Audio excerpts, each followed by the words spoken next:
Abyssal invasion. Humanity enters the era of universal class change. In a world ravaged by monstrous creatures and fraught with power struggles, only those who become professionals are deemed worthy of respect. While the masses exult over the awakening of elite professions among the gifted, Qin Yang awakens the singular hidden class, known as the Supreme Sovereign. Charged by the heavens, he is blessed with longevity and prosperity, carrying within him the imperial fortune of 5,000 years of Huaxia. At the outset, Qin Yang acquires an extraordinary skill: royal escape. The technique of stripping the 9 clans capable of erasing a target and their entire lineage with but a single command. With a heavy heart, Qin Yang silently traverses into the Zerg's secret realm, while his classmates struggle for survival within the depths. Qin Yang effortlessly clears the Zerg domain in an instant, ascending 8 levels before returning home. One fateful day, the Void Zerg launches a massive invasion, inundating city after city with billions of insects. Humanity's strongest fall one by one, and civilization teeters on the brink of annihilation. At that moment, a resounding voice echoes through the chaos. Zerg Overlord, you dare to offend the divine will. The 9 clans shall be utterly exterminated.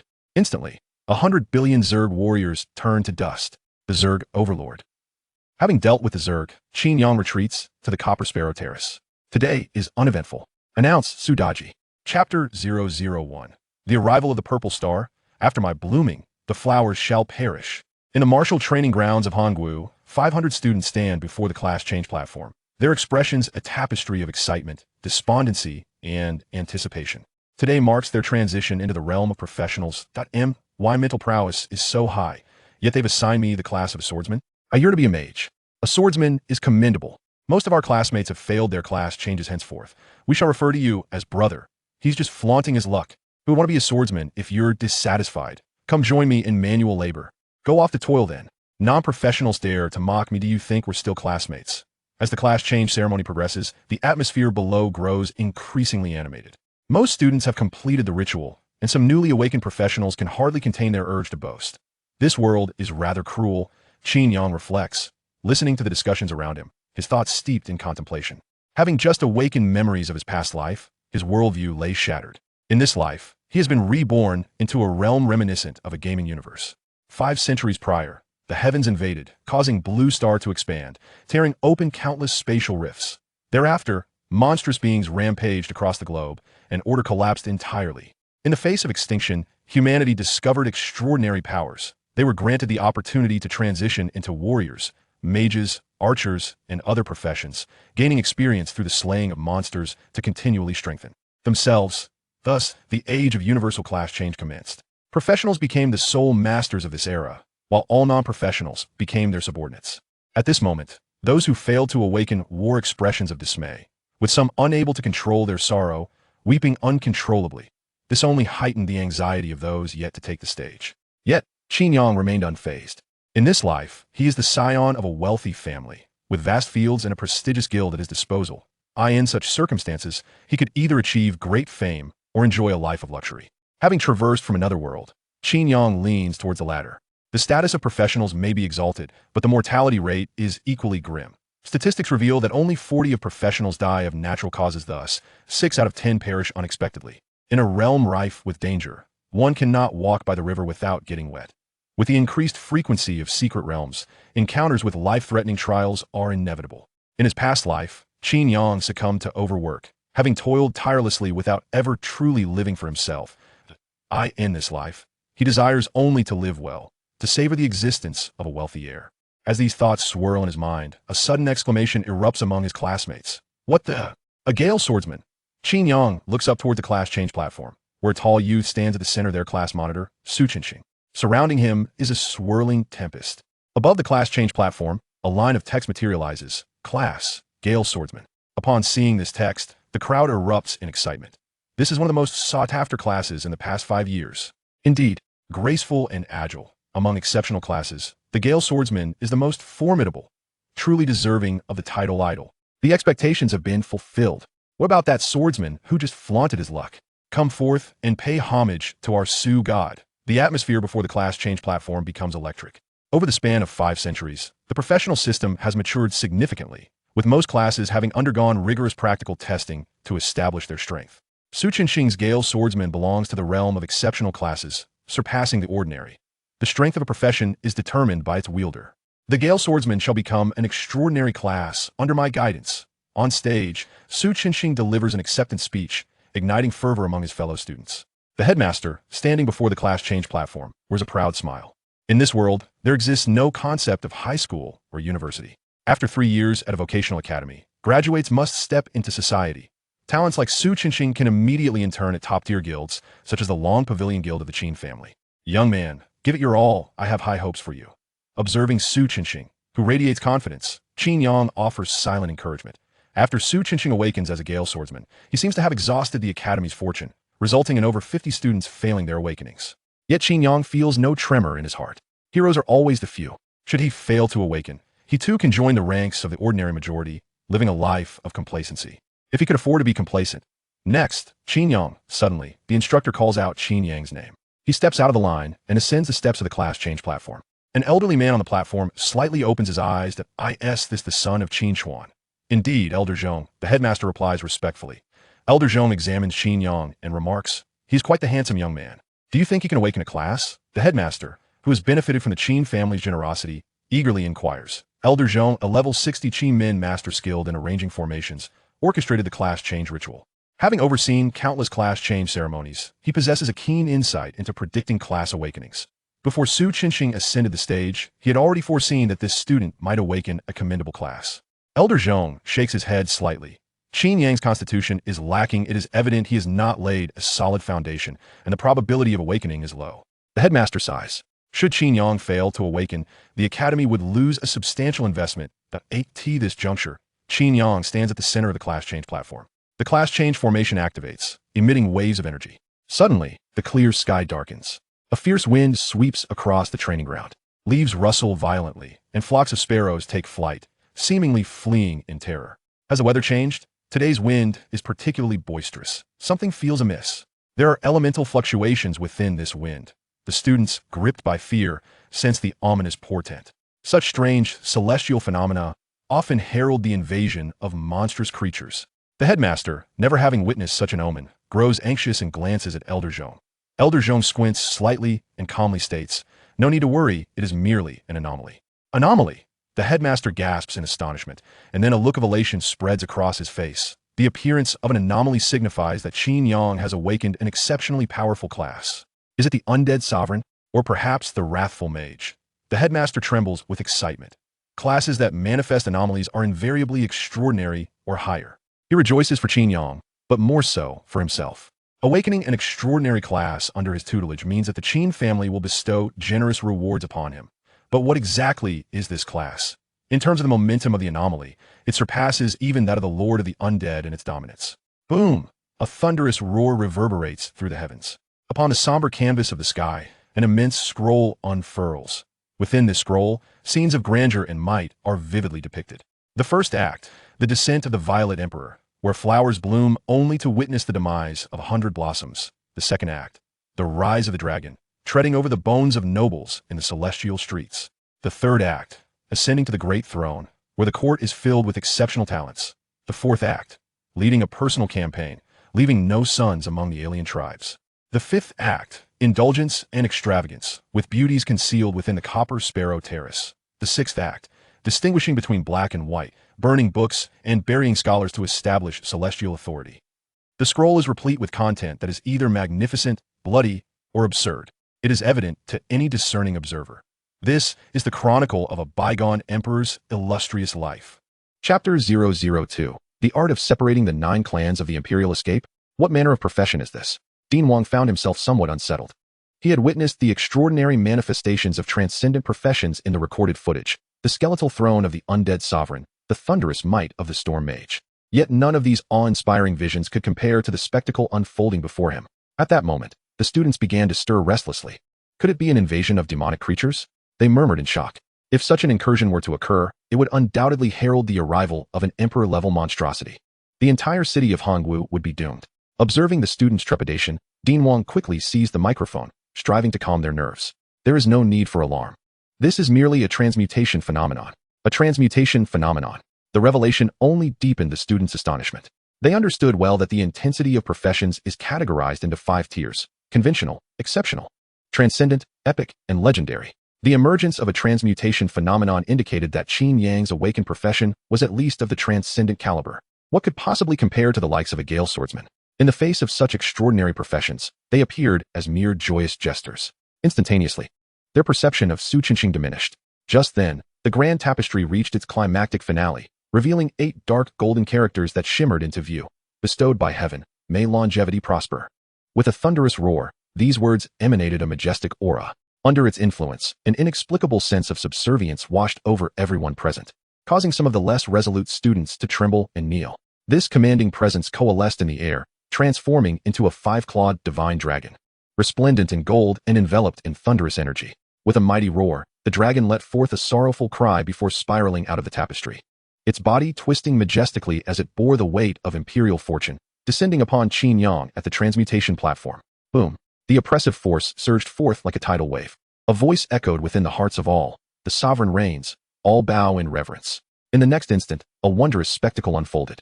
Before the Academy's transmutation platform, hundreds of faculty and students collapsed to their knees, prostrating themselves before Qin Yang. Even Dean Wang, standing upon the platform, appeared dazed, his knees bending as if he were about to kneel before Qin Yang. You have been subjected to a mental directive. Elder Zhong hastily intervened to prevent Dean Wang's submission. What just happened? Dean Wang questioned, still somewhat disoriented. Elder Zhong sighed. You must see for yourself. Hurry, instruct the students to rise, lest we become a laughingstock. My heavens, a collective mental directive? Dean Wang was left in shock upon witnessing the entire faculty and student body kneeling in unison. Merely a manifestation could unleash such a mental command and exert control over so many? What sort of terrifying profession was this? Regaining his composure, he seized the microphone once more and shouted to the crowd, "Rise. All of you stand up." At the sound of the dean's voice, the students and faculty awoke from their stupor. What on earth? Why was I kneeling? Am I possessed? Who among us is the priestly profession? I require talismans. Talisman or not, my homeroom teacher is a priest, and he has bled from his forehead. Qin Yang, what have you done to us? What profession are you? From the crowd, Su Qinxing sensed something amiss and began to question Qin Yang with urgency. Qin Yang spread his hands, feigning innocence as he gazed upon his profession. Profession, Supreme Emperor, unique. Description, a vocation that embodies the essence of all emperors of Huaxia. Supreme Emperor? An emperor? It barely qualifies as a profession. Setting aside this point of contention, Qin Yang's vocation bore an additional note. Unique profession? Unless I perish, there shall not exist a second Supreme Emperor in this world. Well, that seems quite reasonable. An emperor, whether tyrannical or benevolent, is singular in the realm. Alas, I had hoped to remain idle, yet fate has decreed otherwise. Qin Yang found himself in a state of uncertainty. At that moment, 2 figures approached him, Director Wang and the esteemed Qi Min Master, Zhong Yuan. Old Zhong, Director Wang. Qin Yang acknowledged them with a nod. Old Zhong raised his hand slightly and inquired first. The array did not display a profession name. You must have awakened a hidden vocation. Can you share the name of your profession? Supreme Emperor, Qin Yang replied without reservation. Supreme Emperor? Both Old Zhong and Director Wang exchanged glances, indicating they had never heard of such a title. Old Zhong continued, if possible, please demonstrate a skill. I wish to evaluate the strength of this profession. Skill. It dawned on Qin Yang that he had yet to examine his abilities. He promptly accessed his personal interface. Name, Qin Yang. Race, human. Level 1. Profession, Supreme Emperor, unique. Strength, 10. Agility, 11. Constitution, 6. Mentality, 13. Skills, annihilation of 9 clans. Imperial Authority, 0, 40 hours. Note, the base growth value of Imperial Authority equals the total base attributes. Collecting Imperial treasures and completing Imperial options will grant additional acceleration. Annihilation of 9 clans? Qin Yang was taken aback as he delved into the skill details. Annihilation of 9 clans. Designate a target and lock onto their 9 clans. Cannot lock across spatial dimensions. Consuming Imperial Authority to erase them from existence. This skill possesses a certain dominion. Qin Yang's expression grew grave. This ability could disregard level, attributes, distance, and quantity. Unleashing a group annihilation, sweat began to bead on Qin Yang's forehead. At this moment, Old Zhong urged from the side, even if it is an offensive skill. You may release it upon me. It is of no concern. Old Zhong's statement held merit. He was a level 60 practitioner, with attributes that were astonishingly high. Any offensive skill from a level 1 practitioner would be ineffectual against him. But what if the law of causality applies? Qin Yang regarded Old Zhong, as if perceiving a sage. What if you were to annihilate my 10 clans? Qin Yang swallowed hard and silently activated the skill. Instantly, a line of text appeared above Old Zhong's head, visible only to him. Zhong Yuan, level 60, 9 clans totaling 371 individuals, 351 individuals locked, the highest level being 60. Requiring 12, 117, 362 points of Imperial authority. Those not locked, are they within a secret realm? The consumption seems rather steep. Qin Yang furrowed his brow and instinctively glanced at a classmate. The information displayed read, Wang Quan, level 1, 141 members from the 9 clans, all locked. With the highest level being 4, requiring a consumption of 115 Imperial power. The consumption was calculated based on levels, 100 points for level 4. Over 10 million for level 60, which seemed reasonable enough to Qin Yang. This skill was not overly outrageous. Given the current accumulation rate of 40 Imperial power per hour, it would take 35 years of idling to launch an assault on Elder Zhong's entire clan. However, for an individual without substantial backing, could one truly wholesale the 9 clans? Moreover, the rate of accumulating Imperial power would accelerate with the growth of total attributes. Once the foundational attributes surpassed 1,000, it would only require a little over a year of idling to strip Elder Zhong's entire family. Achieving a foundational attribute of 1,000 is a daunting task for an ordinary practitioner, yet for Qin Yang, the second scion of the Qin family, it was well within reach. Whether one chose to remain passive or engage in fierce competition, this skill must remain undisclosed. Qin Yang firmly resolved in his heart to be able to annihilate an entire clan with mere idling. If this were to become known, would he still have a life to live? Chapter 003. The Internal Choice System for Professions? Elder Zhong, it is inconvenient for me to demonstrate my skill. Qin Yang offered a smile to Zhong Yuan. Dean Wang interjected. Is it a matter of distrust towards Elder Zhong and me? Our intention is not to pry into your secrets, but rather to assess your professional strength. Elder Zhong raised his hand and chuckled. Indeed, concealing critical skills is a prudent course of action. Upon hearing this, Qin Yang's impression of Zhong Yuan improved slightly. The threats in this world did not solely arise from monstrous entities. Mankind itself could be hell. The competitions among practitioners were equally fierce. Powerful practitioners always retained their trump cards, not against monsters, but against fellow humans. As no professional information appeared on the transfer platform, the classmates speculated about Qin Yang's profession. What could it possibly be? From the anomalies observed, it could very well be an extraordinary class. Damn, an extraordinary profession. I am so envious. This world is so unfair. Qin Yang can awaken an extraordinary profession, while I toil away and only awaken as a swordsman. But fret not. As Sushin said, the strength of a profession is determined by the individual. Yes, let us follow Sushin closely. He is the one with a promising future. When Su Qinxing awakened his exceptional profession, no one felt jealousy. His remarkable talent and hard work justified his awakening of a formidable class. Yet, Qin Yang was different. He was the second scion of the Dragon Pavilion Guild.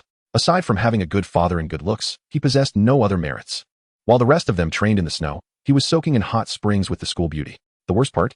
He even posted about it on social media. Everyone recalled that night, when Su Qinxing wept bitterly. If nothing else, it was because he could not let go of the senior he admired, who was now entangled with Qin Yang. His mindset was shattered.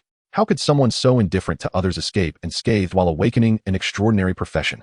Oh heavens, open your eyes and see me. As the students were on the brink of emotional turmoil, Elder Zhong proclaimed loudly, due to Qin Yang's awakening of a hidden profession. The formation will not display any information. I hereby announce the results. Instantly, the venue fell silent, and Elder Zhong announced with authority. The profession awakened by Qin Yang is called 9-5 Supreme. Its strength currently remains uncertain and requires further observation. Upon hearing this, many breathed a sigh of relief. A hidden profession, after all, was not entirely worthless, albeit not particularly advantageous. Why was it deemed less useful? Was the hidden profession inherently weak? Not exactly. Rather, it lacked the accumulated knowledge and experiences of predecessors. How to equip oneself, how to combine skills, and how to trigger class transition tasks all depended on personal exploration.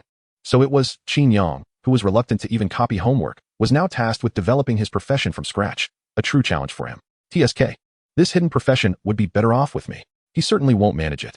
Someone quipped, suggesting it would be more prudent to have him inherit the power directly. The murmurs beneath the class transition platform grew louder and increasingly irrational. Yet, rather than feeling anger, Qin Yang's lips curled into a smile. Before him, a prompt appeared. Faced with a populace that scorns you, you choose. Just ruler, speak grandiose words to win back the hearts of the people. Royal authority 5 hours. Nefarious monarch, treat them as mere ants, ignoring them. Constitution 10. Tyrant, choose a troublesome citizen and annihilate their entire clan, instilling fear in the world. Strength 10. A choice system? Qin Yang's heart soared with joy. Truly, the only hidden profession possessed a built-in choice system. Without hesitation, Qin Yang decisively opted to be a nefarious monarch, gaining Constitution 10. Professionals seldom live to an old age, yet their lifespan significantly exceeds that of ordinary individuals, primarily due to their elevated Constitution attribute. The higher the Constitution, the less prone one is to illness. Even when injured, they exhibit remarkable self-healing capabilities. Indeed, one may grow stronger with age. Qin Yang could no longer suppress the smile at the corners of his mouth. For professionals, the most straightforward method to acquire attributes is through leveling up. Before reaching level 31, each level gained a total of 13 attribute points. To obtain additional attribute points, one must rely on financial power and fortuitous encounters. Ultimately, it is no simple feat, however, for Qin Yang. Making a choice would yield attribute points, presenting him with an additional option between complacency and competition. Option lays while competing. At that moment, Dean Wang smiled obsequiously, saying, Qin Yang, congratulations. Please step down. The transition must continue. Kindly convey my regards to your father. My father. It is quite difficult for me to see him. Qin Yang shrugged as he descended from the class transition platform. His father, Qin Chuan, was a relentless overachiever. This frenzied way of living mirrored Qin Yang's previous life entirely. In this lifetime, however, Qin Yang wished to approach things differently. With wealth and talent, he could surpass a multitude even while at rest. Striving tirelessly was out of the question. I am a being of great worth. If I were to ruin myself, what would become of the world? As his feet touched the teleportation array, he beheld 40 servants standing in 2 rows before the Qin residence. Butler Chen Si, garbed in formal attire, stood in the center. Congratulations, young master, on awakening your hidden profession. Wishing you boundless success and ascension to greatness. With Chen Si leading, a wave of congratulations surged forth like a tidal wave. Qin Yang smiled gently and said to Chen Si, Thank you. That is very thoughtful of you. Chen Si raised his eyebrows in a smile and replied, Young master, the family head is still in the secret realm and cannot congratulate you in person. He has something to present to you. With that, he clapped his hands, and 10 servants approached, each carrying a treasure chest. Chen Si took out a list from his pocket, and, while opening each chest one by one, announced loudly, Family head Qin Chuan has rewards. Bestowing upon the young master, 1 green grade, unranked weapon, 1 green grade, unranked set, 5 beginner all-attribute fruits, 10 bottles each of superior mental potion and superior healing potion.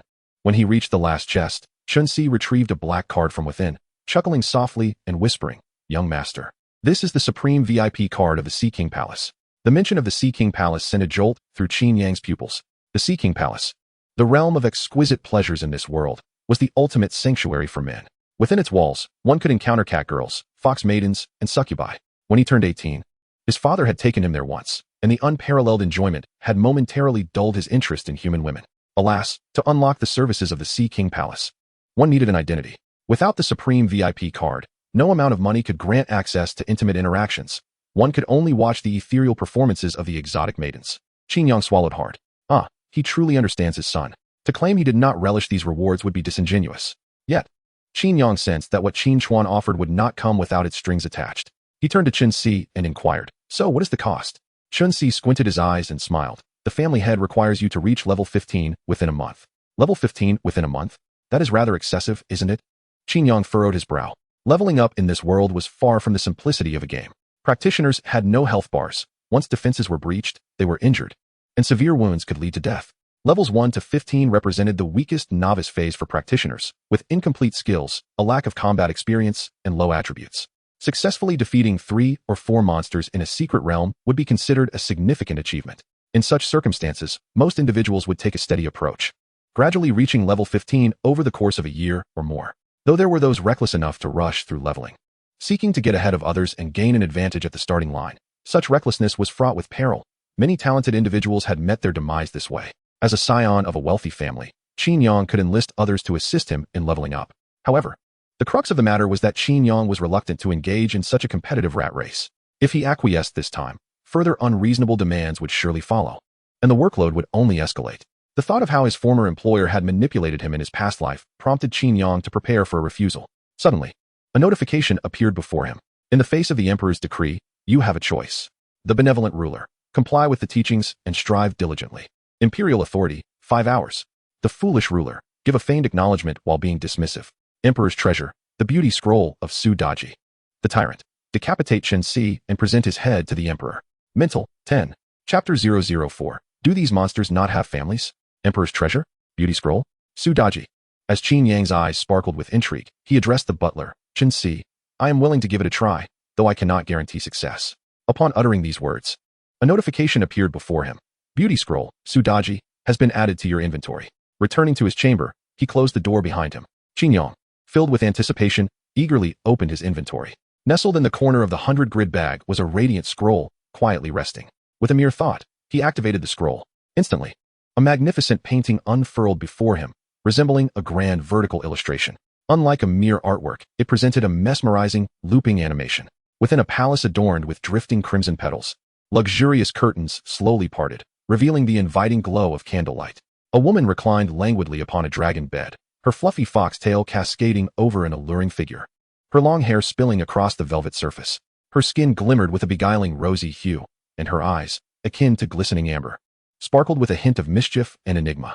Sudaji appeared to notice Qin Yang beyond the canvas, her enchanting visage breaking into a smile, her eyelashes fluttering delicately like butterfly wings, seemingly beckoning him to step into the painting. Truly, she was a bewitching enchantress capable of captivating even the emperor himself. Qin Yang inhaled deeply, nearly losing his composure. At the moment Sudaji smiled, he felt a rush of blood surging within him, making restraint nearly impossible. Had he not seen the conditions to enter the painting, he would have charged in immediately to teach this vixen a lesson. Beauty Scroll, a legendary enchantress. Beauty in the painting, Sudaji. Entry level requirement, level 15. Note: upon gaining Sudaji's approval, one may invite her to the Copper Sparrow Terrace. The requirement of level 15 ignited a spark of motivation within Qin Yang. Lying idle does not equate to inaction. As the esteemed sovereign, even in repose, he must lie in places unattainable to the ordinary, such as in the embrace of Sudaji. With clarity of purpose, he resolved to swiftly reach level 15. Currently, he possessed but a single skill, the annihilation of the 9 clans. This skill was indeed formidable, yet it demanded the consumption of imperial power. Qin Yang had already experimented with it at the class transfer station. The imperial power consumed by the annihilation of the 9 clans was calculated based on the highest level individual among the target's 9 clans. For the level 60 Zhong Yuan, it required over 10 million points. The level 48 Dean Wang necessitated nearly 5 million points.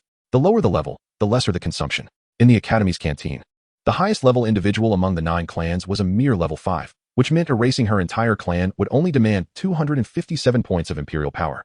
Presently, Qin Yang's base attribute stood at 50 points, allowing him to earn 50 points of imperial power per hour. After 5 hours of idling, he could obliterate 200 members of the Canteen Ladies clan from existence. Of course, Qin Yang would never resort to such actions. The annihilation of the 9 clans was not limited to humanoid targets. It could also be used against monsters. However, the creatures within the secret realm were born of the earth and sky, devoid of any so-called 9 clans. Thus, Qin Yang's skill could only be effectively employed for swift eliminations. At other times, it would merely serve as a means of balance, whether solo or in a party. Efficiency remained disappointingly low. One thought lingered in Qin Yang's mind. Do these monsters not have families? If the creatures within the secret realm are all interconnected by kinship, the situation becomes significantly more manageable. The experience gained from eliminating a single lineage could yield the capacity to vanquish dozens, if not hundreds, of these magical beings. Wait, kinship. A spark ignited in Qin Yang's eyes as a realization dawned upon him. He recalled a particular secret realm where the creatures were predominantly of the insect variety. What was it called again? The Forest of Motherworms. Qin Yang commenced a search on his phone for information regarding the secret realm.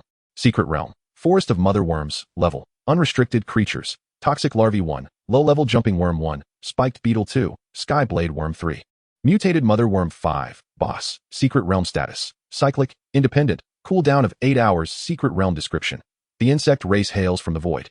This ancient and mutated motherworm continues to propagate, striving to cultivate a vast army of insects. Secret realm difficulty: novice level, recommended for players above level 4. Secret realm evaluation: not recommended. The realm is rife with toxins, presenting a high danger level. An exit is not permitted midway. Newcomers are advised to select alternative realms. Upon reading the description of the secret realm, Qin Yang's excitement surged. Just as he had anticipated, all creatures within the Forest of Motherworms are progeny of the motherworm. The annihilation of the 9 lineages could potentially cleanse this realm in an instant. The forest is teeming with toxic larvae, each granting a mere 1 experience point. If one were to bypass the larvae and complete the realm normally, they might only reach level 3. However, should they possess the capability to eradicate the larvae, they could potentially ascend to level 9. Was this not tailor-made for the extermination of the 9 lineages? Regardless of their numbers, if they belong to the 9 lineages, they could all be swept away in one fell swoop. It has been decided then. The mutated motherworm shall be my target. A grin spread across Qin Yang's face, barely containable. With a swift motion, he cleared his screen. Who could possibly surpass him in this endeavor? Qin Yang approached a side table in his room, where his father's gifts awaited him on the long table. Equipment: novice longsword quality, green level, no level requirement, attributes. All attributes 10, equipment, novice set, parts, upper body, hands, legs, feet. Head quality, green level, no level requirement, attributes. All attributes 15, food, basic all attribute fruit, effect. Grants all attributes 2 upon consumption. Potion. Superior healing potion effect. Restores 1000 health points within 10 seconds. Potion. Superior mental potion effect. Restores 1000 mana points within 10 seconds. One could only conclude that wealth breeds indulgence. Qin Yang used. The so-called novice longsword and novice set are specially crafted.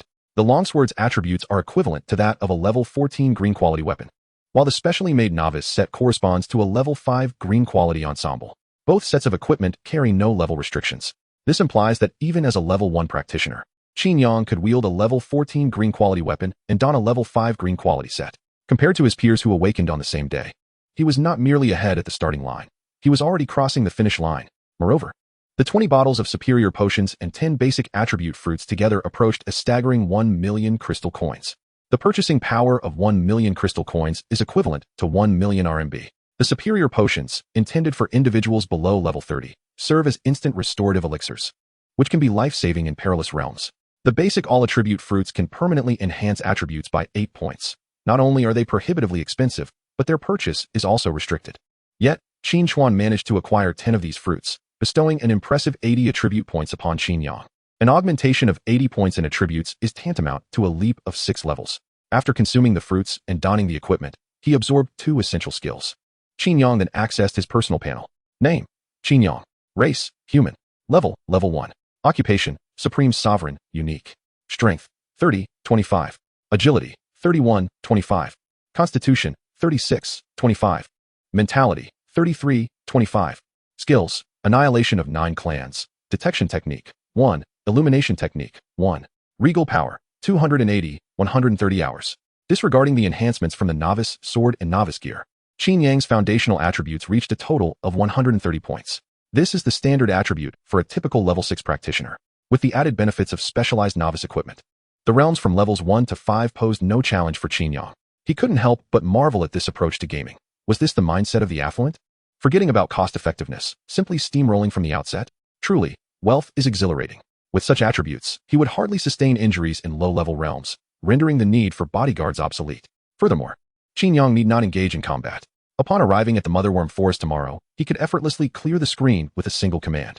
Chapter 005. One-click screen clearing. Is this the taste of cheating? The following day at noon, Qin Yang found himself at an abandoned factory. On the gravel-strewn expanse, an oval-shaped orb of light floated, emanating concentric ripples. This was the portal to the realm. Groups of practitioners gathered, calling out for team formations. In stark contrast to the bustling entrances of popular realms, this location appeared rather desolate. The realm's documentation indicated that the Motherworm Forest posed a high danger level, leading most novice practitioners to shy away from commencing their journey here. This is no mere game.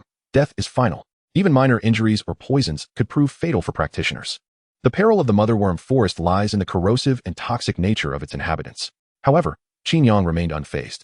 Those creatures would have no chance to approach him. As he neared the portal, he activated the teleportation, entering the Motherworm Forest. Party: 1 person. Cancellation permitted within 10 seconds. 10, 9, 8, 7. As the countdown concluded, Qin Yang transformed into a beam of white light and vanished from sight. The practitioners surrounding him looked on in astonishment. Did he just enter? Judging by his equipment, he appeared to be a freshly awakened novice. Greetings. One cannot help but wonder how the Vocational Academy imparts its teachings. Is the Motherworm Forest truly the domain for novices? Outside the forest, seasoned adventurers engage in fervent discourse. They are dedicated gatherers of resources, lingering here tirelessly, having witnessed many audacious newcomers who dare to challenge their limits. Apart from a select few exceptionally talented individuals, the fate of most is rather grim. They either succumb to the ravages of venom, bearing horrific, irremediable scars, or they meet a swift demise, becoming sustenance for the motherworm. In essence, while the Motherworm Forest is dubbed a novice sanctuary, it is, in reality, a graveyard for the inexperienced. Were it not for the lucrative motherworm venom, even the most ardent gold farmers would shun this perilous realm. As the adventurers converse, someone discerns Qin Yang's identity. Goodness, we should have intercepted him. He is Qin Yang. He awakened his vocation only yesterday. How dare he venture alone into the Motherworm Forest? He is indeed the son of Qin Chuan, the embodiment of deep affection, a living tool of conflict. Should he perish within this forest, it would be monumental news, a hidden vocation succumbing in a novice domain. Why wish ill upon him? What do I care for his well-being? Can he share half of the Qin family's fortune with me? If not, I might as well enjoy the spectacle. You are out of your mind. How can you speak so recklessly? Aren't you afraid the Dragon Pavilion will hear you? Oh dear, I hope my words were not recorded. Who are you to address us? While they chatter, Qin Yang has already stepped into the depths of the secret realm. Instantly, a suffocating stench assaults his senses. The dense woodland appears somber and withered. Branches draped in a viscous liquid, and a dark green fungal carpet envelopes the ground. Standing upon this carpet, Qin Yang can feel it writhe beneath him, as if the entire forest has fused with the insects. Not far off, colossal eggshells, stacked upon one another, pulsate rhythmically, resembling malignant cysts, through the vein and membrane. He can discern larvae swimming in their amniotic fluid. A shiver runs down Qin Yang's spine. With a slight aversion to filth, he feels a wave of physiological discomfort wash over him. Suddenly, a series of popping sounds erupts as more than a dozen eggshells burst, releasing wriggling larvae that slither from the viscous fluid, producing nauseating, slurping sounds as if they are devouring something. Qin Yang feels as if he might shatter under the pressure. Who is harvesting in this realm? Who possesses the audacity to do so? Had it not been for the extermination of the 9 clans against these creatures, he would never have dared to enter. At that moment, the larvae emit cries akin to an infant's wail, harmonizing with the continuous crunching sounds to form a terrifying, jarring symphony. Qin Yang can no longer endure it. His gaze locks onto one of the larvae, and he activates his skill. Larva, level 1, 9 clans total 39, 521. With the highest level being 5, requiring 257 points of Imperial power to consume. Die for me. Without a moment's hesitation, he unleashes the 9 clan separation. In the next moment, those slick-bodied larvae began to rapidly disintegrate. Their corporeal forms, without any forewarning, decomposed at a visibly accelerated rate, transforming into wisps of dust that floated toward the sky. 1 wisp, 2 wisps, 3 wisps. It was not merely the larvae near Qin Yang. The entire forest was enveloped in countless tendrils of smoke and dust. It was as if an invisible wildfire was consuming all the insects within the woods. The smoke billowed upwards, reminiscent of ethereal specters, wavering unpredictably. Light filtered through the particles, creating a dreamy Tyndall effect. Amidst the luminous haze, the forest appeared to have undergone a cleansing, as the decayed scenery vanished, leaving it pristine and invigorating. Qin Yang felt significantly better, as though he had been healed. Soon after, a flurry of notifications appeared before his eyes. You have slain a level 1 venomous larva. Experience gained, 1. You have slain a level 1 lowly jump bug. Experience gained, 12. You have slain a level 2 spiked beetle. Experience gained, 24. You have slain a level 3 flying knife bug. Experience gained, 48. You have slain a level 5 mutated mother bug boss. Experience gained, for 80. Your level has increased to 2. All attributes, 2. You have gained 5 free attribute points. Your level has increased to 3. Your level has increased to 4. Your level has increased to 5. Your level has increased to 6. Your level has increased to 7. Your level has increased to 8. Your level has increased to 9. All attributes, 2. You have gained 5 free attributes. Unlocked professional skill, see me as heaven. Unlocked professional skill, heavenly weapons of the world. Unlocked professional skill, Imperial Guard. You have completed the Mother Bug Forest. Completion time, 1 minute 12 seconds. Reward chest, level 5 bronze chest. You have achieved a speed run. Reward chest, level 5 silver chest. You have refreshed the completion record for Mother Bug Forest. Achievement unlocked. Bug Tribe Slayer 1. All basic attributes 5. Increases damage to Bug Tribe by 10. Reward chest, level 5 gold chest.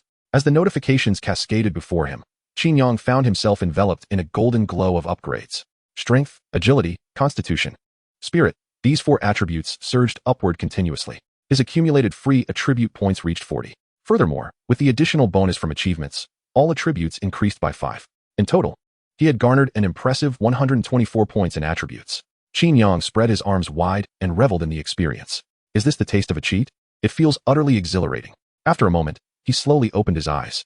Ascending directly to level 9, he had also acquired 3 professional skills. Chapter 006, 3 divine skills. Time to clock out. Qin Yang opened his personal interface to review his skills. Professional skill, see me as heaven, 1. Introduction, by enveloping an area with mental power. Consuming Imperial authority, all entities within the designated zone are compelled to kneel. The higher the mental power, the greater the range, and the longer the duration. Remarkable indeed. A skill for area control. Qin Yang instantly comprehended the essence of the ability. Although the world had transformed into a gaming realm, the concept of health bars did not exist. Whether it be professionals or monsters, damage was inflicted upon breaching defenses, and grievous wounds led to death. The line between life and death is but a fleeting moment. Thus, control skills possess immense potency. Even a mere 0.1 seconds of control can disrupt critical skills and turn the tide of battle. As for mass control, it is nothing short of divine prowess. Once control takes effect, one can dominate the entire situation. Targets under control, regardless of their number or level, become mere lambs for slaughter. Moreover, I can expend Imperial authority to ensure that control is forcibly enacted. Qin Yang felt a shiver of trepidation. This skill was akin to the annihilation of the 9 clans. As long as the Imperial authority is sufficient, he could compel the level 65 veteran, Qin Yang, to kneel before him. Contemplating this, Qin Yang attempted to unleash his mental power, discovering that he could cover an area of approximately 100 square meters ahead of him. This range was not insignificant, and with enhancements, it could potentially double. Unfortunately, the secret realm was devoid of life, rendering skill testing impossible. Professional skill, Heavenly Divine Weapons, 1. Description, conjuring the phantoms of divine weapons, inflicting 500 mental damage on a designated target. Each divine weapon consumes 10 points of Imperial authority, with no upper limit. A ranged skill, this initial damage is rather explosive. Qin Yang used. Typically, the maximum initial enhancement for skills is around 200. Yet, his skill begins with an astounding 500. The key is that as long as there is ample Imperial authority, he can conjure countless divine weapons. The Sovereign's might is truly terrifying. With this thought, Qin Yang gazed at a nearby tree, large enough for two people to embrace, and commenced his skill test. Whoosh, whoosh, whoosh. A series of sharp, resonating sounds erupted. 10 resplendent weapons materialized beside Qin Yang. Among them were a rapier, a long sword, and a battle axe. The craftsmanship of these weapons was exquisite. Even cloaked in golden light, the intricate patterns were discernible. Clearly, these weapon phantoms were legendary divine arms. Can phantoms also inflict damage? Qin Yang attempted to activate the skill, and the 10 phantoms of divine weapons immediately soared toward the tree he had targeted. The sharp sound of slicing air echoed. The tree, embraced by two, was instantaneously cleaved into splinters by the phantoms of divine weapons. Remarkably powerful. However, it does require the consumption of Imperial authority. This resource is akin to my mana bar. Qin Yang reflected. Many professions possess their own mana bars, such as the Berserker's Rage, the Monk's Chi, and the Swordsman's Intent. In comparison to these mana bars, Imperial authority possesses a unique characteristic. It has no upper limit and can accumulate indefinitely. This is entirely reasonable. Across the realm, all lands belong to the sovereign. On every shoreline, all subjects are the king's. Imperial authority is inherently vast. Qin Yang then turned his attention to the final skill. Professional skill, Imperial Bodyguard 1. Description, summon an Imperial Bodyguard. When you find yourself in peril, the Imperial Bodyguard will instantaneously manifest before you, shielding you from harm and retaliating against adversaries. Note 1. You may designate a protection target for the Imperial Bodyguard. Note 2. The level of the Imperial Bodyguard synchronizes with yours, with attributes being tenfold of your base attributes. For every 1,000 points of base attributes, the upper limit of the Imperial Bodyguard increases by 1. Consumption, 100 royal power per hour. This is a summoning skill. Qin Yang was overjoyed. The summoner is the most straightforward profession, perfectly suited for a laid-back approach. As long as the summoned entity is formidable, the summoner can simply stand idly by, effortlessly traversing through dungeons. The attributes of the Imperial Bodyguard are 10 times that of Qin Yang, and no summoning profession has managed to summon such a powerful companion so early on. Before summoning the Imperial Bodyguard, Qin Yang intended to allocate his points. The skill Gaze Upon Me as the Heavens indicates that all divine weapons of the realm derive their strength from mental fortitude. While the Imperial Bodyguard is better suited for physical enhancement, he decided to split the 40 free attribute points evenly between these two attributes. Name, Qin Yang. Level 9. Profession, Sovereign of the 9-5, unique. Strength, 51-25. Agility, 52-25. Constitution, 77-25. Spirit, 74-25. Skills, Annihilate the 9 clans. Gaze Upon Me as the Heavens, 1. Divine Weapons of the Realm, 1. Imperial Bodyguard, 1. Detection Technique, 1. Illumination Technique, 1. Royal Power, 512, 254 hours. Achievement, Slayer of the Insectoid Race 1. Leveling up to 9 in a mere second seemed utterly astonishing. Staring at his attribute panel, Qin Yang was taken aback by his own prowess. The record for the fastest level up in Hongwu City was set by a prodigy named Luo Fan, who ascended to level 8 within a day of awakening. Unlike Qin Yang, who achieved level 9 in just 1 second, Luo Fan's ascent to level 8 was the result of a relentless 24-hour effort. The two were incomparable. After allocating his points, Qin Yang raised his hand to summon Imperial Bodyguard.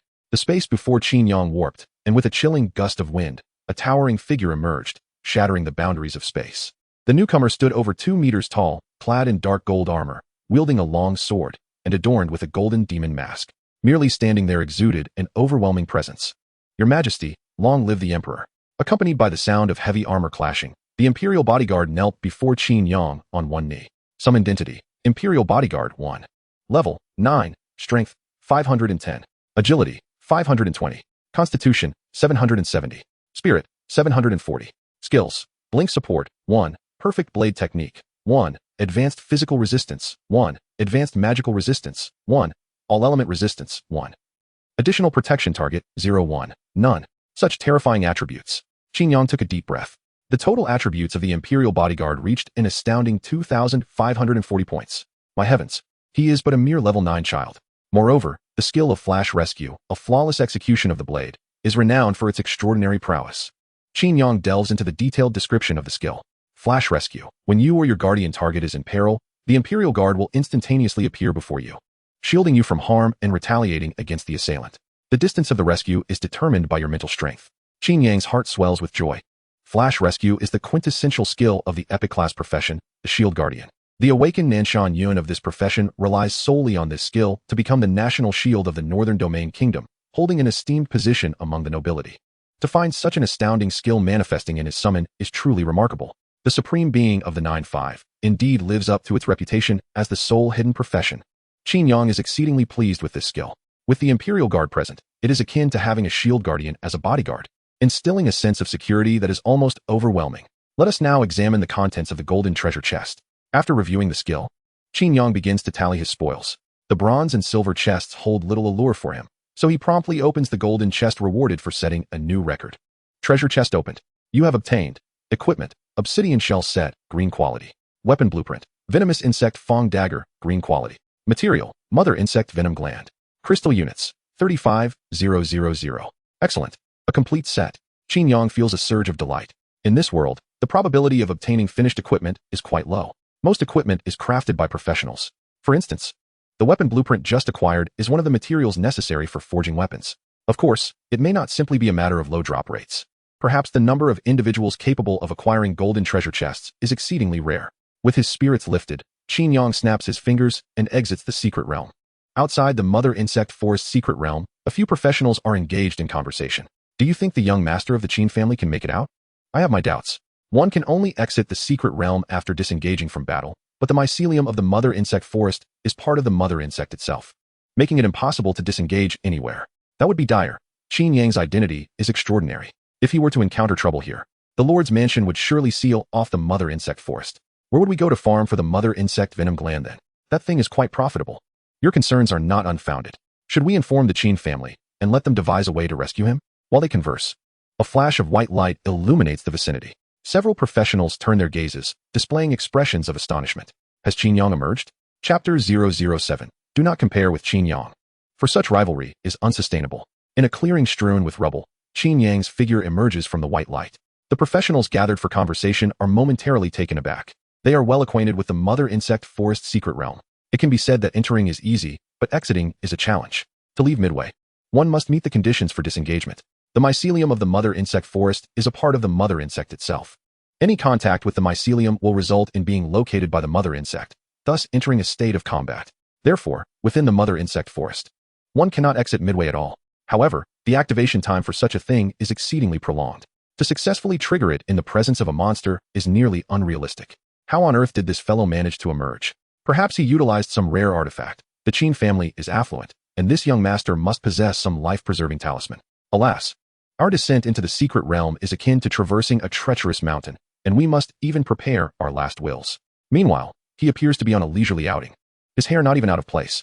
It is no wonder he is unconcerned with treasures. He likely peered inside, realized he could not contend, and retreated. The professionals speculated amongst themselves, their gazes filled with envy and resentment. If only they could possess a life-saving artifact, they would not still be struggling in their teens, desperately scavenging materials in the novice's secret realm for survival. Suddenly, one individual noticed something. Look, there is something following behind Qin Yang. The others turned their gaze towards Qin Yang simultaneously. They soon discovered that behind him stood a warrior clad in heavy armor, adorned with a golden ghost mask, and wielding a long blade. The dark golden armor bore exquisite patterns, reflecting beams of shimmering light. The long blade at his waist, nearly the size of a polearm, emanated a chilling aura. Standing at 2 meters tall, coupled with the menacing ghost mask, he appeared formidable indeed. The presence of this summoned entity was overwhelmingly powerful. How infuriating! Qin Yang awakened a summoning class. It must be said, this individual possesses extraordinary fortune. The professionals were consumed by envy and jealousy. Qin Yang entered the secret realm alone, yet emerged accompanied by another. Undoubtedly, that armored warrior is a summoned entity. The awakening of Qin Yang's hidden profession was well known throughout Hongwu City. Yet the specifics of this hidden profession remained a mystery to all. Previously, many had commented that with Qin Yang's abilities, he might not be able to fully harness the powers of his class. It appears they were mistaken. Summoning professions are among the most straightforward. As long as the summoned entity is formidable, even a novice summoner can display remarkable combat prowess without needing extensive development. I shall examine the attributes of this summoned entity. Out of curiosity, a warrior attempted to cast an identification spell on Qin Yang's summoned creature. A nearby ranger hastily interjected, saying, "Don't do anything foolish." Casting an identification spell on a professional is tantamount to an attack. Should Qin Yang notice, he would have every right to retaliate. Surely not. Is Qin Yang truly so temperamental? The warrior was skeptical. The ranger shook his head, replying, "Can a good temperament spare you from being stripped bare? My instincts tell me that this summoned entity surpasses us all. Do not seek unnecessary trouble." Upon hearing this, everyone displayed expressions of shock. Qin Yang had only awakened his profession yesterday, and yet his initial summoned entity was already stronger than they were. This was utterly preposterous. If this were indeed the case, he would possess the capability to cut through the mother bug forest with ease. Although many found the ranger's words somewhat ludicrous, they chose to believe there was some truth to it rather than dismiss it outright. Qin Yang's hidden profession was merely of indeterminate strength, not weak. The phenomenon that accompanied his awakening was a testament to this. Just from this alone, one could ascertain that the strength of this hidden profession was at least at the extraordinary level. It is even possible that it is of epic proportions. If the initial summoned creature possesses such formidable strength, it is indeed reasonable to consider it an epic-class profession. Fate truly has its privileges. Not only has he been reborn into a prosperous family, but his vocation also surpasses that of ordinary individuals by 100-fold. The key lies in the fact that it is the most straightforward and effortless of summoning professions. You need not compete any further. It would be futile. The professionals lamented bitterly, filled with envy and resentment, wishing they were Qin Yang. At that moment, Qin Yang approached them. He nodded in acknowledgement and cheerfully inquired, "Am I imposing? Are you all gathering materials?" His clear voice and warm smile made those who had previously mocked him feel as if they were enveloped in a gentle spring breeze. Wait, when did Qin Yang's persona change? Rumors had it that he was aloof and detached, lacking approachability. Yet today he appeared so courteous. Everyone felt somewhat bewildered, wondering if this truly was Qin Yang. As the leader of this gold hunting team, the ranger was the first to react. He smiled at Qin Yang and said, "Young Master Qin, we are indeed collecting materials from the motherworm forest."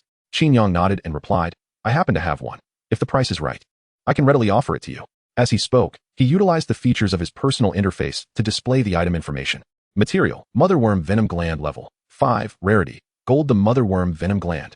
As soon as Qin Yang's information was revealed, a chorus of astonished exclamations erupted from the professionals. The rarity of items is classified into categories: bronze, silver, gold, platinum, diamond, meteoric iron, and star core. The motherworm venom gland is rated as gold. One might open 100 silver chests and still not acquire a single one. However, the source of their astonishment was not merely this point. The motherworm venom gland can only be obtained from treasure chests upon completing a dungeon. This implies that Qin Yang has already cleared the dungeon. What on earth is happening? The dedicated material gatherers were left in a state of confusion. All of them were at least level 16. To navigate through the entire motherworm forest would typically require around an hour. Yet Qin Yang had entered the dungeon for less than 5 minutes. How could he have cleared it? The professionals exchanged glances, each harboring their own conjectures. The condition to clear the motherworm forest is to slay the mutated motherworm. The possession of the motherworm venom gland in Qin Yang's hand confirms that he indeed accomplished this feat. This aspect is understandable. Qin Yang's summoned creature is even more powerful than theirs, naturally granting him the capability to defeat the mutated motherworm. Yet the conundrum remains. 5 minutes is hardly sufficient time to even reach the boss, unless the ranger captain suddenly realized. Certain dungeons allow one to bypass all minor monsters and head directly to the boss room, with the Qin family holding the most powerful guild in Hongwu City. And with numerous professionals under their banner, their attempts at dungeon exploration must have reached millions. It is not surprising that Qin Yang has mastered a few shortcuts. Not only does he possess a formidable summoned creature, but he also knows the secret to bypassing to the boss room. No wonder he has the audacity to solo the motherworm forest. After coming to a realization, the ranger captain remarked to Qin Yang, "Young Master Qin, the purchasing price for the motherbug's venom gland is 60,000 crystal coins. I am willing to add an extra 5,000 to foster our friendship. If agreeable, we can transact immediately." The price was indeed favorable, and Qin Yang readily agreed. Simultaneously, a transaction request appeared before the ranger captain. "Qin Yang, level 9, has initiated a trade with you. Trade item, motherbug's venom gland. Trade amount, 65,000 crystal coins." Upon seeing the notification, the ranger captain stood frozen in disbelief. What? He level 9? But he just awakened yesterday. Chapter 008. The occupational strength of Qin Yang. Is it legendary? Seeing Qin Yang's level, the ranger could scarcely believe his eyes. The entire Hongwu city had undergone a unified awakening just yesterday, and less than 20 hours had elapsed since then. Even if one had immediately entered the secret realm to level up post-awakening, in such a brief span. An ordinary profession might manage to reach only level 2, while an exceptional profession could barely achieve level 3. The sole individual capable of attaining level 8 within a day was the unparalleled prodigy, Luo Fan. He was the only epic-class professional in the history of Hongwu City. Thus, it could be inferred that Qin Yang's awakened hidden profession possessed a strength surpassing that of the epic level. Luo Fan had taken a full 24 hours to reach level 8, and by the end, he was utterly exhausted, both physically and mentally. But look at Qin Yang. His hair and clothes were perfectly intact, as if he had exerted not a single ounce of effort. Moreover, from yesterday's awakening to now, scarcely 20 hours had passed. Not only was he at ease, but his speed also outpaced that of Luo Fan. One could only imagine Luo Fan's reaction upon discovering this. While the ranger was lost in these thoughts, he suddenly heard Qin Yang inquire, "You, and not having second thoughts, are you?" The ranger snapped back to reality and quickly replied, "Apologies, I was momentarily distracted." He promptly transferred the crystal coins to complete the transaction. Qin Yang's brow relaxed, and after expressing his gratitude, he tore a teleportation scroll and vanished from sight. Tearing a teleportation scroll just like that? Where could he be heading? How extravagant. It is said that the annual maintenance cost for the teleportation array could purchase a house in Hongwu City. Why am I not endowed with such fortune? If I were Qin Yang, I would certainly allocate my funds more judiciously. Witnessing Qin Yang's casual use of the scroll, the onlookers were envious to the core. Upon hearing their envious remarks, the ranger rolled his eyes and coldly retorted, "There are some things that money cannot accomplish. Do you have any idea what level he is?" The other professionals exchanged glances, and one warrior spoke up. "He just awakened his profession yesterday. How high could his level be? Surely, he cannot be like Luo Fan and reach level 8 in a single day?" The ranger shook his head and replied, "It is unnecessary to compare him to Luo Fan." The warrior laughed, "I knew it. No matter how strong he is, he cannot surpass Luo Fan." The ranger grasped the warrior's hand and declared, "Young Master Qin is already at level 9. Boom. The ranger's words struck like thunder, shattering the worldview of several professionals. A white light flashed, and at that moment, he felt an overwhelming sense of satisfaction. The golden treasure chest yielded 35,000 crystal yuan, and the materials fetched 65,000 crystal yuan. With just one expedition into the secret realm, a total of 100,000 crystal yuan was secured. In the Blue Star, this equates to a daily income of 100,000. Naturally, only the golden treasure chest can yield such crystal yuan. Had it not been for the record-breaking haul, the rewards would certainly have been less substantial. In high spirits, Qin Yang stepped down from the teleportation array, only to recall the sound of armor clinking behind him. The royal guard was still trailing him. "Please take your leave," Qin Yang said, turning to raise his hand and dismiss the royal guard. The summoning of this entity consumed royal authority, and with the Qin residence being secure, there was no need to waste such resources. Upon entering the mansion's hall, he was greeted by the butler, Chen Si. "Prepare some food and wine to be sent to my room," Qin Yang casually instructed. Chen Si was momentarily taken aback, then replied with a smile, "Young master, do you plan to level up this afternoon? Would you like me to arrange for someone to accompany you?" His expression bewildered. Chen Si inquired further, "When did you leave?" Qin Yang chuckled, "Just now. It didn't take long at all, and I timed it perfectly for lunchtime." Chen Si pressed on, "Young master, after your lunch, will you still go leveling up?" "Not anymore. I'm done for today," Qin Yang replied, stretching lazily as he ascended the stairs to his room. "Oh, that's it for the day?" Chen Si stood there, unsure of how to respond. Even the city lord's clerks did not finish work this early. Nevertheless, he thought, happiness is paramount in life. With a shrug, Chen Si turned and headed to the kitchen to instruct the servants to prepare the meal. After a hearty feast, Qin Yang collapsed into bed, only to awaken comfortably at 5 in the afternoon. Rising, he rinsed his mouth with some wine, then picked up his phone to begin researching the secret realms. Having experienced the stripping of the 9 clans, Qin Yang was no longer inclined to grind for levels the traditional way. Even though his 3 skills were formidable, nothing could compare to the exhilaration of a one-click clear. However, once a level surpassed the monsters by 5 levels, experience could no longer be gained through defeat. In the Motherworm Forest, the highest level monsters were merely level 5. If Qin Yang were to attempt to clear, he could only gain experience. Thus, he needed to identify a secret realm akin to the Motherworm Forest. After perusing a wealth of information, Qin Yang narrowed his options down to 3 secret realms: a level 10 realm, the Plague Rat Path; a level 25 realm, the Goblin Nest; and a level 32 realm, the Demon Ant Catacombs. The monsters within these 3 realms were closely related, perfectly capable of triggering the one-click annihilation of the 9 clans. With clarity of purpose, Qin Yang set his sights on the level 10 realm, the Plague Rat Path.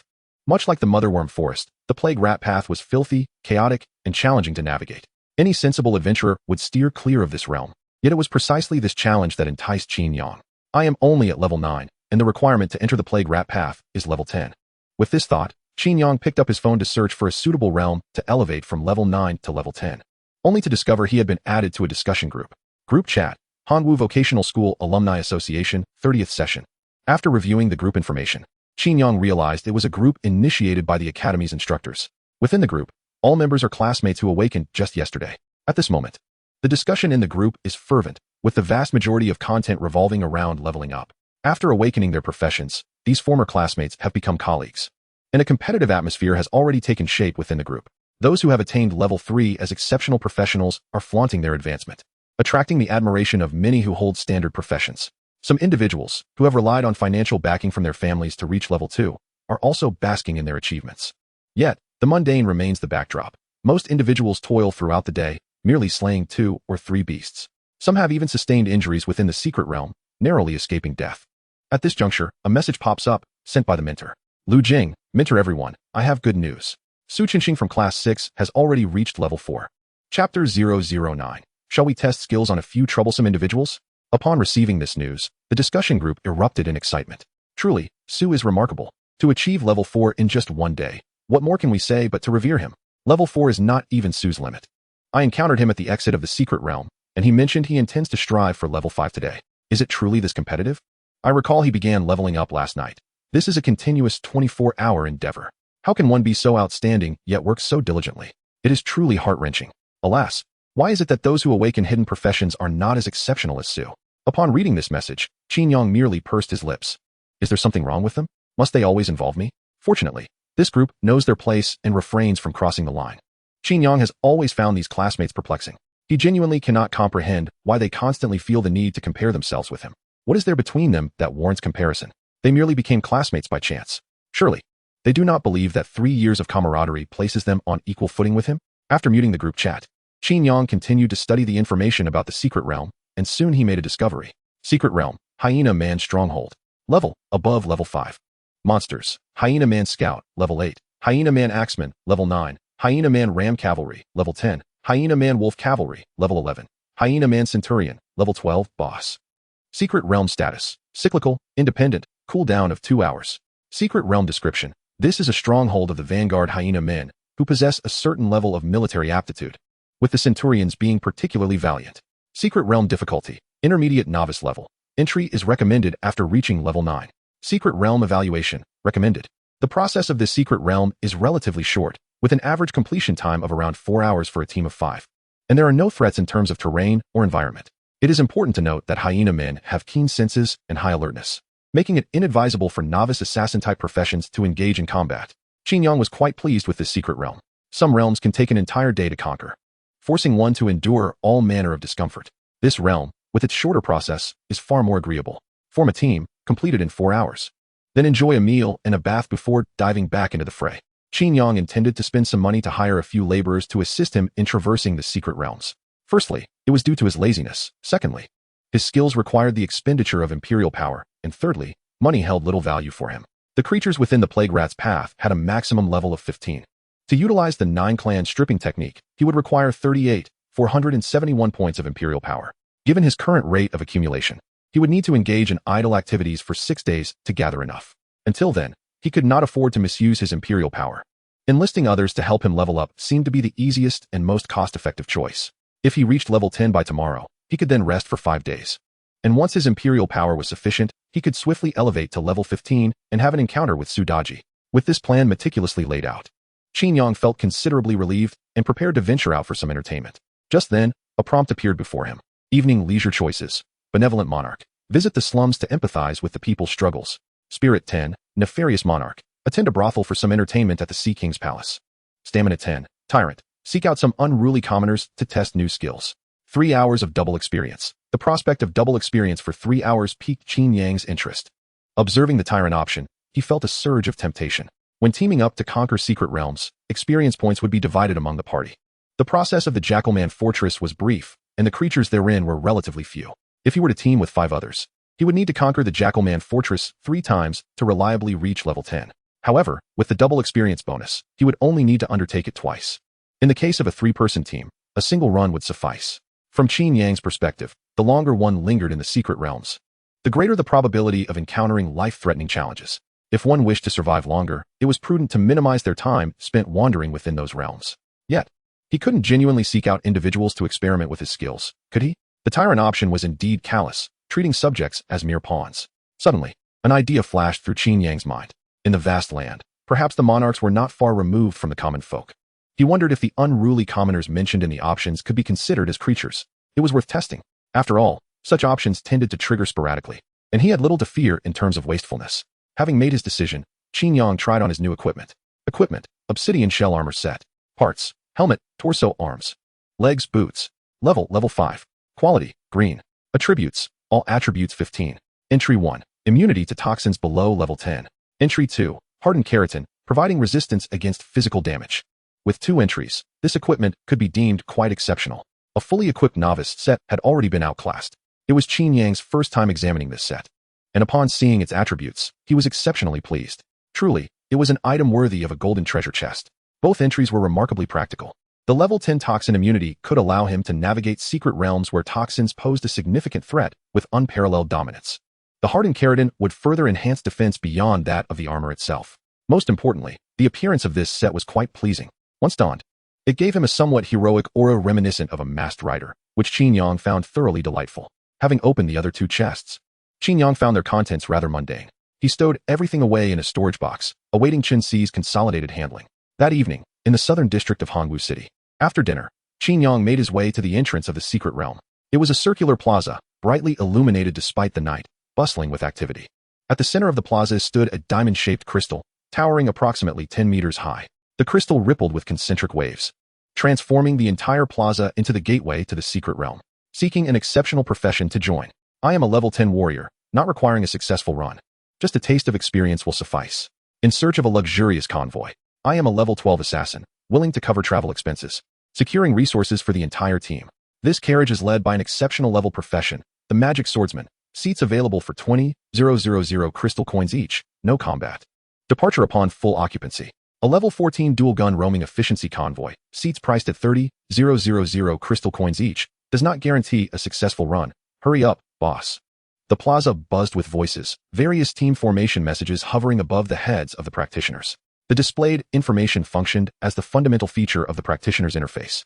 Akin to a view panel, Qin Yang scanned the area, quickly realizing there were no free rides available. This was not due to the practitioner's greed, but rather the inherent dangers of entering the secret realm, where life was often at stake, and no one would offer their services without compensation. Many impoverished families would first seek employment upon awakening their professions, saving up for travel fare before joining a convoy to level up. Qin Yang, however, did not need to fret over travel costs.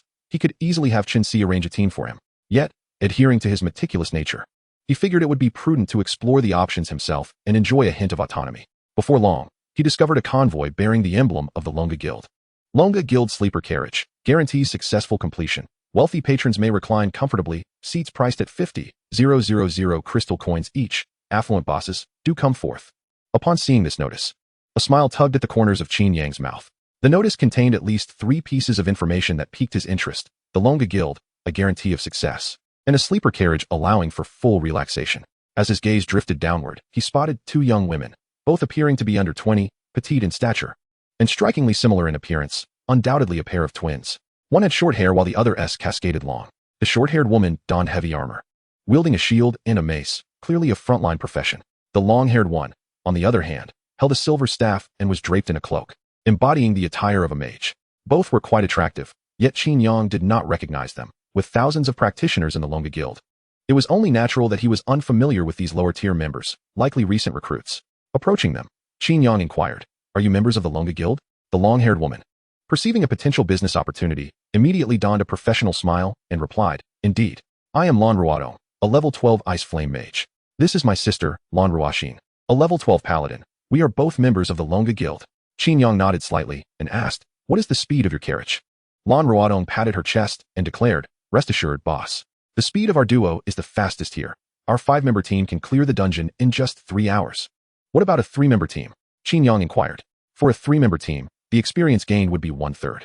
With the double experience bonus, he could reach level 10 after just 1 run of the Null Fortress. A 3-member team is also feasible. We are an unstoppable force, regardless of the number of players. Though you will need to cover the cost for the 2 additional seats, Manhwaaudibook asserted with unwavering confidence. Her confidence, however, left Qin Yang feeling rather uneasy. A mage and a frontline fighter, both at level 12. Could they truly conquer the Null Fortress? The seasoned players outside, boasting levels of 14, were not guaranteed a successful run. Furthermore, prior to his arrival, Qin Yang had perused numerous strategies for the Null Fortress. Despite the dungeon's brief nature, the final challenge posed significant difficulty. Adventurers must breach the fortress and slay the Null Centurion, who is accompanied by over 50 lesser foes, resulting in a chaotic melee. This combat environment is exceedingly perilous. With the rear ranks offering little opportunity for output, many teams fail to secure a successful run. How could these twin sisters not only clear the dungeon, but also operate a sleeper car? Boss, take a look at this, perhaps sensing Qin Yang's skepticism. The more introverted sister, Lan Ruoxin, showcased their completion record. Completion record, Null Fortress. Completion team, Lan Shuxiangu. Completion time, 3 hours, 24 minutes, and 43 seconds. Completion members, Lan Ruodong, level 11 Ice Fire Mage, Lan Ruoxin, level 11 Paladin, Su Xingchuan, level 10 Assassin, Xiao Tingyu, level 9 Assassin, Zheng Jiming, level 9 Assassin. Without needing further explanation from the Lan sisters, Qin Yang immediately recognized the implications. Assassins below level 15 cannot conceal their presence, rendering them ineffective against the keen-sensed gnolls. The fact that the Lan sisters could lead 3 assassins to clear the dungeon in 3 hours was already a testament to their prowess. Qin Yang's brow relaxed. This vehicle was not merely a sleeper car, it was a premium sleeper service. It was no wonder the ticket prices surpassed those of other services. 50,000 crystal coins per seat was indeed steep. An ordinary person's monthly wage barely reached 3,000 crystal coins. To charter the entire vehicle, Qin Yang would need to spend 150,000 crystal coins. For an average adventurer, such an expense would be prohibitive. Yet, who was Qin Yang? 150,000 crystal coins was but the cost of a single night at the Sea King Palace. I'll take the whole car, Qin Yang proclaimed with a grand gesture. Upon closing the deal, Lan Ruodong's eyes sparkled with joy, resembling crescent moons. Then, boss, please pay a deposit of 50%, totaling 75,000 crystal coins. Not a problem, Qin Yang readily agreed, initiating the transaction request. You have initiated a transaction request with Lan Ruodong, level 12. Transaction items, none. Transaction amount, 75,000 crystal coins. Thank you, boss. Lan Ruodong beamed upon receiving the transaction request. However, her smile quickly faltered, as if she had just noticed the identity of the requester. Qin Yang, you are the young master. Lan Ruodong was so astonished that she stammered slightly. Qin Yang nodded in acknowledgement and replied, however, young master, I have yet to take charge. I apologize. We did not recognize you earlier. Lan Ruodong responded swiftly, immediately pulling her sister Lan Ruoxin to bow deeply before Qin Yang. Qin Yang was indifferent to their gestures. The helmet of the obsidian armor was fully encompassing, making it understandable that the sisters did not recognize him. At that moment, Lan Ruodong noticed something intriguing. Young Master Qin, did you not just awaken your profession yesterday? How have you already reached level 9? Upon hearing her sister's words, the shy Lan Ruoxin also displayed a look of astonishment, muttering, it's shocking that the young master has surpassed Luo Fan. Qin Yang furrowed his brow. Your use of surpassed is somewhat offensive. Lan Ruodong hurriedly covered her sister's mouth, laughing. Please don't mind her lack of social grace. Young master, you can board for free. I shall refund you the credits. No need. Let's proceed as per the standard protocol. Qin Yang shook his head in refusal. The Dragon Pavilion Guild requires its members to share 20% of their earnings from dungeon runs. This is business, and it is best to keep the accounts clear. Once prepared, the three transformed into a beam of white light and entered the secret realm. A howl echoed through the night, adding an unsettling chill to the forest beneath the full moon. As soon as the Lan sisters touched down, they each consumed enhancement potions. Clearly well prepared, Qin Yang also raised his hand to activate a skill, summoning his royal guards. Although he only needed to observe the sisters battling the monsters from a distance. The secret realm was fraught with danger, and it was prudent to ensure the guards were in place to avoid any unforeseen mishaps. With a clang, the majestic royal guard emerged, breaking through the void. Kneeling on one knee, he respectfully saluted, Your Majesty, long live. The Lan sisters watched this scene with curiosity, and Lan Ruodong sighed. Your summoned ally is quite imposing. Are you a summoner? A summoner? Qin Yang shook his head, judging by his other two skills. He likely belonged to the mage class. Young master, may I use the identification spell to check your attributes? Lan Ruodong asked cautiously. Qin Yang nodded, you may. In this world, using the identification spell on others without consent was considered highly offensive, even perceived as an act of aggression. In fact, one could even be killed for it if the recipient was displeased. However, prior to delving into the secret realm, it was customary for the team leader to request to see attributes to avoid encountering incompetence. As the driver, Lan Ruodong had a duty to protect Qin Yang, making her desire to gauge his strength entirely reasonable. Fortunately, the identification spell could only reveal levels and attributes, with skills remaining hidden. Otherwise, Qin Yang would have hesitated to join a team. Upon receiving Qin Yang's consent, Lan Ruodong's eyes sparkled with excitement as she cast the identification spell. Following the spell's activation, The royal guard immediately reacted. He swiftly placed his hand on the hilt of his sword, sharply turning his head towards Manhwaadong, his eyes glowing crimson behind the golden mask, emanating a fierce killing intent. Chapter 011. The young master is terrifyingly strong, yet excessively lethargic. Sensing the murderous intent, Manhwaadong immediately raised her shield and stepped protectively in front of her sister, looking at Qin Yang with a face full of confusion. Qin Yang quickly grasped the situation. Manhwaadong's use of the probing technique was deemed a threat by the Imperial Guard. With a mere command, he could execute her on the spot. At that moment, Qin Yang's thoughts stirred. However, Manhwaadong appeared momentarily dazed. Sister, Manhwaadong gently nudged her. It was only then that Manhwaadong abruptly awakened, her gaze towards Qin Yang now imbued with a newfound reverence. Just moments ago, her probing had failed. Not only had she been unable to discern Qin Yang's attributes, but she had also found herself ensnared in an illusion. In this illusion, Manhwaadong inexplicably arrived at a grand and solemn palace. She traversed the lengthy corridors and passed through ornate doorways. In the profound silence, she beheld an emperor clad in a dragon robe. The emperor stood before a colossal, intricately carved window, gazing into the distant horizon where the last rays of sunlight lingered, resembling an untouchable divinity. Perhaps sensing her presence, he slowly turned to face Manhwaadong. His visage, illuminated by the afterglow, revealed eyes as profound as an abyss.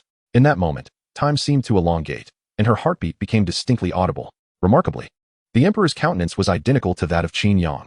His gaze appeared to transcend time and space. The air around him solidified, with even the gentlest breeze hesitant to stir. The entire world seemed to await his every word and action.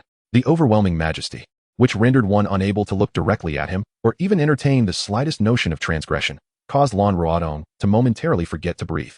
Boom. On the brink of asphyxiation, she jolted back to consciousness. Her eyes met Qin Yang's, now brimming with awe. This was not merely the respect of an employee for their employer, but rather the reverence of a subject towards an emperor or a devotee towards a deity. Coming from a scholarly family, Manhwaadong was well-versed and understood the implications of her recent experience.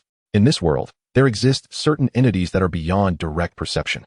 They often possess divine power or are deities themselves. Clearly, Qin Yang harbored something not meant to be gazed upon. If she surmised correctly, it must pertain to his hidden profession, Supreme Sovereign. With this realization, Manhwaadong comprehended the situation.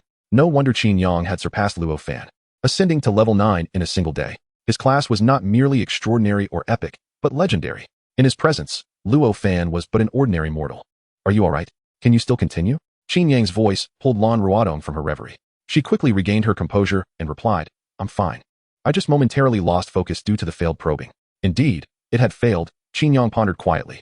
He had also noticed Manhwaadong's unusual demeanor. If he was not mistaken, she had fallen into an illusion, and he had done nothing to provoke it. It seemed that the Supreme Sovereign profession possessed an inherent anti-scrying feature. At that moment, Manhwaadong spoke up, they are coming. Qin Yang turned his head to see 3 wolf-like scouts approaching, adorned in rudimentary leather armor and wielding curved blades, with short bows slung at their waists. They exhibited a formidable individual combat proficiency. Qin Yang took a slight step back, while the Lan sisters moved forward in unison.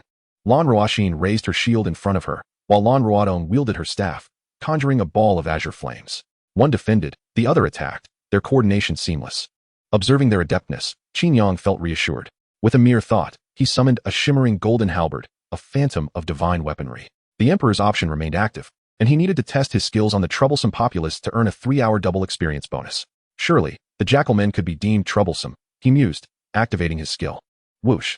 Accompanied by a sharp hum, the halberd transformed into a streak of light, piercing towards the foremost Jackalman scout. The golden luminescence surged through the air, striking true at the creature's chest. However, the anticipated scene of it being impaled did not materialize. Instead, the Jackalman erupted into a mist of blood. A sudden occurrence that even Qin Yang struggled to comprehend.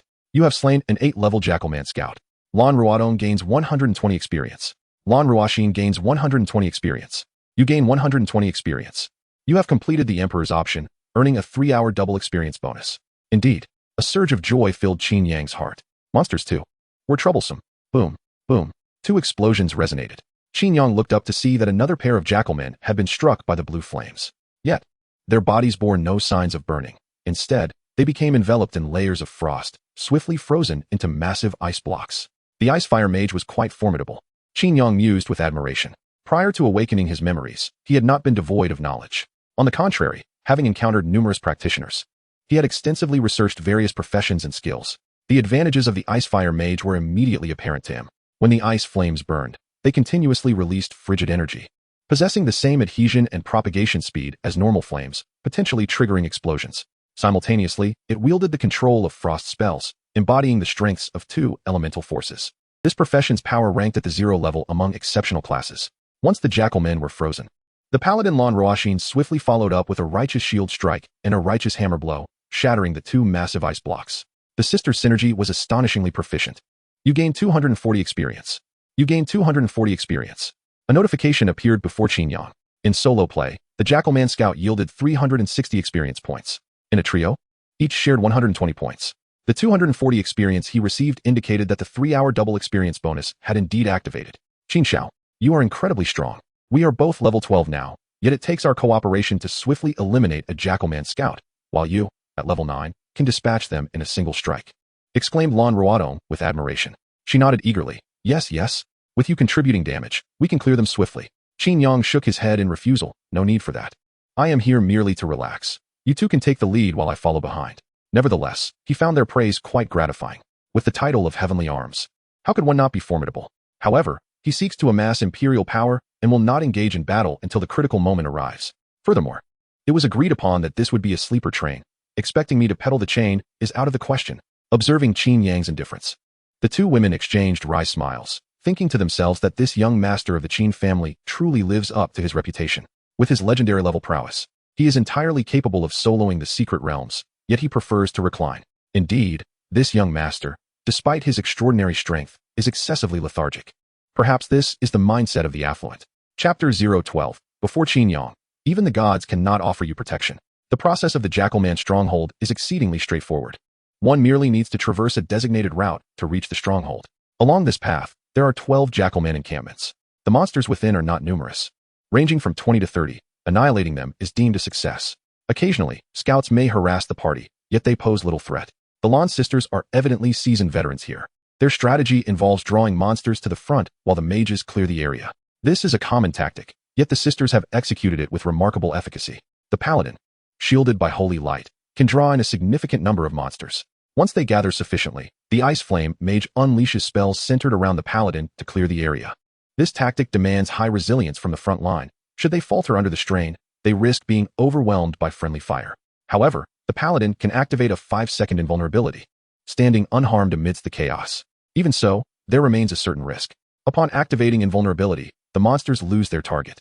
If the mages cannot clear the area promptly, they will be subjected to concentrated attacks from the monsters, during which the paladin is unable to draw aggro. Logically, this strategy requires at least 2 mages and a healer to execute effectively.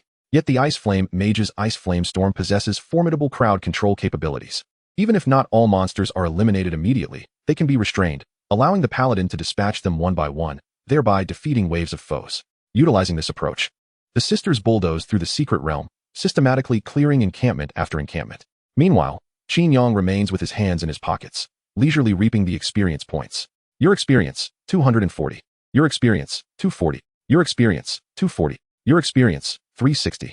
He is content with the sisters' performance, albeit feeling somewhat bored. With the grinding taken care of by diligent workers and his safety ensured by the royal guards, he, the overseer, is truly reclining in comfort. Next time he muses, he should bring a reclining chair along with some fruits and snacks. What a delightful prospect. As Qin Yang contemplates this, a voice from afar interrupts. You're too late. Beside her, Lan Ruoxin finds herself surrounded by over 10 Jackalman axe wielders, her holy shield on the verge of shattering. If she does not activate invulnerability soon, she is likely to be cut down by a flurry of blows. Has the tide turned? Qin Yang rolls his eyes in exasperation. Just moments ago, she praised the reliability of their vehicle, yet now, mere seconds later, a calamity looms? At this juncture, Lan Ruoxin found herself in a precarious predicament.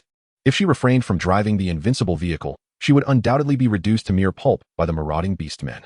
However, should she choose to drive, these feral beings would instantly redirect their focus. If Lan Ruoxin failed to clear the area, both she and Qin Yang would meet their demise. Bang, bang, bang. In this dire situation, Lan Ruoxin desperately consumed a mental stimulant, the azure liquid cascading down her neck, saturating a significant portion of her collar. Damn it. This potion is utterly ineffective.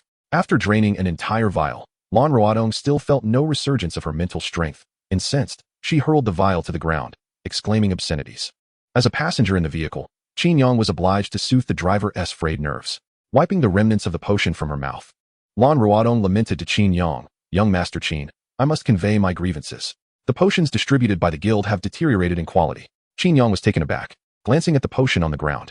Indeed, the vial bore the emblem of their family's apothecary hall. The Qin family had established themselves through the Practitioners Guild, and in recent years, they had diversified into potions, forging, enchanting, and various auxiliary industries, evolving into a substantial conglomerate.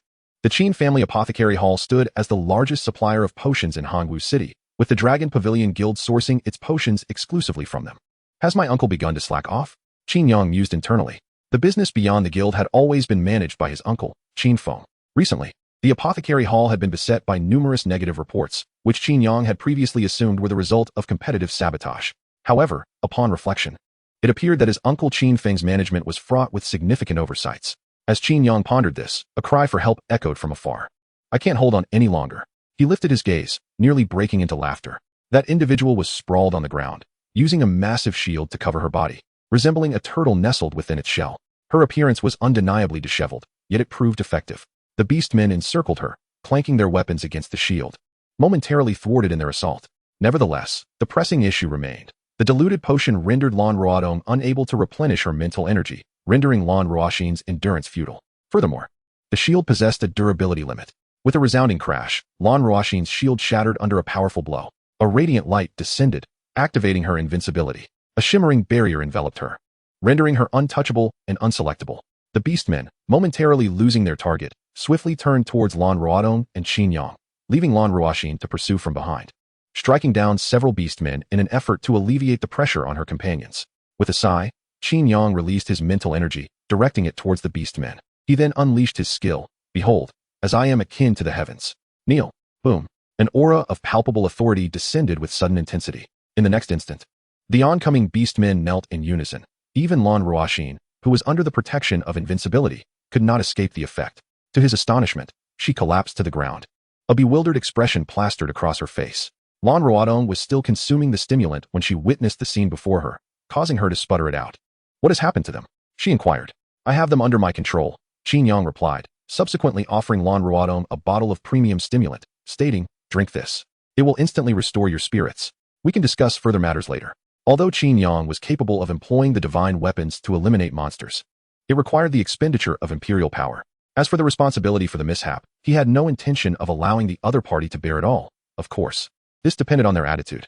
However, at that moment, Manhwaadong was not contemplating such complexities. She merely found the situation peculiar. Manhwaadong is still invincible. How can you have control over her? Yet, this was not the time for such musings. Once her mental fortitude was replenished, Manhwaadong immediately brandished her staff, unleashing wave after wave of icy tempest toward the jackal men, a veritable deluge. Crack, crack, crack. The kneeling jackal men were all encased in ice, transformed into statues bowing in submission. Once freed from the oppressive grip of imperial authority, Manhwaadong sprang to her feet, wielding her hammer with abandon. Bang, bang, bang. Within mere seconds, she reduced the kneeling ice sculptures to a scattering of icy debris. What a close call. The danger has been averted. Manhwaadong exhaled a sigh of relief. Simultaneously, her heart raced with tumultuous thoughts. Her worldview had once again been shaken. The invincibility of the paladin, once activated, rendered them immune to all attacks and skills. Yet Qin Yang's abilities could circumvent this invincibility, forcing Manhwaadong to kneel. What did this signify? Before Qin Yang, even divine beings could not shield the paladin. Chapter 013. I apologize. We have met with misfortune. Young Master Qin, I sincerely apologize. The cost of the premium stimulant will cover the fare. After the crisis was averted, Manhwaadong cautiously apologized to Qin Yang. Had it not been for the intervention of her superior, this venture would have ended in disaster. The premium stimulant provided by Qin Yang could restore 1,000 points of mental fortitude within 10 seconds. Additionally, Manhwaadong had damaged a green-grade shield.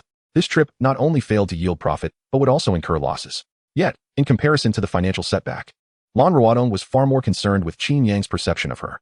This young master was destined to take over the guild. Making a favorable impression on him was worth far more than mere gold. It proved that Manhwaadong's thoughts were indeed astute. The near catastrophe had left Qin Yang somewhat displeased.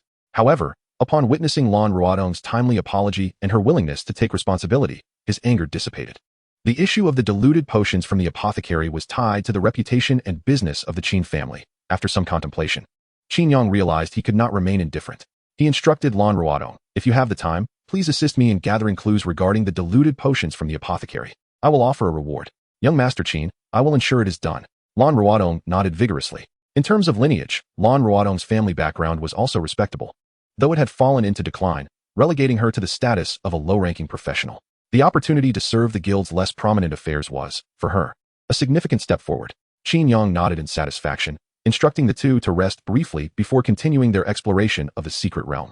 Having learned from this experience, the Lan sisters have become significantly more cautious. Manhwaedit equipped a spare shield, ensuring that she would not draw more than 5 foes at a time. Manhwaedit's control over her mental energy has also become notably more precise. Although her speed has diminished compared to before, it has been compensated by a steady approach. As one camp after another was dismantled, the trio swiftly arrived at the conclusion of the secret realm, the Hyena Man Fortress. This stronghold, modest in size, was encircled by stout wooden palisades, exuding a primitive rugged beauty. Makeshift barricades were scattered about, leaning against the arrow towers, forming a simplistic yet formidable line of defense. On the towers, the eyes of the Hyena Man scouts glinted with sharp vigilance as they surveyed their surroundings. Please, commence your performance, Qin Yang remarked from a distance. Gazing at the fortress, the defenses here are not to be underestimated. A typical 5-man team would find it quite laborious to breach this stronghold. He was genuinely curious to see how the Lan sisters would conquer the fortress. Manhwaedit smiled with pride and replied, Young Master Qin, just you watch. With that, she retrieved a grenade-shaped device from her backpack. Item, Demon Lure Bomb, K9. Quality, green. Description, capable of attracting canine-type magical creatures of levels 1 to 11 within a 1-kilometer radius. It was indeed a Demon Lure Bomb, effective up to level 11. Qin Yang instantly comprehended its purpose. The Demon Lure Bomb is a tactical tool designed to emit an alluring scent that draws magical creatures to a designated location, allowing for a comprehensive ambush. The Lan Sisters Bomb is effective solely on creatures of levels 1 to 11, while the Centurion Hyena Man is at level 12, thus enabling a separation from the lesser monsters. However, the smoke from the bomb only lasts for 1 minute, after which the lesser creatures would return. How to resolve this dilemma? Qin Yang pondered. At that moment, a cacophony resembling canine howls erupted from the distance. The hyena men within the fortress began to pour forth in an unbroken line. Hyena Man scouts, Hyena Man axe wielders, Hyena Man ram cavalry, and Hyena Man wolf riders. This fully staffed battalion comprised approximately 50 magical creatures. Qin Yang could easily envision the predicament should they converge in close proximity. Just then, Manhwaedit tore open a scroll. Summon, Stone Golem. The ground trembled ominously. The earth before Manhwaedit fractured grotesquely as countless stones began to levitate, methodically assembling according to some innate order. With the final stones settling into place, a towering stone golem, standing 5 meters tall, was formed. Advance. With Manhwaedit's command, the golem strode towards the horde of hyena men, each step reverberating through the ground. Qin Yang quickly grasped the significance of the stone golem within this secret realm. The hyena men did not possess magical prowess, and their rudimentary weapons posed no threat to the golem. Throughout the duration of the golem's presence, these lesser creatures would be firmly occupied, granting Manhwaedit the opportunity to engage in a one-on-one confrontation. Quite an impressive strategy indeed, Qin Yang mused inwardly. With but a single artifact, a spell scroll, the two sisters deftly resolved the most daunting challenge of the Knoll stronghold. Truly, they were a formidable duo. How long can the stone golem last? Qin Yang inquired. Only 5 minutes. With that, she grasped Qin Yang's hand and sprinted towards the Knoll fortress. The attention of the Knoll army had been captivated by the stone golem, allowing the trio to effortlessly circumvent them and enter the stronghold. Standing proudly within the fortress was a Knoll centurion, towering at 2 meters with a massive axe in hand. Its sharp teeth bared, beneath its deep brown fur lay skin impervious to blade and sword, while its yellow wolf-like eyes flickered with ferocity and murderous intent. Name, Knoll Centurion. Race, Canine Orc. Level, 12. Strength, 240. Agility, 240. Constitution, 150. Spirit, 150. The detection spell did not differentiate between minor foes and major threats. However, only the most potent of magical creatures could ascend to such heights. For every level of potential, the base attributes multiply 5-fold. A level 12 creature typically possesses attributes ranging from 150 to 200. Yet, the Knoll Centurion before them, also of level 12, boasted a total attribute score of 780, indicating its potential surpassed that of its kin by a significant margin, clearly marking it as a creature of this secret realm. Pathetic. Qin Yang scoffed upon observing the Centurion's attributes. It pales in comparison to the Royal Guards, with a mere 150 points in Constitution. Given Manhwaedit's damage output, it could easily be ground to dust within 5 minutes. The Lan sisters made no unnecessary movements. Manhwaedit raised her hammer high and unleashed her ultimate skill, Sacred Flame of the Spirit. This spell reduced mana consumption for allied units by 80 for 2 minutes. Empowered, Manhwaedit transformed into a veritable spell machine, unleashing ice flame arrows, ice flame storms, and ice flame traps in rapid succession against the Centurion. Despite the Centurion's high agility, it found itself ensnared in the ice flame mage's control, rendered nearly immobile. Even Manhwaedit, the paladin, was able to dart around it with ease. This sacred flame is splendid. Even should I strike to eliminate foes, it would not deplete my regal power excessively, Qin Yang mused, eyeing the 50 or so lesser creatures outside, his hands itching with anticipation. Bolstered by the sacred flame, he conjured a phantom weapon, requiring a mere 2 points of royal power. If he swiftly dispatched these lesser foes, he might even achieve a record time. Just as Qin Yang believed they were nearing the end of their journey, an unexpected calamity ensued. A thunderous crash echoed from outside the fortress as the stone golem crumbled. The Lan sisters, upon hearing the sound, were struck with shock, their faces paling. The golem, which had been tasked with holding the lesser foes at bay, had vanished. Through the fortress gates, they could see that the golem had collapsed, not due to the Knoll's assault, but because its duration had expired, automatically dispelling. The scroll, purchased from the Dragon Pavilion, had clearly stated a duration of 5 minutes. Why had it ended in less than one? Manhwaedit felt a surge of despair, fearing the scroll might be a forgery. Yet, there was no time to ponder such matters now. Outside, over 50 jackal warriors, devoid of purpose, were charging towards the fortress. At this moment, 3 individuals found themselves ensnared in a dire predicament, besieged from all sides, and escape seemed nearly impossible. This expedition into the secret realm appeared to be fraught with peril. Manhwaedit sighed and called out to her sister, Manhwaedit. First, let Qin Shao withdraw from battle. Manhwaedit, understanding the urgency of the situation, raised her hammer and enveloped Qin Yang in an invincibility shield, saying, "Boss, you should retreat. We are in trouble. My apologies." Chapter 014. If Qin Shao possesses such strength, why remain in the vehicle? Had there been an accident? Enveloped in invincibility, Qin Yang could only shake his head in resignation. He was keenly aware of the battlefield's dynamics. Without needing Manhwaedit's prompting, he realized they were indeed in dire straits. If he did not act promptly to salvage the situation, their vehicle would soon transform into a hearse. With this thought, he stepped forward, positioning himself directly before the fortress gate. "Qin Shao, you must exit the secret realm at once." Manhwaedit, seeing that Qin Yang had yet to withdraw, grew increasingly anxious. The invincibility would last merely 5 seconds. Once that time elapsed, for Qin Yang to disengage from battle, he would have to eliminate all the monsters. But was that feasible? She and her sister could swiftly navigate the jackal warrior realm, relying on their cunning strategy of drawing the enemy away. Now that the ruse had failed, it was impossible for just the two of them to contend with so many monsters. Faced with such despair, she had resigned herself to the prospect of death. If Qin Yang remained, he too would share their fate. Ignoring Manhwaedit's pleas, Qin Yang silently activated his skill, Heavenly Divine Weapons. As the skill took effect, a multitude of radiant weapons materialized behind him. The Tai sword, the Fangtian paintbrush halberd, the dual blades of Yin and Yang, and the renowned swords of Ganjiang and Mo Xie. All of China's legendary arms appeared, thanks to the enhancement of Manhwaedit's Holy Spirit Flame. The energy cost for each weapon was reduced from 10 royal power points to just 2. With a mere 200 points of royal power, he conjured 100 spectral weapons. Without this advantage, he would have suffered significant losses of royal power. At that moment, the jackal warriors surged into the fortress. Leading the charge were over 20 cavalrymen, followed closely by sword and shield soldiers and scouts, their momentum formidable. In the face of the oncoming horde, Qin Yang merely swung his hand downwards, activating his skill. The celestial weapons transformed into golden streaks, hurtling through the air.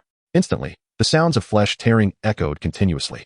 The frenzied jackal warriors, upon encountering the spectral weapons, burst into clouds of crimson mist like fireworks. Some weapons detonated multiple times, piercing through several jackal warriors before vanishing. These creatures, clad in rudimentary armor, proved less resilient than mere cheese against the spectral weapons. You have slain a level 9 jackal warrior sword and shield soldier. You have slain a level 10 jackal warrior ram cavalryman. You have slain a level 11 jackal warrior wolf cavalryman. In an instant, kill notifications cascaded before his eyes like a waterfall. The experience bar surged dramatically, akin to a thermometer immersed in boiling water. Your level has risen to level 10. All attributes too. You have gained 5 points of free attributes. As he swept through 50 monsters, Qin Yang's level ascended to 10, fulfilling the prerequisites for entering the plague rat path. The objective of this secret realm journey had been accomplished. Meanwhile, the Lan sisters remained oblivious to Qin Yang's upgrade. Both momentarily stunned, they had long suspected Qin Yang's strength, yet human imagination is ultimately constrained by perception. Who could fathom that a level 9 practitioner could reap such havoc in a level 12 secret realm? The sudden burst of golden radiance resembled divine retribution, leading Manhwaedit to question whether Qin Yang was actually level 9, or perhaps even level 90. Be careful, sister. As Manhwaedit was lost in thought, The voice of Lan Ruoxin broke through. Startled, Lan Ruoxin awoke to find that the control chain of the Wolfman captain had snapped, regaining its mobility. It immediately launched a fearless charge, brandishing its massive axe toward her. With her agility attribute not particularly high, Lan Ruoxin found it challenging to execute an effective evasive maneuver in such a brief span of time. She could only brace herself and raise her staff, unleashing an ice flame arrow at the captain.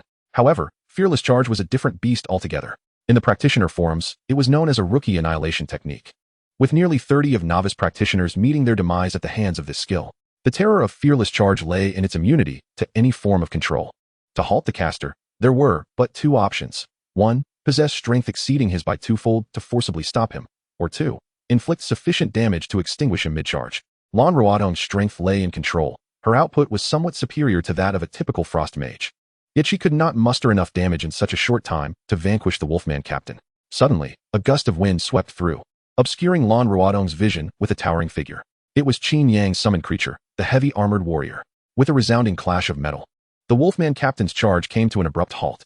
It was as though he had collided with an indomitable fortress, his massive form tilting backward. In the next moment, the heavy armored warrior, wielding his blade with both hands, delivered a downward strike. The sound of metal striking flesh echoed as knife light and blood shimmered intertwined upon the captain's form. Following a pained whimper, a notification appeared before Lan Ruoxin. Qin Yang has slain the level 12 Wolfman captain. Your experience points, 1866. Dead, level 12. Slain in a single blow by Qin Yang's summoned creature? Moreover, this creature had appeared instantaneously before her, moving with such swiftness that she could not perceive it. This was unfathomable. How could one clad in such heavy armor possess such remarkable speed? Lan Ruoxin's questions were soon answered. With a swift motion, the long sword was sheathed, and the heavy armored warrior vanished into thin air. Lan Ruoxin was taken aback, instinctively glancing toward Qin Yang. Indeed, the formidable warrior, clad in heavy armor and towering over 2 meters in height, reappeared behind Qin Yang. A flash of support? Lan Ruoxin was taken aback. Was this not the core skill of the epic class profession, the Shield Guardian? A summoned creature possessing the skills of an epic class profession? Was this appropriate? Was it reasonable? Furthermore, if Qin Xiao possessed such strength, why still rely on transportation? Was solo play truly that exhausting?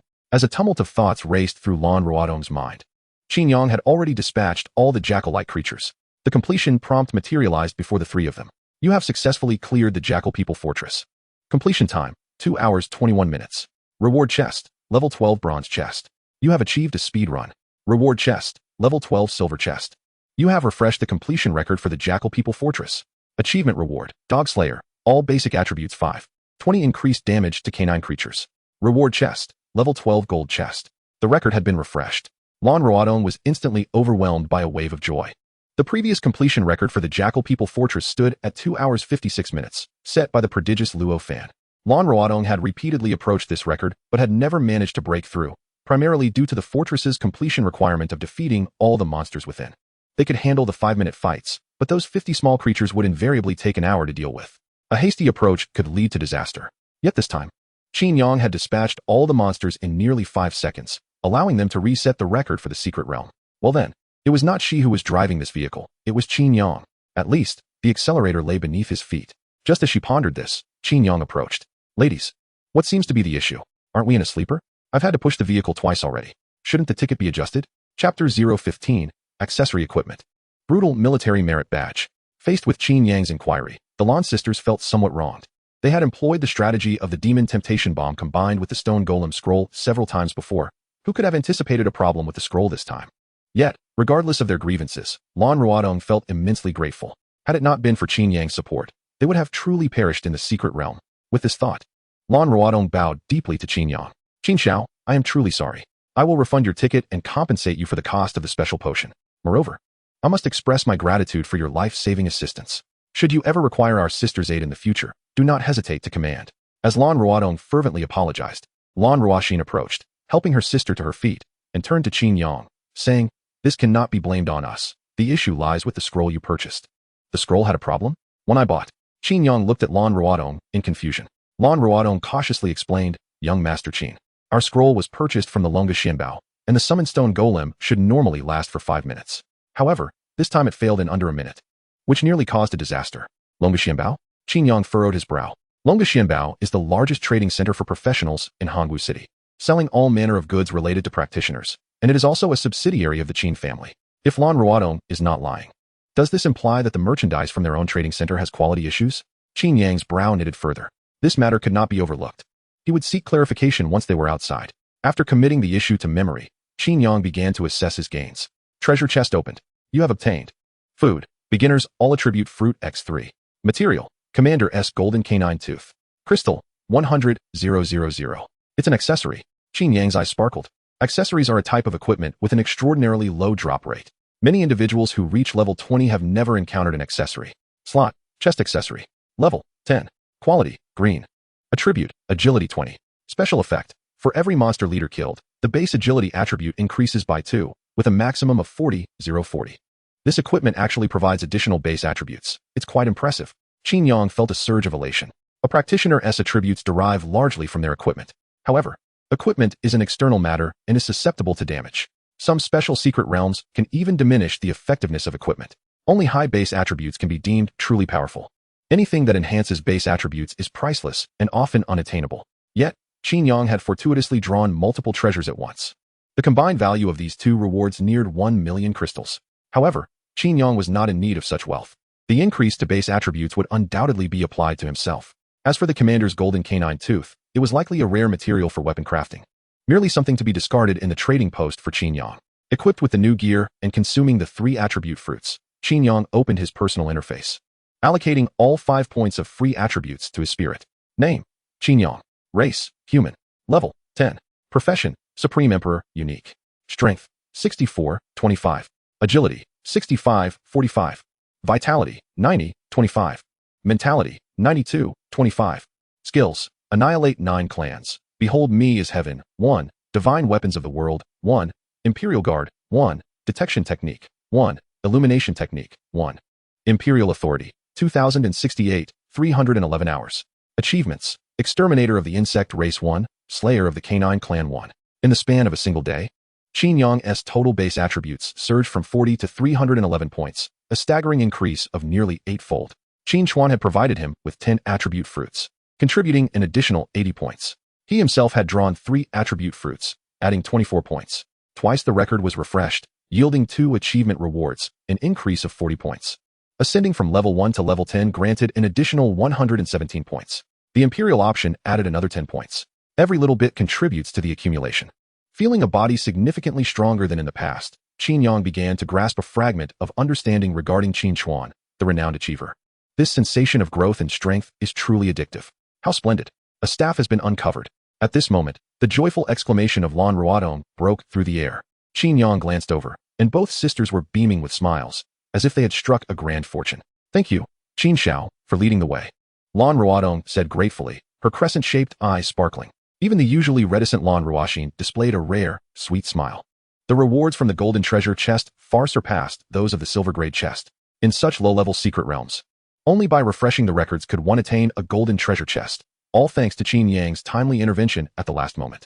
Otherwise, they would not only have missed the chest, but could have also faced dire consequences. After the trio exited the secret realm, Qin Yang treated the two to a late-night meal.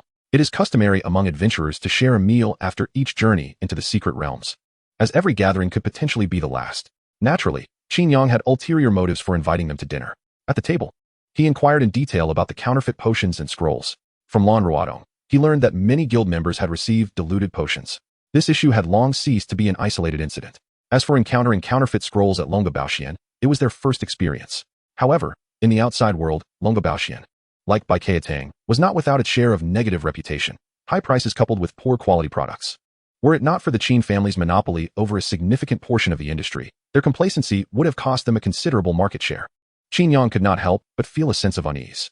A 1,000-mile dike can be destroyed by an ant's nest. If the Qin family were to falter, where would he find the pleasure of a second-generation heir's life? Yet, Qin Yang sensed that there was more to this matter than met the eye. The family business had always been overseen by his uncle, Qin Feng, who was Qin Chuan's most trusted brother. They had weathered many storms together over the years to build their current empire. Once, Qin Feng even sacrificed his ability to bear children to save Qin Chuan. Compared to him, Qin Yang felt he resembled more of an insider trader. Until the situation was fully clarified, he could not rush to inform his elder about his uncle based solely on one side's account. The current course of action was to gather more clues before making any decisions. As Qin Yang pondered this, an option appeared before him. Faced with the Imperial Edict, you choose the benevolent ruler. This case implicates royal relatives. I shall investigate personally, leaving no stone unturned. Skill, Jinui. The foolish ruler. The two daughters of the Lan family are spreading falsehoods. Take them to the palace. I shall beat them to death with a stick. Constitution 10. The tyrant. Arrest all related parties. Better to wrongfully kill 1,000 than let one escape. I demand severed heads. Strength 10. Chapter 016. Jinui. The hounds at hand. Jinui. Qin Yang's eyes lit up as he decisively chose the option of the wise ruler. You have acquired the professional skill, the Jinui. Qin Yang was somewhat taken aback. He had anticipated that he would need to investigate the matter thoroughly before receiving the skill. It seems that the options are categorized into two types, one based on attitude, which grants rewards immediately upon selection, and the other based on tasks, which require completion before rewards are bestowed. The earlier attempt to test the skill on troublesome citizens fell into the latter category. Contemplating this, Qin Yang delved into the details of the Jinui. Professional skill, Jinui. Description: summon a Jinui who can traverse shadows, gather intelligence, collect information, search for targets, and execute them. Consumption of Imperial authority, 50 points per hour. Note: the agility of the Jinui is 10-fold of your base agility, enjoying a 5-fold equipment bonus, while other attributes are 5 times the base attributes. For every 100 points of base agility, the Jinui's limit increases by 1. A smile crept upon Qin Yang's lips. He had been at a loss as to how to investigate the case, and now he had a professionally aligned summon to assist him, with the Jinui at his disposal. What evidence could possibly elude him? Click. The sound of a camera shutter echoed in the air. Qin Yang looked up to find Manhwaedit surreptitiously taking pictures of him with her phone. Furrowing his brow, he inquired, "Did you apply a beauty filter?" Hee. Qin Xiao doesn't need any beauty filter, Manhwaedit replied, her eyes slightly glazed from the alcohol they had shared. With her naturally exquisite features, she now exhibited a hint of youthful allure. "I would like to use your photo as my screensaver, if that's all right," she said, propping her head up as she admired the photo she had just taken, conversing with herself. "They all say you are unlearned and unambitious. I believe they are simply envious of you. You are handsome, strong, and have a pleasant demeanor. Aside from being a tad lazy, you are practically flawless. Perfect." As she spoke, her head slowly leaned toward the phone. "Sister, please maintain your composure." Manhwaedit had thought her sister was about to kiss the screen, but instead, Manhwaedit's head came crashing down onto the phone, utterly intoxicated. Thus, their late-night snack came to an end. Returning to his room, he softly called out, "Jinui." With the activation of the skill, a phantom emerged from the shadows of the bedroom. It advanced step by step toward Qin Yang, its ethereal form gradually solidifying, as though its transparency shifted from 0 to 100. 3 seconds later, a Jinui clad in a flying fish suit, with a beautifully embroidered spring knife at its waist, a disc-shaped helmet atop its head, and a silver-scaled mask covering its face, knelt before Qin Yang. "Your Majesty, long live." Unlike the chilling gusts accompanying the entrance of the Imperial Guards, the appearance of the Jinui was utterly silent, as if it had always been by his side, only now revealing itself to him. "Arise," Qin Yang spoke softly, examining the attributes of the Jinui. Summon, Jinui 1. Level, 10. Strength, 320. Agility, 650, 225. Vitality, 450.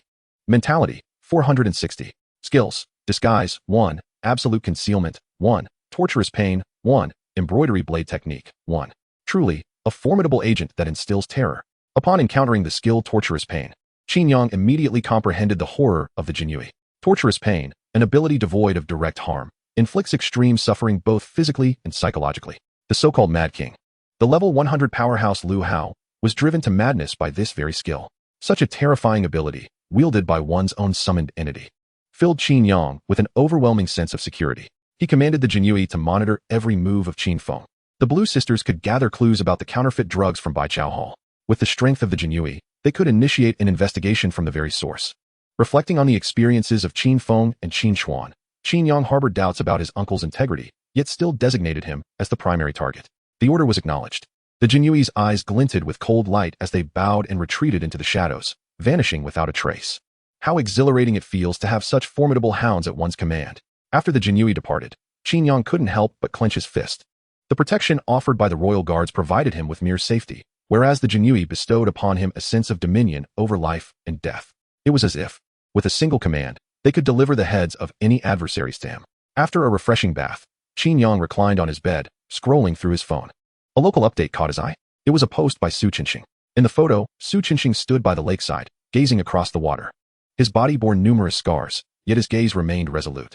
He held in his hand a uniquely crafted longsword, accompanied by the caption, "My life is like walking on thin ice. Do you think I can reach the other side?"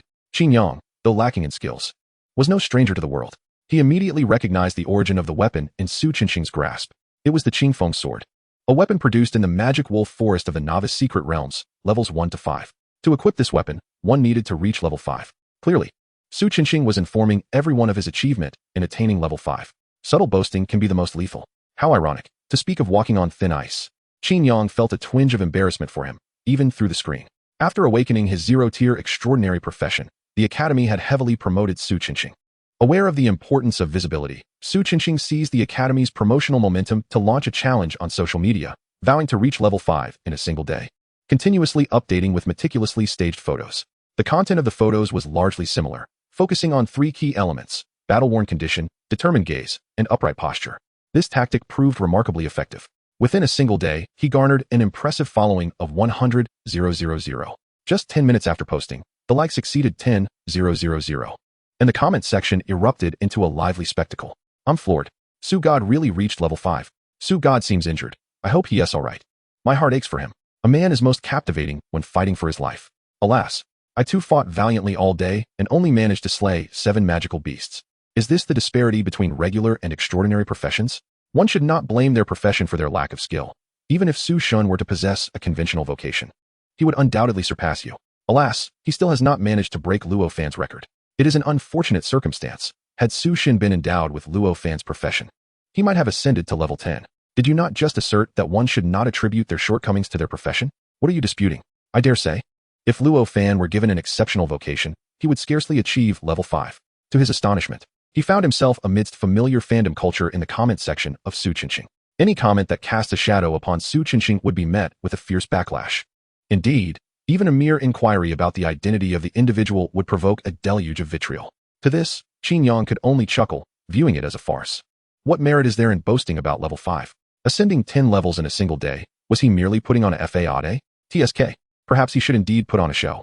Prosperity that does not return home is akin to wearing splendid garments in the dark of night.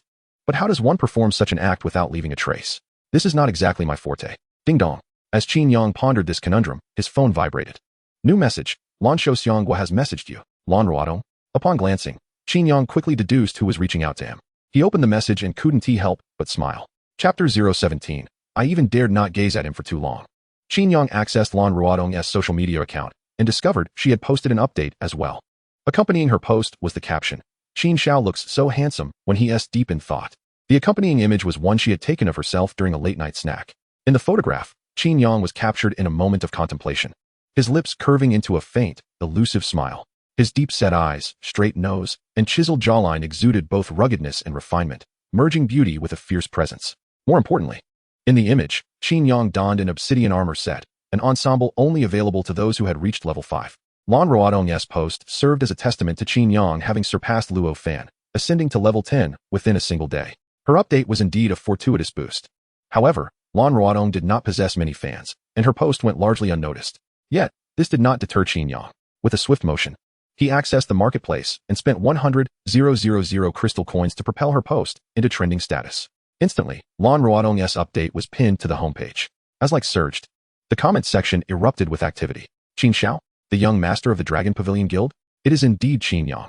He looks rather handsome from this angle. What the heck? Is that an obsidian armor set he is wearing? He is already at level 5?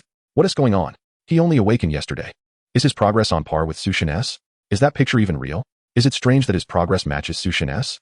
Qin Xiao awakened a hidden profession, which is at least of extraordinary caliber. Given his family's financial backing, isn't it embarrassing if his progress lags behind Su Shin's? Judging solely by the photograph, it seems Qin Xiao has the upper hand. Su Shun is battered and bruised, while Qin Xiao is thriving, winning. If Su Shun were granted a hidden profession, he would undoubtedly surpass level 5. Indeed, Su Shun's profession and resources are at a disadvantage, yet he can still contend with Qin Yang. The superiority is evident. Before long, the comment section was rife with discord, filled with double standards and dismissals of the facts. Fandom culture is akin to an unpleasant odor wafting through a restroom, capable of nauseating anyone in its vicinity. Qin Yang found himself perplexed. Are we truly still discussing matters of level 5? Eventually, a comment struck a chord. Upon reading it, one could only grimace. So what if he possesses green-grade equipment, purchased with family wealth? Does that reflect his own prowess? I chuckled. The fans of Su Qinxing seem rather lacking in intellect as they continue to argue over the claim of 10-level green-grade gear. This comment finally made the die-hard fans of Su Qinxing realize the absurdity. So only at level 10 can one equip such items? Thus, Qin Yang must be at level 10? How is that conceivable? Luo Fan, an epic-class profession, just managed to ascend 8 levels in a single day. And Qin Yang achieving level 10 in a day? That seems utterly implausible. This photograph must be fabricated. Why is it that Luo Fan can accomplish such feats, yet Qin Xiao cannot surpass them? I fail to comprehend your reasoning. After all, Qin Xiao is a hidden profession whose potential remains uncertain. Surely he cannot be weaker than Luo Fan. Damn it. Level 10 in a day. I couldn't reach level 10 in 10 months. As a conventional profession, why even compare yourself to a hidden one? Why subject yourself to such discomfort? Did not Su Shen assert that the strength of a profession is determined by the individual? He merely boasts, and yet you take it to heart, and you still call upon Su Shen? In the presence of Qin Xiao, he is but the deity of restrooms. Following news of Qin Yang reaching level 10, more voices arose in his defense, and the tide of comments began to shift. Yet Su Qinxing's fans continued to stubbornly resist. Even so, I still do not believe he surpasses Su Shen. With such wealth, Qin Yang must have hired someone to assist him in leveling. Reaching level 10 is hardly his own merit. Indeed, it appears Su Shen achieved his level solo. Level 5 is already remarkable. Setting aside the facts, does Su Shen at level 5 truly fall short of Qin Yang at level 10? Let us disperse. They have chosen to disregard reality. What more can we discuss? Shall we talk about magic? A valid point. Qin Yang liked this comment. His objective was accomplished, and he had enjoyed the entertainment. There was no need to continue reading the nonsensical critiques. Qin Yang exited the application and turned off the lights, ready for slumber. While he drifted into a deep sleep, others found themselves wide awake. In the dim, cramped quarters of Hongwu's old city, Su Qinxing clutched his phone, unable to tear his gaze away from Qin Yang's photograph. This image was undeniable. He had truly reached level 10. Su Qinxing's hands trembled, his eyes bloodshot. He had once believed his leveling speed was unmatched throughout Hongwu City. Had he not wished to conceal his true capabilities, his level could have been even higher. Yet, here stood Qin Yang, this privileged heir, seizing the spotlight that rightfully belonged to him. Could it be he too had accessed hidden advantages? Contemplating this, Su Qinxing whispered, "Huiwe, come forth." No sooner had he spoken than a figure materialized, like a phantom. It was a radiant elven saintess, draped in white silk. She moved with grace, enveloped in an ethereal glow that exuded an otherworldly beauty, her silver hair cascading like a waterfall, shimmering with a soft luminescence. The moment she appeared, a layer of moonlight, akin to white frost, enveloped the cramped rental room, subtly permeating the air with a refreshing fragrance. Name, Radiant Moon Saintess. Race, Elf. Level 5. Strength, 110. Agility, 200. Constitution, 100. Spirit, 240.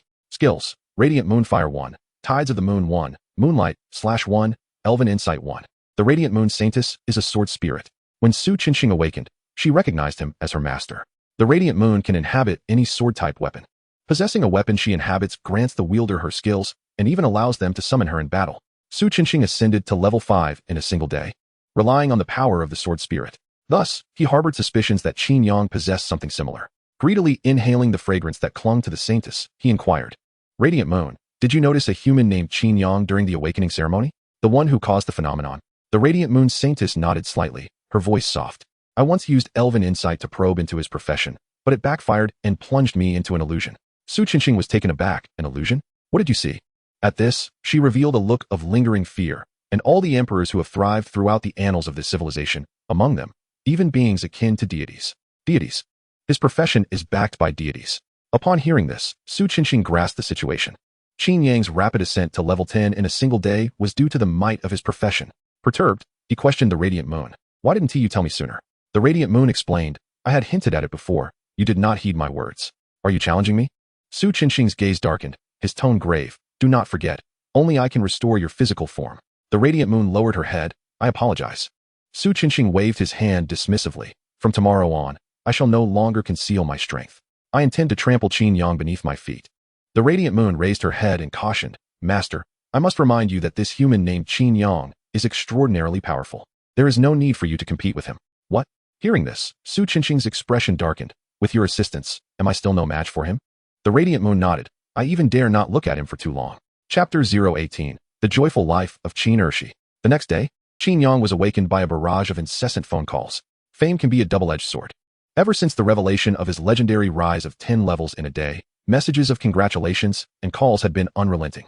From the elders at the city lord's office, such as Zhong Yuan, to classmates from Hongwu, and various distant relatives of the Qin family. Anyone with Qin Yang's contact information sought to become familiar.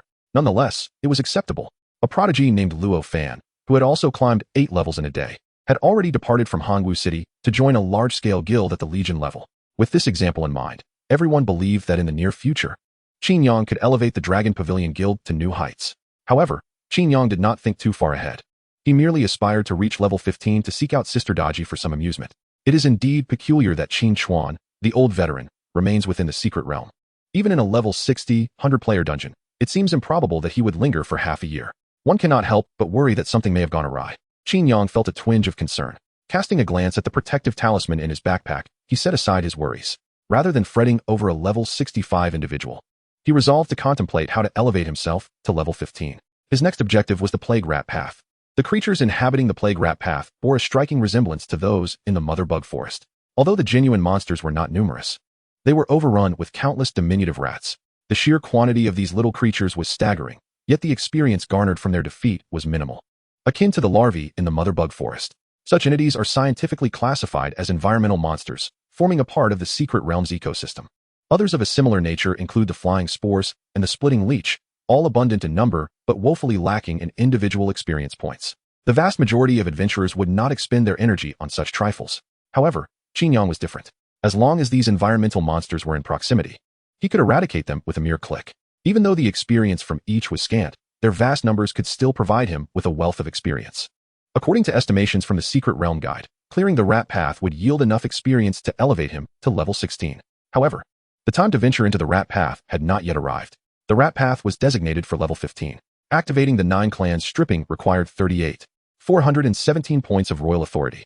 Currently, Qin Yang's accumulation rate of royal authority was 311 points per hour, which, after deducting the salaries of the Imperial Guards, left him with 261 points. He would need to idle for approximately 6 days to amass enough for a complete clearance.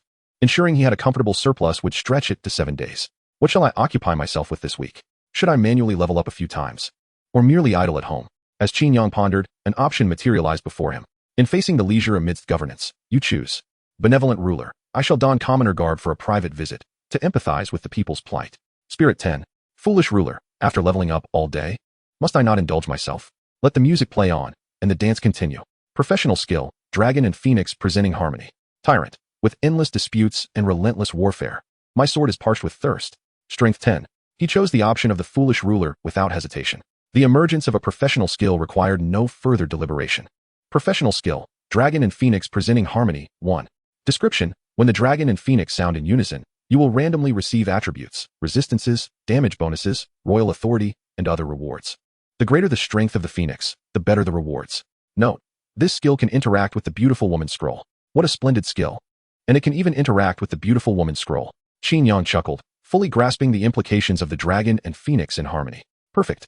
For the next 7 days, I shall refrain from grinding levels. Why stand and toil when I can recline and reap rewards? Manual leveling consumes royal authority, and in the end, the efficiency pales in comparison to a mere click for a complete clearance. It is time to eat, drink, and sleep. With this thought, Qin Yang promptly arranged his itinerary. The realm of indulgence in Hongwu City is not solely confined to the Sea King Palace. Thus, on the first day, he luxuriated in warm baths and massages, where the harmonious resonance of the dragon and phoenix flourished. On the second day, he reveled in the nightlife, imbibing spirits and dancing, further enhancing his fiery resilience. The third day was dedicated to savoring tea in a tranquil tea house, while listening to the melodious strains of the guqin, elevating his mental acuity. By the fourth day, he indulged in a spa retreat for holistic wellness, bolstering his imperial strength to a remarkable 1200. While the Almighty took 7 days to create the world, Qin Yang nearly birthed a new being in this span. For an entire week, he did not linger at home. Amidst the fleeting pleasures of life, the delicate interplay of flowers, snow, and moonlight, and the intoxicating allure of wealth, he experienced joys never before savored in his previous existence. While others toiled desperately in secret realms, Qin Yang fought valiantly on his own battlefield. Superficially, it appeared he was indulging in extravagance and squandering time, yet in truth, he labored diligently. Tending to his fields demanded considerable exertion. Fortunately, the passive ability of the dragon and phoenix's auspicious presence ensured that every effort bore fruit. In addition to relishing life, Qin Yang also maintained his grasp over the royal court, casting a watchful eye over the populace. Your Majesty, the Imperial Guards seek an audience, came the call. Reclining on his bed, Qin Yang opened his eyes slightly and replied, let them enter. Within the chamber, the Imperial Guards materialized like phantoms. Qin Feng's actions perplexed Qin Yang. He feigned negligence in his duties while secretly exerting immense effort. He was ostensibly addressing issues of counterfeit potions, yet never engaged in public relations. Although he appeared to be lining his own pockets, he selflessly funded the collection of rare materials for Qin Chuan. What was his true game? Of course, Qin Feng was not without his own issues. When he openly berated Qin Yang, it was with genuine ire, laced with emotion and expletives. However, Qin Yang found it difficult to confront Qin Feng over this matter, as his own actions warranted criticism. Exposed, the second Qin has lost his way. Late at night, he spends the night with two women at a hotel. Insanity, Qin Yang dances intimately with beauties at the bar, declaring he will buy drinks for the entire crowd. Dissipation, Qin Yang has not visited any secret realms in 7 days. Since that incident, a considerable number of fans began to follow him, eager to witness the pace of his subsequent ascension. Instead, they were treated to a glimpse of a life of extravagance and unbridled joy. 7 days, a full week. This individual had not engaged in a single serious task. In an instant, his admirers came to understand. Qin Yang remained the same Qin Yang. The awakening of his hidden profession might enhance his potential, but it could not alter his inherent nature. The second Qin was still the most extravagant libertine in Hanwu City. On the 8th day, in the early hours of the morning, Qin Yang concluded a thrilling battle. Having faced multiple adversaries, he experienced growth across all 4 attributes. He accessed his personal interface. Name, Qin Yang. Race, human level, 10. Class, Supreme Sovereign, unique. Strength, 72, 25. Agility, 75, 45. Constitution, 94, 25. Mentality, 96, 25. Skills, annihilation of the 9 clans. Gaze upon me as if I were heaven, 1. Divine weapons of the world, 1. Imperial guards, 1. Brocade-clad guards, 1. Auspicious dragons and phoenixes, 1. Investigation technique, 1. Illuminating technique, 1. Royal authority, 47,128, 337 hours. Achievements, nemesis of the insect race, 1. Slaughterer of the canines, 1. After 7 days of diligent effort, a total of 26 attribute points were garnered, equivalent to a 2-level increase. The elemental resistances to fire, frost, and lightning have been considerably enhanced. Additionally, nearly 10,000 units of royal authority have been amassed. Can this be deemed a waste of time? Can one say it reflects a lack of effort? Qin Yang was deeply moved by his own progress. Now, with royal authority having reached 47128, it was time to venture into the plague rat's path to gain further levels. After settling the 4 defeated subordinates, Qin Yang departed from the hotel and made his way directly to the entrance of the secret realm known as the plague rat's path. This secret realm is an open type, not creating independent spaces for individuals or small teams. Consequently, upon entering the realm, Qin Yang might encounter other professionals. He chose the early morning hours to exploit the solitude of the realm, intending to achieve a swift and decisive cleansing. However, his plans were thwarted. Upon reaching the entrance of the plague rat's path, he spotted 5 female professionals from a distance. How curious! Are there others farming in the plague rat's path? Qin Yang pondered in bewilderment. Renowned as a treacherous secret realm, the plague rat's path is infamous for its repulsive monsters, abhorrent environment, and treacherous terrain. Typically, even during the day, it is rare to encounter anyone within the realm. How could there be a team present at 3 or 4 in the morning? Moreover, judging by their equipment, their levels were not insignificant. Chapter 019, Annihilation of the 9 Clans. Perform a magic trick for the rats. The entrance to the plague rat's path is located at the exit of the sewers in Hanwu City. As Qin Yang approached the entrance, he observed the 5 individuals ahead. Based on their equipment, it was evident that they were all above level 20. Among them, the highest-ranking female priest donned a complete level 30 set. Isn't that the vice-captain of the Qingyuan team? Qin Yang instantly recognized her. Compared to ordinary individuals, professionals are already a rare breed. Beautiful female professionals are even scarcer. Qin Yang possessed an extraordinary memory for the enchanting female professionals he had encountered. The graceful and fair-faced female priest ahead was none other than Yang Luoqiao, the vice-captain of the Qingyuan adventurers team, a level 31 holy light priest. Professional groups are categorized from smallest to largest as follows: adventurers teams, brigades, guilds, large guilds, legions, and grand legions. As the smallest unit, adventurers teams typically consist of fewer than 50 members. The Qingyuan adventurers team, which emerged last year, is renowned in Hanwu City for exclusively recruiting female professionals. As the vice president, Yang Luoqiao has achieved a commendable level of 31, a significant accomplishment. The distinction between levels 31 and 30 is profound, as professionals not only exhibit level disparities but also tier differences: common, elite, master, hero, sovereign, emperor, transcendent, divine blood, and demigod. Between the 9 tiers, there is a span of 30 levels for each segment. From level 1 to 30, one is considered a non-class practitioner, earning 13 attribute points with each level gained. Upon reaching level 30 and advancing to level 31, one must utilize a breakthrough gem to successfully level up. After level 31, one becomes an elite practitioner, acquiring 30 attribute points for each subsequent level. The previously gained 29 levels will also be retroactively adjusted to 30 attribute points each. This surge in attributes amounts to a staggering total of 493 points. It can be stated that the distinction between non-classed and elite practitioners is akin to the difference between cultivating qi and establishing a foundation. The priestly robe has been stretched to its limits, indicating a significant increase in healing capacity. Qin Yang gazed from a distance, admiring Yang Luoqiang's figure. At that moment, the group of Yuan in the distance also spotted Qin Yang. Luoqiang, that person has been staring at you, and his gaze is rather impolite. A young archer beside Yang Luoqiang cautioned. Yang Luoqiang cast a glance at Qin Yang and remarked, "Oh, it's Qin Ershi again. Old habits die hard. Wait, he's Qin Yang? I didn't even recognize him." Several female team members exclaimed in surprise. Qin Yang is quite renowned in Hangwu City. Some may not be familiar with his appearance, but the name Qin Yang is certainly well known. A female warrior chuckled, "Luoqiang, why don't we go greet young Master Qin? Who knows, it might present an opportunity for advancement." Haha, yes indeed. Let's have young Master Qin invest in our Qingyuan adventure team. The other 3 female practitioners nodded with mischievous smiles.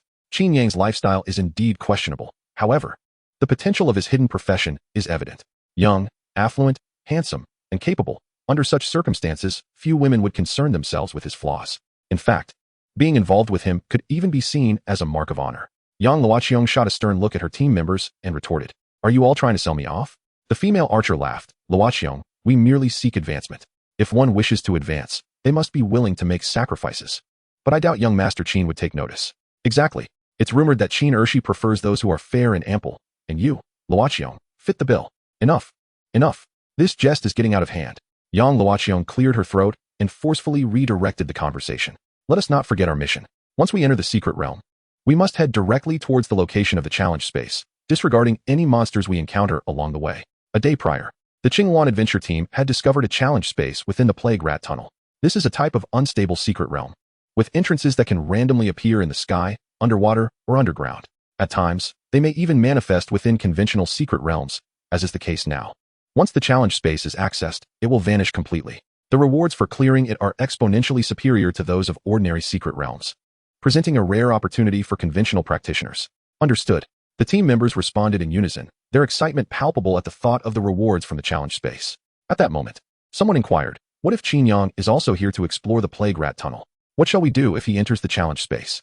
We can't just drive him away and offend the Qin family, can we?" Yang Luoqiang shook her head, stating that the challenge space required a level of 15 for entry, while Qin Yang was still at level 10 and thus unable to access it. The female warrior nodded in agreement, remarking that she had heard online that he had been enjoying himself immensely throughout the week. Yang Luoqiang concluded that there was no need to concern themselves with him and gestured for the group to proceed into the secret realm. Qin Yang was taken aback at their decision to engage in a level 10 secret realm. The members of the Qingyuan adventure team were all above level 20, and such an endeavor would yield no experience points. Was it perhaps for gathering materials? But why undertake this task in the dead of night? His curiosity piqued. At that moment, an option presented itself before him. Facing the elusive challenge space, you choose. Gentle Sovereign. Investigate the challenge space level before making a decision. Mentality 10. Foolish Monarch. I am a treasure of great worth. The challenge space may harbor danger, so it is best to refrain. Physique 10. Despot. Charge through the challenge space. Seize all treasures within. Those who dare obstruct shall face annihilation. Agility 10. A challenge space? Qin Yang's eyes brightened. No wonder the Qingyuan team had ventured out in the dead of night to explore the Plague Rat path.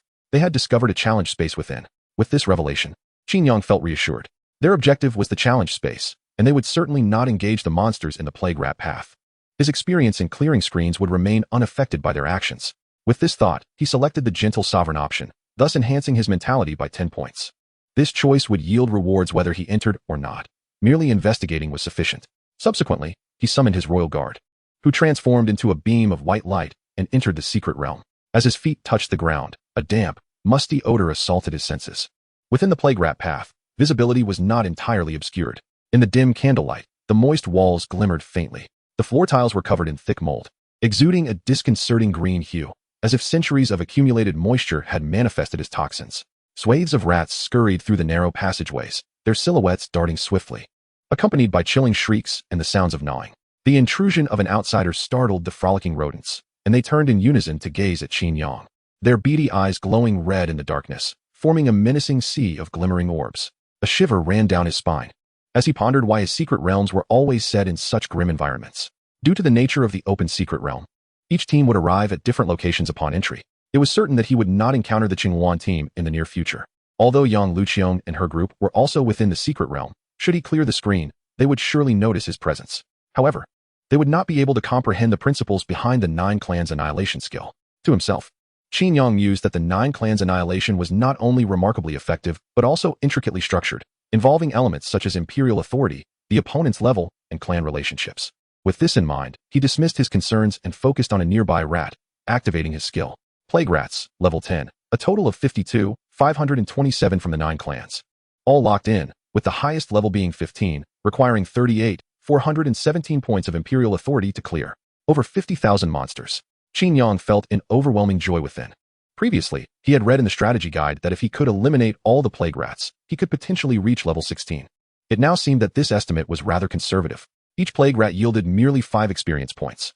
Even if all these 50,000 creatures were plague rats, that would amount to 250,000 experience points. Such an abundance of experience could easily elevate him to level 17. Moreover, among these 50,000 monsters, there were also genuine monsters and boss creatures. The final experience gain would undoubtedly be even greater. With this thought, a smile crept across Qin Yang's lips. He addressed the plague rats before him, saying, "Do not blink, my little friends, for I shall perform a magic trick for you." Annihilation of the 9 clans. Chapter 020, Mass Resurrection, Benevolent Imperial Grace. Simultaneously, the 5 members of the Qin Yuan team had located the portal to the challenge space. The portal stood within a circular reservoir. The reservoir was devoid of water, yet filled to the brim with a writhing mass of rats, stacked upon one another. Resembling a dark, churning abyss, the Qin Yuan team was momentarily stunned. Though they were professionals, they were still women. Faced with such a repulsive sight, they felt their composure falter. Yet to enter the challenge space, they had no choice but to descend into the reservoir. The female mage turned to Yang Luoqiong and suggested, "Shall I use a firewall to burn them away?" Yang Luoqiong shook her head. "No, that would likely damage the portal. What should we do then? We can't bathe in a pile of rats, can we? These creatures will attack us, and our defenses are not sufficient to completely disregard them." The expressions of the women turned grim as they exchanged glances, each reluctant to immerse themselves in the rat-infested waters. "Let me try to drive them away with holy light." Yang Luoqiong, too, was unwilling to come into close contact with the plague rats. She wielded her golden staff and proclaimed, "Dawn's holy light." A radiant light erupted from the tip of her staff, transforming into a blinding miniature sun. Instantly, the entire sewer was illuminated as bright as day. In the next moment, an incredible scene unfolded. Under the radiance of the holy light, the swarm of rats within the reservoir began to dissolve rapidly, transforming into countless tiny particles of dust that slowly drifted into the air, heavy with the stench of decay. The entire process was bizarre and abrupt. The ephemeral dust, illuminated by the light, glimmered with an eerie glow, as if the rats had instantaneously transformed into specters, evaporating from existence. Goodness, they were all eliminated in an instant? Wasn't the holy light spell only effective against undead creatures? Did these rats qualify as undead? Incredible, Luoqiong. The 4 members of the Qin Yuan team were utterly astonished. Yang Luoqiong herself stood frozen in disbelief, stammering after a moment, "It wasn't me who defeated them. I received no kill notification." "What? No notification?" The 4 female professionals were left bewildered. The absence of a kill notification suggested that Yang Luoqiong's skill had not impacted the swarm. So how had they perished? At that moment, the female archer was suddenly startled and whispered, "Wait, have you noticed that the entire rat tunnel has fallen silent?" Upon hearing her words, the group abruptly came to a realization. Normally, the plague-infested rat tunnel was filled with a cacophony of noise. When the rats congregated, their playful scuffles, shrieks, and incessant gnawing echoed throughout the passageway. Yet now, those sounds had vanished. It was as if the thousands of rats had simply evaporated into thin air. What on earth had transpired? Had someone cleared the secret realm? While the Qin Yuan team stood in bewilderment, on the other side, Qin Yang was immersed in a deluge of experience. "You have slain a level 10 plague rat. Experience gained, 10. You have slain a level 10 mutated giant rat. Experience gained, 755. You have slain a level 11 diseased giant rat. Experience gained, 1033. You have slain a level 12 putrid giant rat. Experience gained, 1422. You have slain a level 13 festering giant rat. Experience gained, 1803. You have slain a level 14 aberrant giant rat. Experience gained, 2209. Drop treasure, level 15 bronze, chest x5. You have slain the level 15 filth rat patriarch, boss. Experience gained, 13781. Drop treasure, level 15 silver chest. Your level has increased to 11. All attributes too. You have gained 5 free attribute points. Your level has increased to 12. Your level has increased to 13. Your level has increased to 14. Your level has increased to 15. Your level has increased to 16. Your level has increased to 17. Your level has increased to 18. All attributes too. You have gained 5 free attributes. Unlocked professional skills, Hand of Sovereignty. Unlocked professional skills, divine favor. Unlocked professional skills, Imperial Guard. Number of enemies slain in an instant exceeds 50,000. Awarded rare achievement, sweeping through thousands, area skill effect enhanced by 500, mental coverage expanded by 500. Notifications cascaded like a waterfall across the screen. Qin Yang's face radiated with the joy of bountiful harvest. This massacre of the 9 clans not only propelled him to level 18, but also awakened 3 skills and granted him a rare achievement. The enhancements to area skill effects and mental coverage were quintupled. For a mage, attaining such an achievement could be deemed divine. It could be said that sweeping through thousands was the crowning glory of Qin Yang's endeavors. Naturally, the professional skills were irreplaceable. Qin Yang opened his personal interface to review the skill details. Professional skill, Hand of Sovereignty. Description, transforms supreme imperial power into a pair of invisible hands for attacking, casting spells, and grasping actions. The released force is 10 times that of the user. Sovereign power consumption, 10 points per second. This skill is rather impressive. Qin Yang turned to the Imperial Guard behind him and declared, I shall test this skill on you. The Imperial Guard respectfully bowed, replying, It is my utmost honor. Your Majesty. Qin Yang nodded slightly, activating the skill, Royal Hand. In an instant, a pair of invisible colossal hands materialized beside him. Then, with a resounding boom, Qin Yang directed the giant hand to strike the Imperial Guard with a punch. The impact was thunderous, and remarkably, the 2-meter-tall Imperial Guard was forced back 4 or 5 steps. Qin Yang was astonished by his own ability. It is essential to note that the Imperial Guard's strength and physique are tenfold his own. A level 60 professional typically has base attributes around 1800. Even with equipment, a pure tank build may not rival the Guard's resilience. To think such a formidable being could be pushed back by him? The power of Royal Hand is truly terrifying. Let us test its control. With this thought, Qin Yang extended an invisible hand to grasp the Imperial Guard. He instructed, try to break free. The guard replied with respect. I accept your command. Both exerted their strength simultaneously. The dark gold armor emitted a sharp screech under the immense force. The Imperial Guard's body trembled as he summoned all his might. Yet, he could not even lift his arms. After 30 seconds, the guard spoke, Your Majesty. I have exerted all my strength, yet I cannot escape your grasp. Qin Yang nodded slightly and released the Royal Hand.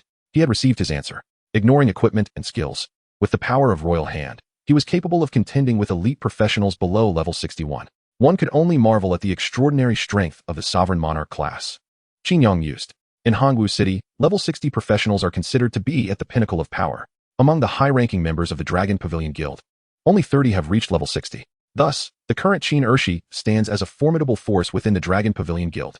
Of course, this is with the protection of the Imperial Guard. Otherwise, a level 60 professional could eliminate him in an instant. Qin Yang proceeded to examine the second skill. Class skill, Imperial Benevolence. Description, embracing the world, bestowing grace upon the populace. Consumes royal power to instantaneously heal targets enveloped by your mental prowess. The higher the target's level, the greater the consumption of royal power. Note, this skill can restore the dead to life and reconnect severed limbs, as long as the brain and heart remain intact. Even if the heart has ceased beating, it can be healed instantaneously. If the heart stops for 5 minutes, it is considered complete death and cannot be healed. Upon witnessing this skill, Qin Yang's heart skipped a beat. This skill is akin to a minor group resurrection. Chapter 021, Tiger Bravery. Feathered Forest. Goose Feather. After observing the capabilities of Imperial Benevolence, Qin Yang found himself questioning his role. While one might categorize him as a summoner due to the high spell damage, the Royal Hand relies on strength. And now, he has acquired a healing skill that can resurrect the dead. Setting aside the terrifying healing potential, he was left in awe. With a heartbeat paused for 5 minutes, can one still be revived? Is this not akin to a minor resurrection? In this world, resurrection abilities are exceedingly rare, for they transgress the decrees of the Grim Reaper. Only 5 professions possess such skills, each at a minimum of epic tier, and one must reach level 90 to unlock them. Yet, Qin Yang, at the tender level of 18, has already acquired the minor resurrection ability. For those daring adventurers who frequently traverse perilous terrains, this skill is nothing short of divine. It is no exaggeration to assert that Qin Yang has secured a lifetime pass. Whether it be express routes or luxurious sleeper trains, he may ride for free, courtesy of this grand ability. However, he mused about the consumption of imperial power. Turning to the Royal Guard, he inquired, Did my previous strike inflict any harm upon you? I wish to hear the truth. Qin Yang nodded slightly. Should there be any injuries, he would ascertain the cost of his benevolence. Contemplating this, he activated his skill upon the Royal Guard. Healing target, Royal Guard, level 18. Requires 998 imperial power for full recovery. There was no indication of the extent of the injury. Evidently, whether it be a mere scratch or a grievous wound, it could be fully restored with a single activation. Qin Yang, reflecting on this, cancelled the skill. Though the expenditure of imperial power was minimal, It seemed unwise to squander it on a trifling injury. He then shifted his attention to the third professional skill. Professional skill, Imperial City Guardian. Description: consumes 10 mental points to summon a guardian. During summoning, one may choose from the Tiger Ben, Feather Forest, or Goose Feather troop types. Imperial power consumption, 20 points per hour. Note: there is no limit to the number of guardians. Should the Imperial power run low, the guardians will temporarily vanish. One may also reduce the number of guardians at any time. With troops at his command, a smile crept across Qin Yang's lips. The royal guard remained focused on protecting him, while the Jinui were adept in investigation and assassination. Once the guardians arrived, the summoned troops formed a formidable assembly. Now, Qin Yang had effectively become an army unto himself, ready to conquer the secret realms. The prospect of traversing the secret realms with his guardians was exhilarating. Anticipation swelling within him, he opened his panel to allocate attributes, prioritizing constitution and spirit. Name: Qin Yang. Race: human. Level: 18. Profession: the Supreme Sovereign, unique. Strength: 98, 25. Agility: 103, 45. Constitution: 120, 25. Spirit: 122, 25. Skills: annihilate the 9 clans, behold me as the heavens, 1. Divine arms of the world, 1. Royal guard, 1. Jinui, 1. Dragon and Phoenix present, 1. Hand of Imperial power, 1. Grand benevolence, 1. Imperial city guardian, 1. Investigation technique, 1. Illumination technique, 1. Imperial power, 8,711, 443 hours. Achievements: sweep across 10,000 armies, Zerg Slayer, 1. Canine Executioner, 1. Gazing at his attributes, Qin Yang felt a profound sense of security, without avenues for additional attributes. Other adventurers upon reaching level 18 would typically possess only 234 basic attributes. However, my attributes soared to an impressive 443, surpassing even that of a level 30 character. With such attributes, even without summoned creatures, I could effortlessly conquer the secret realms. Yet, as the Emperor, how could I deign to slay my foes personally? Contemplating this, Qin Yang activated his skill, Royal Guard. Immediately, a prompt appeared before him. Choose the type of Royal Guard: Tiger Ben, equipped with sword and shield, adept in close combat. Feather Forest, armed with polearm, proficient in formation assaults. Goose Feather, wielding crossbows, skilled in long-range attacks. Let us summon one of each. Qin Yang did not intend to exhaust his mental energy, for a depletion could easily lead to illusions. After selecting the type and quantity of summons, the space before Qin Yang warped, faintly reflecting a hazy image of the royal city, akin to a mirage. Subsequently, a cohort of well-equipped soldiers emerged from the distortion. 3 Tiger Ben, 3 Feather Forest, and 3 Goose Feather. They marched in perfect unison, their footsteps synchronized. With polearms clattering against the ground and shields ringing out, the 9 royal guards knelt before Qin Yang, proclaiming in unison, "Your Majesty, long live the Emperor. Rise." Qin Yang gestured. The soldiers stood tall, each exceeding 1.9 meters, their postures erect and imposing. Their armor was uniformly adorned in dark golden hues. While the design appeared simpler than that of the Imperial Guards, it remained exquisitely luxurious. Their weaponry was a mix of swords and shields, polearms, and crossbows. The sword and shield bearers were the Tiger Ben guards, their helmets embellished with red tassels. The polearm soldiers were the Feather Forest guards, their helmets adorned with white tassels. The crossbowmen belonged to the Goose Feather guards, their helmets decorated with yellow tassels. Qin Yang could vividly envision the spectacle of warfare when the royal guards amassed in significant numbers. Witnessing their grandeur, he consumed a vial of supreme mental potion. Soon, the 18 splendidly equipped royal guards stood before him, exuding an aura of majesty. Summon, Tiger Ben Guard 1. Level, 18. Strength, 294. Agility, 206. Vitality, 360. Mentality, 244. Skills, Shield Stand 1, Shield Strike 1, Sword and Shield Mastery 1. Note: the strength and vitality of the Tiger Ben Guard are 3 times your base strength and vitality, while agility and mentality are twice your base agility and mentality. Summon, Feather Forest Guard 1. Level, 18. Strength, 294. Agility, 309. Vitality, 240. Mentality, 244. Skills, Thrust 1. Formation Charge 1, Polearm Mastery 1. Note: the strength and agility of the Feather Forest Guard are 3 times your base strength and agility, while vitality and mentality are twice your base vitality and mentality. Summon, Goose Feather Guard 1. Level, 18. Strength, 196. Agility, 309. Vitality, 240. Mentality, 366. Skills, Triple Shot 1.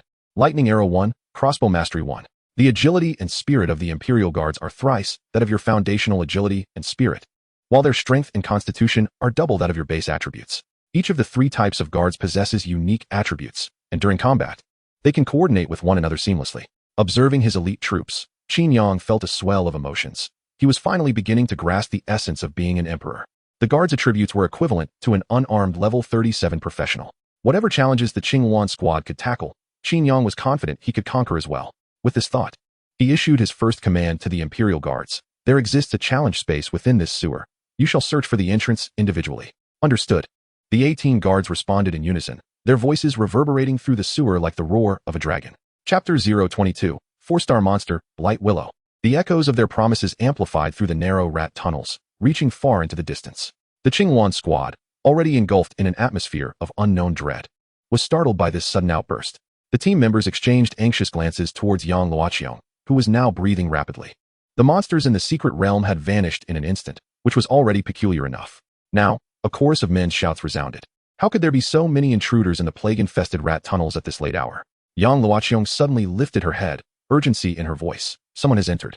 We must hurry. The challenge space represented a rare opportunity for professionals without a background. Seizing it could lead to a significant turnaround in their fortunes. All right, Sister Luoqiong.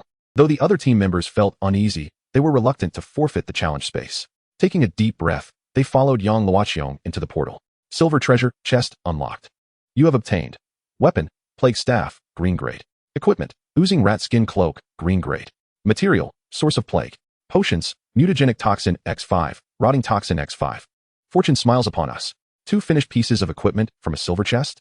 Upon opening the treasure chest, Qin Yang's eyes sparkled. However, after inspecting the attributes, he grimaced. What utter rubbish. No wonder the plague rat tunnels are deserted. Not only is the secret realm repulsive, but the loot is ghastly as well. The oozing rat skin cloak. Who would dare wear such a thing? Qin Yang felt an overwhelming urge to discard these items, as they seemed nothing short of a contamination in his inventory. As for the plague staff, it merely added 45 points to his spirit, comparable to the attributes of his novice longsword, with the added effect of enhancing toxin damage, making it completely useless for him. A pile of trash. I am thoroughly unimpressed. Qin Yang closed his personal interface, disinterested in further examination. Should others witness his actions, they would likely be taken aback. Equipment is categorized into 9 qualities: white, green, blue, purple, orange, red, black, gold, and rainbow. These 2 green-grade items, suitable for level 15, could easily fetch 500,000 in the market. Meanwhile, Qin Yang's novice longsword, a specially crafted item with no level restrictions, cost enough to purchase 10 plague staffs. Just as Qin Yang was feeling disgruntled, a notification appeared before him. His eyes brightened as he promptly closed them. The Imperial Guards possessed a remarkable ability, shared vision. Wherever the Imperial Guards ventured, Qin Yang could manipulate them throughout, observing their perspectives from an omniscient third-person viewpoint. This capability proved to be exceedingly useful. As the guards dispersed into the labyrinthine rat tunnels, Qin Yang meticulously examined their visions one by one, mentally constructing a map of the secret realm. The scale of the plague rat tunnels was considerable. Even after half an hour of exploration by the 18 guards, they had not traversed every corner. Fortunately, the challenge space was not far from Qin Yang. Despite a thorough search, they were ultimately detected. Qin Yang promptly issued commands remotely for all the guards to assemble at the entrance of the challenge space, while he himself proceeded towards it accompanied by the royal attendants. Before long, he arrived beside a desiccated reservoir. The portal to the challenge space lay at the center of this reservoir. Challenge space, Willow Tree Shadow Tomb. Level, 15. Secret realm status, open, closing upon defeat. Restrictions, ice spells prohibited, maximum of 5 players per team. Only level 15? Is this not an overwhelming advantage? Qin Yang furrowed his brow, hesitating on whether to enter the challenge space. The members of the Qing squad had all reached level 20. Engaging in this challenge space should pose no significant issues. Perhaps they were already nearing completion. Entering at this juncture would likely yield no reward. Yet, having arrived, he resolved to take a glance inside. In truth, Qin Yang was only partially correct in his assumptions about the challenge space. The Qing squad had indeed entered the chamber, but their experience was far from the smooth endeavor Qin Yang envisioned. In fact, they had already suffered total annihilation. A chilling, eerie infant's cry resonated throughout the dimly lit chamber. Within the less than 100 square meter tomb, a pool of blood lay still. In the center of this blood pool stood a willow tree. Its bark was not genuine, but rather the wrinkled skin of a human, crawling with dark blue veins that writhed slowly. The branches of the willow, covered in fleshy growths, swayed of their own accord, showering the area with a deluge of crimson-black willow fluff. Upon closer inspection, it became evident that this was no ordinary fluff, but rather clumps of bloodied hair. Name: Tumorous Willow. Race: Insectoid. Level: 18. Strength: 760. Agility: 668. Constitution: 452. Spirit: 960. It possessed a 4-star potential. Yang Luoqiang lay incapacitated on the ground, her legs broken. She gripped her staff tightly, using it to support her body while casting a shield of holy light. Within this shield, her teammates lay scattered, their fates uncertain. Yang Luoqiang could scarcely believe what had transpired. Moments ago, they had entered the chamber. Prior to the battle, she had meticulously reviewed the creature's attributes. At that time, it had merely been a standard willow spirit with attributes of 1370, classified as a corrupted plant. To vanquish a creature of this level, Yang Luoqiang, alongside her 4 teammates, was more than sufficient. After a seamless collaboration, they had swiftly felled the willow spirit. Just as everyone believed the challenge had been completed, not only had its appearance become eerily grotesque, but even the attributes had transformed. The creature's classification shifted from demonic flora to the cursed insect race. Its attributes surged from 1370 to an astounding 2,740. Yang Luoqiang immediately grasped the gravity of the situation. The monsters possessed a hidden attribute known as potential. Based on their experiences, adventurers had discerned certain patterns and categorized potential into a 6-star system. The initial rating was 1 star, with an additional star awarded for every increment of 500 attributes. With a total of 1,370 attributes at level 18. She was already 5 times stronger than an ordinary monster, qualifying her for 2-star potential. A further doubling would elevate her to 3 stars. As a level 31 adventurer, Yang Luoqiang's base attributes were not insignificant. Yet, facing this 4-star entity, she felt utterly inadequate. Her 4 companions, barely in their early 20s, collectively possessed attributes that paled in comparison to hers. Yang Luoqiang watched as willow catkins danced in the air, accompanied by the unsettling sound of bones shattering. When she regained her senses, her teammates lay sprawled on the ground, and the grotesque willow branches had shattered her legs. At that moment, all she could do was desperately maintain her holy light barrier, engaging in a futile resistance. Thud, thud, thud. The grotesque willow branches relentlessly struck the holy light barrier. Yang Luoqiang felt as though someone were wielding a hammer, pummeling her chest. Blood seeped from the corners of her mouth, trickling down her neck and staining her white robe. With a powerful blow, the holy light barrier finally shattered. Yang Luoqiang was hurled backward, crashing heavily to the ground. Simultaneously, the cursed willow thrashed wildly, emitting a sound akin to a wailing laugh. The grotesque branches, like venomous snakes, slithered toward her 4 companions, ensnaring them and dragging them toward the cursed willow. No, please, don't. She could only watch helplessly as her teammates, whom she regarded as sisters, were pulled into the blood pool beneath the cursed willow. It was my fault. I led them here. Take me instead. However, the cursed willow seemed to disdain Yang Luoqiang's identity as a holy light priest and did not drag her into the blood pool, merely swinging its branches violently in her direction. At that moment, a commanding voice rang out from behind. Yanling, fire your arrows. Chapter 023, Absolute Power. Single-handedly uprooting the cursed willow. The sharp sound of arrows slicing through the air was accompanied by a chaotic crackle of electricity. Arrows crackling with lightning shot forth from behind, accurately striking the wildly flailing grotesque branches. Crack, crack, crack. Who is it? Yang Luoqiang gasped in astonishment as a surge of immense power flooded into her being. Her delicate frame trembled slightly, and she felt her limbs swell with vitality, unable to suppress a soft moan. Simultaneously, a tingling sensation coursed through her shattered legs. As a holy light priest, she understood well that her broken limbs were being healed. Accelerated healing? Yang Luoqiang marveled.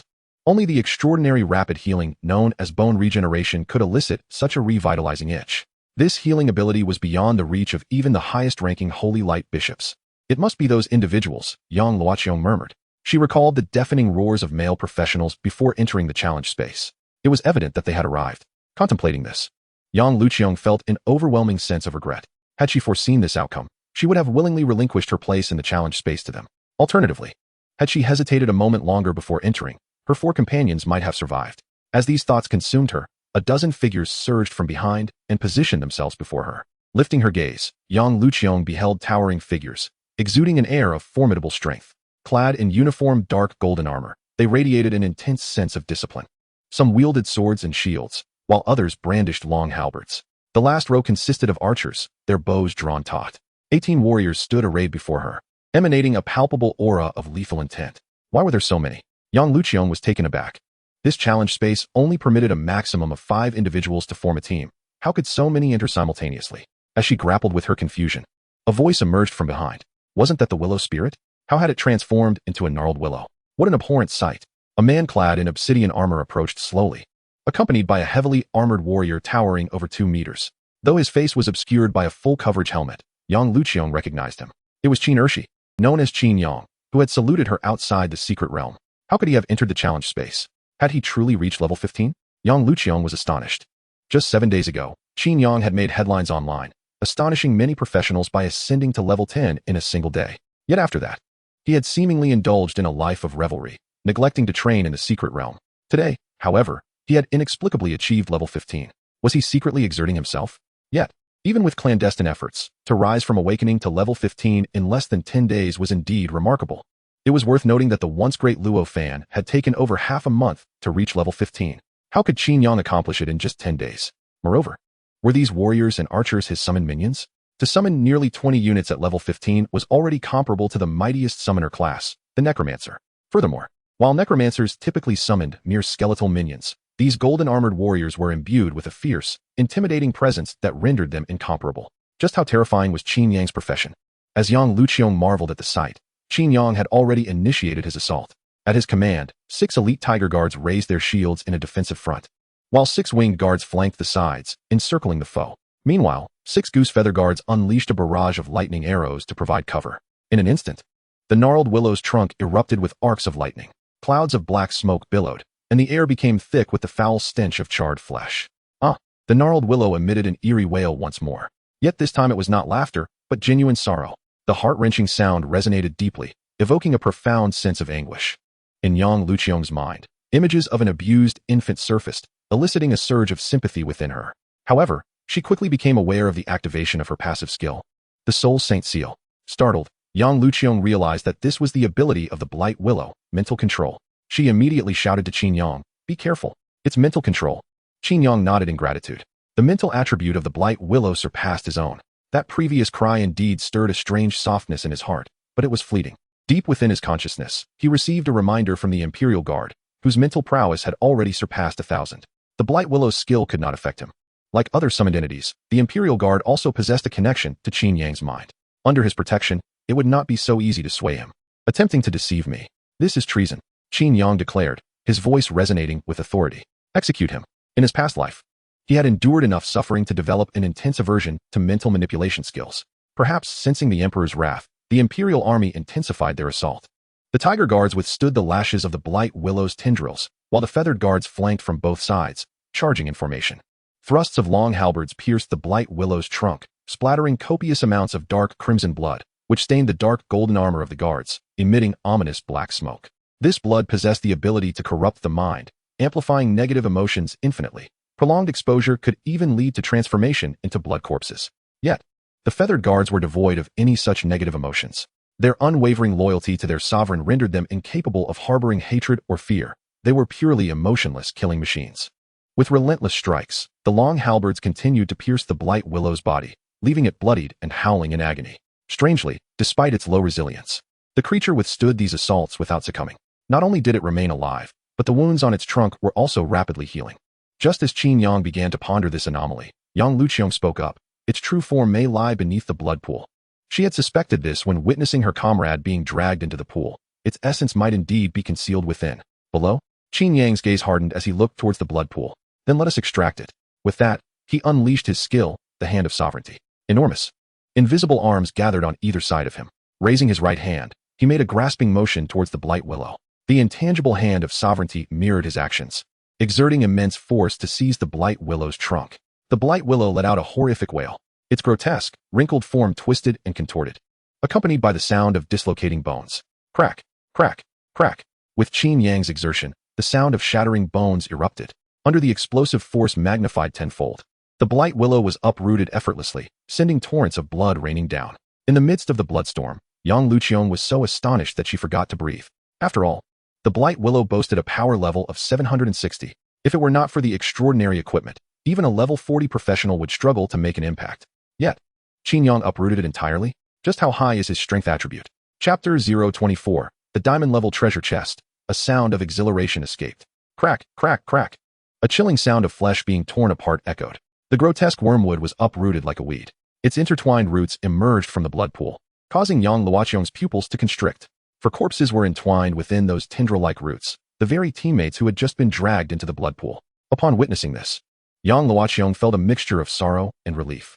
For professionals, being able to leave behind a complete corpse to return to the earth is a matter worthy of gratitude. Yet at that moment, a piercing wail of a child echoed. It resembled both a human and an insect. Yang Luoqiong gazed outward, only to see one of the wormwood's roots, resembling an umbilical cord, connecting to a blood-red infant. This infant possessed 6 arms, coiled like a caterpillar, appearing both bizarre and repulsive. Name: Infested Child. Level: 5. Strength: 50. Agility: 50. Constitution: 2400. Mentality: 50. What kind of attributes are these? Upon seeing the entity's stats, Yang Luoqiong gasped in shock. This creature, merely level 5, possesses an astonishing total of 2,550 points? Could it be a rare 5-star entity? With an extraordinarily high constitution of 2,400, without overwhelming attributes, it would be virtually impervious. Yet Qin Yang had only recently awakened, no matter how high his strength. He could not possibly possess such outrageous attributes. This means they cannot kill this creature, and their venture into this challenge space has yielded nothing. Alongside the loss of so many lives, Yang Luoqiong's face was filled with regret, while Qin Yang, on the other hand, burst into laughter. Haha. It seems that this harvest surpasses all expectations. A 5-star entity is far superior to a 1-star of the same level. The experience and rewards are doubled. Of course, Qin Yang also noted the 2,400 points of constitution. The infested child's resilience was indeed beyond his current capability to breach. However, it was merely a level 5 child. With this thought, he raised his left hand and grasped at the air. An invisible yet colossal hand of imperial power moved in synchrony, gripping the oddly shaped infant within its grasp. Simultaneously, he activated another skill, Annihilation of the 9 clans. Infested Child, level 5, one target amongst the 9 clans, has been locked onto, with the highest level being 5, requiring 257 points of imperial power to execute. Indeed, it is a creature born of nature's malice. Annihilated. A smirk curled at the corners of Qin Yang's mouth as he prepared for a swift execution. As for Yang Luoqiong's presence nearby, he felt no concern. She would only comprehend that he could defeat the monster, but would not grasp the mechanics of the skill. Annihilation of the 9 clans. As the skill activated, the infested child, suspended in the air by the imperial hand, began to rapidly disintegrate, transforming into wisps of smoke that dispersed throughout the dimly lit tomb. As part of the scene, the uprooted pestilential willow, along with its fleshy shoots and the drifting willow fluff, crumbled into ash. In an instant, the dimly lit tomb chamber appeared to undergo a purification by an unknown force, with all strange entities within dissipating into nothingness. Witnessing this spectacle, Yang Luoqiong felt her heart momentarily cease its rhythm. She recalled the sight of thousands of plague rats vanishing into thin air before entering the challenge space. A bizarre image she would never forget.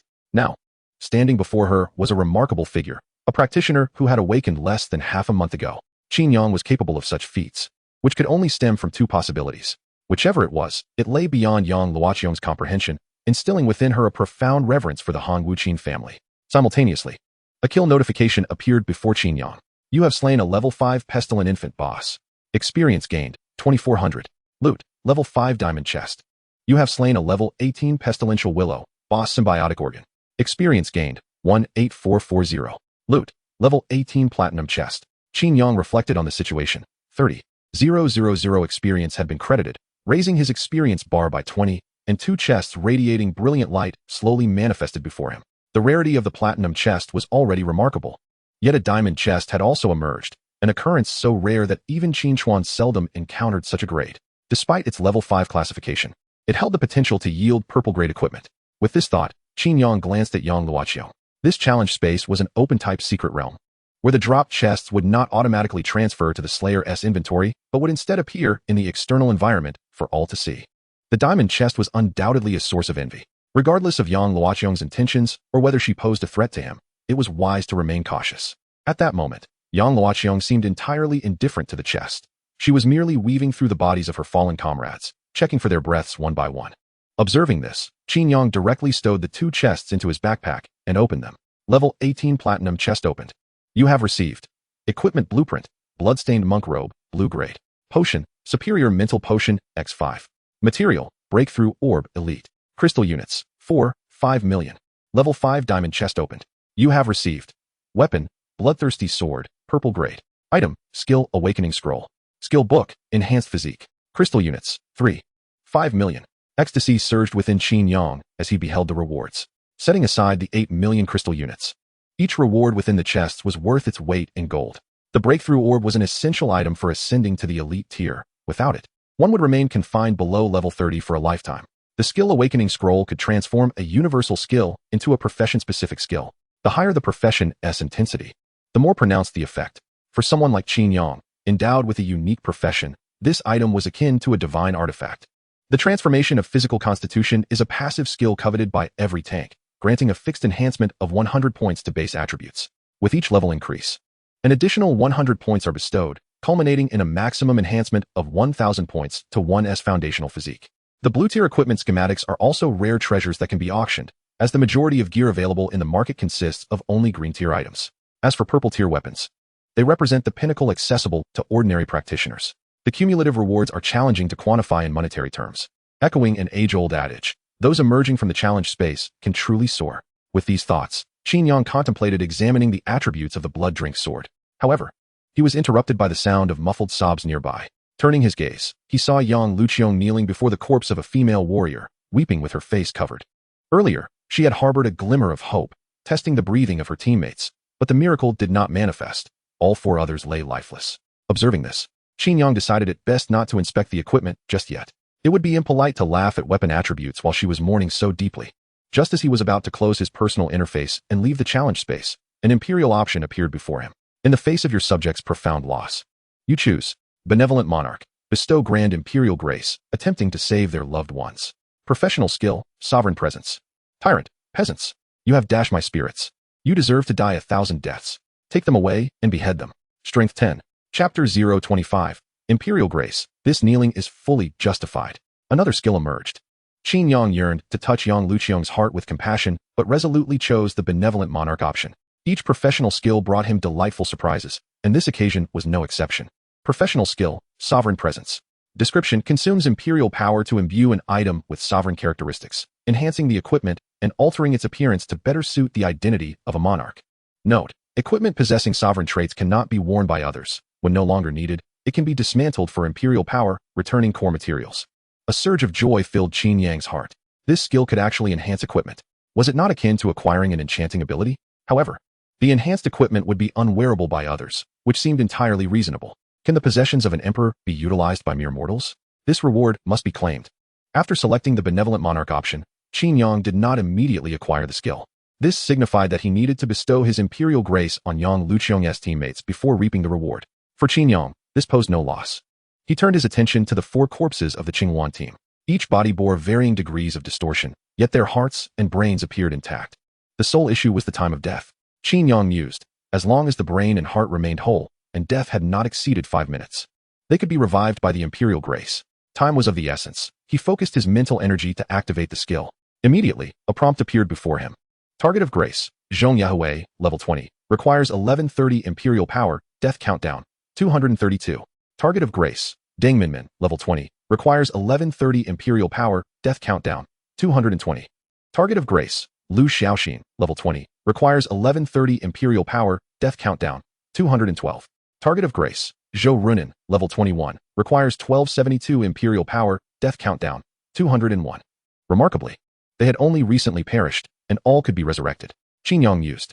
It was quite fortuitous. He had just expended 3608 Imperial power to fully restore Yang Luqiong's status, leaving him with 5103 Imperial power, which was almost sufficient to revive 4 individuals.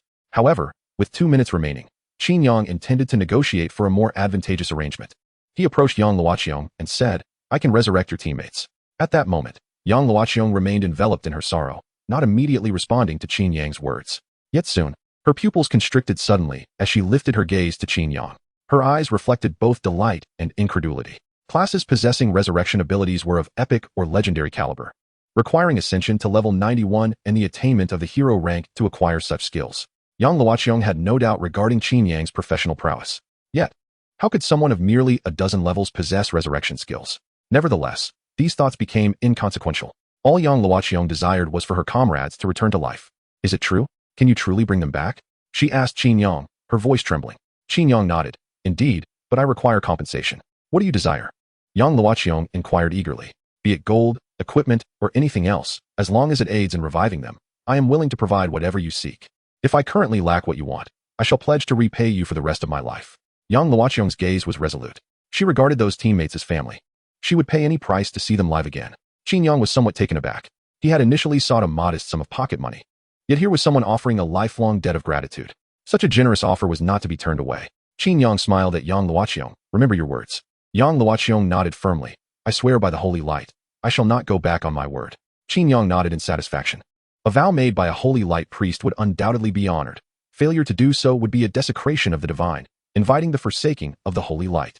After Yang Luoqiang swore her oath, Qin Yang raised his hand and activated his skill. For beams of golden light descended, suffused with overwhelming imperial grace, pouring into the lifeless bodies of the 4 members of the Qin Yuan team. If the holy light was a blessing from the divine, then imperial grace was an inescapable favor.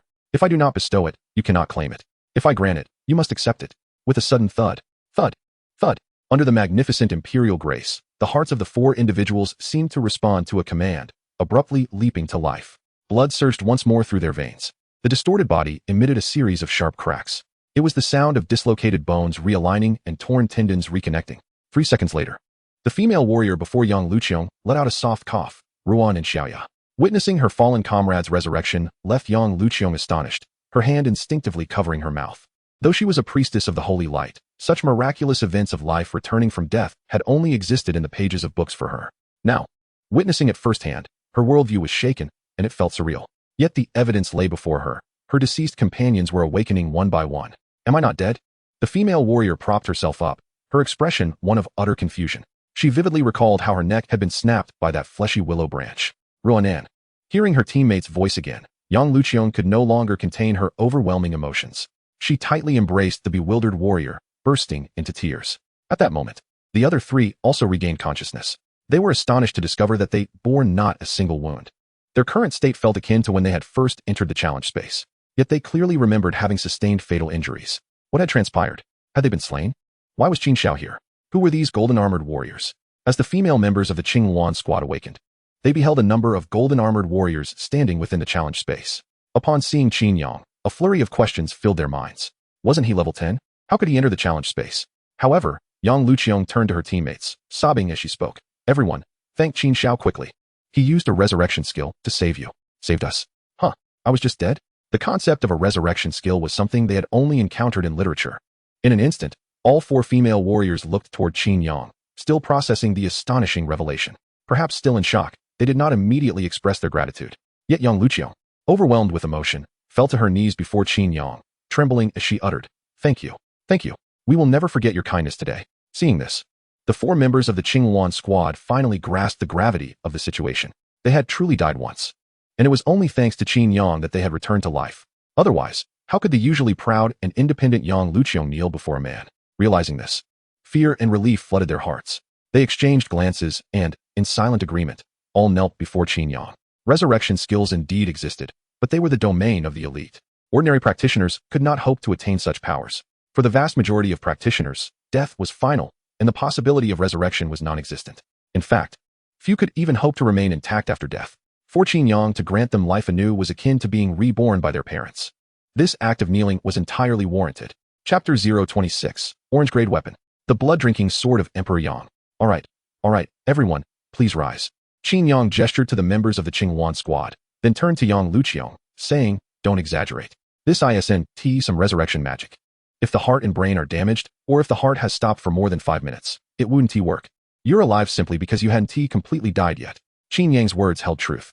On the azure planet he inhabited, even within 5 minutes of cardiac arrest, one could still perform cardiopulmonary resuscitation. If Yang Luoqiang were to boast recklessly outside, it would surely lead to coffins lining the entrance of the Qin residence. A most ominous prospect. I understand, and I shall refrain from speaking indiscriminately. Yang Luoqiang rose from the ground, nodding repeatedly. Qin Yang furrowed his brow, sensing that she had misunderstood something, but chose to disregard it and prepared to exit the secret realm.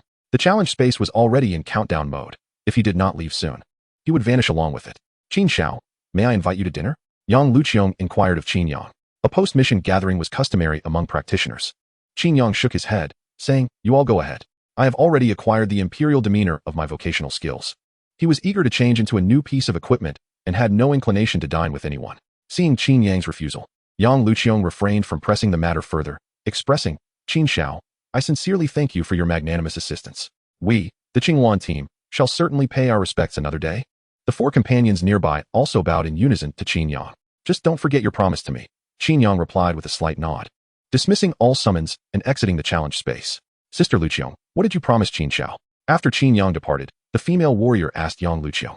Her inquiry reminded everyone that employing resurrection-type skills invariably comes at a cost. Some may shorten the caster's lifespan, while others require precious items. After all, such abilities that defy death cannot be utilized without consequence. Qin Yang's earlier remark was evidently a reminder to young Luqiang not to forget the price of exchange. Sister Luqiang, you wouldn't sacrifice yourself for us, would you? You are far too kind to us. The team members, recalling the persona of the second Qin emperor and then glancing at young Luqiang's beauty, conjured disconcerting images in their minds. Young Luqiang, bemused, remarked, "What are you all thinking?" A flash of white light flickered, and Qin Yang reappeared at the teleportation array of the Qin residence. At this hour, just before dawn, the expedition through the plague rat tunnels had proven immensely fruitful, not to mention that he had ascended to level 18. The rewards from the challenge space were a delightful surprise. There were so many valuable items that he had not thoroughly examined earlier, and it was driving him to distraction. After closing the door to his room, Qin Yang opened his backpack to inspect his spoils. The first item he retrieved was the purple-grade weapon, the Blood Drink Sword. This sword was forged from an unknown dark metal, its surface exhibiting a faint sanguine hue, as if it had been recently bathed in blood or concealed an endless reservoir of crimson light. The hilt, crafted from rare obsidian, was cold and heavy, while the end of the hilt was adorned with a blood-red gemstone, resembling a drop of blood that would never congeal, exuding an eerie yet captivating beauty. "What a splendid weapon!" Qin Yang exclaimed, calling up the weapon's information. Weapon, Blood Drink Sword quality, purple grade level 5, attributes, strength 24, entry 1. Upon the wielder slaying a monster, the Blood Drink Sword will simultaneously gain experience, allowing it to level up, capped at level 20. With each upgrade, the attributes of the equipment are enhanced. Attribute 2, with every upgrade, this weapon gains a total of 2 to all attributes. Attribute 3, with each upgrade, the wielder receives 5 points in free base attributes. Description, an ancient longsword, legendary for its ability to devour souls and draw blood, transforming its wielder into a being of darkness. A growth-type equipment, Qin Yang mused internally. This weapon is undoubtedly a numerical anomaly. Typically, a level 20 purple-grade weapon possesses attributes ranging from 200 to 250. After reaching level 20, this weapon's base attributes should be roughly comparable. However, the additional attributes provided by the inscriptions amount to an astonishing 195 points. Together, they nearly approach 450 points. Such figures are decidedly excessive. Moreover, 75 of those points are base attributes, which are the most precious. The 450 points are not even its limit. Qin Yang contemplated, casting his gaze upon his skill, Imperial Majesty. Costing Imperial Power, this skill imbues an equipment with royal characteristics, enhancing it and altering its appearance to better reflect the identity of a sovereign. He wondered what transformations awaited the sword after the conversion. Qin Yang thought. Activating the skill. Transform equipment, Bloodthirsty Sword, level 5, requires a consumption of 272 Imperial Power. Transformation. Qin Yang promptly initiated the skill. The bloodthirsty sword in his hand was instantly enveloped in a radiant golden light. A fierce wind swept through the spacious room, causing the curtains to flutter and crackle as if trembling in reverence before the imposing, cold, and unassailable authority of royalty. The duration of the transformation was brief. With a resounding clang, the golden light that enveloped the sword swiftly dissipated, revealing a sword more exquisite in design than the bloodthirsty sword itself. The blade of the sword remained composed of black metal, yet now featured intricate golden patterns. The black metal absorbed all light, exuding a heavy aura of bloodlust. The pure gold patterns shimmered with a dazzling brilliance, symbolizing the union of sovereignty and power, heralding the supreme status of its possessor. The hilt of the sword was adorned with a dragon scale motif, not only aesthetically pleasing, but also providing a superior grip. At the top of the hilt was a finely crafted dragon head, its mouth clutching a ruby that seemed to pulse with a flowing essence of blood. This foretold, all living beings shall be encompassed within its grasp. In addition, the weapon came with a scabbard of matching design, which stood out remarkably as an ornamental feature. Naturally, the transformation brought about by Imperial Majesty altered more than just the appearance. The weapon's attributes had also evolved. Weapon, Emperor Yang's Bloodthirsty Sword. Quality, Orange Grade. Level 5. Attributes, Strength 35, all attributes 25 attributes. Attribute 1. Upon slaying monsters, the Bloodthirsty Sword simultaneously gains experience, continuing to level up, limited to level 20. With each upgrade enhancing its primary attributes. Attribute 2. For each level the weapon gains, all its attributes increase by 5. Attribute 3. For every level increase, the wielder receives 10 points in free base attributes. In the ancient dynasty, it is said that a mysterious sword embodied both tyranny and divine might, harboring the ambitions, sins, and resentments of an emperor.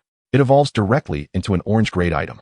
The additional attributes alone amount to an impressive 550 points. Clutching the blood drink sword of Emperor Yang, Qin Yang felt a surge of emotions within. He had initially believed that the imperial demeanor merely enhanced the appearance of the equipment while augmenting its attributes slightly. However, He was taken aback to discover that the so-called enhancement pertained to the item's grade. Such an ability is beyond the reach of even the most skilled divine blacksmiths. Chapter 027, Supreme Dragon Body. I have undergone a metamorphosis. Regrettably, the enhanced equipment is unusable by others, Qin Yang mused with a quiet sigh. The notion of directly improving the quality of equipment is something that ordinary professionals would not even dare to dream of. If equipment were tradable, this singular advantage would allow Qin Yang to overshadow all blacksmiths. It matters not. Qin Yang's ambition is to have the world serve him, rather than him serving the world. Equipping his weapons, Qin Yang continued to tally his gains. In addition to 5 million crystal coins, the level 18 platinum chest yielded blueprints for equipment, an elite mental potion, and a breakthrough orb. The elite mental potion is of little significance. It merely serves as a lifeline for ordinary professionals, but for Qin Yang, it holds no particular value. The elite level breakthrough orb is of greater worth, as it is essential for advancing from level 30 to level 31, a feat that is said to be achievable only through golden grade chests. Many ordinary professionals, lacking resources, find themselves stuck at this juncture, unable to break through level 30 and attain elite status for 10 or even several decades. As the sole heir of Qin Chuan, Qin Yang need not worry about such matters. Acquiring it in advance merely saves Qin Chuan a sum of money. Among the 3 items, Qin Yang was most intrigued by the equipment blueprint. Equipment blueprint, blood-colored monk robe quality, blue grade level, 18, required materials, blood essence stone, blood-dyed silk, superior brocade. Magic pattern gold, guaranteed attributes, spirit, constitution, guaranteed affixes, blood shield, blood frenzy. Judging by the names of the affixes, they seem quite formidable. Even if they are merely average, they can be enhanced to purple grade through the imperial demeanor. This could lead to a significant surge in power. After reviewing the panel for the blood-colored monk robe, Qin Yang resolved to forge this piece of equipment. He could delegate both the material gathering and forging to others. He only needed to provide the funds. With this thought in mind, Qin Yang promptly called Chen Si. Please bring me breakfast. I have matters to discuss with you. Having not slept a wink the previous night, he was fortunate to coincide with breakfast time. Do you need coffee? No, I shall catch up on sleep later. Understood, please hold on. The ease of having food brought to him was a comfort, Qin Yang reflected. Setting down the phone, he continued to examine his rewards. In addition to the blood drink sword, the diamond chest had also yielded a skill awakening scroll and a skill book for constitution enhancement. In this world, skills are categorized into 3 types: universal skills, positioning skills, and professional skills. Universal skills can be acquired by all professions, predominantly comprising functional skills or passive abilities. Positioning skills, however, bear specific professional requirements. For instance, the fearless charge necessitates a melee class, rendering ranged professions such as mages and archers incapable of learning it. Conversely, professional skills are inherently restricted to their respective classes. The Gale Slash of the Gale Swordsman, for example, or the 9 Clans Annihilation of Qin Yang, cannot be acquired or learned by any other profession. Determining the superiority among these 3 categories of skills is rather ambiguous, yet professional skills inherently benefit from class bonuses, suggesting a relatively greater potential. The purpose of the Skill Awakening Scroll is to transform a universal skill or positioning skill into one's own professional skill, allowing for custom modifications. Consequently, one may witness mages charging forth as fireballs or archers unleashing a triad of fireball shots. It can be asserted that the Skill Awakening Scroll has ushered in boundless transformations in this realm. By fortunate chance, Qin Yang also acquired a skill book, Body Transformation. This is not merely a miraculous technique for tanks, but a divine boon for all practitioners. It grants an immediate increase of 100 points in Constitution, which escalates to 1,000 upon reaching level 10. The higher the Constitution, the longer the lifespan, and aging is notably slower. Even agility-based assassins occasionally replenish their stamina. Who would disdain good health? As a universal skill, Body Transformation is akin to the legendary flesh of Tang Sung, truly a priceless treasure. Unless one possesses a second volume, selling it is out of the question. Let me transform this skill, Qin Yang mused.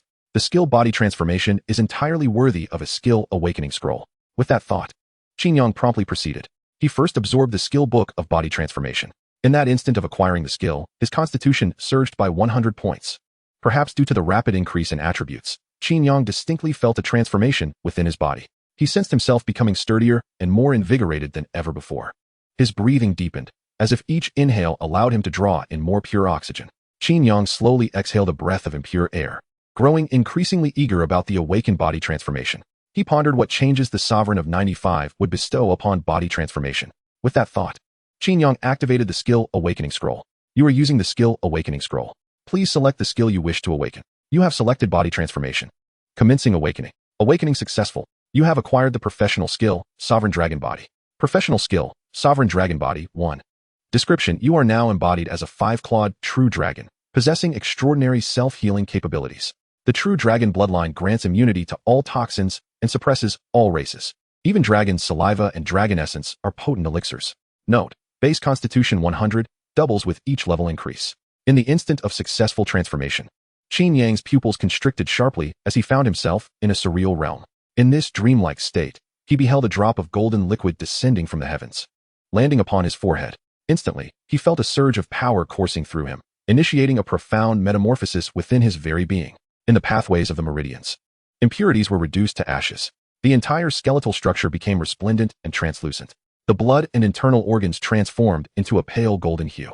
With a flicker of white flame entwined with golden lightning igniting at the heart, a supreme dragon body was forged. After a considerable duration, Qin Yang regained consciousness, murmuring, "I have been reborn." In the instant of skill awakening, he comprehended the formidable power of the supreme dragon body. The initial attributes bestowed by the supreme dragon body were akin to those of the enhanced physique. However, while the enhanced physique granted an increase of 100 for each level ascended, the supreme dragon body doubled its attributes with each level. Upon reaching level 10, the supreme dragon body could provide a staggering 200 points of foundational physique. Moreover, it possessed the self-healing ability of skeletal revival and resistance to toxins. This enhancement of physique was not merely a fortification, but an elevation. Qin Yang, with closed eyes, savored the transformation of his body.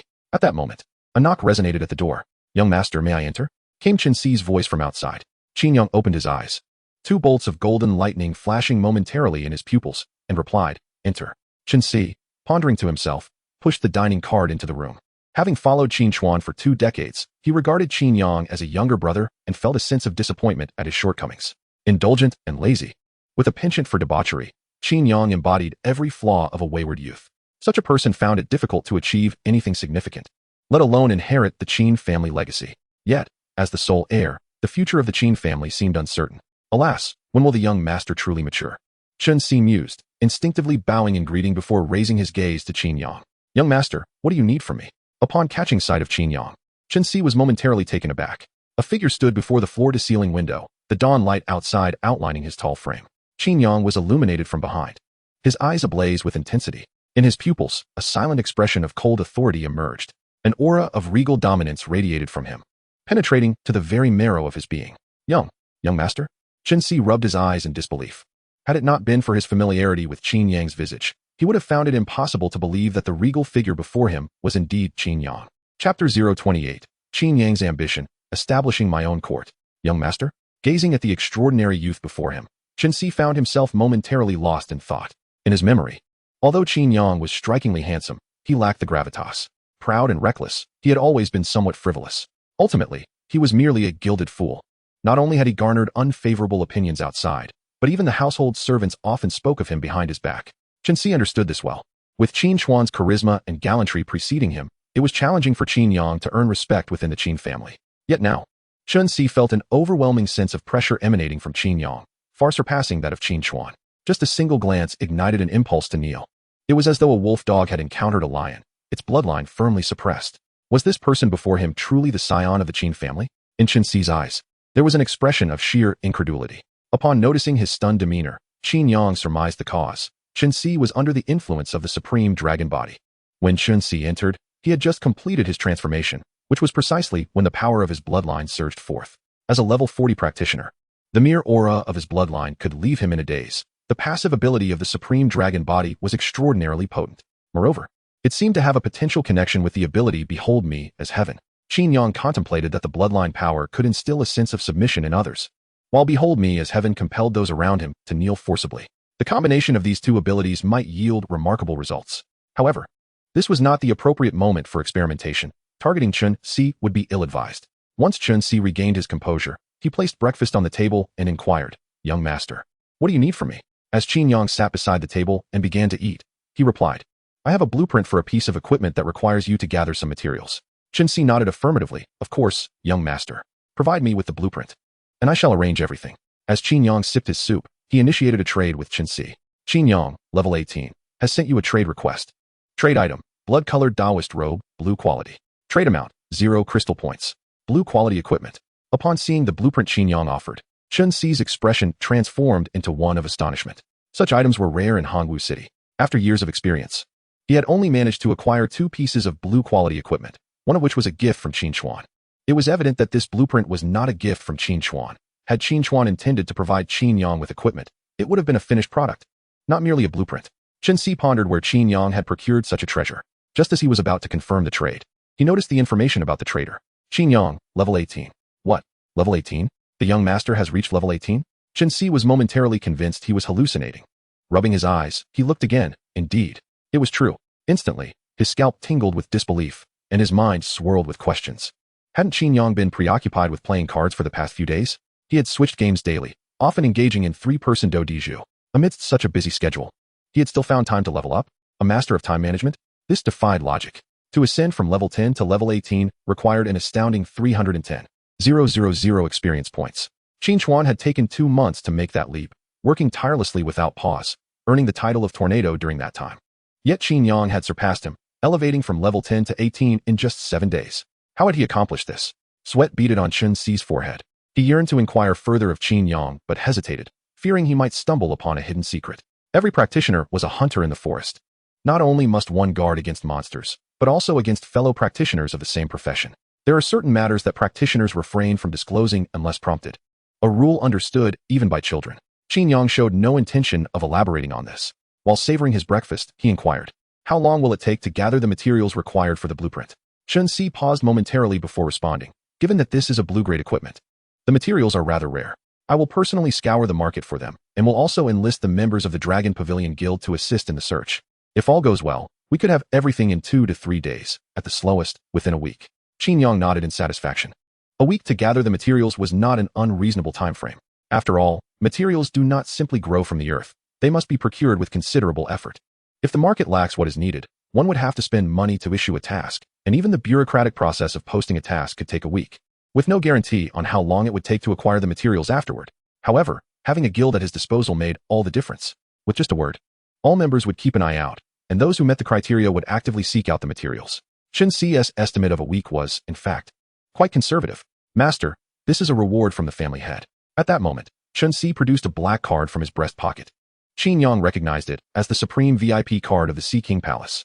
This card alone could unlock all services offered by the palace, granting access to a plethora of exotic delights such as cat girls and fox girls.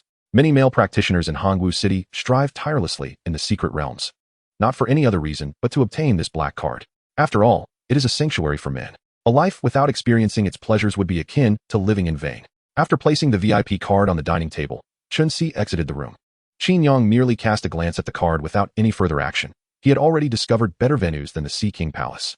With Chen Si handling the equipment and his level now at 18, he finally had the opportunity to rest. Qin Yang stretched lazily. In truth, he had only worked for a single night, while the previous 7 days had been spent in leisure. Nonetheless, this did not impede him from indulging in another week of play. In the entirety of Hongwu City, no one advanced levels faster than he. Having awakened in less than 10 days, he had ascended to level 18. This pace was so far ahead of others that there was no need to continue competing. After satisfying his hunger, drowsiness soon enveloped him. He retired to bed and slept soundly from 5 a.m. until 5 p.m. After 12 hours, he had accumulated 660 points of Imperial power. Following the awakening of his supreme dragon body, his total base attributes had reached 555 points, allowing him to gain 555 points of Imperial power every hour. At this rate, annihilating the Zhong family would require merely 2.5 years of passive play. One cannot help but marvel at the potency of skills such as the Hand of Imperial Power and the Supreme Dragon Body. However, they pale in comparison to the true weapon in Qin Yang's arsenal, the art of Imperial Escape from the 9 clans. Yet, Zhong Yuan was merely a slightly more exceptional individual. To ascend to the table of this world, Qin Yang would need to confront even more formidable opponents. In the past, he would not have contemplated such distant prospects. As he recognized the steady growth of his own strength, his ambitions began to swell in tandem. At this juncture, the life of a wealthy heir no longer sufficed to satiate his desires. Perhaps, he mused, I could establish my own dominion in this world. Qin Yang gazed out at the blood-red sunset, murmuring to himself, to wield power over the world and to revel in the embrace of a beautiful woman. This is the ultimate dream of every man. If it is not too exhausting, Qin Yang would not mind pursuing it. However, indulging in the company of a beautiful woman could certainly be achieved first. With this thought, Qin Yang opened his backpack and activated the item known as the Scroll of Beauties. Chapter 029, The Scroll of Beauties, a banishment ground for monsters? The scroll unfurled before Qin Yang in a vertical manner, resembling a portal. Scroll of Beauties, a legendary enchantress. Beauty within the scroll, Sudaji. Entry level, level 15. Note: upon gaining the recognition of Sudaji, one may invite her to the Copper Sparrow Terrace. The Scroll of Beauties resembled a secret realm, Qin Yang contemplated. Although it existed within the supreme profession system, its resemblance to a hidden dimension heightened his vigilance. To prevent any unforeseen incidents, he donned all his equipment. Observing his gear, Qin Yang felt somewhat disheartened. After all his efforts, he still lacked a decent piece of equipment.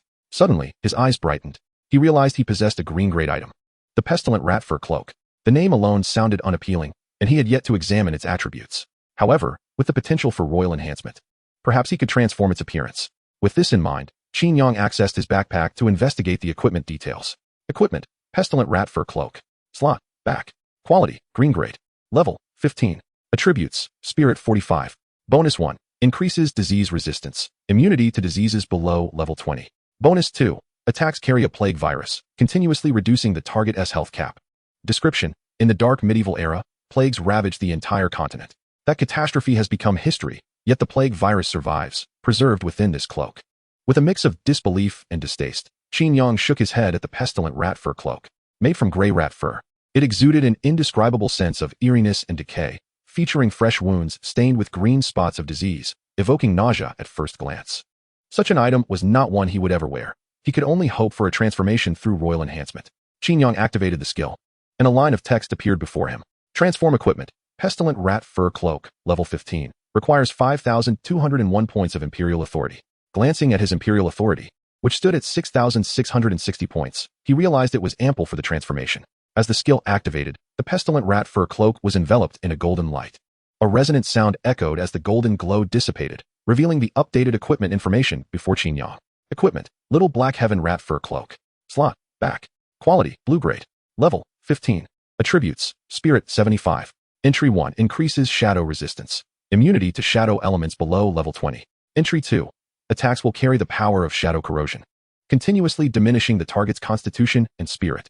Introduction: the little black sky is an ethereal sprite dwelling within shadows. Its fur seamlessly merged with the darkness. Only those with mature minds can harness the power of the shadows within. Shadow elements. An exhilarating thought surged through Qin Yang's mind. Shadows are an exceedingly rare elemental force, possessing the ability to corrupt the mind. Only the opposing light element can effectively counter this power. However, skills and equipment related to the light element are equally scarce. Thus, shadow damage is deemed a diminished form of true damage. Its worth far surpassing that of other elemental forces. Beyond the enhancement of attributes and entries, the appearance of this equipment has also improved significantly. The previously tattered gray fur has transformed into a dense and supple pure black coat, reminiscent of the expensive sable from a past life. Splendid indeed. Qin Yang felt quite pleased with the appearance of the little black sky mouse cloak. Women don sable for love, while men wear it for, well, who knows? Having spent time in the north, Qin Yang harbored a certain admiration for the majestic sable. The skill Imperial Aura is extraordinarily useful. With this thought, Qin Yang turned his attention to the other two pieces of equipment. For now, he lacked sufficient resources and could only enhance the Obsidian Shell set. Transform equipment. Obsidian Shell set, level 5, requires 1360 royal power. The Obsidian Shell consists of 5 pieces, averaging 270 royal power each, a veritable bargain. Qin Yang felt a mix of excitement and trepidation. If only the transformed equipment could be sold, he could amass a fortune by transforming low-level gear in bulk. As the skill activated, golden radiance enveloped Qin Yang. The Obsidian Shell set upon him upgraded with a resounding clang. Equipment: Dragon Pattern Xian Armor Set. Parts: Helmet, upper body. Arms, legs, boots. Quality: blue quality. Level: 5. Attributes: all attributes 20. Entry 1. Immunity to corrosion damage below level 20. Entry 2. Dragon Chi Protection. Significantly deflects physical and magical damage. The attribute enhancements may not be substantial, but the aesthetic is superb. Qin Yang was thoroughly satisfied with the transformation results. The primary distinction between the Dragon Pattern Xian armor and the Obsidian Shell lies in the golden dragon patterns affixed to the black armor. The exquisite engravings bring the dragon motifs to life, adding an air of nobility and majesty to the already imposing armor. Through the floor-to-ceiling window, Qin Yang beheld his own reflection, clad in the Dragon Pattern Xian armor, draped in a black sable, and wielding the bloodthirsty sword of Emperor Yang at his waist. He exuded the aura of royalty. Of course, the transformation extended beyond mere appearance. Qin Yang opened his personal panel. Name: Qin Yang. Race: human. Level: 18. Class: Supreme Sovereign, unique. Strength: 98/80. Agility: 105/65. Constitution: 220, 45. Spirit, 132, 120. Skills, annihilation of 9 clans, behold me as the heavens, 1. Divine weapons of the world, 1. Imperial guards, 1. Jinui, 1. Auspicious dragon and phoenix, 1. Hand of imperial power, 1. Benevolent imperial favor, 1. Royal city guard, 1. Emperor's demeanor, 1. Supreme dragon body, 1. Investigation technique, 1. Illumination technique, 1. Imperial power, 99, 555 hours. Achievements, sweeping across 10,000 armies, nemesis of the insect clan, 1. Slaughter of the canines, 1. Despite the inadequate equipment, the attribute reached a staggering 310 points, which is indeed terrifying, Qin Yang mused. Normally, to accumulate equipment attributes exceeding 300, one must reach level 30. For an average practitioner, this could take 7 to 8 years, and for the unfortunate, possibly even a decade. Yet, Qin Yang accomplished this in less than 10 days, with 2 of his pieces being merely transitional gear. The primary weapon, the Yang Emperor blood-drinking sword, possesses the capacity for growth through upgrades. Just this singular orange equipment alone is sufficient to drive the majority into a frenzy. However, Qin Yang's gaze has long transcended the ordinary. Even the so-called geniuses scarcely meet his threshold. It is time to seek out Sudaji. Now equipped, Qin Yang turned his attention to the beautiful woman scroll. With his current strength, he could easily dominate. Nevertheless, for the sake of prudence, Qin Yang chose to wait an additional 2 hours. Once his imperial power restored to 1120 points, he stepped into the realm of the beautiful woman scroll. As a flash of white light enveloped him, Qin Yang vanished from the room alongside the scroll. Upon landing, he found himself before a palace. The palace was modest in scale, akin to a sleeping chamber. Surrounding the chamber was a tranquil courtyard. Looking up, the moon cast its silvery glow, draping the entire courtyard in a mysterious and alluring veil, resembling a forbidden land hidden beneath the stars, emanating an irresistible and enchanting charm. Within the courtyard, exotic flowers and rare herbs bloomed in abundance, interspersed with enchanting mandrakes, releasing an intoxicating fragrance. Just as Qin Yang began to lose himself in the beauty, a stern voice echoed, "This is the forbidden ground for subduing demons. Who dares to intrude?" Chapter 030, Sudden Increase of 90 Attribute Points. The Yang Emperor blood-drinking sword upgrades. Qin Yang thought to himself, I was not mistaken. He glanced sideways and beheld 31 soldiers emerging from the courtyard. These soldiers were not human, but rather humanoid mechanical constructs, their armor revealing rapidly spinning intricate gears beneath. Atop the steps of the chamber behind the courtyard stood a towering mechanical puppet, a formidable guardian. This must be the realm's leader, Qin Yang reasoned, as he shifted his focus to the numerous lesser monsters. At times, these minor foes could prove more troublesome than the leader. Name, 100 Mechanisms Puppet. Level, 15. Strength, 182. Agility, 75. Constitution, 200. Spirit, 80. The attributes are exceedingly high. Though they do not reach 2-star potential, they are still twice as formidable as the average level 15 monsters. The experience should also be doubled, right? After calculating the attributes of the 100 machine puppets, Qin Yang felt a surge of joy within. Among creatures of the same potential tier, there exists a distinction between strength. The mightier ones yield greater experience. Observing the numerous experience packets, Qin Yang waved his hand and cast a summoning spell. Like an iron tower, the royal guard materialized behind him. Subsequently, he expended all his mental energy to summon 25 members of the Imperial City's elite guard. Once his mental reserves were depleted, he consumed a bottle of premium mental potion and summoned another 25 guards, along with 20 Tiger Ben guards, 20 Feather Forest guards, and 10 Yinling guards. 50 guards stood in formation, a resplendent golden sea. The red, white, and yellow plumes of their helmets billowed in the wind, exuding an aura of power. Next, Qin Yang conjured an invisible hand of imperial authority, while 10 dazzling golden weapon phantoms appeared behind him. This was the full display of Qin Yang's might. The dozen puppet soldiers before him seemed like mere playthings. Perhaps having assessed Qin Yang's combat prowess, the puppet soldiers refrained from making any hasty movements. At the top of the palace steps, a mech general, towering above the other puppets, called out sternly, "Who goes there?" Qin Yang raised his gaze and activated a probing spell. Name, Chief of the 1,000 Machines. Level, 15. Strength, 600.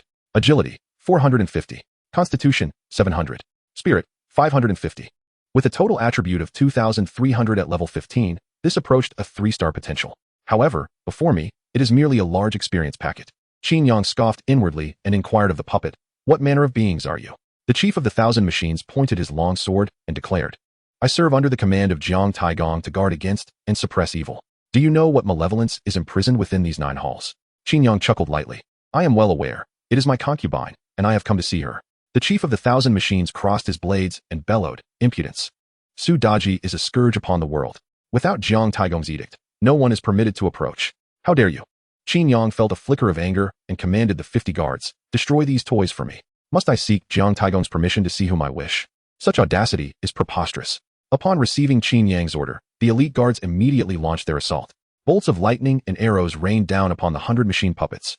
Boom, boom, boom. A cacophony of explosions erupted. The puppets in the front ranks were swiftly dismantled by the searing lightning, resulting in violent detonations.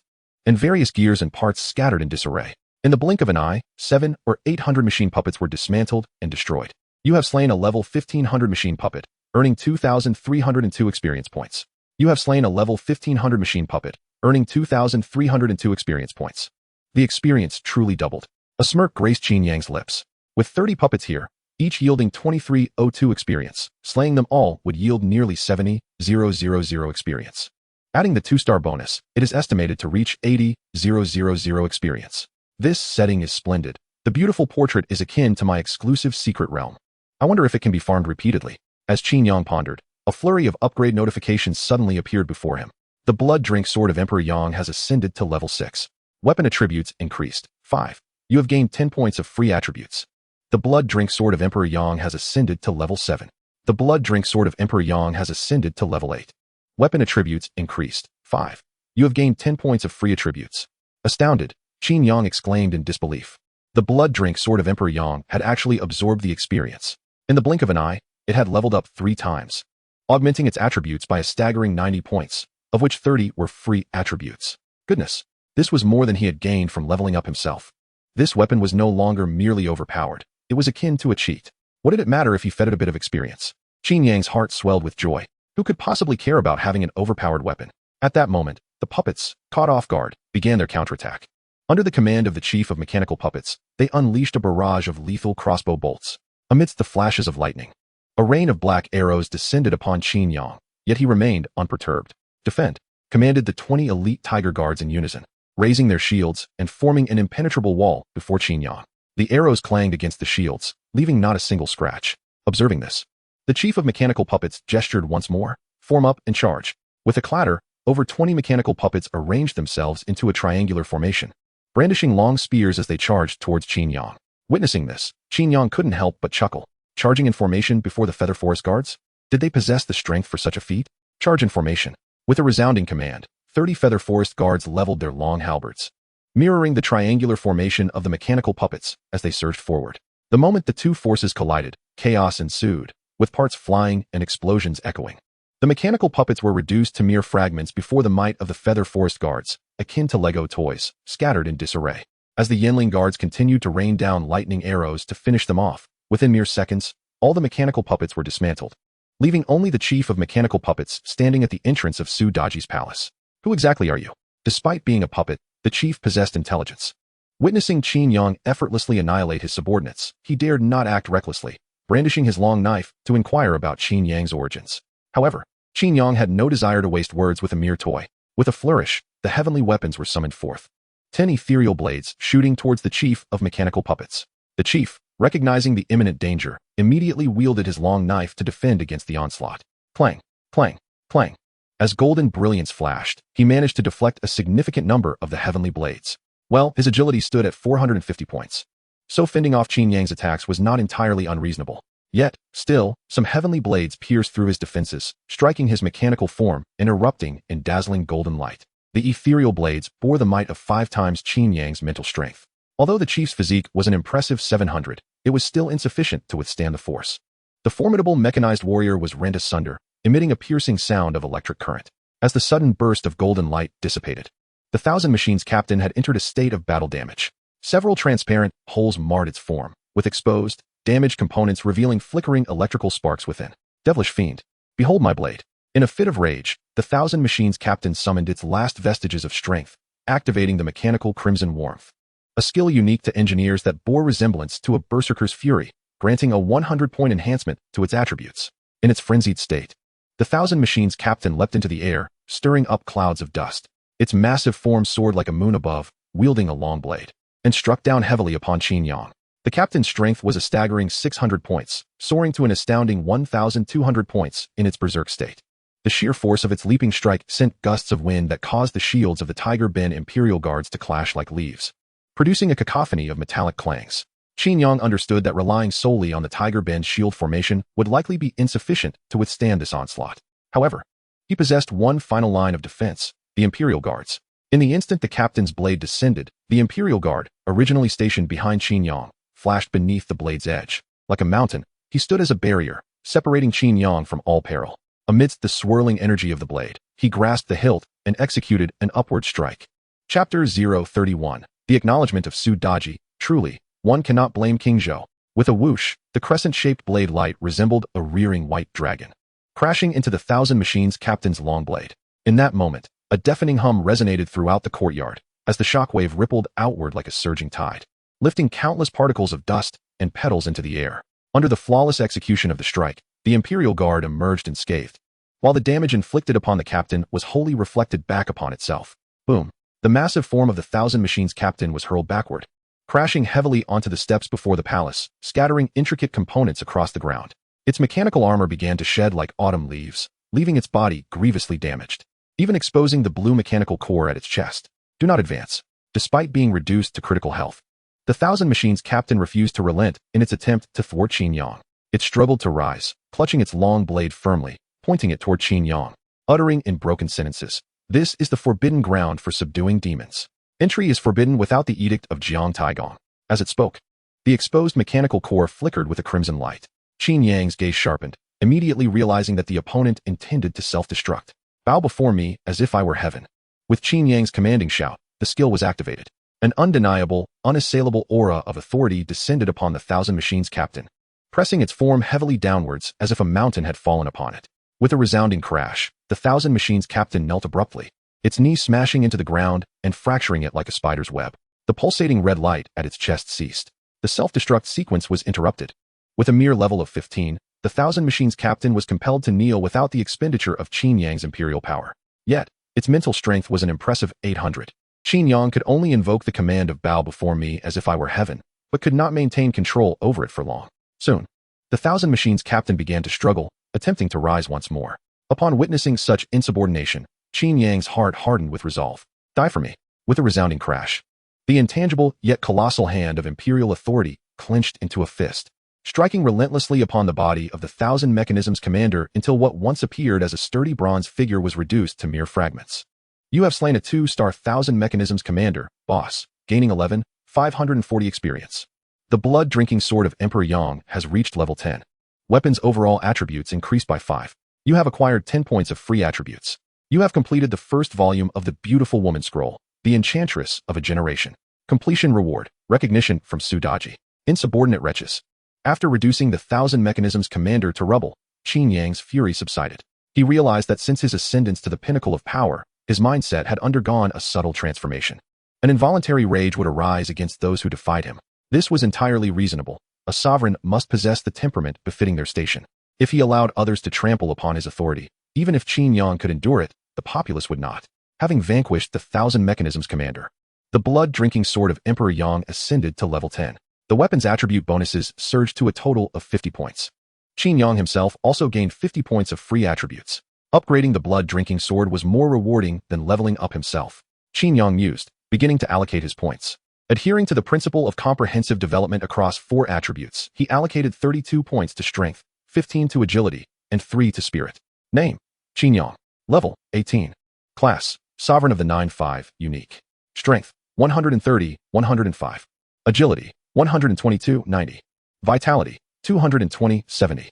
Spirit: 135, 145. Skills: Annihilation of 9 clans, Behold Me as Heaven, 1.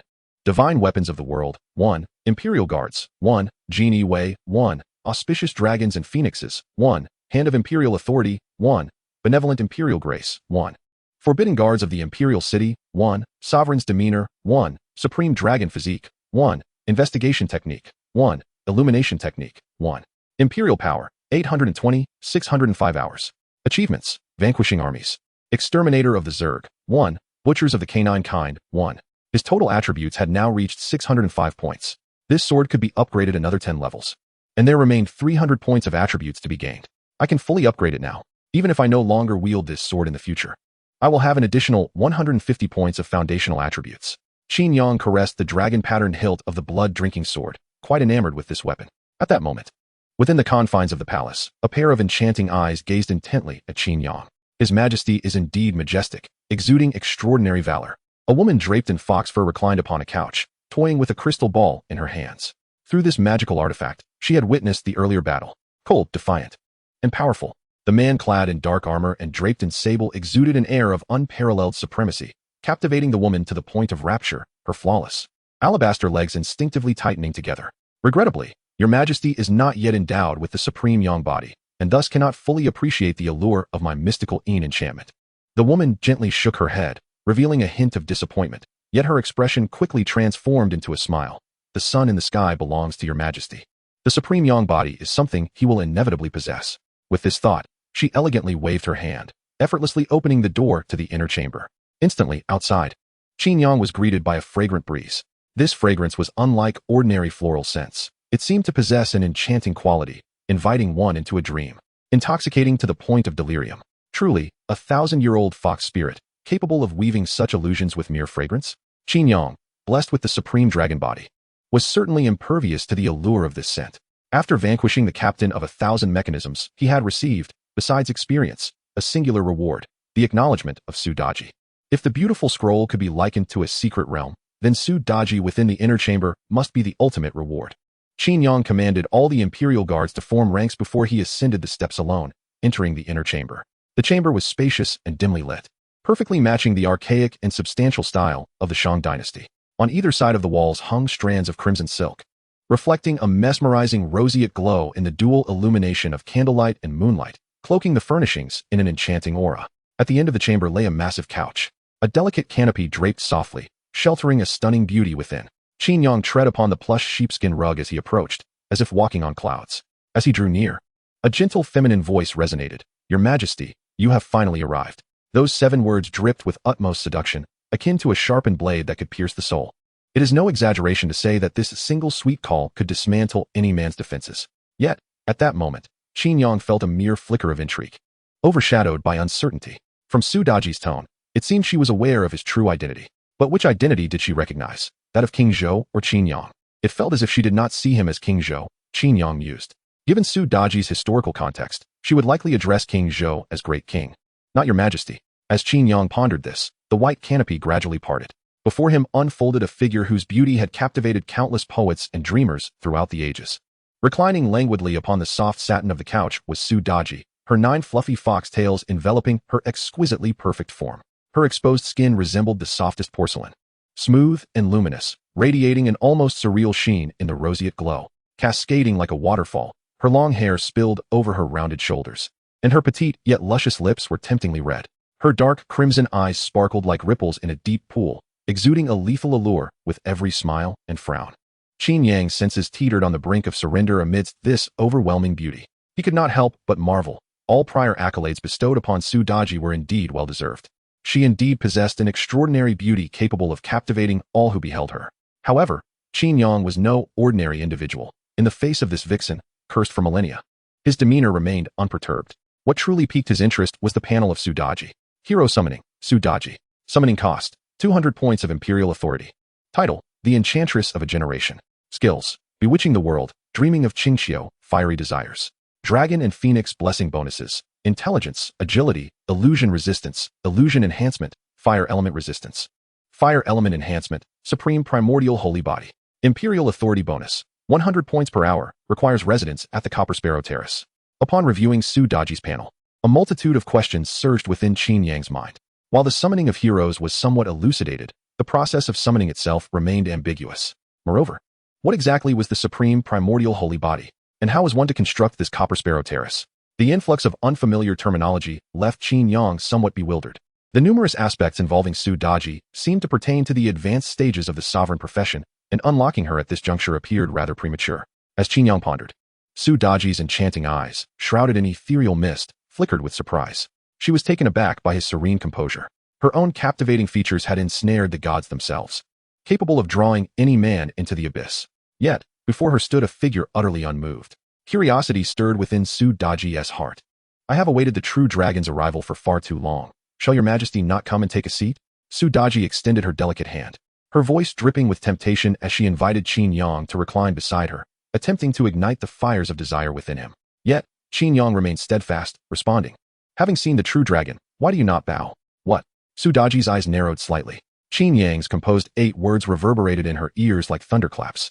In an instant, she realigned her stance. This emperor was not one she could bewitch. Immediately, Su Daji propped herself up, descended from the couch, and knelt before Qin Yang, bowing her head and proclaiming, "Your Majesty, long live the emperor. Please forgive this humble servant's ignorance." Qin Yang, taking in Daji's alluring figure, inquired, "Pray, enlighten me on how I should summon you." This question was merely an experiment.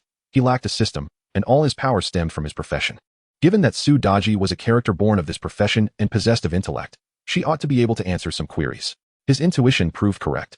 Upon hearing the inquiry, Su Daji lifted her head and replied respectfully, "Your Majesty will awaken the profession skill Imperial Summoning upon reaching level 21. This skill allows you to summon a hero unit akin to myself to aid you in battle." As she spoke, Su Daji waved her delicate hand, sharing an additional piece of information. Professional skill, Imperial Summoning. Description: as the sovereign, you may consume imperial authority to summon a hero from the illustrious civilization of China, sparkling under the stars. Upon summoning, the hero will immediately enter the battlefield to assist you. After the battle, the hero will return. Note 2. Summoned heroes are special characters not bound by attribute limitations. The stronger the sovereign, the more potent the summoned hero becomes. Current summonable hero, Daji, the Enchantress of the Ages. This must be the support skill. Qin Yang realized upon reviewing the skill introduction. It is akin to summoning a jungler for assistance in League of Legends. All summonable heroes are derived from the civilization of Huaxia, which means that figures like the Emperor of the Divine and the Manifest Sage could potentially be summoned as well. This ability is rather extraordinary. Qin Yang marveled internally before turning his attention to Daji's skill descriptions. Skill 1. Bewitching the world, which confounds the target's mind, causing them to become utterly convinced of a single notion for a limited duration. Skill 2. Dream of the Azure Hills, induces instantaneous slumber or unwittingly plunges the target into an illusion. Skill 3. Flames of Desire, materializes the target's innermost desires as flames, incinerating their body. The greater the desire, the higher the damage inflicted. Qin Yang comprehended Daji's skills quite well. They were all illusions, perfectly aligning with her role as a bewitching entity. A smile graced Qin Yang's lips as he gazed at the auspicious synergy of the dragon and phoenix. Inquiring of Daji, "What, pray tell, is the essence of the supreme Yang dominance body?" Daji, momentarily taken aback, realized they had delved into professional discourse. Regaining her alluring demeanor, she chuckled softly and replied, "Your Majesty, I possess the mystical Yin enchantment bone, the most beneficial furnace in the 3 realms, but..."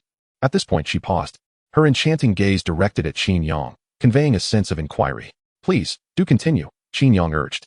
Daji nodded slightly and elaborated. "If your Majesty wishes to derive benefits from me, you must possess the supreme Yang dominance body, otherwise, you will suffer backlash from the mystical Yin enchantment bone. Conversely, should you attain the supreme Yang dominance body, you could merge it with my mystical Yin enchantment bone, thereby acquiring the supreme void harmonious body and transitioning to the 99th sovereign of humanity. So, in essence, it is a matter of avoidance." Qin Yang sighed inwardly, pondering the formidable nature of the mystical Yin enchantment bone. Could it truly be so overpowering that even the supreme dragon body could not withstand it? Wait. Qin Yang's eyes widened. Had he missed something crucial? He hastily queried Daji, "What did you just say?" Daji, momentarily startled, replied, "Merging with the mystical Yin enchantment bone to attain the supreme void harmonious body?" Qin Yang shook his head. "No, the last statement." Daji contemplated, "Transitioning to the 99th sovereign of humanity? Indeed, that is it." Qin Yang's heart surged with astonishment. The esteemed 95 sovereign could indeed undergo a transition.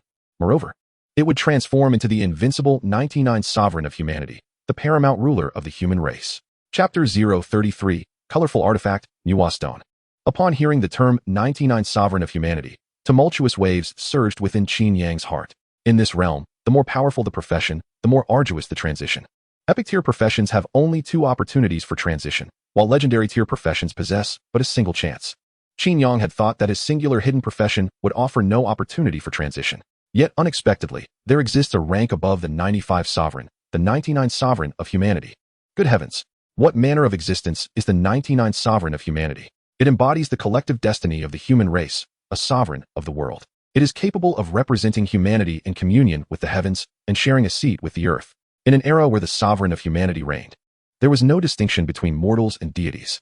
The beings of the lower realms need not bow to so-called immortals and divine beings, because they are led by the emperor of humanity. who can unite the fortunes of the entire clan and perform national sacrifices without fear of the might of heaven and earth. In the myths of Huaxia, each emperor possesses a formidable power that rivals the cosmos. There is the Flame Emperor Qin Yang, the Yellow Emperor Yuan, and the mysterious Emperor Zhuangxiu. Even the so-called King Zhou Dxin was ultimately defeated due to the machinations of Manhwa. In a direct confrontation, even the entire list of deities might not stand a chance against the Emperor of Humanity. Of course, this refers solely to the legendary emperors. Qin Yang was uncertain about the extent of his power after transitioning to the 9-9 Emperor. But one thing was clear. He would not be weaker than the Supreme Sovereign of 9-5. The 9-5 Supreme is already immensely powerful, and the 9-9 Emperor could very well be even more exaggerated, perhaps capable of summoning countless deities to assist him. How invincible that would be! Qin Yang marveled inwardly. He had initially thought he had reached the pinnacle at the start, only to discover that there were always higher mountains, peaks that reached the heavens themselves. Contemplating this, Qin Yang turned to Su Daji and inquired, "Do you know how to transition to the 9-9 Emperor?" Su Daji nodded and then shook her head, saying, "I know very little and would not dare mislead your majesty." Qin Yang raised his hand. "I pardon you. Rise and speak." Only then did Su Daji gracefully rise, her every movement exuding an innate allure. "Your Majesty, regarding the transition to the Emperor of Humanity, I only know 2 pieces of information. First, you must gather the 10 ancient divine artifacts to reconstruct the Emperor's status. Second, you need to acquire the sacred body of Taishu Hunyuan. I can assist you with this once you possess the Supreme Yang Overlord body, but how to obtain the Supreme Yang Overlord body, I do not know." After speaking, Su Daji elegantly turned her delicate hand, conjuring a vividly colored stone. "Your Majesty, I happen to possess a divine artifact gifted by Manhwa." Qin Yang raised his gaze, his heart trembling. Item: Manhwa stone, unique. Quality: colorful. Description: the divine stone left behind by Manhwa after mending the heavens. Upon your physical demise, the Manhwa stone will reconstruct your body over a period of 49 days, activated upon placing in the backpack, with a cooldown of 81 days. An infinite resurrection item? Qin Yang took a deep breath, managing to restrain his emotions in front of Su Daji. Colorful items represent the pinnacle of this world. Moreover, it is a resurrection item with extraordinary effects. In this realm, while resurrection items do exist, they typically only activate once. Even so, when such items appear, they command prices in the billions, leading to fierce competition. After all, nothing is more precious than life itself. The wealthy and powerful fear death more than ordinary people. A single opportunity for resurrection is worth all their fortunes combined. However, the Manhwa stone offers an unlimited number of resurrection chances. Qin Yang could hardly fathom the magnitude of the upheaval that would ensue if this item were to be revealed. Naturally, he would not divulge a word about such a treasure. Maintaining a facade of composure, he accepted the Manhwa stone from Su Daji's hand. Her willingness to present such a priceless artifact serves as testament to the unwavering loyalty of those created by the Supreme Sovereign of 9-5. As for her occasional displays of charm, it could be attributed to the inherent nature of a fox spirit, a fact that Qin Yang found inconsequential. What allure remains in a vixen stripped of her seductive essence? With this thought in mind, Qin Yang abruptly drew Su Daji into his embrace, grinning as he proclaimed, "In recognition of your offering, I shall reward you with a strand of true dragon's essence." With that, he descended upon her delicate, luscious lips. The exhilaration was palpable. In this moment, secluded from prying eyes, he finally unleashed his pent-up emotions.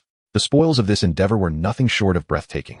Not only had he acquired the singular divine artifact in existence, but he had also uncovered clues leading to the second transformation of the 9-9 human emperor. The prestige of the 9-5 sovereign vocation transcended his previous understanding, even surpassing many systems encountered in online literature. To his astonishment, this was not its ultimate form. This unique hidden profession also possessed a second transformation, the 9-9 human emperor. The objective had crystallized. As a human, I shall undoubtedly become the sovereign of humanity. Qin Yang's breath grew heavy. Since his arrival in this realm, he had finally established a relatively clear long-term goal. Previously, he had merely wished to drift through life without direction, but now, clarity had emerged. The aim was to ascend as the 9-9 human emperor. With the assurance of his longevity secured after acquiring the sovereign dragon body, living for a few hundred years was no longer a concern, provided he avoided untimely demise. Furthermore, with the acquisition of the Manhwa stone, even the prospect of an unexpected death seemed unlikely. Thus, why not set his aspirations higher and further? Merely indulging in life's pleasures would inevitably lead to tedium. Achieving the status of human emperor would undoubtedly unveil new avenues of experience. However, what were the 10 ancient divine artifacts? Qin Yang narrowed his eyes. In his previous life, he had perused various mythological tales and novels.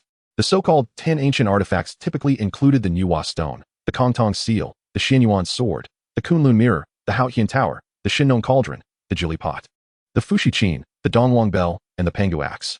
In this world, The specifics might differ, yet the essence remained largely unchanged. With the Nuwa stone already in his possession, there were no leads on the whereabouts of the other artifacts. From where should he begin his search? Could he truly uncover them? Qin Yang found himself at a loss. The Nuwa stone was a rarity. The other artifacts were undoubtedly of equal splendor. Colored artifacts or equipment held a mythic status in this realm. Possessing even one would suffice as a national treasure worthy of veneration. While the Qin family was indeed affluent, they lacked the ambition to pursue such treasures. To gather the 10 divine artifacts, Qin Yang must rely on his own strength or elevate the Qin family to a new echelon. In his previous existence, he had been but a humble office worker, lacking a clear understanding of business management and operations. Fortunately, in this world, martial prowess reigned supreme. With absolute martial strength, no business venture was beyond reach, and no family too small to grow. With the might of the 9-5 sovereign, it would be a trivial matter for Qin Yang to uplift the Qin family. Patience is a virtue. Time is on my side, Qin Yang mused. He possessed resources, talents, and longevity far surpassing that of ordinary individuals, rendering the distance to his aspirations a source of no anxiety. With this realization, Qin Yang fully relaxed, reflecting on the soft lips and delicate tongue of Su Daji. A smile reminiscent of a tyrant flickered across his face as he mused to himself, that enchantress Su Daji is merely a plaything, igniting a yearning within me that is difficult to quell. I must find a way to extinguish this fire. With that, Qin Yang approached the dining table and picked up the VIP Supreme card from the table, intending to indulge himself this evening as a reward for his efforts. However, scarcely had he grasped the card when a blue light emanated from it.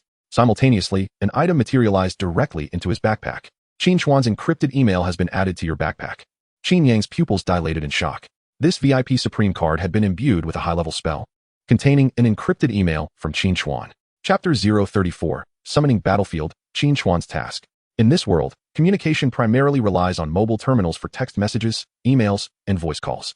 Although this method is convenient, it is susceptible to interception and eavesdropping by professions akin to mechanics. For transmitting confidential information, practitioners typically resort to various forms of secret messages.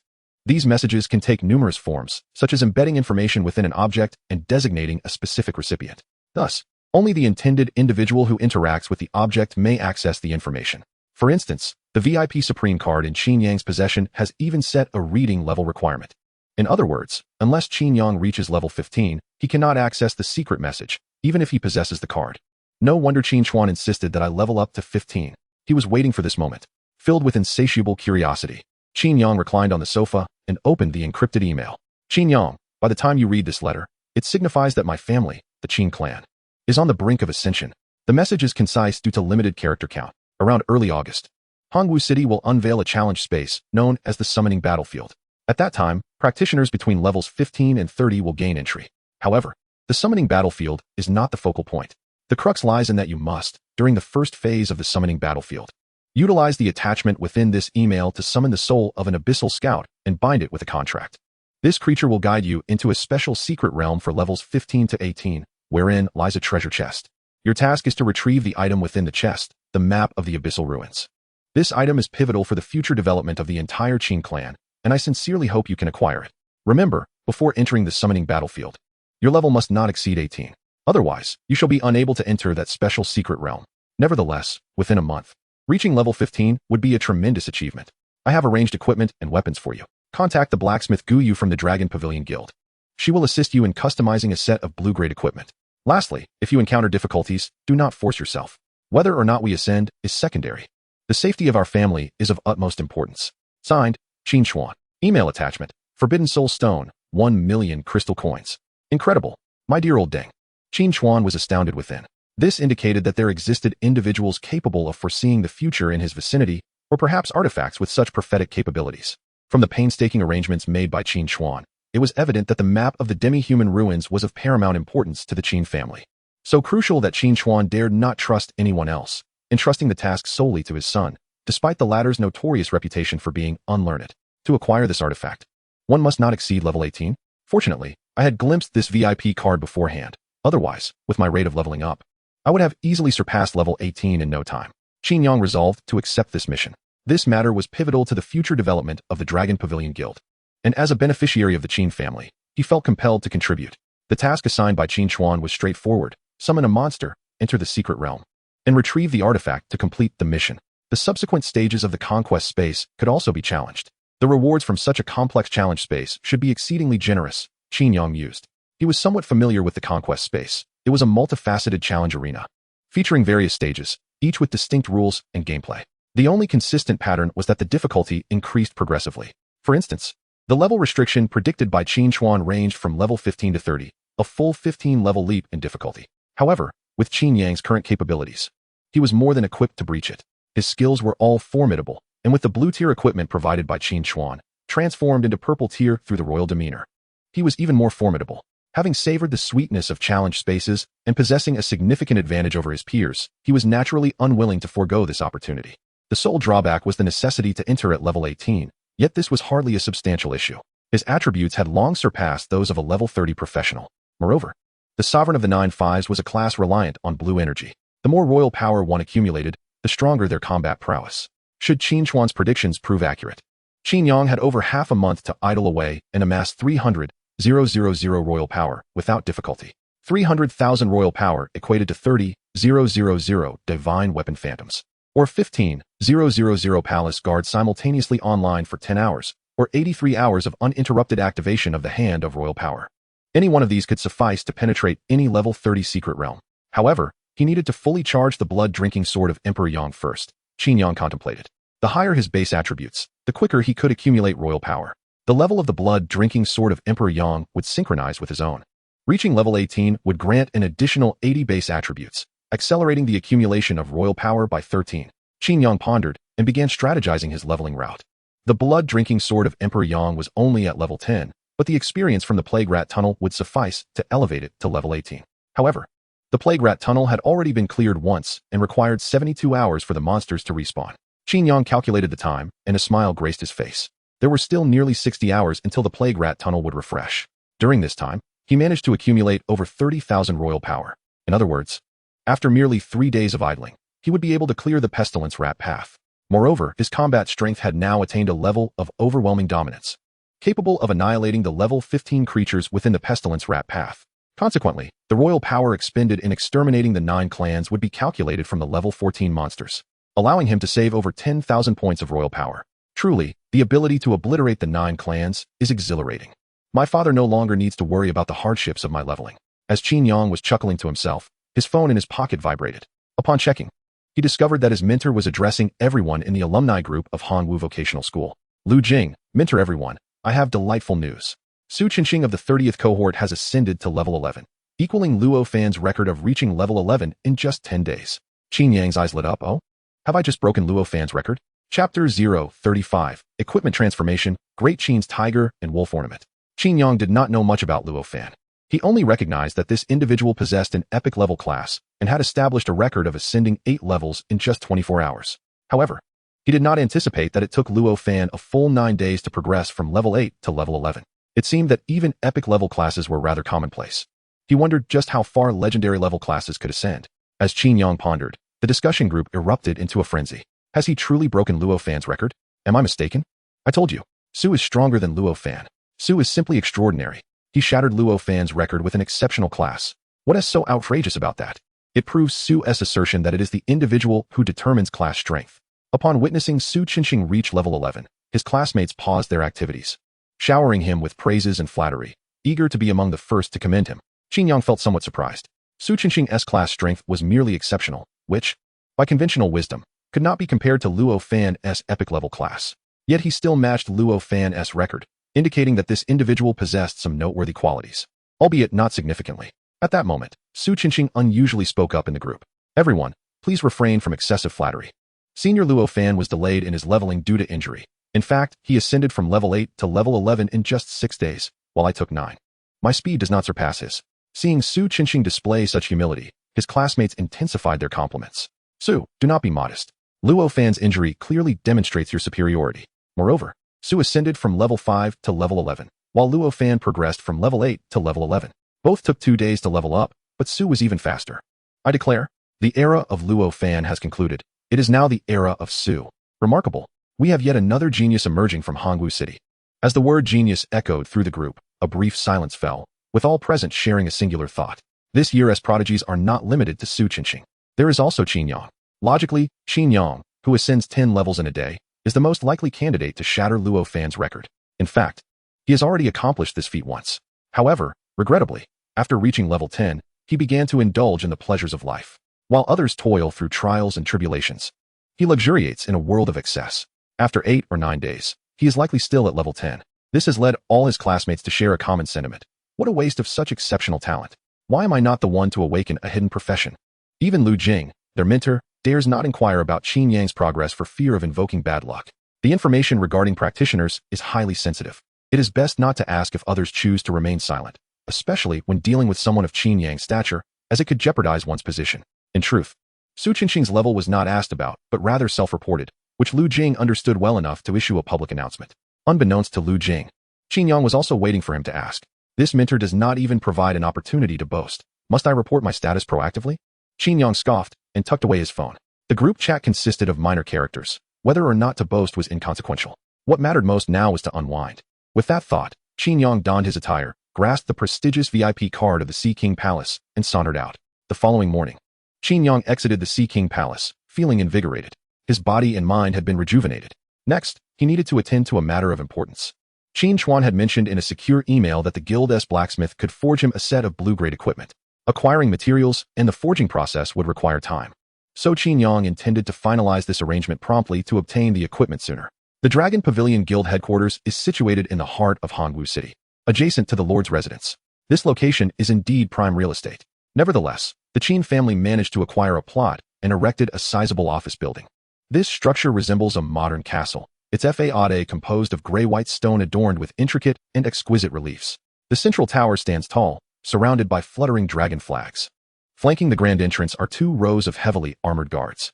The headquarters of the Dragon Pavilion Guild operates in a semi-militarized manner, prohibiting the entry of outsiders. Upon revealing his identity, Qin Yang was granted access through a green channel directly to the VIP reception room. Young Master Qin, Master Guyu has already been informed of your arrival. She is currently in a morning meeting and will be here shortly. The receptionist, clad in a qipao, relayed after recognizing Qin Yang's purpose. To Qin Yang's surprise, the head of the forging department, Guyu, insisted on completing her morning meeting before attending to the heir of the Qin family. Qin Yang was indifferent to this. He had long heard that Guyu was a formidable woman. Not even the face of Qin Chuan would sway her. With time still on his side, he had no issue waiting. As Qin Yang addressed the receptionist, he requested, "Please prepare a cup of coffee for me." "Certainly, please hold on a moment." Seizing the opportunity while the receptionist in her qipao stepped away, Qin Yang accessed his personal interface. He recalled that he possessed an item that could be enhanced. The attributes of this equipment were rather ordinary, yet the inscriptions were formidable. For each monster lord he vanquished, his base agility would increase by 2 points, up to a maximum of 40. Having already slain 3 such beasts, he had accrued a total of 6 points, akin to having obtained a basic agility fruit without cost. He pondered whether the attribute increase would be more substantial post-enhancement. With anticipation swelling within him, Qin Yang activated the skill. Playing eagerly, he summoned the equipment information. Equipment, Qin Dynasty Tiger Wolf Ornament. Slot, chest accessory. Level, 10. Quality, blue. Attributes, agility 38. Inscription 1. For each monster lord defeated, base agility increases by 2. Maximum 60, 660. Inscription 2. You may equip items up to 2 levels above your own. Splendid. Qin Yang was overjoyed. After the transformation, not only had the original inscription been enhanced, but a new inscription had also been added, permitting him to don equipment exceeding his level by 2. This meant that as an 18-level character, he could wear 20-level gear. What a fortuitous circumstance. He couldn't help but admire his own fortune. The materials required for forging both 18 and 20-level equipment were identical, yet the attribute differences could range from 20 to 30, and the disparity would only increase when transformed into purple quality. Had this inscription arrived a moment later, he would have ordered an 18-level piece for Guyu. Just as Qin Yang was reveling in his good luck, a knock echoed at the door of the reception room. A languid voice called from outside, "Young Master Qin. It's Guyu. May I enter?" Chapter 036. Customizing a complete set of blue-quality equipment. The dignity of the Supreme Sovereign. The door to the reception room swung open to reveal a woman with a high ponytail, exuding an air of nonchalance. Likely in her mid-20s, she possessed a healthy tan and a curvaceous figure that was not merely delicate, but rather embodied a certain athletic grace. She was none other than Guyu, the most formidable blacksmith of the Dragon Pavilion Guild. Strictly speaking, blacksmiths do not constitute a distinct profession. They are merely individuals who have mastered the knowledge of forging and have honed universal skills such as enchanting and smelting to a high level, enabling them to craft high-quality equipment. This implies that anyone, regardless of their primary profession, can become a blacksmith. In Qin Yang's recollection, Guyu's main profession was likely that of a warrior, yet her passion for metallurgy had led her down the path of blacksmithing. "Hello, Sister Guyu." Qin Yang greeted her with a slight nod. Sister Guyu? Guyu responded with some surprise. She had interacted with Qin Yang before. This audacious scion of wealth had always addressed her by her name without a hint of decorum. The addition of sister today caught her off guard. However, this did not alter her impression of him. Her initial encounter with the second young Master Qin had left much to be desired, as his gaze often wandered inappropriately towards her chest and posterior. From the moment he entered, a searing gaze seemed to scan him from head to toe. What kind of equipment did Qin Xiao desire? Guyu, unwilling to engage in trivial banter with Qin Yang, seated himself on the sofa and got straight to the point. Guyu's cold demeanor caused Qin Yang to furrow his brow, while the option of imperial choices appeared before him, in the face of a subject lacking reverence. You must choose. Benevolent ruler. Loyal subjects reflect the ruler's shortcomings. Spirit 10. Foolish ruler. I prefer a spicy flavor. Physique 10. Tyrant. Insolent subject. Defying authority. I shall cast her into a bronze effigy. Strength 10. This tyrant friend, please remain calm. Amused, Qin Yang selected the foolish ruler option. Guyu, with his low emotional intelligence and perpetually sour expression, indeed warranted some discipline. Just wait. Once I acquire Su Daji's hypnotic abilities, we shall have our fun. Contemplating this, Qin Yang produced a pre-prepared list and handed it to Guyu, stating, the requirements are all outlined above. Guyu took the list, propping his head on his hand as he casually perused it. Arms, shoulders, boots, headgear, accessories. Wait. Noticing something amiss, Guyu inquired, do you not require clothing and trousers? I already possess them, Qin Yang replied, shaking his head. He had already acquired a blood-colored cultivation robe for his torso, encompassing both upper and lower garments. Guyu nodded slightly and continued examining the list, soon furrowing his brow again as he turned to Qin Yang. I can comprehend the inclination towards reduced consumption. However, the attribute requirements demand a comprehensive enhancement. Is your profession truly all-encompassing? That is one way to interpret it, Qin Yang responded. Indeed, the supreme ruler's profession is remarkably versatile. No attribute is neglected. The hand of imperial power demands strength, the palace guards require physique, the Jinyui seek agility, while the heavenly soldiers and those who behold me as divine rely on spirit. As for the imperial city guards, their attribute requirements vary significantly. Thus, the most effective strategy for attribute allocation is equitable distribution for comprehensive development. Regarding the attributes, Qin Yang hoped for enhancements that would reduce consumption. His summoned entities would continuously deplete imperial power, so any reduction in consumption would greatly benefit him. Very well, this is your request. Guyu tucked away the list, wishing to keep a record. In her view, Qin Yang was merely engaging in folly. Since she began studying forging at 17, she had yet to encounter a profession with such a balanced attribute distribution. Such an even allocation would likely lead to a waste of potential. It seemed that this second-generation heir had yet to grasp how to navigate his hidden profession. Finally, Guyu questioned Qin Yang. What level of equipment do you require? Level 20, Qin Yang replied. Level 20? Are you not in a hurry for it? Guyu's voice elevated by several octaves. I am indeed anxious. You must expedite your actions, for I need it this month, Qin Yang stated. You believe you can reach level 20 within this month? Guyu's expression was one of disbelief. She had heard that Qin Ershi had merely reclined after reaching level 10. Now, 10 days had passed, leaving 20 days remaining in the month.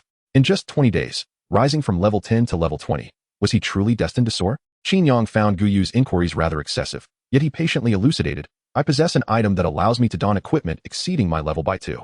Therefore, feel free to proceed with confidence. Oh, that makes sense, Guyu nodded, reclining against the sofa. However, she quickly straightened, her expression one of astonishment as she gazed at Qin Yang. Wait, you're at level 18? What else could it be? Qin Yang shrugged. Guyu's face revealed skepticism. Just 10 days prior, he was at level 10, and now he claimed to be at 18? Even Luo Fan hadn't progressed so swiftly. As a fellow graduate of Luo Fan's cohort, Guyu was acutely aware of the challenges posed by advancing from level 10 to 18. Levels 10 to 15 might be manageable, but beyond that, one had to venture into the wilderness to grind. She recalled that it took Luo Fan over half a month to reach level 15, and the ascent from 15 to 18 consumed an entire month. His speed only marginally surpassing that of the Dragon Pavilion's leader, Qin Xuan. This Qin Ershi was indeed boasting without a shred of evidence. With this thought, Guyu decided to refrain from further inquiries. After all, she was merely an employee. She would provide whatever her employer desired. At that moment, Qin Yang inquired, how long will it take to craft these items? Understood, speed is of the essence. Qin Yang nodded in satisfaction. Outside, the sun shone brilliantly. In the plaza of the Dragon Pavilion, a diverse array of adventurers congregated. Some donned heavy armor, wielding gleaming longswords, while others were attired in light armor, sporting exquisite longbows and quivers. Each individual radiated vitality, exchanging strategies and recruiting allies for expeditions into the secret realms. Bold brothers of the Dragon Pavilion, follow me to the wilds of Hongwu City. A 30-level secret realm money-making team seeks a co-pilot, preferably a healer with substantial healing output. A 25-level secret realm team primarily assists Qin Ershi in gathering materials. Brothers eager for advancement, come swiftly. The plaza buzzed with enthusiastic calls. As Qin Yang strolled past them, he couldn't help but marvel. The life of an adventurer was indeed filled with fervor and passion, challenging the unknown, encountering diverse companions, and carving out their destinies amidst peril. Every adventurer, regardless of strength, held a story uniquely their own. Their lives might be fraught with danger, yet they brimmed with excitement. It seemed to lack much of the fun Qin Yang used, yearning to experience the ordinary life of an adventurer. However, the dignity of being the supreme ruler did not permit him such indulgence. He and the ordinary adventurers existed in different dimensions. Thus, he resolved, what a splendid day. I shall go fishing. Qin Yang stretched lazily and made his way toward the resort in the western outskirts of Hongwu City. Dragon and Phoenix present, Royal Power 1200. Dragon and Phoenix present, Ice Element Resistance Enhanced. Dragon and Phoenix present, Fire Element Resistance Enhanced. Dragon and Phoenix present, Constitution 2. Having indulged in 3 languorous and luxurious days, Qin Yang once again arrived at the entrance of the Plague Rat Path. At this moment, his imperial authority had amassed to 43,560, ample enough to cleanse the mouse path. Contemplating the 50,000 experience-laden rodents, Qin Chuan unconsciously swallowed. In retrospect, the plague rats were not so repulsive. At least to him, they appeared quite succulent. If he were to enter and once again execute the annihilation of 9 clans, the blood-drinking sword would ascend to level 18. This endeavor would yield a total of 160 points in weapon attributes and 80 points in free basic attributes. Was that not delectable? Just as he pondered this, Qin Yang heard someone calling out, "Su God, why are you here to farm the plague rat path?" Qin Yang was momentarily taken aback, turning to the source of the voice. There stood Su Qinxing, clad in light armor, at the entrance of the plague rat path. Scattered adventurers, upon seeing him, clustered around him as if he were a celebrity. Chapter 037. The clue to the Kongtong seal, ruined. Am I the villain? Su Qinxing. Qin Yang furrowed his brow. Like other adventurers, he harbored the same question. Why had this individual come to the plague rat path? Su Qinxing was at level 11. There were numerous secret realms suitable for his level. He had no reason to choose a filthy, foul-smelling path that bore no completion rewards. As Qin Yang contemplated, curiosity flickered across his face. Since learning that Su Qinxing had equaled Luofan's record, he had developed an interest in this person. To catch up with someone possessing an epic-class profession while wielding an extraordinary class strength was indeed a remarkable feat as the sole possessor of a hidden class. Qin Yang understood well the disparities between professions. Take the Sovereign of the 9-5 as an example. Any skill plucked from its repertoire was an insurmountable existence. In terms of summoning, whose summoned beings could possess such miraculous techniques as instant support. Regarding damage, celestial weapons could unleash hundreds or thousands of strikes in a single blow. When it came to control, the invincible paladin could dictate reality, causing foes to kneel at will. Even if other professions did not possess such absurd capabilities, the chasm between epic and extraordinary was still a leap into the transcendent realm. The two levels did not reside within the same dimension. The gap between them could not be bridged merely by effort or intellect. Thus, an instinctive sense alerted Qin Yang that Su Qinxing concealed secrets of his own. Why not observe what this fellow intended to do? Qin Yang mused internally. Orphaned at a young age, he grew up on welfare, living alone in a cramped rental. He was nearing the point of saturation. Perhaps he was the protagonist. Qin Yang chuckled inwardly. Su Qinxing was but a step away from the protagonist archetype, missing only an unrelated sister or younger sibling. Suddenly, Qin Yang's expression grew grave. He realized a troubling notion. To a certain extent, childhood sweethearts could also be akin to sisters or brothers. Before awakening his memories, he had embraced Su Qinxing's childhood sweetheart, soaking in a hot spring together. Oh no, am I the villain? He found this thought rather amusing. An aimless, rich second generation, devoid of emotional depth, a mere cog in the machine. His character was hardly that of a conventional hero. If Su Qinxing were the protagonist, the Qin family would undoubtedly be the first to face annihilation. At that moment, a notification appeared before Qin Yang. You have become aware of the existence of the Child of Destiny. You must choose. Benevolent Monarch, recruit him as a trusted aide to assist me in governing the realm. Spirit 10. Foolish Monarch, how outrageous.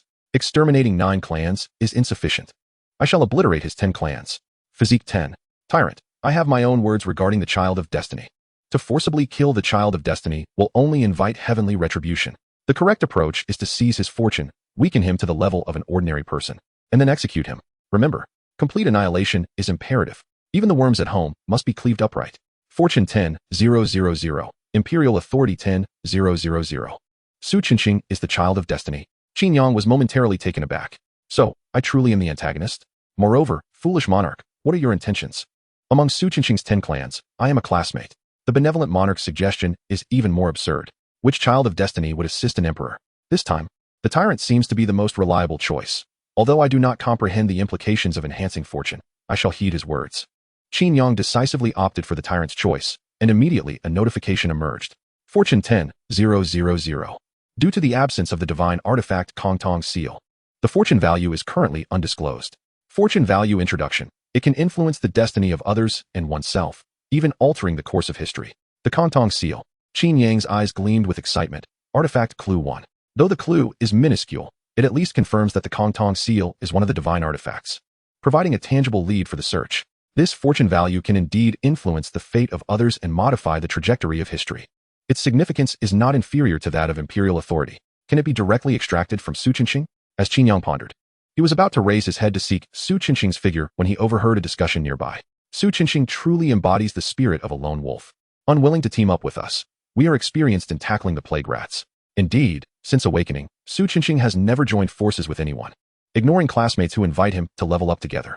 However, this individual is rather impressive, managing to solo to level 11, a feat that even Luo Fan cannot achieve. What a pity that he is such a selfish character. Upon hearing this discussion, Qin Yang realized that Su Qinqing had already entered the secret realm. The once adoring practitioners had now donned a different facade, their expressions and tones tinged with unspoken bitterness. Solo leveling aligns perfectly with the characteristics of the child of destiny. Qin Yang mused, focusing his thoughts to initiate the secret realm teleportation. He was eager to discover the means by which Su Qinqing was leveling alone. As the scenery shifted before him, Qin Yang found himself once more in the dim, damp sewers. He did not immediately unleash the annihilation of the 9 clans. Instead, he summoned 25 royal city guards, dispersing them throughout the labyrinth of the plague rat domain. Their sole mission was to locate Su Qinqing. As the guards clad in dark golden armor vanished around a shadowy corner of the maze, a smile crept across Qin Yang's lips. Perhaps it is Qin Yang's fortune that surpasses that of Su Qinqing. In less than 5 minutes, a member of the Imperial Guard spotted the target. Qin Yang promptly instructed the guards to conceal themselves, while simultaneously peering through their perspective and commanding the other guards to approach Su Qinqing's location. Qin Yang was quite familiar with the area where Su Qinqing was situated. It was a circular reservoir spanning 200 to 300 square meters.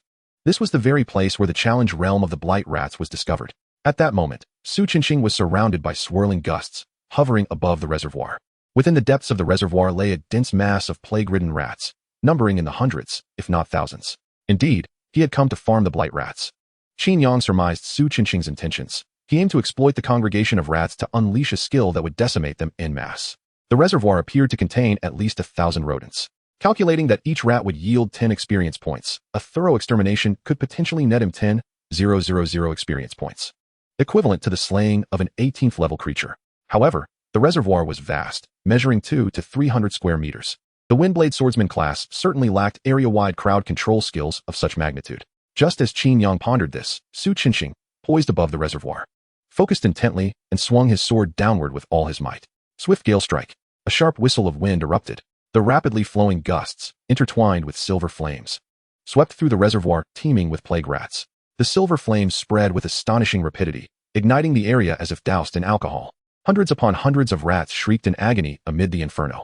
In a matter of mere seconds, the reservoir was entirely devoid of life. My precious rodents. Witnessing Su Qinqing's merciless extermination, Qin Yang felt a pang of sorrow. Those plump, succulent rats had originally belonged to him. In exchange, however, he had gained valuable intelligence. Su Qinqing indeed harbored some clandestine secrets. The Windblade Swordsman class was not known for its ability to manipulate fire, and that silver flame was clearly no ordinary phenomenon. Did this fellow possess exceptional equipment? Qin Yang pondered. Just then, Su Qinqing erupted into boisterous laughter. Ha! What a thrill. This wave of extermination has granted me over 10,000 experience points, akin to slaying an 18th level creature. Why speak to oneself? Qin Yang mused inwardly.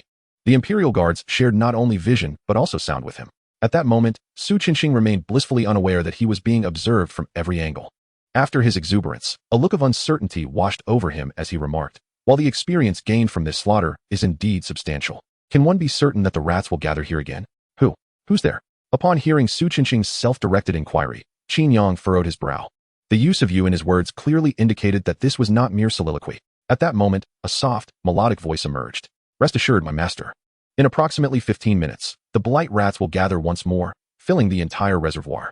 Accompanying the voice was a delicate elven maiden, draped in gossamer fabric. She gradually materialized beside Su Qinqing, resembling a ghost. Oh, this person is truly remarkable. Qin Yang displayed a rare expression of astonishment upon witnessing the sudden appearance of the woman. No wonder Su Qinqing advanced so rapidly. His secret is none other than a spirit maiden? Chapter 038, 170 points of attributes credited. The Yang Emperor's blood-drinking sword maxed out. The ethereal presence of the elfin woman piqued Qin Yang's curiosity. He calmed himself and began to eavesdrop on their conversation. From their dialogue, he learned that the elfin maiden was named Huiwe and served as Su Qinqing's sword spirit. She possessed a scouting skill known as elfin insight, which enabled her to discern the location of the secret realm's core, and this reservoir was indeed the core of the plague rat passage. As long as the plague-ridden rats at the core perished, more rats would inevitably converge here, refilling the reservoir. How intriguing. A smile crept upon Qin Yang's lips. He had never heard of such a concept as the secret realm's core. It seemed to be a rather profound subject, further substantiating that Su Qinqing's sword spirit was quite extraordinary. Like Qin Yang, Su Qinqing also displayed a look of bewilderment upon hearing about the secret realm's core. Is it truly so miraculous? Well, I shall wait and see. I hope you do not waste my time. Su Qinqing regarded his sword spirit with a proud expression. Without this sword spirit, he would never have attained level 11. Yet, he still intended to maintain an air of superiority over Huiwe. He was the master and must reign above the sword spirit. At that moment, the sound of scurrying echoed through the rat passage. Su Qinqing cast his gaze around, only to see a multitude of rats converging from all directions, leaping into the desiccated reservoir. Indeed, they do gather. A surge of joy filled Su Qinqing's heart as he cast a glance of approval at Huiwe. A wave can be cleared in 15 minutes. This efficiency is more than acceptable. Though these plague rats offer little experience individually, their sheer numbers are overwhelming. With a 15-minute cycle, that amounts to 40,000 experience points in an hour. By the end of today, he would undoubtedly reach level 15. With this thought, Su Qinqing let out a triumphant laugh. These people constantly compare me to Luo Fan. I shall trample Luo Fan beneath my feet. From this day forth, there shall only be one genius in Hongwu City, Su Qinqing. Observing Su Qinqing's fierce demeanor, Huiwe silently shook her head, thinking to herself that her master was excessively competitive. He often spoke of stepping on others, oblivious to the fact that without relying on her strength, he would not have achieved his current success. Huiwe had no intentions of dissuading him. Her assistance to Su Qinqing was solely to restore her physical form. She merely hoped that before that happened, Su Qinqing would not encounter someone truly formidable. In less than 15 minutes, the reservoir was once again filled to capacity. The number of plague rats comparable to before the clearing. Huiwe Gale Slash. Su Qinqing executed his tried-and-true technique, unleashing a gale slash imbued with silver flames upon the rat horde, and the reservoir once again erupted in silvery flames. However, this time, it was different. This time, a thick plume of smoke billowed from the reservoir, and the usual shrieks of the plague rats were conspicuously absent. Huiwe felt a sense of unease and focused her gaze. She observed that the rats, previously consumed by her flames, were disintegrating at a visibly accelerated pace, transforming into countless minuscule particles and strange wisps of smoke. This was not the power of Huiwe's flames. A chill of horror coursed through her, while her flames possessed purifying abilities. They were not potent enough to reduce magical creatures to ash. What on earth was happening? Simultaneously, Su Qinqing also perceived the anomaly. Why was there no experience gained? He cast an annoyed glance at Huiwe. That last strike had yielded him no experience whatsoever. I don't know either. Huiwe shook her head, suddenly struck with a realization. She found the entire plague rat tunnel unsettlingly quiet. This was highly irregular. The tunnel, typically teeming with plague rats, should have been filled with their incessant scurrying and faint noises. Yet at that moment, it was eerily silent, as if all the rats had vanished. Had they truly disappeared? Just as Su Qinqing was about to clear the area, Qin Yang had already activated his skill, Annihilate the 9 clans. Those rats were his source of experience. He could not allow Su Qinqing to claim any more. You have slain a level 10 plague rat. Experience points, 10. You have slain a level 10 deformed giant rat. Experience points, 755. You have slain a level 14 aberrant giant rat. Experience points, 2209. You have slain a level 15 filth rat father boss. Experience points, 13781. Loot, level 15 silver chest. De Qin Tiger Wolf ornament activated, agility 2. The level of the blood drink sword of the Emperor has risen to level 11. The level of the blood drink sword of the Emperor has risen to level 13. The level of the blood drink sword of the Emperor has risen to level 18. All attributes 5. You have gained 10 free attribute points. While Su Qinqing and Huiwe were left in a state of confusion, Qin Yang had already devoured all the experience within the plague rat tunnel. The blood drink sword of the Emperor thrummed with excitement as it ascended to level 18. The weapon's attribute bonuses reached a total of 90 across all attributes, and the accumulated free attribute points climbed to 80. Feeling a sense of relief, Qin Yang opened his personal interface and evenly distributed his points. Name, Qin Yang. Race, human. Level, 18. Class, Supreme Emperor, unique. Strength, 150, 145. Agility, 152, 130. Constitution, 252, 110. Mentality, 155, 185. Skills, annihilate the 9 clans, gaze upon me as the heavens, 1. Divine weapons of the world, 1. Imperial bodyguard, 1. Jinui, 1. Dragon and phoenix presenting auspiciousness, 1. Hand of imperial authority, 1. Bountiful imperial favor, 1. Imperial city guards, 1. Majesty of the emperor, 1. Supreme dragon body, 1. Detection technique, 1. Illumination technique, 1. Imperial authority, 5,143, 709 hours. Achievements, Vanquisher of armies, Bane of the Zerg, Slaughterer of hounds. A gratifying addition of 170 attribute points. This truly surpasses the thrill of personal advancement. Qin Yang inhaled deeply, feeling an immediate transformation in his physique from the significant attribute increase. The most noticeable change was in his senses. Objects in the darkness became sharply defined, and even the distant sound of water droplets striking the stone tiles was distinctly audible. This enhancement was a result of the elevation of his mental acuity and agility. As his attributes continued to strengthen, the improvements in these areas would become even more pronounced. It was evident that ordinary individuals and professionals belonged to entirely different realms. With the completion of the leveling task, the blood-drinking sword of the Emperor was fully charged, leaving Qin Yang exceedingly satisfied. Next, he intended to test someone's fortune. He instructed the Yuan Imperial Guards, who were surveilling Su Qinxing, to convey his greetings, stating, "If attacked, feel free to retaliate." A mischievous grin spread across Qin Yang's face. He did not genuinely wish to greet his classmate. Under the guise of a reconnaissance spell, summoned entities would remain undetected. Su Qinxing would only perceive the Yuan Guards as monstrous beings.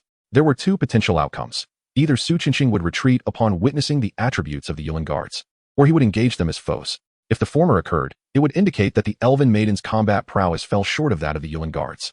If the latter, it would allow for a deeper exploration of the Elven Maiden's capabilities amidst the fray. The total attributes of the Yuan Guards had grown alongside Qin Yang, currently reaching an impressive 1720 points. This attribute level would compel even elite professionals of level 31 to acknowledge him as a formidable presence. It should suffice to test the Elven Maiden's strength. If not, another would be summoned until her full potential was revealed. Today, Qin Yang was determined to uncover all of the cards held by the Child of Fortune. Above the reservoir, Su Qinxing and Hui Yue remained oblivious to the unfolding events. Suddenly, a sound of metal scraping echoed through the darkness. Someone was present. Su Qinxing was startled, while Hui Yue, the Elven Maiden, reacted with swiftness, directing her gaze towards the source of the sound and activating her skill. Elven Insight. A panel materialized before Hui Yue's eyes. Name, Yuan Imperial Guard. Potential, inspection failed, awaiting analysis. Level, inspection failed, awaiting analysis. Strength, inspection failed, awaiting analysis. Agility, inspection failed, awaiting analysis. Constitution, inspection failed, awaiting analysis. Mental acuity, inspection failed, awaiting analysis. Skill, inspection failed, awaiting analysis. What manner of being is this? My Elven Insight cannot penetrate its essence. Hui Yue gasped, sensing the gravity of the situation. From the shadows, a tall figure emerged, prompting Su Qinxing to demand, "Who is there? Reveal yourself." Unlike Hui Yue's astonishment, his voice bore a commanding tone. Su Qinxing brandished his sword against the encroaching darkness, a spirit of audacity surging within him. Ever since his awakening, he had encountered no rivals. The attributes of his sword spirit, Hui Yue, were of a potential 3-star caliber, a leader among her kind. Although in her phantom state, she could only manifest 50% of her strength upon accompanying him to level 11. Her total attributes had approached an impressive 600 points. Even halved, her combat prowess remained formidable, boasting nearly 300 total attributes. With such a companion, even elite professionals above level 31, fully equipped, would find themselves challenged by Su Qinxing. Clang, clang, clang. From the depths of the shadowy path emerged a towering figure, clad in glimmering dark golden armor, wielding a long halberd, his visage concealed beneath a golden mask, leaving only 2 narrow eye slits visible. The gaze that emanated from them was as sharp and merciless as that of a night owl. As the golden-armored warrior stepped forth from the shadows, the damp air of the tunnel seemed to freeze in place. At that moment, Su Qinxing's demeanor shifted from reckless to grave. His instincts warned him that his previous utterances had been a touch too loud. He quickly turned his head and whispered to Hui Yue, "Did you discern his attributes? Have we failed?" A frown creased Su Qinxing's brow. Hui Yue's Elven Insight surpassed ordinary detection techniques. She could not only perceive the attributes of others, but also their skills. This feather guard was undoubtedly a unique magical creature, and his prowess would not be trifled with. Taking a deep breath, Su Qinxing surveyed his surroundings with a sidelong glance, already contemplating an escape route. Nevertheless, he wished to wait a moment longer. If Hui Yue's analysis revealed lesser attributes than their own, it would warrant an entirely different approach. Behind every extraordinary magical entity lay unique opportunities, and Su Qinxing was reluctant to let this one slip away. Beside him, however, Huiwe began to waver, suggesting retreat. Master, we should withdraw. I sense that this feather guard possesses considerable strength. To bolster her reasoning, she added, moreover, have you not noticed? The tunnel has grown eerily silent, as though all magical creatures have vanished. This deviation from the norm raises my suspicions regarding the feather guard. Su Qinxing shot Huiwe a cold glare and retorted, the situation is not yet conclusive. Do not underestimate our potential. How can we know we are not his match without testing it? Huiwe, taken aback by Su Qinxing's obstinacy, found his logic perplexing. What did he mean by underestimating their foes? This was a secret realm. They could only exit after disengaging from combat. Once a battle commenced, retreat would be impossible. Internally, Huiwe grumbled, yet in deference to her master, who had the power to restore her corporeal form, she patiently urged, Master, if this feather guard proves unbeatable, we will have no means of disengaging from combat. How then shall we escape? Su Qinxing's lips curled into a cold smile. That is easily resolved. You will occupy him while I make a hasty retreat. Once I am at a safe distance, I shall dismiss your summoning, and the feather guard will lose his target. Thus, we shall be free from combat. Huiwe was momentarily taken aback, feeling a chill at his words. Indeed, Su Qinxing's plan was feasible, but what if she failed to hold him off? Had he ever contemplated that he might be struck down, his spirit shattered, by this Imperial Guard? In response, Huiwe chose to say little more, merely hoping the insights from the Elven eye would arrive swiftly. If the foe indeed proved formidable, she could use this reality to persuade Su Qinxing to retreat. Soon, a notification indicating the completion of analysis appeared before her. Huiwe turned her gaze once more to the golden-armored warrior. Name, Imperial Guard Potential, Analysis failed. Level, 18 Strength, Analysis failed. Agility, Analysis failed. Vitality, 504 Mentality, Analysis failed. Skills, Analysis failed. Level 18, a Vitality of 504. Upon viewing the Imperial Guard's panel, Huiwe gasped in astonishment. 3 of the 4 attributes had failed to analyze. Yet the single revealed vitality was sufficient to attest to the creature's might. Having 500 vitality at level 18 undoubtedly marked it as a boss-level entity. Why would such a being appear in the lair of the level 10 plague rats? Contemplating this, Huiwe promptly alerted Su Qinxing. The attributes have been analyzed. This Imperial Guard is level 18 with 500 vitality. The other attributes and skills remain unknown. Its potential is also uncertain, but it is certainly a boss creature. 500 vitality. Su Qinxing's pupils constricted. This Imperial Guard was the most resilient adversary he had encountered since his awakening. However, Huiyue's combat strength was comparable. They could engage in battle. With this thought, a spark of determination ignited in Su Qinxing's eyes. He envisioned the opportunities that lay behind the Imperial Guard. This creature must be subdued. He was ready to act. Su Qinxing addressed Huiyue. What? Engage in battle? Huiyue was taken aback. Her attributes indeed boasted 2,600 points. Yet in her ghostly state, she could only manifest 50% of her power.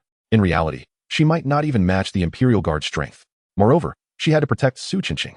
This disadvantaged scenario was truly daunting. Seemingly perceiving Huiyue's concerns, Su Qinxing remarked, doesn't your spirit boast nearly 750 points? This Imperial Guard is a tank. Your Huiyue flame can counter him. He emphasized, he is undoubtedly a special creature. I cannot let this opportunity slip away. If you wish to restore your corporeal form, you must assist me with all your might. With that, he began to gather a gust of wind around his sword, advancing towards the Imperial Guard. With a long sigh, Huiyue had no choice but to follow. She could not simply watch Su Qinxing perish here, could she? With a roar, the Huiyue flame enveloped her sword. As a fierce wind slashed forth, the chilling gust, entwined with blazing silver flames, surged towards the Imperial Guard. In response, the Imperial Guard merely crossed its spear before its chest, remaining motionless. How cumbersome. Indeed, it was a tank-like creature. The Imperial Guard did not evade, and a smirk tugged at Su Qinxing's lips. As an agile class, the Windblade swordsman excelled at overpowering clumsy tanks. Little did he know, the Imperial Guard was a unit renowned for its agility. Confronted with Su Qinxing's assault, it was not that he could not evade, but rather that Qin Yang would not permit him to do so. Let me see how much strength you truly possess. Somewhere within the plague rat path, Qin Yang watched the battle with great interest. His own physique was exceedingly high, resulting in the physical attributes of the Yuan Imperial Guard surpassing their primary attribute of agility. He was eager to witness whether Su Qinxing's attack could breach the defenses of the Yuan Imperial Army. Boom. The gusts and silver flames struck their target, unleashing a tremendous elemental surge. The Yuan Imperial Guard faced the attack head-on, staggered back a step. Yet, it was merely a single step. Su Qinxing, upon witnessing this, nearly had his eyes bulging out. This strike of his had been empowered by the force of the radiant moonfire. Such flames could not solely be endured by physical resilience. Mental fortitude was also required. Furthermore, the damage inflicted by the radiant moonfire was calculated based on the attributes of the radiant moon itself. Her mental strength was nearly 750 points. Even at a mere 50% effectiveness, that would translate to 375 points of damage. Unless the target's mental strength exceeded 300, it would be utterly incapable of withstanding it. How could it be that a single strike merely forced him back a step? Could it be that this fellow possessed not only 500 points of physique, but also over 300 points of mental strength? That seemed rather absurd, did it not? What need does a tank have for such elevated mental capabilities? Chapter 040. Are you blind? He is not a tank at all. Radiant Moon. Why is the damage so low? Upon realizing that his full-force strike had only pushed the Yuan Imperial Guard back a step, Su Qinxing immediately questioned Radiant Moon. The Radiant Moon fire attached to his sword was her ability and also the primary source of Su Qinxing's damage. He presumptively believed that Radiant Moon had not exerted herself fully. Radiant Moon felt an overwhelming sense of injustice. Indeed, the damage of the Radiant Moon fire was related to her, yet it bore no connection to you, Su Qinxing. If I lend you my power, can you truly wield it to its full capacity? In her ghostly form, she could only exert 50% of her combat strength. When manifested through Su Qinxing's body, it would be further diminished. Her 750 points of mental strength, when converted, resulted in 375 points of damage, which when delivered to the Yuan Imperial Guard, might not even amount to 300 points of mental damage. Is this a sign of my lack of effort? Faced with Su Qinxing, Radiant Moon found herself quite exasperated. Yet, with her inherently kind nature, she struggled to find a gentle way to convey the truth. Master, you are rather inept. Roar, roar, roar. Amidst the swirling silver storm, the Yuan Imperial Guard wielded his spear, cleaving through wind and fire. In a grand display, he managed to disperse the tempest with his spear, resembling a god of war. Retreat quickly, he is formidable. However, at this moment, Su Qinxing was already caught up in the excitement. The more formidable the special magical creature, the more exhilarated he became. An 18-level boss-level magical creature, with a physique of 500 points and mental strength no less than 300 points. Consequently, his strength and agility must surely be lacking. With this thought, Su Qinxing felt invigorated. Agile melee fighters inherently counter tank-type melee fighters. The Gale Swordsman, being the most ethereal of agile melee fighters. With agile skills and sharp positioning, it epitomizes the notion that I can strike you, yet you cannot touch me, as long as the maneuvering is adept. Even the slightest of touches could bring down the forest guardian before him. Fortune, I am here. With this thought, Su Qinxing disregarded Huiyue's warnings and once more summoned the swirling winds around him. Death, like the wind, shall accompany me. Windstep. Windstep is one of the core abilities of the Gale Swordsman. Hurling himself forward, Su Qinxing moved with the swiftness of a gale. Instantly appearing at the left side of the forest guardian, the guardian immediately swung its long spear downward towards him, the motion grand and filled with openings. At this moment, the guardian remained focused to the left, exposing a significant vulnerability on its right flank. Su Qinxing aimed to cripple the guardian's right leg first. The sharp howl of the wind, accompanied by the keen sound of the sword, surged toward the target. The guardian's right foot remained steadfast, showing no intent to evade. A grin spread across Su Qinxing's face. He felt success was within his grasp. Yet unbeknownst to him, while the guardian's right leg remained still, the entirety of its body was in motion. From Huiyue's perspective, the guardian pivoted around its right leg, simultaneously wielding the spear to create a crescent arc. Rising from below towards Su Qinxing. Be careful, Huiyue cried out in alarm. But it was too late. Before her warning could reach Su Qinxing's ears, the spear had already struck his abdomen. As he faced the grim prospect of being eviscerated, Huiyue, as a sword spirit, instinctively commanded the sword with her mind, forcing Su Qinxing to cross his blade in defense. Clang! The harsh sound of metal colliding echoed. The sword slipped from his grasp, embedding itself in the ceiling of the sewer. Su Qinxing felt as if he had been electrocuted, a searing pain radiating from his palm, coursing through his wrist, arm, and shoulder. Crack! The sound of dislocated bones filled the air. Su Qinxing could not even cry out in pain before he was sent hurtling backward, akin to a discarded sack flung by a spade, soaring 10 meters away. Bang! It was only after he landed that Su Qinxing let out a cry of anguish. His palm had split open, fingers contorted. Due to the dislocated wrist, his entire hand hung limply, as if only flesh remained attached. His features twisted in agony as he rolled on the ground, clutching his arm. Beyond the torment of his body, his spirit was being consumed by dread. This creature could react and retaliate. Just the residual force from the sword's impact had rendered his entire arm useless, indicating its strength must exceed 400 points. Damn it! This was not merely a flesh tank. The mere thought of having narrowly escaped disembowelment sent waves of dread through Su Qinxing, his body drenched in cold sweat. Are you all right? Huiyue swiftly floated to his side, raising her hand to cast a healing spell upon him, the touch of nature. This healing ability, outside of the holy light system, proved more effective under certain circumstances. Due to his arrogant and reckless nature, Su Qinxing had suffered numerous injuries during his previous training sessions, relying solely on the touch of nature for recovery. Otherwise, he would have found himself in a predicament akin to Luo Fan, whose progress was hindered by his wounds. Upon receiving the enhancement of magic, Su Qinxing immediately felt a tingling sensation in his arm, and the pain subsided significantly. However, the fear that lingered within him morphed into a fierce anger as he bellowed at Huiyue. Why does the fire of Huiyue fail to inflict damage? And are you blind? He is not a tank at all. This fellow possesses great strength and agility. Had you not claimed him to be a tank, I would never have charged in recklessly. I never declared him to be a tank, Huiyue retorted, feeling a sense of helplessness but refraining from further argument. She had grown accustomed to Su Qinxing's tendency to shift blame. At that moment, the priority was to find a way to disengage from the battle and exit the secret realm. Once your injuries have healed a bit, make a run for it while I hold off the Yulin guards. Huiyue glanced at the Yulin guards. She still needed Su Qinxing's assistance to restore her physical form and could not afford to let him perish here. Yet, confronting the Yulin guards was perilous. He is coming. He is coming. Hurry, get out of here. As Huiyue's words fell, Su Qinxing struggled to escape. At that moment, the Yulin guards approached, wielding long halberds. Huiyue, numb to her master's mercilessness, advised, you should wait until your condition improves before fleeing. Trust me, I can hold him off. With that, she levitated, radiating a luminescent glow akin to moonlight. Su Qinxing's defenses had been breached, and in a corner of the rat path, Qin Yang was elated. Just moments ago, notifications had appeared before him. The Child of Fortune's mindset has exploded. You have absorbed 10,000 fortune points. The Child of Fortune's trump card has been revealed. You have absorbed 10,000 fortune points. It seemed that even revealing a trump card could yield fortune points. Qin Yang cackled gleefully and commanded the Yulin guards. Go, strip him of his defenses. Chapter 041, Madness. He is merely a summoned entity. In the rat path, Qin Yang exclaimed in surprise. Isn't that sprite devoid of a physical form? How can it wield a sword? Just as his curiosity piqued, Huiyue launched her attack. Fire of Huiyue. The silver flames surged forth like ocean waves, crashing toward the Yulin guards. Qin Yang was astonished to discover that the flames unleashed by Huiyue were far more potent than those conjured by Su Qinxing. Nevertheless, he commanded the Yulin guards to withstand the assault. Boom.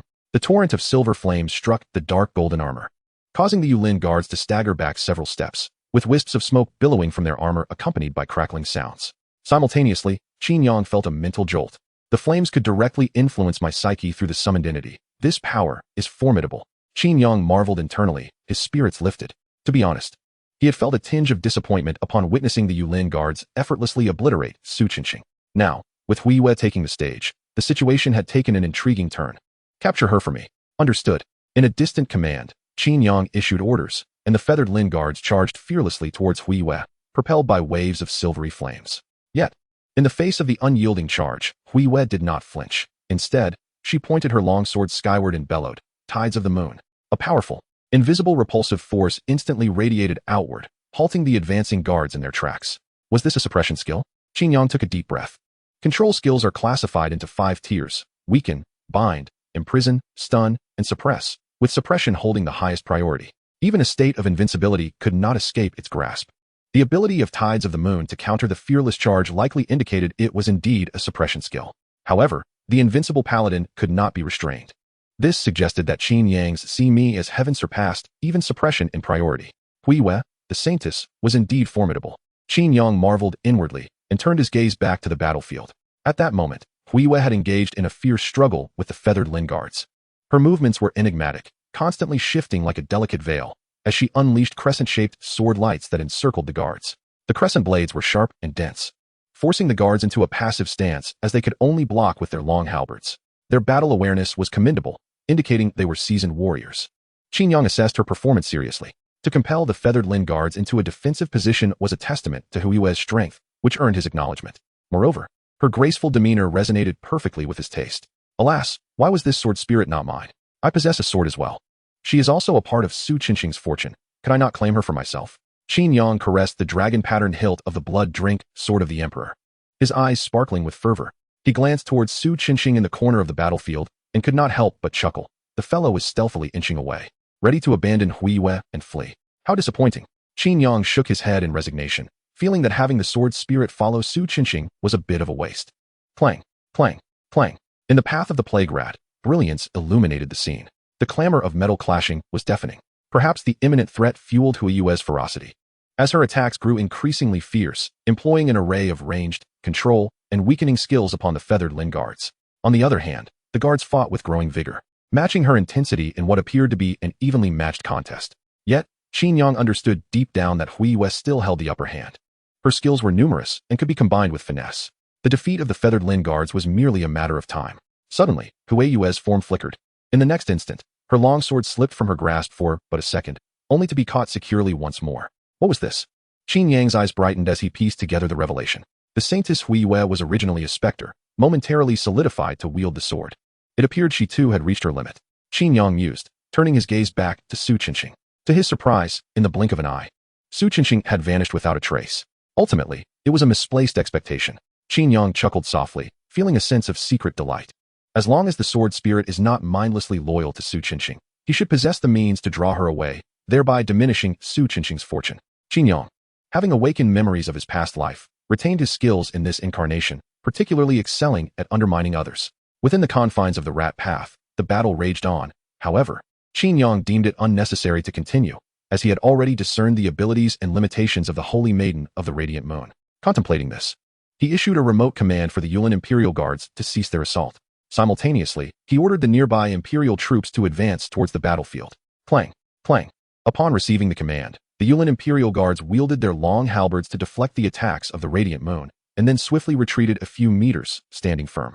A look of delight spread across the face of the Radiant Moon. Their adversaries had transitioned to a defensive stance. If they could just delay a bit longer, allowing Su Qinxing to distance herself sufficiently before dispelling her summons, they would be able to extricate themselves from the combat state and withdraw from the secret realm. Just as this thought crossed her mind, a resonant sound echoed through the darkness. The Radiant Moon was taken aback, turning her gaze towards the source of the noise. In the shadows, more than a dozen figures emerged, accompanied by the sound of clanking armor. Each individual donned dark golden armor akin to that of the Yuan Imperial Guards. Their faces obscured by golden masks, though their weapons varied slightly. Some wielded long halberds, others brandished sword and shield, and some bore bows with arrows crackling with lightning. This mysterious and formidable contingent advanced steadily through the plague rat path, each step deliberate and powerful, their rhythmic footfalls resonating like war drums, utterly shattering the defenses within the Radiant Moon's heart. Despairing, she gazed upon the golden-armored warriors. 1, 2, 3. To her astonishment, there were still 11 more creatures as powerful as the Yuan Imperial Guards. Among them were archers armed with magical arrows. Magic could counter her ghostly form. Even if she relinquished her corporeality, escape was impossible. Clink. Her long sword slipped from her grasp and fell to the ground. The Radiant Moon, her face etched with hopelessness, surrendered completely. Given Su Qinxing's typical approach, she would undoubtedly retreat to a considerable distance before dismissing her summons. Yet these golden-armored warriors could swiftly obliterate her. With a sigh of resignation, the Radiant Moon murmured, "Is there truly no opportunity for my redemption?" Just as despair consumed her, ready to offer her neck for slaughter. The golden-armored warriors intoned in unison, "Your skills are remarkable. Will you abandon the shadows and serve our sovereign?" The words resonated through their golden masks, imbued with a commanding presence. Though only 12 voices united, their collective power echoed as if a multitude were proclaiming.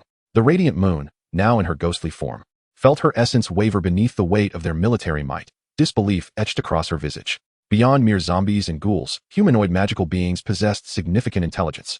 It was not unusual for them to articulate human speech. However, their synchronized utterance of the same phrase indicated a puppeteer behind them. Furthermore, their mention of abandoning the shadows to pledge allegiance to their sovereign confirmed that these formidable golden-armored warriors were not elite magical beings, but rather summoned subordinates of some greater entity.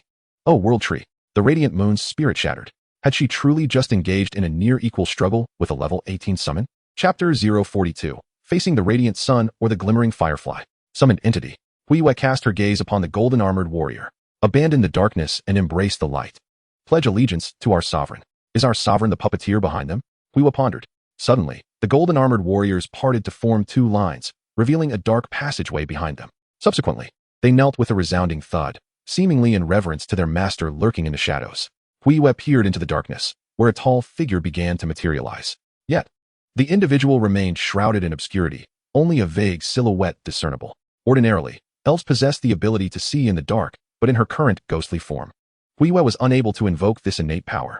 Nonetheless, the presence emanating from the shadow instilled a profound sense of dread within her. Even had she been capable of clarity, she would not have dared to meet its gaze directly. This overwhelming sensation reminded Huiyue of a certain individual, the man who had precipitated an extraordinary phenomenon during the awakening ceremony. Qin Yang. Are you Qin Yang? Huiyue murmured, lowering her eyes. Kneel. Boom. The cold and resonant voice reverberated just as Huiyue felt an irresistible force of divine law compel her.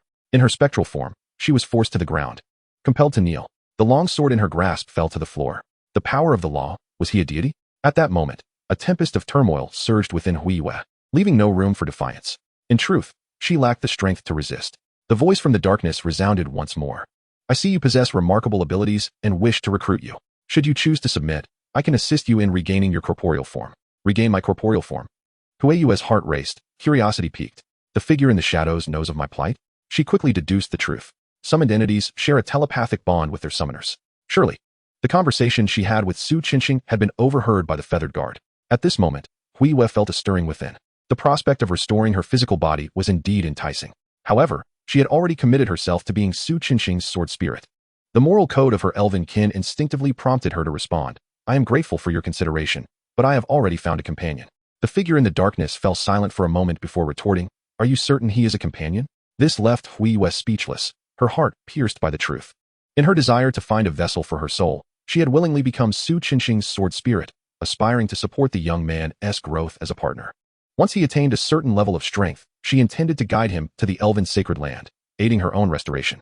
Yet, she had not anticipated that Su Qinxing did not regard her as an equal partner. Her longing to regain her physical form had been perceived by him as a vulnerability. Through this weakness, he had coerced her into signing a master-servant contract, assuming the role of master and overshadowing her dignity. In all honesty, Huiyue regretted her choice of Su Qinxing. Yet, the contract bore the witness of a deity. Betraying such an agreement would yield dire consequences. Contemplating this, Huiyue prepared to refuse. However, the figure in the darkness spoke before she could voice her thoughts. Facing the blazing sun may lead to becoming the radiant moon, while facing the firefly is destined for oblivion. As the words fell, a prompt appeared before Huiyue's eyes. Qin Yang, an individual of the 18th level, is currently employing a high-level contract scroll before you. However, due to your existing contract, the new agreement cannot be enforced unless you willingly accept it. It is noteworthy that a high-level contract possesses the ability to override lower-level ones, automatically dissolving them upon establishment. Will you accept this contract? Qin Yang. He is the practitioner who harbors divine backing. Huiyue's body trembled as she gazed into the encroaching darkness. A low hum resonated through the air. Several glimmering golden weapons emerged from the shadows, illuminating the silhouette of a tall, imposing figure, clad in black armor adorned with golden inscriptions. A black fur cloak draped over his shoulders, and a blood-red longsword slung diagonally at his waist. Amidst the blinding golden light, his slender eyes flickered with golden lightning. Witnessing Qin Yang's majestic presence stirred something profound within Huiyue. In the elven tongue, the term deity cannot be employed as an adjective. Yet, at this moment, Huiyue found herself willing to describe the man before her as divine and martial. The aura emanating from Qin Yang was far beyond that of any mere mortal. Was he the embodiment of a god? As Huiyue remained awestruck by that fleeting glimpse of grandeur, Qin Yang spoke in a calm, yet commanding tone. I shall count to 3. 3, 2. The countdown to demise echoed ominously, causing Huiyue's heart to constrict sharply. She was certain of one thing. The formidable figure before her was not merciful. Upon reaching 1, he would indeed strike down without hesitation. Yet, should I betray my oath, I would also incur the wrath of the divine. Huiyue's face turned ashen. Perhaps fearing she had not distanced herself enough, Su Qinxing had not yet rescinded his summoning. There was no opportunity remaining. Huiyue understood perfectly that the opponent could take her life with but a mere thought. The very thought of Su Qinxing filled her with revulsion. This man was arrogant and foolish, greedy and selfish. When he looked upon her, his eyes were filled with grotesque desire. Though she spoke not a word, she was acutely aware that upon regaining her physical form, Su Qinxing would reveal his true nature. How then would she choose? Would she betray the contract and accept divine punishment, or would she allow a base wretch to profane the sacred? I choose divine punishment. Huiyue resolved fiercely in her heart. Simultaneously, within the golden radiance, Qin Yang uttered the fateful number. 1. The golden divine weapon, suspended in the air, erupted in brilliant light, hurtling toward Huiyue. In that fleeting moment of life, Huiyue consented to the contract. Bang! The soaring golden weapon shattered. Amidst the echoes of its destruction, Huiyue lifted her gaze and inquired, Master, how shall I address you? Supreme Emperor, came the reply, and in an instant, a flash of white light revealed Su Qinxing outside the secret realm. In stark contrast to his earlier exuberant demeanor, he now appeared utterly disheveled. His hair hung loose, clinging to his forehead with sweat. His arms twisted unnaturally, with his right shoulder drooping, forcing him to walk with a lopsided gait. The once defiant expression had vanished. Replaced by panic and terror, he resembled a frightened wild dog. Fortunately, the mouse tunnel secret realm was relatively desolate, and few were present at the entrance. As Su Qinxing seized the opportunity when no one was watching, he swiftly darted into a corner and stumbled down a narrow path. Online, he had already surpassed Luo Fan as a genius. This disheveled appearance was not something he wished others to witness. While making his hasty retreat, he muttered curses under his breath. Just moments ago, a notification had appeared before him. Huiwa has entered into a contract with others. Due to the overwhelming level of the contract, your contract with Huiwa has been automatically dissolved. Your wind spirit sword no longer possesses a sword spirit. Huiwa, you treacherous wretch. How dare you betray me? And that bastard Huiwa. You have sealed your own fate. Su Qinxing slammed his fist into the wall. His eyes filled with resentment. Unbeknownst to him, a pair of piercing eyes at the entrance of the alley was fixed upon him. Su Qinxing, level 11. With one person from the 9 clans above, has locked onto one individual, the highest level being 11, requiring 10,001 royal power to proceed. What a pristine background this is. A smirk crept across Qin Yang's lips as he softly uttered a single word, exterminate, proclaiming to the world an urgent correction regarding potential. The potential of magical creatures is categorized from 1 to 6 stars. The panel will no longer display. 1 star represents the initial level, with each additional star enhancing attributes. For instance, a level 5 1-star ordinary slime has a total attribute of 100. A level 5 2-star king slime has a total attribute of 100, 505, 250. A level 5 3-star king slime has a total attribute of 100, 515, 000. A level 5 4-star golden slime has a total attribute of 100, 521, 000. A level 5 5-star crimson slime has a total attribute of 100, 542, 000. A level 5 6-star crimson slime has a total attribute of 100, 584, 000. In the secret realm, the 1 or more magical creatures with the highest potential serve as the leader. Chapter 043. The battlefield of summons is exposed, with storm clouds gathering. What is the nemesis of the Emperor? The struggle for survival leaves no room for hesitation. After Qin Yang formed a contract with Huiwa, Su Qinxing's fortune plummeted to a level where he could be easily eliminated. At this moment, the Emperor's supporters could no longer remain idle. In the face of the fortune sun whose luck has hit rock bottom, you choose. Benevolent ruler, I shall heed the advice of the 2 below. Royal power, 2000. Foolish ruler, I shall listen to Brother Bao. Royal power, 2000. Tyrant, now is the time. Exterminate.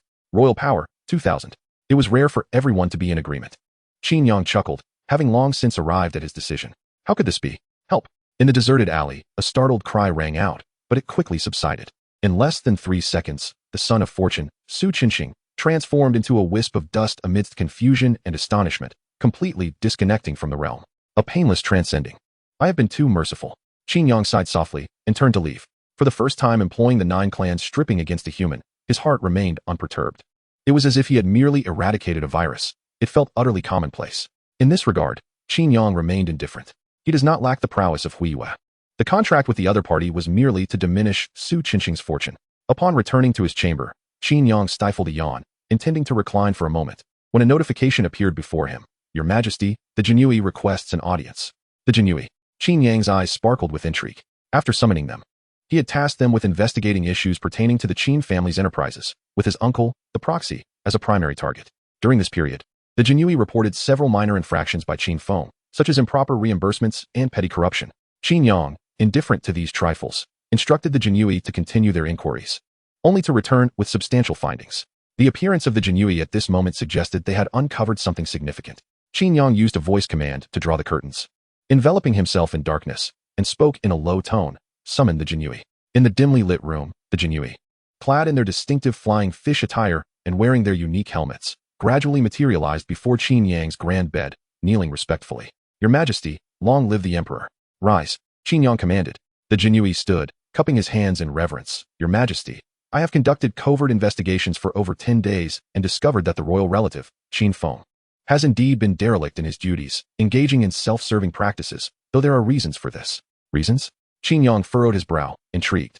The Jinui, a creation of the supreme authority, were known for their unwavering loyalty, rendering any cover-up of Qin Feng's actions improbable. What, then, could these reasons be? Qin Yang gestured for the Jinui to elaborate.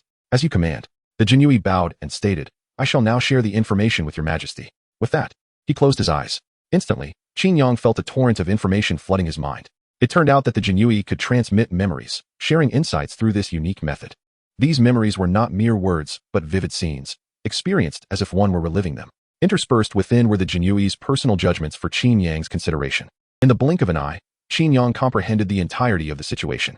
In recent years, the Qin family had flourished at an extraordinary pace, monopolizing the economy of Hongwu City. Their primary enterprise, the Longa Guild, boasted nearly 2,000 professionals, over 100 of whom were high-level combatants. To put this in perspective, Hongwu City had only 60,000 professionals in total, meaning that 1 in every 30 was affiliated with the Longa Guild. Such influence had prompted the newly appointed city lord to perceive a threat, leading to numerous recent edicts seemingly directed at the Qin family. Qin Feng, who managed the Qin family's businesses, had been courted by the city lord's office, with whispers suggesting he might replace Qin Chuan to undermine the Qin family's power. However, the adversaries underestimated the fraternal bond between Qin Feng and Qin Chuan. Qin Feng, seizing the opportunity, infiltrated the city lord's office as a spy. His negligence and self-serving actions were mere performances for outsiders, intended to lull the city lord's office and other guilds into complacency. His uncle's involvement was a pillar of the nation. Qin Yang felt a surge of admiration within. In his memories, Qin Feng had harbored a dislike for him, yet held profound respect for Qin Chuan. These two brothers, who had once been impoverished, had supported each other through countless tribulations to achieve their current stature, marked by a myriad of untold stories. Even if Qin Yang is as cold-blooded as he may be, he would never wish to witness his brothers turn against one another. As for whether his second uncle harbors any affection for him, he is indifferent. Hongwu City, though not vast, boasts a population of over 1 million, and the number of those who hold him in esteem can be counted on one hand. Has the city lord's mansion discovered anything? Qin Yang inquired of the Jinyui. Oh, he replied with a slight nod. He had not deliberately concealed his rank. Shenxi had been quite ostentatious in gathering equipment materials for him, and the entirety of the Dragon Pavilion Guild was already aware. Nevertheless, the scrutiny and investigation made Qin Yang feel somewhat uneasy. To navigate this period, he must cultivate a favorable environment. If there are those with idle curiosity about him, then he shall provide them with tasks to occupy their minds. After a moment of contemplation, he approached the table, retrieved paper and ink, and composed a secret edict. Subsequently, he entrusted it to the Jinyui, saying, "Disseminate the contents of this message, ensuring that all of Hongwu City is made aware." The Jinyui, after carefully reading the edict, clasped his hands and replied, "I shall obey the command." With that, he flicked his wrist, shattering the paper into fragments, and bowed as he retreated into the shadows. In the dimly lit room, Qin Yang remained alone, a smile unconsciously curling at the corners of his mouth as he mused. The show is about to begin. The edict contained the news of the call to arms for the battlefield. The call to arms is a multifaceted challenge space, and the opportunities therein are sufficient to alter one's destiny. For ordinary practitioners, this is a matter of monumental significance, akin to being reborn. Yet, Qin Yang intends to utilize this momentous event to incite chaos within Hongwu City. The call to arms, being an event of the server, will be heralded by an announcement from the celestial canopy prior to its arrival. Not only Hongwu City, but the entire world will be informed. Qin Yang has completed all necessary preparations, and revealing this information early bears no consequence. However, for those at the City Lord's mansion, it will necessitate an additional fortnight of labor. Once the call to arms descends upon Hongwu City, the revelation will undoubtedly stir unrest among the city's practitioners, leading to a flurry of speculation and rumors. The prices of materials, equipment, potions, and tickets to secret realms, all associated with the practitioners, will soar, causing significant upheaval. Simultaneously, a considerable influx of external practitioners will arrive in Hongwu City, introducing further instability. The personnel at the City Lord's mansion will be overwhelmed with these matters, leaving them little time to focus on him. With everything arranged, Qin Yang sauntered out, indulging in music and revelry. That afternoon, a Taoist practitioner appeared in the heart of Hongwu City, claiming to possess the art of Qi Min divination, predicting the imminent arrival of a grand secret realm. Meanwhile, an official from the City Lord's mansion, inebriated, inadvertently disclosed news of a multifaceted challenge space. Others claimed to have received dreams from their ancestors, foretelling the imminent opening of the call to arms in Hongwu City. The Jinyui, employing their disguise skills, took on various roles to spread the news of the call to arms throughout the streets and alleys of Hongwu City. That very night, headlines among practitioners featured multiple trending topics. Shocking. A call to arms for levels 15 to 30 is set to arrive in Hongwu City. And does the City Lord's mansion deny the call to arms, deliberately concealing the truth? Compilation of information on the summoning battlefield. Regardless of the veracity, it is worth your attention. The news of the summoning battlefield's arrival has yet to receive official confirmation. However, in the face of such a monumental opportunity, practitioners prefer to believe it to be true rather than dismiss it. Within a mere half-day, the entire city of Hongwu has descended into chaos. Practitioners below level 15 have rushed to the secret realms overnight, fervently leveling up. The price of secret realm tickets surged from 10,000 to 50,000, ultimately reaching 100,000. Those already at level 30, poised to break through to level 31, have abandoned their pursuits and begun stockpiling resources and enhancing their equipment at any cost. All materials, items, and potions related to practitioners have seen price increases of 50, 100, and even 200%. Even the hotels in Hongwu City have tripled their rates. A significant influx of practitioners from surrounding cities is making their way to Hongwu City.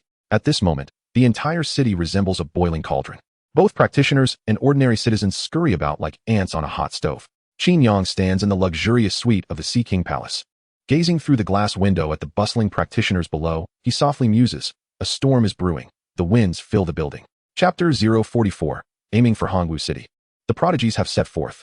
In the office of the Lord's Manor, the young Lord Zhang Qian stands before the floor-to-ceiling window, his brow furrowed in deep concern. Behind him stands a group of advisors and elders, among them the esteemed master of the mysterious arts, Zhong Yuan. Master Zhong, is there indeed any truth to the rumors of the summoning battlefield? Zhang Qian inquires, slowly turning to face Zhong Yuan.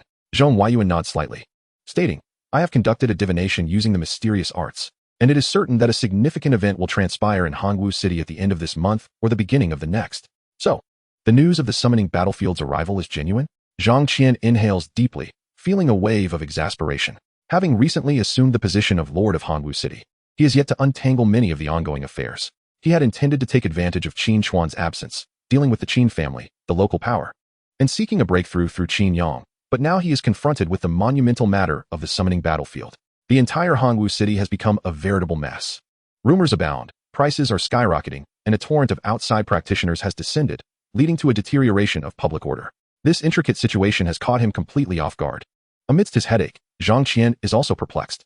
How did the news of the summoning battlefield's arrival become public? Most practitioners are inherently selfish. When they learn of such an event, they typically prepare in silence, seeking to maximize their own advantages, remaining reticent until the official announcement is made.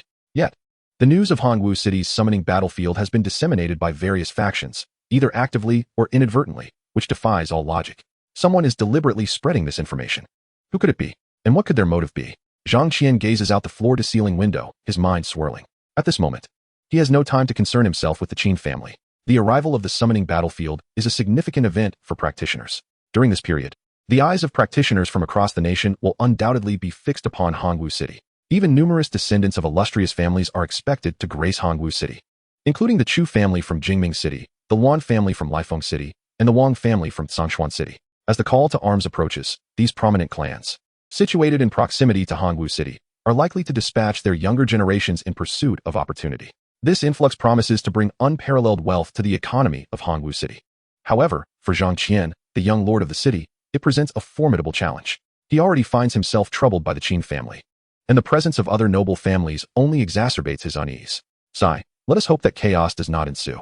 Wiping the sweat from his brow, Zhang Qian addressed his aides. Cease all actions concerning the Qin family. We must devote our full efforts to prepare for the arrival of the battlefield. Inform the officials that no one shall leave on time this month, and weekends are hereby cancelled. With the Lord's command, all civic offices sprang into action. The entrance to the secret realm saw a significant increase in law enforcement personnel, and the number of city guards doubled beneath the walls. Administrative officials were not spared either, as they took to the streets to assist with the management of city services and traffic. Witnessing this scene, the adventurers in Hongwu City became increasingly convinced that the battlefield truly loomed on the horizon. Meanwhile, the onlooking adventurers from afar began to take action as well. In Lifeng City, within the vast confines of the Yuan family's private fighting arena, a figure shrouded in bloodlust and fierce energy faced off against a level 30 magical beast with bare hands. The creature, resembling a tiger with a human body, lunged forward, its claws striking the crimson figure's left chest, leaving 3 terrifying gashes. Yet, the blood-red figure seemed impervious to pain, swiftly ensnaring the tiger-headed creature's neck and, with immense force, slammed it down, creating a web-like fissure in the ground. In the ensuing moments, the figure, enveloped in a shroud of bloodlust, unleashed a barrage of punches upon the beast, each blow resulting in a visible dent upon its body, showcasing the sheer brutality of the assault. Initially roaring defiantly, the tiger-headed creature's cries gradually morphed into whimpers as it was mercilessly pummeled, its breaths becoming shallow and labored. Roar on. Keep roaring. Just as the beast neared its demise, the blood-red figure thrust its hands into the creature's mouth, grasping its upper and lower jaws, and with a sudden, forceful twist, a spray of blood erupted. The tiger's jaw, capable of exerting 500 kilograms of biting force, was violently wrenched apart, splitting its head in two. Oh, still not enough. The bloodlust is still insufficient. After vanquishing the tiger-headed beast, the blood-red figure seemed unsatisfied, letting out a roar more ferocious than that of the monster itself. At that moment, a voice interrupted, "Young master, we have news from Hongwu City. They have initiated public security measures, tacitly acknowledging the existence of the battlefield. We can set out in a few days. The battlefield truly exists. Excellent. Then I shall hold off on my breakthrough to amass more bloodlust. The blood-red figure's eyes widened in delight as it burst into a raucous laugh. The individual in question is none other than Yuan, the young master of the Yuan family in the city of Gale. Last year, he awakened an extraordinary profession known as the bloodthirsty berserker, which grants him a formidable enhancement far surpassing that of an ordinary berserker. Currently, at level 30, he possesses combat prowess equivalent to that of a level 40 character from other professions. However, this vocation has a significant drawback. It necessitates the act of killing to accumulate bloodthirsty energy for enhancements. In ordinary circumstances, Yuan is unable to slay individuals and can only eliminate a few prisoners each month, resulting in a rather inefficient accumulation of bloodthirsty energy. Yet, the battlefield of Hongwu City is a vast and lawless realm, a sanctuary for thousands, where practitioners are devoid of legal protection and must fend for themselves. This battlefield is ideally suited for him to gather bloodthirsty energy. In Jingming City, within the Chu family's martial arts hall, a dozen humanoid puppets are swiftly maneuvering, launching a series of punches and kicks at a girl enveloped in golden light. In the face of this relentless assault, the golden-clad girl remains immobile, her exquisitely charming face betraying signs of boredom and tedium, even idly adjusting her bun hairstyle. The forceful strikes resonate like the tolling of a bell against her, and rather than being a mere beating, it seems more akin to the ringing of a chime. Perhaps growing weary of the spectacle, the girl with the bun stretched her limbs, her lazy eyes suddenly widening as she unleashed a punch toward one of the puppets without any forewarning. With a resounding explosion, her delicate fist ignited with orange flames, instantly coalescing into the visage of a majestic lion. The force of her punch transformed into a lion's roar, causing the struck puppet to disintegrate like a stack of building blocks, its parts scattering across the floor. Immediately after, the girl cast a mischievous smile at the remaining automatons. These toys have long outlived their usefulness. Today, I shall render you all obsolete. With that declaration, she clenched her fists and assumed a combat stance. A lion's form faintly emerging behind her. Hold on. Just as the girl was about to dismantle the puppets with her bare hands, a tall woman interjected with authority. Shermo, the girl exclaimed, rushing toward the woman like a bird, her athletic attire revealing a delightful bounce. You can't just destroy these puppets. They can be utilized by other disciples. The woman, affectionately referred to as Shermu, gently chided while tapping Chu Mingxian on the forehead. Sticking out her tongue, Chu Mingxian replied, "It's just that I find it so boring. By the way, Shermu, do we have any news from Hongwu City?" With a smile, Shermu nodded and remarked, "I knew you would be curious about this matter. There is indeed news. Hongwu City has tacitly acknowledged the existence of the battlefield. Yay! I must seize the title of champion in the battlefield." Chu Mingxian exclaimed joyfully, her eyes igniting with fervor. Yet, Shermu suddenly adopted a serious demeanor, cautioning, "Do not let your pride cloud your judgment. It is said that the two prodigies, Yuan and Yi, will also be heading to Hongwu City. Your adversaries are formidable." "Uft. They are nothing special," Chu Mingxian retorted, placing her hands on her hips and puffing out her chest, exuding indifference. Seeing this, Shermu could only shake her head in resignation, saying, "If you encounter misfortune, do not come crying to me." And also as she lowered her voice, she remarked, "During this expedition to the battlefield, your master has tasked you with the protection of young Master Qin Yang from the illustrious Hongwu Qin family." "What? Why?" Upon hearing the name Qin Yang, Chu Mingxian instinctively clasped her chest, exclaiming, "That scoundrel, the lecher. Protect him? I would rather strike him down." Mid-sentence, a bewildered expression overtook her features. She stood frozen for a considerable time, as if her not-so-bright mind had suddenly short-circuited. "He can enter the battlefield?" After a prolonged pause, Chu Mingxian finally articulated her disbelief. According to current rumors, a minimum level of 15 was required for entry into the battlefield. It had taken her a month and a half to reach level 15 in her extraordinary class. Yet, Qin Yang had awakened his profession just 10 days ago and had reached level 15 already? Her master's wife nodded, stating, "Initially, I too found it hard to believe. But your master confirmed it. He is indeed at level 15, and there are reports from Hongwu City suggesting he may exceed that level." Exceed level 15. This hidden profession must possess legendary strength. Chu Mingxian inhaled deeply, her pretty face etched with resentment. Then, clenching her fist, she declared with indignation, "When I meet him next, I must give that scoundrel a sound thrashing. It may be my last chance." Chapter 045, Gathering of the Talented, Who Will Be the Leader? Wow, Qin Xiao, look. Those legs are stunning. Where? Is it this? They're as thin as chopsticks, looking like mere bones. I just adore that slender beauty. You truly have peculiar tastes. At the Dragon Pavilion Guild, atop of Verdant Park, two like-minded friends leaned against a plant-laden railing, admiring the scenery of the bustling streets below. During the week since the revelation of the battlefield, adventurers from all corners had arrived in Hongwu City aboard the costly armored trains. The central business district, home to the Dragon Pavilion Guild, was now thrumming with a vibrancy several times greater than usual. Adventurers clad in a myriad of armors filled the streets, while the presence of alluring female adventurers created a captivating sight, much to the delight of the two men atop the park. Among them was the statuesque Qin Yang, the second heir of the Qin family. Beside him stood the stout Wang Kai, a hefty lad weighing 300 pounds, hailing from the neighboring Zhongshuan city. The two had known each other since childhood, sharing a camaraderie. A year prior, Wang Kai had awakened his extraordinary profession as a death knight. His visit to Hongwu City was also to participate in the battlefield expedition, yet his nature was one of self-preservation. He merely wished to meander through the event and exit unscathed, while other adventurers formed teams to level up. He sought out Qin Yang to enjoy the sights of beautiful women instead. Suddenly, Qin Yang exclaimed, his eyes sparkling, "Hey, Fatty, who is that young lady?" Fatty was Wang Kai's nickname, which had become even more fitting after his awakening as a death knight. Following Qin Yang's pointing finger, Wang Kai gazed toward the bustling central district and spotted a girl bearing a long sword on her back. Her hair was elegantly tied up, and she donned a simple yet graceful hanfu, with a soft ribbon adorning her waist, swaying gently with her nimble steps. A pair of exquisite legs, clad in sheer black stockings, subtly revealed beneath the hem of a split skirt. It is no wonder that Qin Yang could spot her amidst the throngs of people. The young maiden's beauty and grace could only be described as celestial. As she strolled down the street, she appeared as a divine being traversing the mortal world, a stark contrast to the surrounding pedestrians. Wang Kai recognized this enchanting girl. Her name was Yi Qiuning, once an ordinary girl from a humble background. She awakened her extraordinary profession as a sword immortal last year and was subsequently accepted as a disciple by the Zhongxian immortal sect. Observing the fervor in Qin Yang's gaze fixed upon Yi Qiuning, Wang Kai hastily advised, "Don't let your imagination run wild. She belongs to the Zhongxian immortal sect, and you cannot approach her." "Oh, she is the Yi Qiuning. I see," Qin Yang replied nonchalantly. The term immortal sect is reminiscent of ancient guilds, not truly divine beings. After the gathering of prodigies in Hongwu City, Qin Yang had acquired some intelligence. Notably, from Zhongxian City, two extraordinary professions had arrived: Zhongxian immortal sect S. Yi Qiuning, a level 30 sword immortal, and the Wang family S. Wang Kai, a level 20 death knight. Moreover, there was Luan Tian from Lifeng City, a level 30 blood berserker, and Chu Mingxian from Jingming City, a level 29 beast warrior. Among these four, except for Wang Kai, their prowess was commendable. Coupled with some lesser-known hidden talents, this upcoming battlefield of summons promised to be quite spectacular.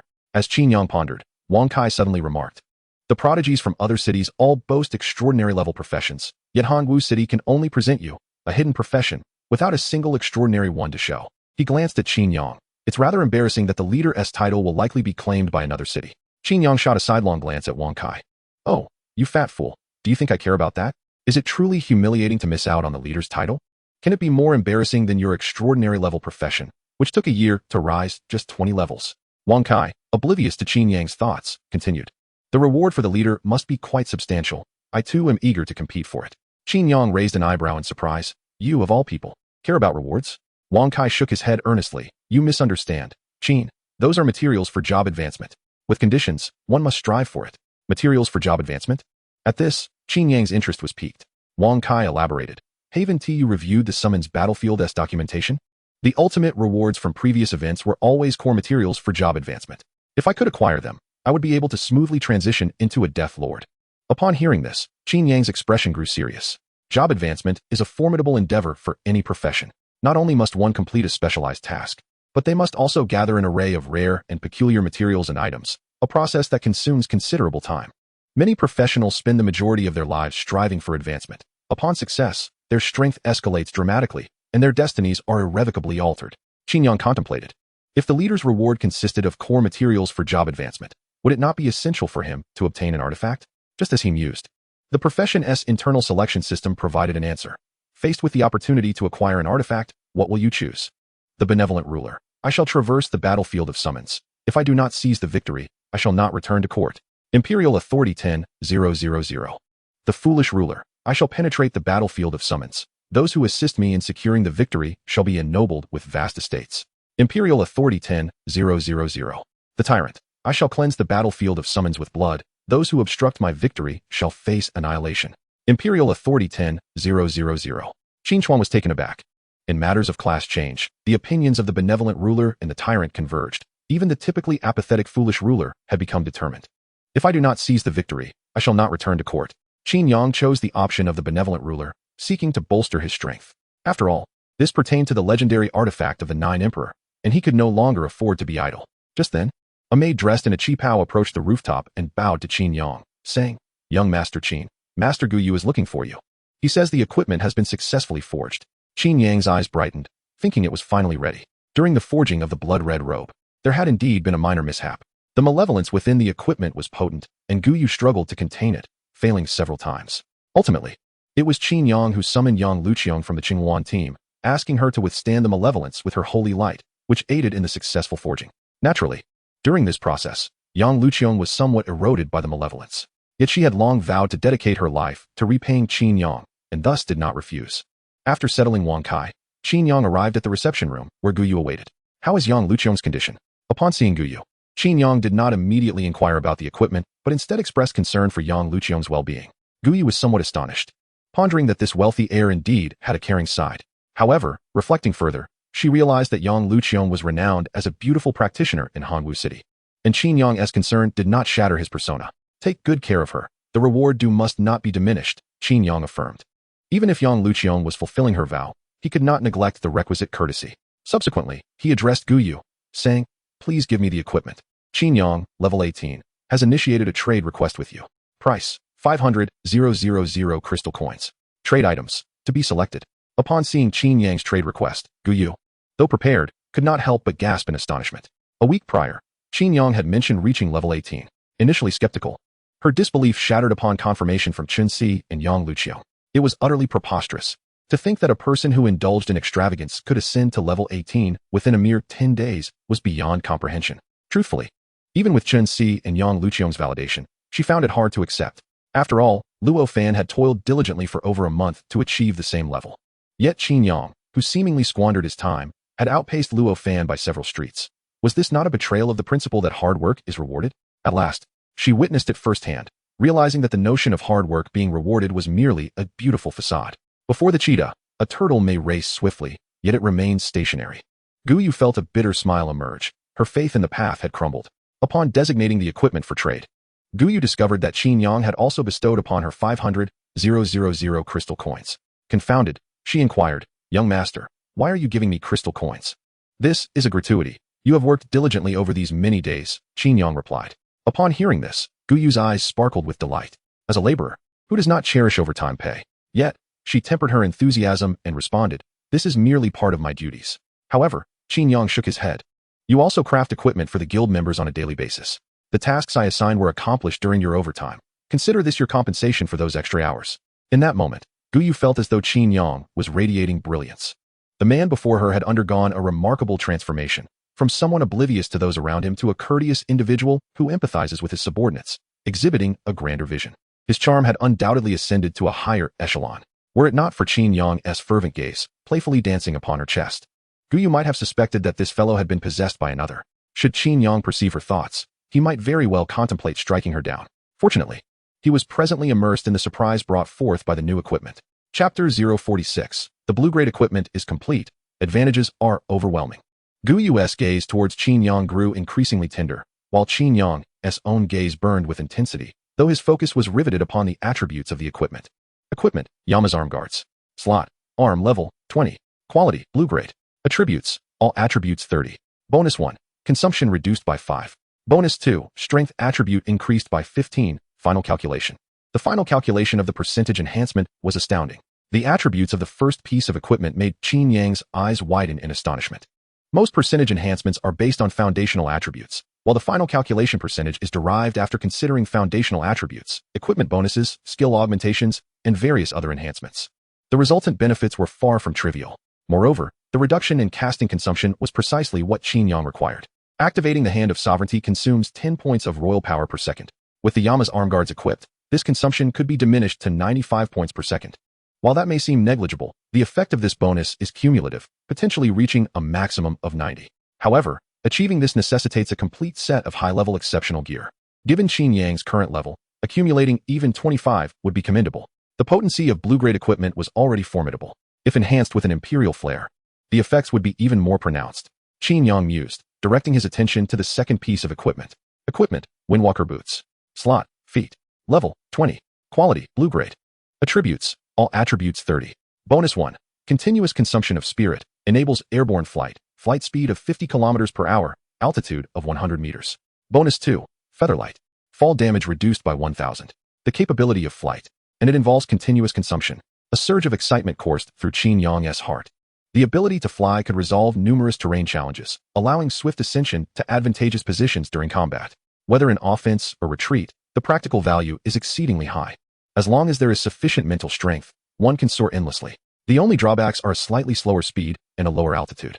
However, for lower-tier practitioners, the ability to fly is already remarkably exceptional, and one cannot demand too much. At a height of 100 meters, Guyu has even prepared a fall damage reduction. Her caution is truly commendable. Qin Yang chuckled inwardly as he gazed upon the third piece of equipment.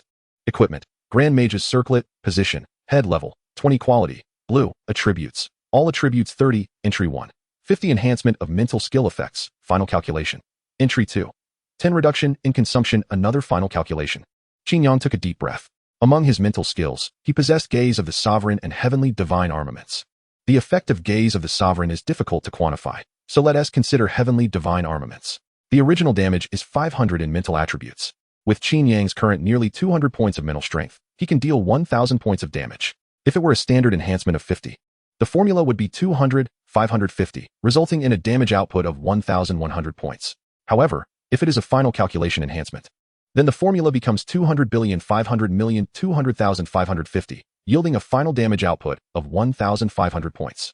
The distinction between standard enhancement and final calculation enhancement is indeed monumental. Furthermore, as attributes increase, the numerical disparity becomes even more pronounced. Guyu truly deserves her reputation as a master-level blacksmith, were it any other smith. Producing such exceptional attributes would be an unattainable feat. Qin Yang felt a sense of admiration, appreciating not only Guyu's physique, but also her remarkable talent. The fourth piece of equipment is a set of shoulder guards, known as the Twin Serpents of Ice and Fire. It also offers an all-attributes bonus of 30, with the attribute of enhanced resistance to ice and fire, alongside a 5 reduction in consumption. Qin Yang's expectations for the shoulder guards were simply to stack resistance and decrease consumption. However, the design of these shoulder guards is quite appealing. Once donned, 2 serpentine heads rest upon the shoulders. One wonders if, after being transformed by the royal demeanor, they might become dragon heads. The fifth piece of equipment is a ring named the Ring of Contract. It provides an all-attributes bonus of 15, with the first entry offering a 5 reduction in consumption, and the second entry allowing the contracting of a magical creature whose level does not exceed his own. This entry was a special request from Qin Yang. In the task given by Qin Chuan, it was essential for him to contract that peculiar magical creature in order to uncover a special secret realm. Of course, this could also be accomplished with a contract scroll, but scrolls have a variable success rate. Having one of these entries would provide additional assurance. Thus, the attributes of the 5 custom pieces of equipment have been thoroughly examined. With an aggregate of all attributes at 135 and a consumption reduction of 25, Qin Yang found himself quite satisfied, even somewhat pleasantly surprised. These pieces, once transformed by the royal demeanor, would become even more formidable. Lastly, the Pi de Assistance arrives, the blood-red monastic robe. Equipment: blood-red monastic robe, position, torso quality, blue, attributes, mental 80, constitution 50. Entry 1. The blood shield envelopes your body in a protective barrier of condensed vitality. The higher your constitution, the more formidable the shield becomes, regenerating every 10 minutes. Entry 2. Blood frenzy allows you to detonate the shield, unleashing a wave of sanguine energy across the battlefield, inducing a frenzied state in allies and summoned entities, enhancing all attributes by 20%. These 2 entries are akin to professional skills. Upon seeing the entry for the blood-red monk's robe, Qin Yang let out a sigh of relief. The entries for this equipment are uncontrollable, and he had feared they might be subpar. Yet, it appears not only are they not lacking, but they also perfectly align with his capabilities. The ability to incite frenzy and summoned entities is an epic enhancement for Qin Yang. Now, with 6 pieces of blue equipment in hand, he eagerly awaits their transformation into purple-grade gear.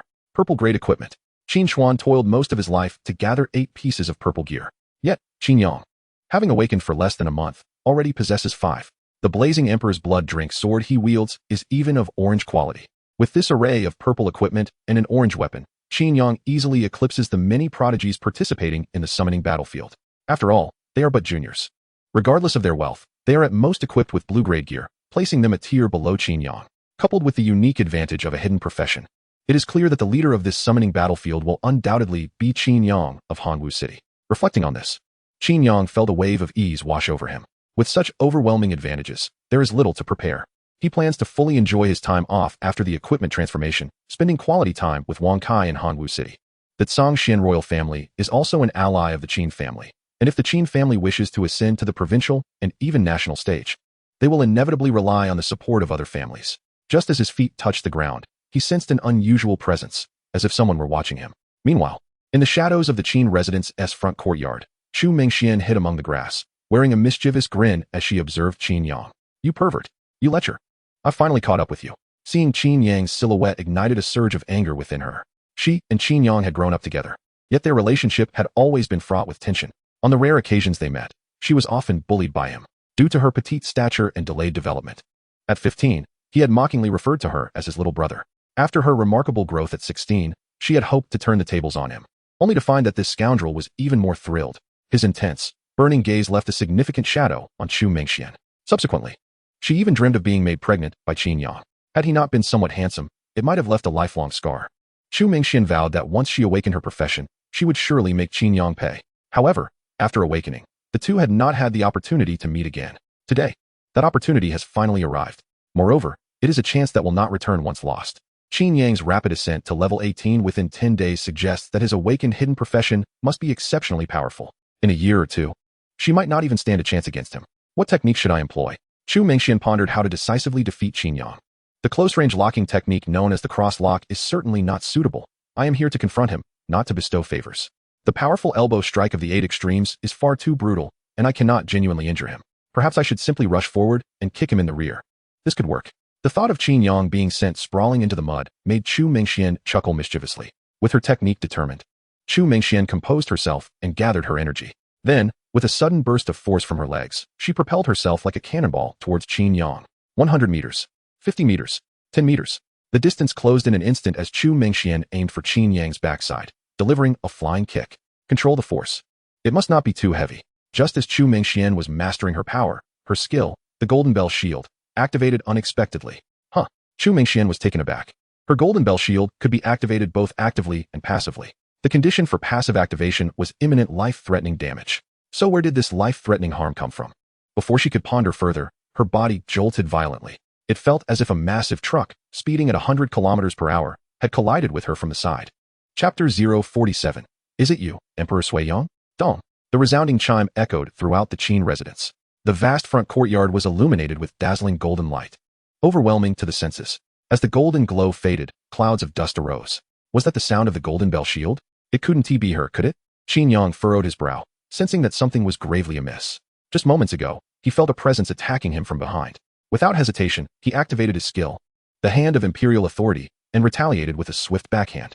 Qin Yang's current power exceeded 200. With the tenfold amplification of the Hand of Imperial Authority, that translated to 2,000 points of damage. Such a strike could incapacitate even a level 45 professional. Yet, judging from the bell's sound, the assailant was still below level 30. Surely, he hadn't killed her? With a serious expression, Qin Yang stepped into the swirling dust. The expensive floor tiles had sustained extensive cracking. At the center of the fissures, someone lay upside down, half of their body protruding from the ground, their round thighs sprawled, and their shoes having fallen off. Upon seeing those legs, Qin Yang immediately recognized the identity, but he still cast a detection spell, just to be sure. Name: Chu Mengxian, near death. Race: human. Level: 29. Strength: 150-180, crippled, reduced by 95. Agility: 100-150, crippled, reduced by 95. Constitution: 132-220, severely injured, reduced by 60. Mentality: 85-50, unconscious, reduced by 95. Oh my, it is indeed her. Qin Yang rubbed his forehead, feeling a mix of exasperation and amusement. Chu Mengxian was his childhood friend. They had been playfully tussling since they were young. She had attempted to ambush him, likely for some light-hearted mischief. However, this time, she had gone too far and found herself in a near-death state. Surely, there must be a way to save her. Qin Yang murmured to himself. The benevolence of the emperor could revive those who have just passed away. With that thought, he activated his skill. If Chu Mengxian were to truly perish, she could hardly blame others. In the realm of professionals, the exchange of skills is inherently perilous. Faced with an attack from behind, how could Qin Yang refrain from retaliating with full force? He was merely acting in self-defense, and there was nothing amiss about it. As he contemplated, a notification appeared before him. Target for aid. Chu Mengxian, level 29, requires 4,150 points of royal authority. Countdown to death: 545 seconds.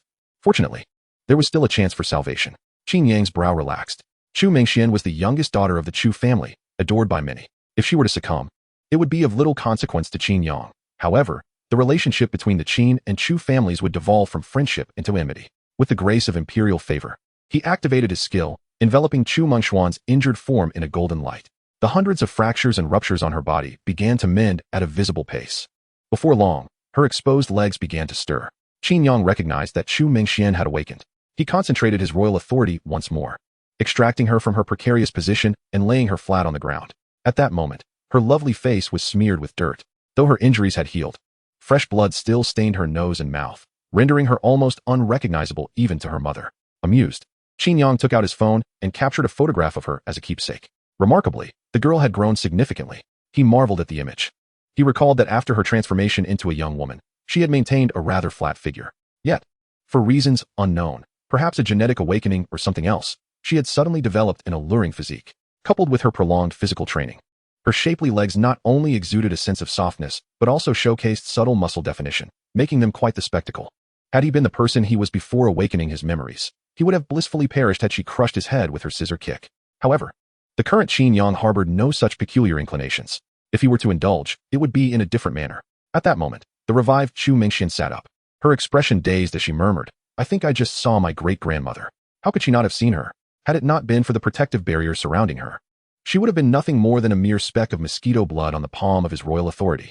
Qin Yang internally scoffed. "Why is my entire body covered in dirt?" Chu Mengxian suddenly exclaimed, and upon wiping her nose, she noticed her blood-soaked hands, her confusion deepening. "Why am I bleeding so much? What has happened to me?" Had she forgotten about her earlier ambush? Qin Yang speculated within. It was understandable. The blow she had received had not crushed her skull, but it had undoubtedly caused significant trauma, and a concussion was inevitable, making it quite normal for her to forget the preceding events. With this in mind, Qin Yang chose to withhold the truth, smiling as he said, "You just took a tumble. Are you all right?" "A tumble?"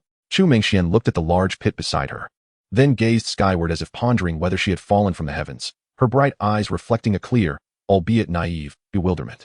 At that juncture, Qin arrived, accompanied by a throng of servants. The earlier toll of the bell had stirred everyone within the Qin residence. Qin hurriedly approached Qin Yang and inquired, "Young master, what has transpired?"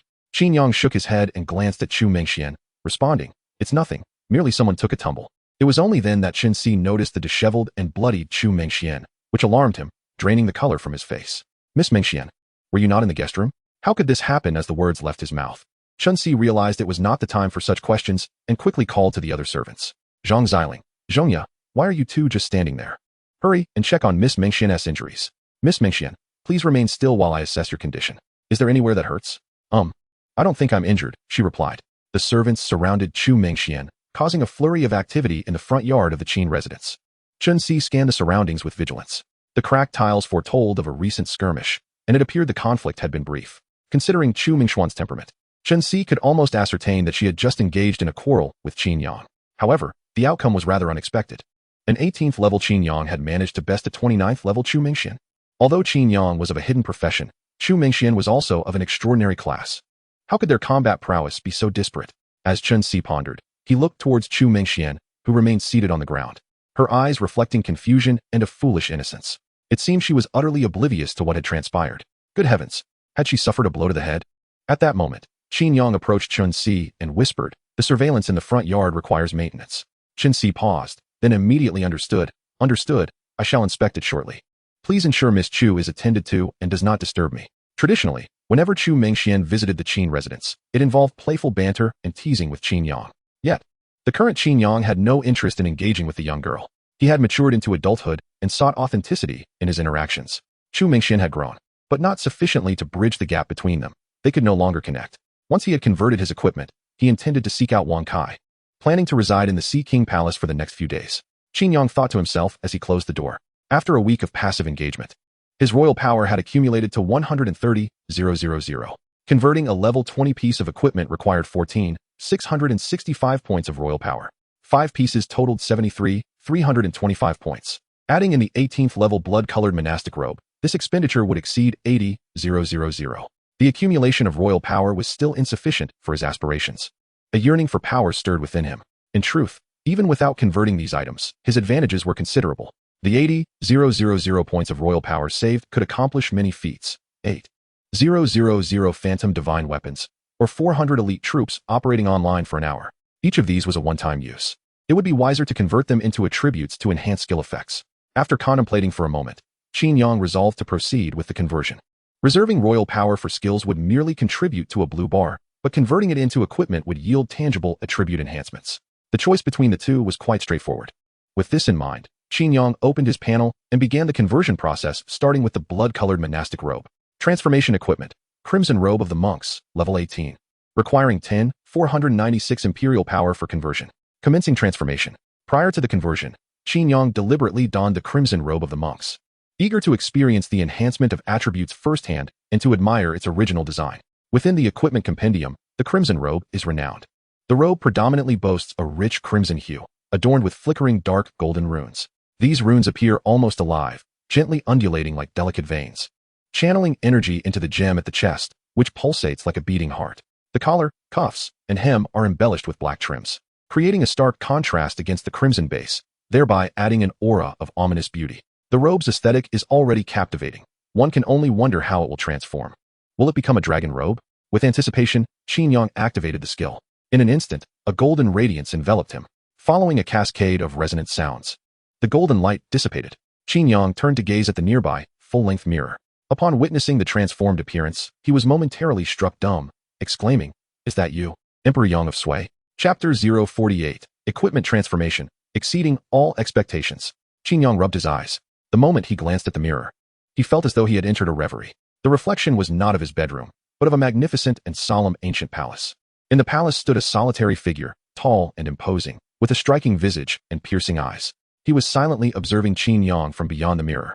In a flash, a name erupted in Qin Yang's mind: Yang Guan. He was none other than the infamous Emperor Yang of Sui. Qin Yang's heart raced. Though he had never encountered the emperor, he instinctively recognized that the figure in the mirror was indeed Yang Guan, at least the Yang Guan of this realm. Or perhaps, the creation of the 9-5 supreme profession. For the dragon robe worn by Yang Guan could not possibly originate from Blue Star. It was a blood-red dragon robe, intricately adorned with vivid dragon scale patterns. The arrangement of the scales was wild and untamed, intertwining chaotically, seemingly embodying concepts of disorder and turmoil. Far from the sacred image of a true 5-clawed dragon, instead resembling an ominous, heavy-eyed dragon of mischief. At the center of the robe's chest, a menacing dragon eye was embedded, bloodshot and glimmering with insatiable desire and ambition. The golden imperial sash bore a cruel motif of a dragon hunting a phoenix, with a broad hem cascading down from the sash, reminiscent of a dragon's tail that, with a mere flick, could sweep across mountains and rivers. The domineering and fierce dragon robe, coupled with the cold, sinister visage, rendered the figure of Emperor Yang of Sui in the mirror akin to a dark sovereign. An aura of overwhelming karma emanated from him, as if through the mirror he could command legions of dragons and consume the heavens and earth. Yet, Qin Yang felt no fear. He understood that the emperor in the mirror was, in truth, himself. Buzz. The illusion shattered. The palace scene in the mirror vanished. Only a man clad in a blood-red dragon robe remained, Qin Yang. As he had anticipated, the crimson ceremonial garb, upon undergoing the imperial transformation, had seamlessly morphed into a dragon robe. Its style and design were reminiscent of a fantastical interpretation of the tyrant, Emperor Yang of Sui. The aesthetic was undeniably striking, albeit slightly ostentatious. Would passers-by prostrate themselves before him on the streets? Qin Yang scrutinized his new attire, contemplating that wearing such a conspicuous ensemble would certainly attract attention. Yet, he dismissed any concerns. As long as the attributes of the outfit were commendable, a bit of flamboyance was of no consequence. An imposing appearance could indeed enhance one's combat prowess. With these thoughts in mind, he opened the equipment attributes. Equipment: Young Emperor's Sinister Dragon Robe. Slot: Torso. Quality: Purple. Level: 18. Attributes: Spirit 120, Constitution 80. Affix 1. Sinister Dragon Sacrifice. Sacrifice a summoned unit's corporeal form to absorb 50 of its constitution, forming a shield, maximum 1,000 points, which can be concealed. Affix 2. Sinister Dragon's Roar. Detonate the shield, unleashing the dragon's battle intent across the battlefield, causing enemies to suffer a reduction of 30 in their base attributes, while allies and summoned entities enter a frenzied state, increasing all attributes by a base of 30 for a duration of 1 minute. Even the affixes had taken on a wicked essence. Qin Yang inhaled deeply. Truly, this was the dragon robe of Emperor Yang, exuding an unparalleled grandeur. Yet, for all its malevolence, the ability it bestowed would be irresistible to any summoner. Sacrificing a summoned unit to gain a shield of 50 constitution was tantamount to granting oneself an additional life. Should the summoned unit perish, it could still be called forth again, with the only cost being the initial summoning expenditure. For certain exceptional summoned entities, the cost may be higher, such as dragons, phoenixes, unicorns, and the like. Summoning them would necessitate special items as offerings. However, For necromancers and demonologists, sacrifices were undoubtedly profitable, and in Qin Yang's case, they incurred no cost at all. Summoning his royal guard involved no expenditure whatsoever. This effectively provided him with a shield of 1,000 constitution for free. Nevertheless, the true terror lay in affix 2. Qin Yang gazed at it. Reducing the enemy's base attributes by 30 while amplifying his own by the same amount created a disparity of 60.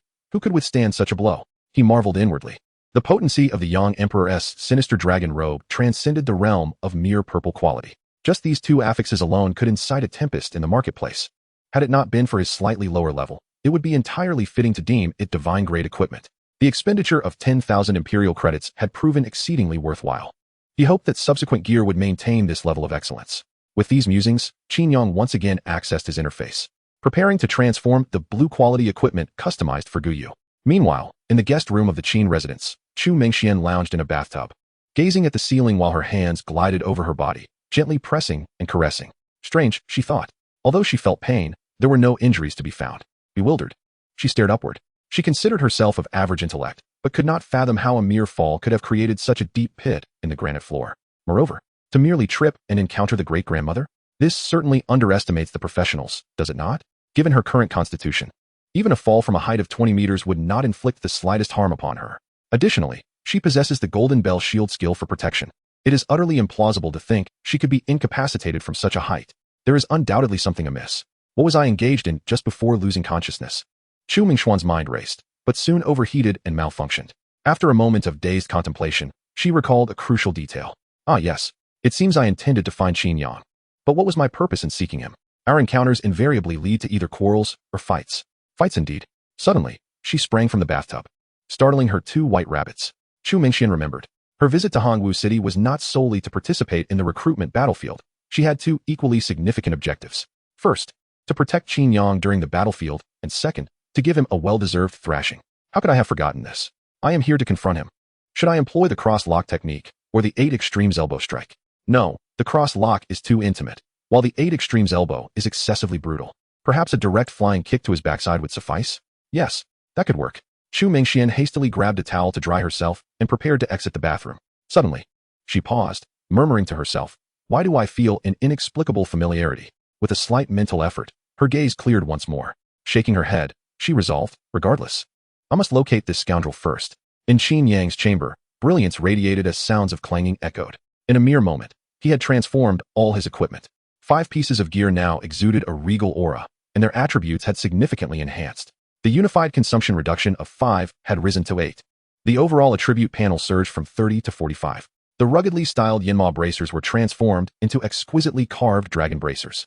The power bonus on the attributes increased from 15 to 20. The Windwalker boots metamorphosed into dragon stride boots. The primary attribute remained airborne flight. Yet the flight speed escalated to 100 kilometers per hour, with an increased altitude of 500 meters. It could be said that it transcended mere equipment. The Grand Sorcerer's circlet transformed into the Skyward Crown, with the final mental enhancement doubling to 60. The consumption reduction elevated from 10 to 16.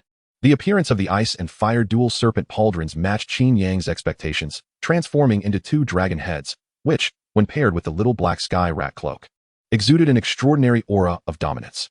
The contract ring was renamed the Oath Ring, with the panel rising to an overall attribute of 20. The attribute still pertained to contracting magical beasts, but now included a prefix of any. Qin Yang speculated that he should be able to contract the sword spirit, Huiwa. Donned in this complete set of equipment, he gained an astonishing increase of 780 points in attributes, alongside a reduction of 40 in consumption. Regarding the consumption reduction, even Qin Yang found it hard to comprehend. Logically, violet-grade equipment should not accumulate such a high reduction. A 40-point reduction is indeed rather extraordinary. Presently, to forge an Imperial Divine weapon, only 6 points of Imperial power are required.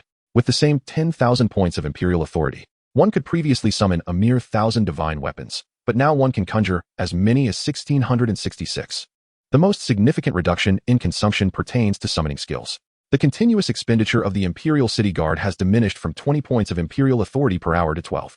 This drastic decrease has substantially bolstered Qin Yang's military strength, elevating his combat prowess to an extent that defies mere numerical assessment. Adorned in a full set of regal attire, Qin Yang gazed at his reflection in the mirror, resembling a sovereign descended from the heavens. He opened his arms in a moment of self-indulgence, relishing his own gallant appearance. Crowned with a celestial diadem and draped in a blood-red dragon robe, Two exquisitely crafted dragon heads perched upon his shoulders, growling fiercely. This ensemble, though classified as orange-grade equipment, could easily persuade many of its magnificence. Were there a beauty ranking for the battlefield, Qin Yang would undoubtedly secure the top position. At that moment, a murmured voice wafted in from outside the door. No way. This must be a trick. How come I never noticed how handsome he is before? Chapter 049. The Assistance of the Chu Family, the Twin Star Amulet. Upon gazing at the man before the floor-to-ceiling window, Chu Mingxian questioned whether she had fallen under an illusion. In her memory, Qin Yang indeed possessed a handsome visage, yet his inner self was utterly chaotic. The phrase golden exterior, tattered interior epitomized him perfectly. He was perpetually disheveled and notoriously lecherous. Those unfamiliar with Qin Yang might be drawn to his appearance and family background. However, in Chu Mingxuan's eyes, there was no filter. She merely perceived him as somewhat less insipid, never considering him handsome. But now, who was this striking figure? His upright stature, the tailored red robe, and the chiseled lines of his profile. This was not merely good looks. Chu Mingxian stood, mesmerized by the simultaneously familiar and alien silhouette. Her heart stirred by an inexplicable wave of emotion. Qin Yang stood there, devoid of any action or words, yet emanated a unique aura. This aura instilled an almost instinctual sense of belonging, along with a deep-rooted recognition and reverence. With her limited mental capacity, Chu Mingxian struggled to articulate this feeling. She was even unaware that her body had subtly inclined. It was as though reeds bowed to the wind, yielding to its gentle force. How had she entered? At that moment, Qin Yang also caught sight of Chu Mingxian, puzzled by how she had opened the door. In their childhood, the Qin and Chu families shared a close bond, and Chu Mingxian often visited the Qin household. Upon learning of this, Qin Chuan had scolded Qin Yang, while also granting Chu Mingxian access to all the fingerprint locks in the house, which had remained unchanged over the years. Recalling this, Qin Yang smiled and turned his gaze toward Chu Mingxian, who stood at the threshold, her expression one of dazed astonishment. Perhaps she felt too much at home. Dressed in a simple tank top and shorts, her round, fair thighs were unmistakably exposed, and her figure was barely concealed, radiating the intoxicating aroma of freshly applied body wash. An enticing sight. Qin Yang, being one to appreciate a good bargain, savored this unintentional benefit before finally inquiring, "What brings you here so suddenly?" Hearing Qin Yang's question, Chu Mingxian finally snapped back to reality. "Let me think." Chu Mingxian hurriedly concealed her inner thoughts. She had come to confront Qin Yang, driven by a desire for revenge against the torment she had suffered years ago. However, after catching a fleeting glimpse of him, all thoughts of aggression dissipated. For reasons unbeknownst to her, she felt that striking Qin Yang would be an act of profound transgression, a rebellion against the very heavens. Her mind raced, teetering on the brink of overheating, until she recalled her purpose for visiting him. "Right. I need to discuss matters regarding the summoning battlefield with you." Upon hearing the mention of the battlefield, Qin Yang's brow relaxed, and he ushered Chu Mingxian into the room. Were it not for the pressing matter at hand, he would have preferred to ignore her. This was not due to any lack of affection for the charming girl, but rather a strict warning from Qin Chuan to never bring harm to Chu Mingxian for things he could only admire from afar. Qin Yang typically chose to avert his gaze, lest he exacerbate his own desires and create discomfort for himself. However, discussing serious matters was certainly acceptable. Qin Yang had previously received news that Chu Mingxian was tasked by her family to assist him in the summoning battlefield. It was likely part of Qin Chuan's arrangement. She understood that her primary objective was to ensure her own safety. After pouring her a glass of freshly squeezed juice, Qin Yang settled onto the sofa and inquired, "What do you wish to discuss regarding the summoning battlefield?" Chu Mingxian appeared taken aback, seemingly surprised by his courteous gesture of pouring juice for her. When had he become so polite? In truth, there wasn't much to say. Taking a sip of her juice, she deftly produced a pair of exquisite jade pendants from her backpack, placing them on the coffee table. "These are the Twin Star talismans. One for you and one for me. The effects are for you to discover." Qin Yang glanced at the talismans, and information materialized before him. Item: Twin Star Talisman Quality. Purple description. These are two talismans capable of distant sensing, which can be held separately by two individuals. When one is in danger, the other holder will be teleported to their side. Note: cannot teleport across space.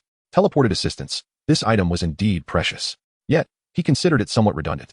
With his current strength, encountering danger in a level 15 to 30 secret realm was improbable, even within the summoning battlefield's complex challenges. Nevertheless, it was a kind gesture from the Chu family, and Qin Yang felt no inclination to refuse.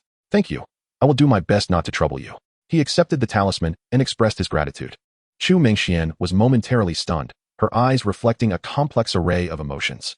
This fellow was quite enigmatic. He had not been like this before. As she sipped her juice, she covertly scrutinized Qin Yang. She noticed that he appeared much more spirited, and his demeanor was notably composed. Moreover, he spoke in a soft, gentle tone. Such changes were inexplicably strange. Was he truly Qin Yang? Had he perhaps been possessed by something? Goodness! Regardless of what it was, She silently wished for it to remain with him indefinitely. As Chu Mingxian pondered, Qin Yang inquired, "Do you have any intelligence regarding the summoned battlefield?" Chu Mingxian set down her juice and replied, "What intelligence could there possibly be? The information online is outdated and may not be useful. We'll have to adapt once the rules are unveiled." Qin Yang nodded silently. His previous reluctance to delve into the materials concerning the summoned battlefield stemmed from the unpredictability of the rules governing this multifaceted challenge space. Each encounter was distinct. Whether it be solo racing, group challenges, survival battles, or flag capture, each stage possessed its own unique gameplay, with the sequence of levels utterly erratic. At times, stages imposed various restrictions, such as prohibiting healing, control, or summoning. Until the rules were publicly announced, no one could formulate a reliable strategy. However, Qin Yang was unconcerned. Regardless of the gameplay or limitations, none would pose a challenge to him. The profession of the sovereign was inherently formidable in every aspect. If summoning was necessary, he had ranged capabilities. If control was required, he could eliminate foes in an instant. And if healing was needed, he possessed shields. Any singular restriction could hardly constrain Qin Yang. Rather, it would render his opponents weaker, thereby enhancing his chances of triumph. At that moment, his utmost priority was to accumulate royal power, ensuring absolute certainty. The title of champion in the summoned battlefield was undoubtedly his to claim. Since Chu Mingxian had no pertinent information, their conversation naturally came to a close. Qin Yang stood up and addressed her. "I must step out for a while. Forgive my absence. Where are you going?" "Off to level up. If you're training in the wild, I can protect you," Chu Mingxian asked, unaware of Qin Yang's tasks. The restrictions of the summoned battlefield were for those below level 30, and she assumed Qin Yang aimed to strive for advancement, consequently improving her impression of him. After 3 days apart, one could not help but see him in a new light. Qin Yang had not only become more polite, but also more diligent. Indeed, he was beginning to embody the spirit of a promising young man. This was truly the son of Qin Xuan. While Chu Mingxian mused, Qin Yang interjected, "No. I am headed to the Sea King's palace. Wan Kai awaits me there." "The Sea King's palace?" Chu Mingxuan's expression fell as her newfound fondness for him dissipated by half. She certainly knew what the Sea King's palace entailed. It seemed that while Qin Yang had changed, his nature remained the same. The arrogant scoundrel had merely transformed into a more mature, yet still scoundrel-like individual. Thus, he remained a scoundrel nonetheless. Chapter 050. The summoned battlefield descends. All is prepared. In the blink of an eye, 10 days had elapsed. While all practitioners fervently prepared for the summoned battlefield, Qin Yang appeared to be merely indulging in a tour of Hongwu City, entirely immersed in the company of fine wines, exquisite cuisine, and charming ladies. For an entire 10 days, he and Wan Kai had teamed up, reveling in various entertainment venues, during which they encountered numerous female practitioners from distant lands. In a foreign place, it is often easiest to open one's heart. Dragon and Phoenix presenting good fortune triggered. Royal Power 1200. Skill upgrade. Dragon and Phoenix presenting good fortune enhanced to level 2. Amidst the warmth and charm, a notification appeared before Qin Yang. Truly, one reaps what one sows. A faintly awkward smile graced Qin Yang's lips. After accumulating a certain level of proficiency, skills will automatically upgrade.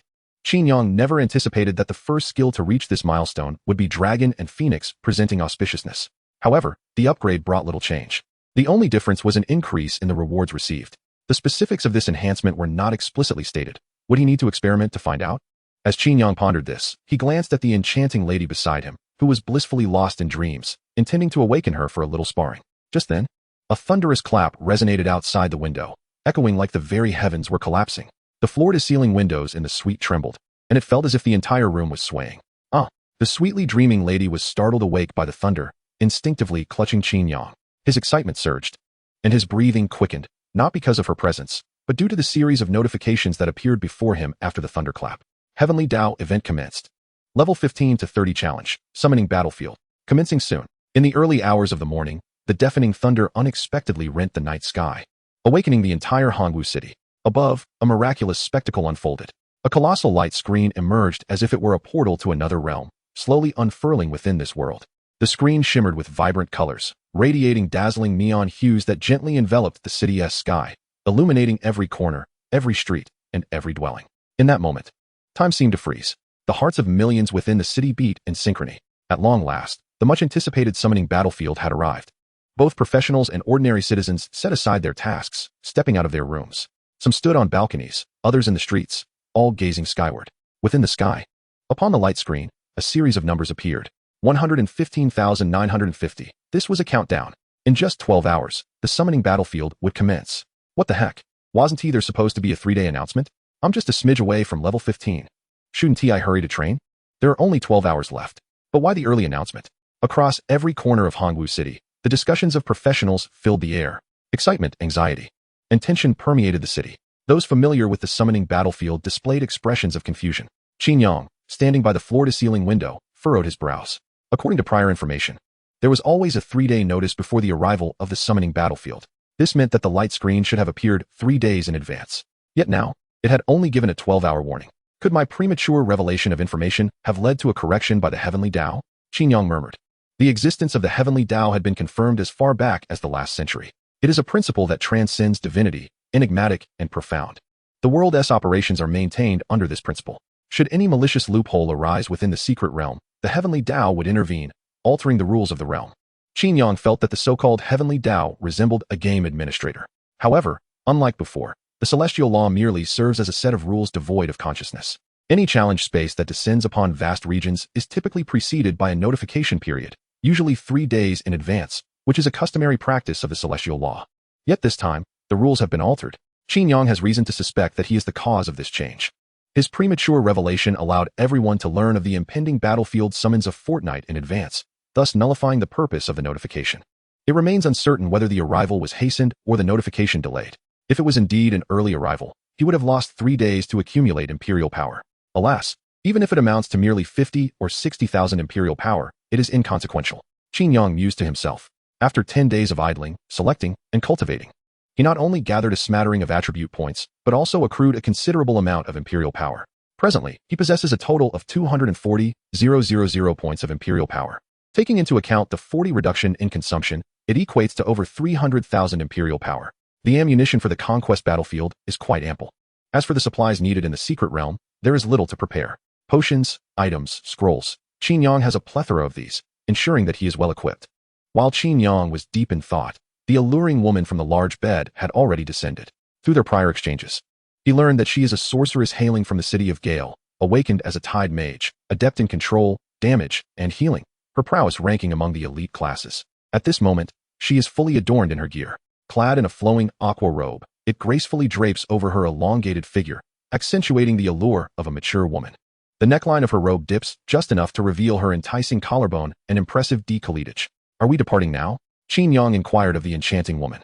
Once dressed, she seemed transformed, emanating an air of elegance and solemnity that mirrored the impression she made on Qin Yang when they first met. Then farewell, Qin Yang replied, somewhat disheartened, as he wished to glimpse the extent of the rewards for the dragon and phoenix auspiciousness.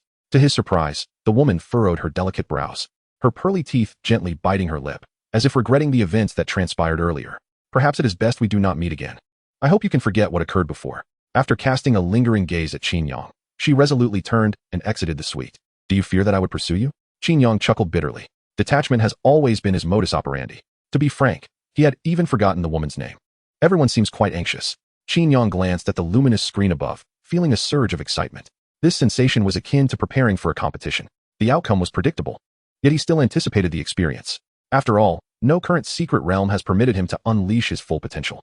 I hope this battlefield summons will allow me to operate at my fullest and unleash my firepower, he thought, and with that, Qin Yang accessed his personal panel. Upon viewing the values displayed, a sense of fear washed over him.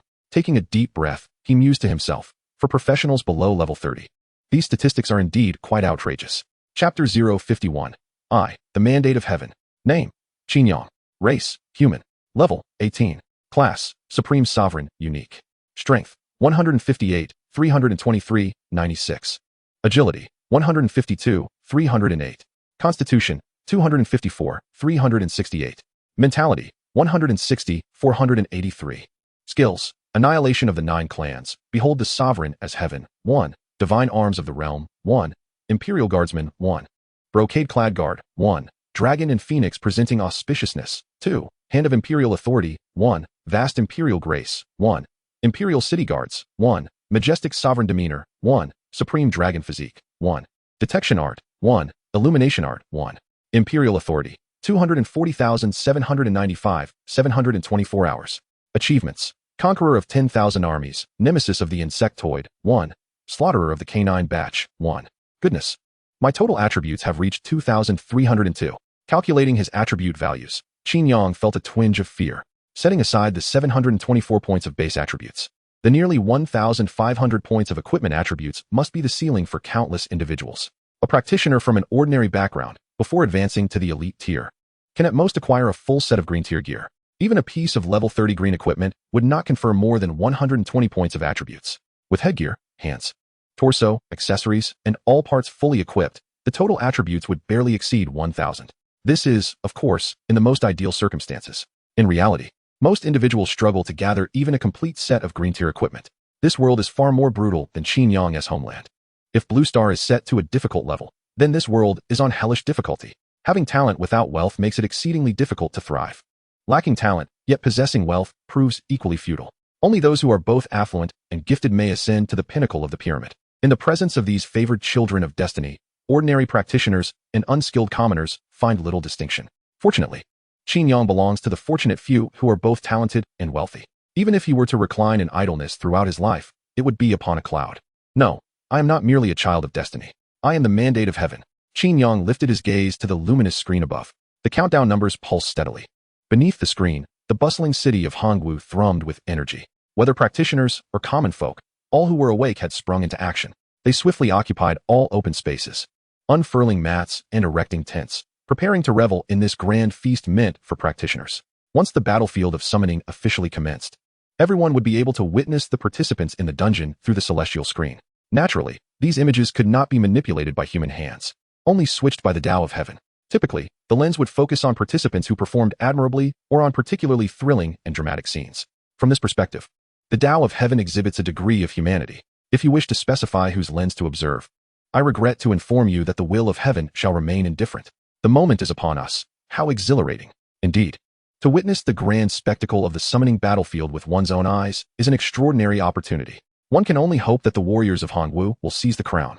However, that may prove to be a formidable challenge. It is said that the prodigies from the cities of Lifeng and Songshuan have arrived, intensifying the competition. We too have our champions. Qin Xiao is quite impressive. Qin Xiao? Qin Yang? He has reached level 15? It is evident that you are out of the loop. My uncle from the city lord's estate says that Qin Xiao has already attained level 18. Goodness. Surely your uncle is spreading rumors? I work at a bar and see him courting women every day. Where does he find the time to level up? Alas, what can I discuss with a mere worker? Cigarettes, beer, mineral water, and grilled fish slices, perhaps? Or perhaps liquor, soft drinks, instant noodles, and hot dogs? Kindly keep your legs to yourself. The central square of Hongwu City is already teeming with people, creating an extraordinarily lively scene. Yet, this is merely a glimpse of the grand occasion. The entirety of Hongwu City has entered a state of revelry. Factories have halted operations, schools have ceased classes, and companies have granted leave. Aside from the vendors seizing the opportunity to earn, no one seems to have the inclination to work at this moment. The fervent atmosphere has persisted from dawn until noon the following day. Beneath the blazing sun, the luminous screen remains strikingly clear. The countdown has reached 003059. In 30 minutes, the summoning battlefield shall commence. At the city lord's estate, on the observation platform, a host of influential figures have already taken their seats. City Lord Zhang Qian and Elder Zhong Yuan occupy the main positions. The seats of honor have been reserved for the distinguished guests from the Yuan family of Lifeng City and the Songshuan Immortal Sect, among others. All the presidents of the major guilds within the city, save for Qin Chuan, are also present, seated on either side. They express gratitude for the favor of heaven, which has bestowed such a grand spectacle upon Hongwu City. City Lord Zhang Qian raises his cup towards the heavens in a gesture of reverence, and the attendees raise their cups in accompaniment. As the last drop is consumed, a tall man casts his gaze towards Elder Zhong Yuan and proclaims loudly, "It is said that the master of the mysterious gates can predict the future. Pray tell, Elder Zhong, have you divined which family's prodigy shall claim the crown in this summoning battlefield?" The speaker is none other than Yuan Xiao, the heir of the Yuan family from Lifeng City. His brother, Yuan Tian, is one of the prodigies participating in the summoning battlefield. Though Yuan Xiao's words are respectful, his tone drips with arrogance, as if viewing Elder Zhong merely as a fortune teller hoping for auspicious words. Offended by the impudent youth, Elder Zhong Yuan narrows his eyes. Responding coolly, "I do possess some insights. The primary star resides above Hongwu City." Yuan Xiao furrows his brow. "Are you suggesting, Elder Zhong, that the crown shall emerge from Hongwu City?" Elder Zhong remains silent, neither affirming nor denying the assertion. In truth, he has not made any calculations at all. Yet his statement holds validity. Everyone is entering the summoning battlefield from Hongwu City. Where else could the crown possibly arise from? Seeing that Elder Zhong is unwilling to engage further, Yuan Xiao refrains from pressing the issue, merely offering a disdainful smirk. "I am eager to see which prodigy shall snatch the crown from my brother's grasp." The arrogance of Yuan Xiao is met with discontent from those present, yet they remain powerless to respond. The city of Liwind far surpasses Hongwu in size, and the Luans of Liwind are indeed a formidable force, imbued with an air of arrogance from top to bottom. Furthermore, the inhabitants of Hongwu harbor a palpable sense of insecurity. In recent years, no remarkable talents have emerged from Hongwu. Despite their best efforts to discern a contender capable of defeating Yuan Tian, they find themselves at a loss. To put it bluntly, this fellow is akin to a fisherman ready to catch the big fish, with a level 30 extraordinary profession and clad in blue-grade equipment.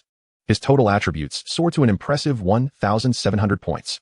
Apart from Yi Qiuning from the Zhongshuan Xinzong and Chu Mingxian from Jingming City, no other character stands a chance against Yuan Tian. It can be said that the top 3 positions in this recruitment battlefield are already predetermined. The practitioners of Hongwu, fighting on their home turf, can merely serve as companions in the race for glory alongside these 3. As the city lord, Zhang Qian can only broaden his perspective and articulate his thoughts eloquently. Haha, regardless of who emerges as the leader.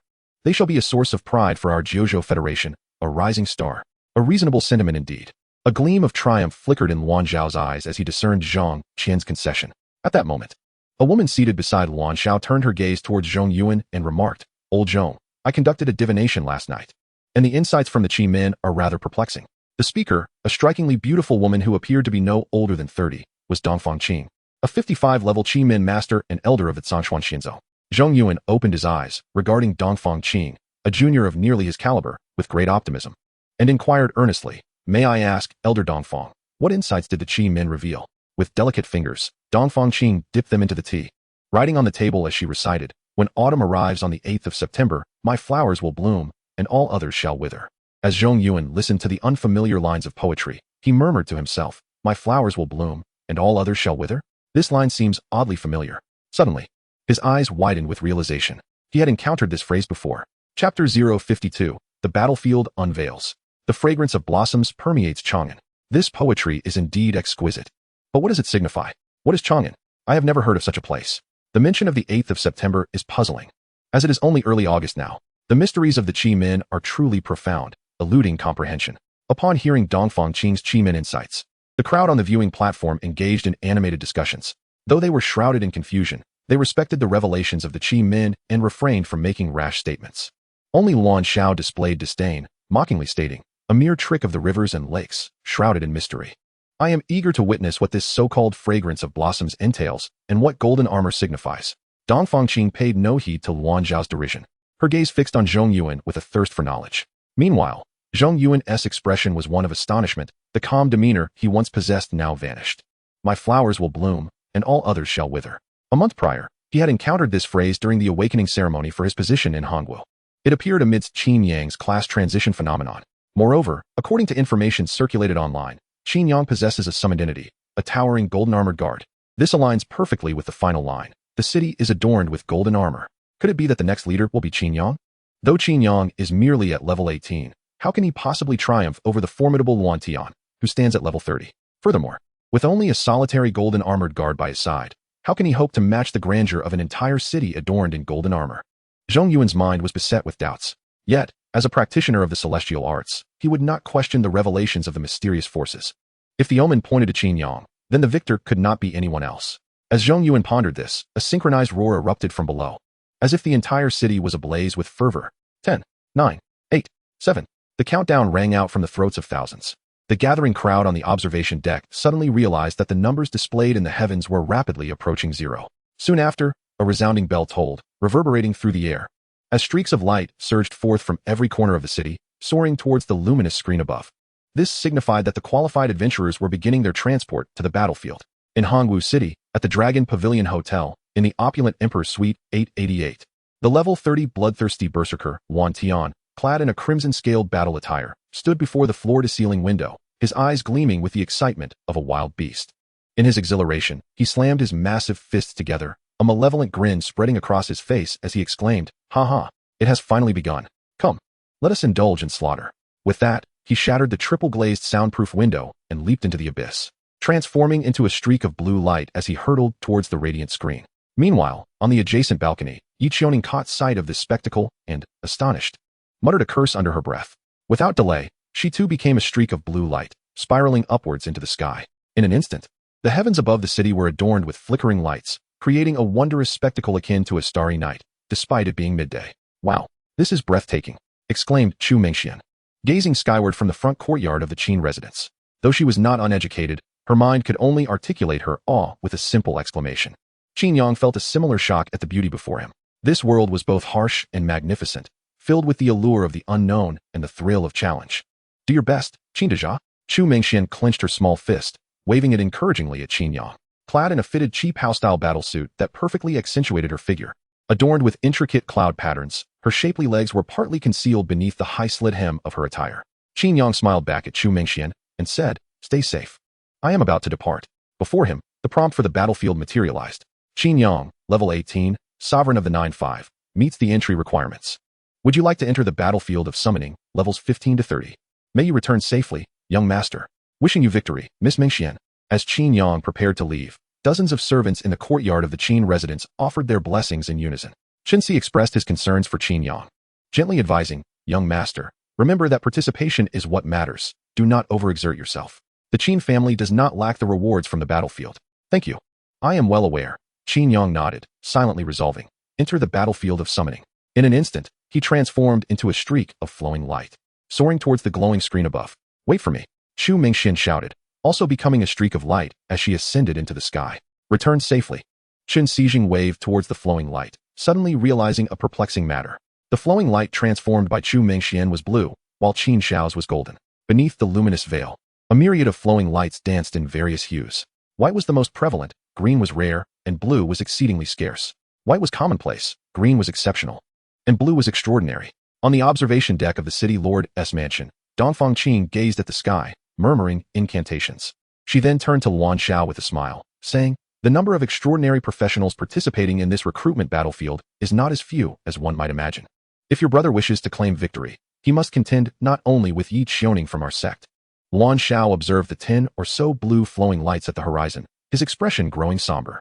It appeared that many hidden geniuses had arrived in Hongwu City. Nevertheless, Luan Xiao remained confident in his brother, arrogantly asserting, "The red demon battle armor worn by Luan Tian is a premium blue-grade set.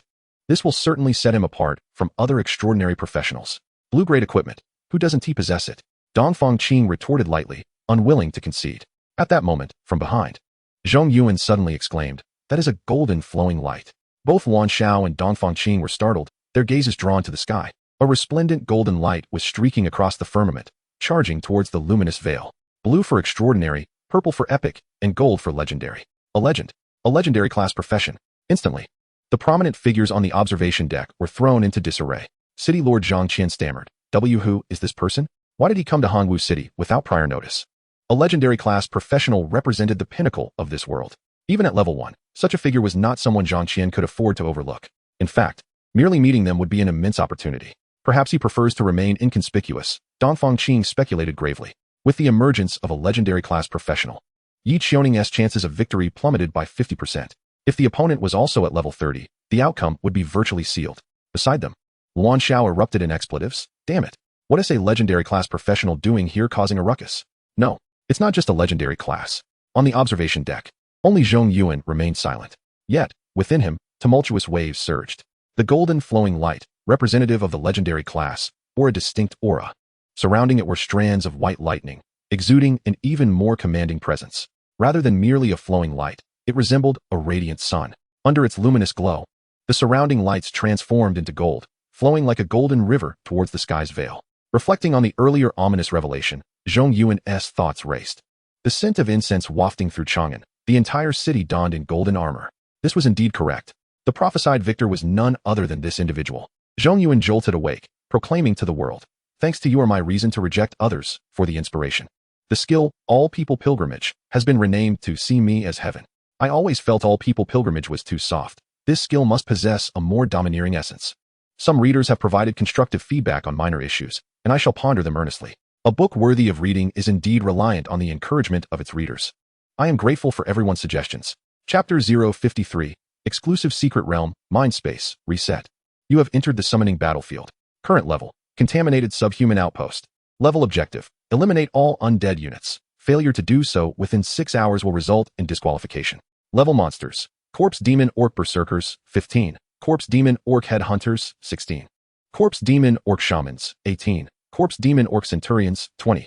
Level restrictions, Holy Light spells are prohibited, experience points are reduced to 20. Level enhancements. Summoning attributes increased by 20. Matching rules. Random matching, 5 to 20 participants.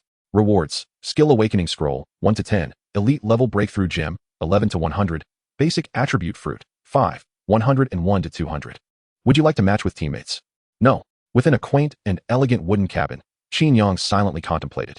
The summoning battlefield serves as a multifaceted challenge space, with each level governed by distinct rules and gameplay. Prior to commencing a level, practitioners may choose to form teams or attempt solo play based on the established regulations. Random matching implies that the Tao of Heaven will assign companions. Once matching is complete, a group of individuals will be teleported together. Given Qin Yang's obligation to fulfill Qin Chuan's task, forming a team was not an option. After declining the team invitation, he pushed open the door and stepped outside. Before him lay a desolate forest, shrouded in silence and decay, enveloping every inch of the land. Trees twisted grotesquely, their withered leaves carpeting the ground. Hollow-eyed corpse demons staggered about, exuding an aura of putrid death as they roamed. In a level featuring undead foes, the prohibition of holy light spells posed a significant challenge. Standing atop a rise, Qin Yang surveyed the entirety of the realm.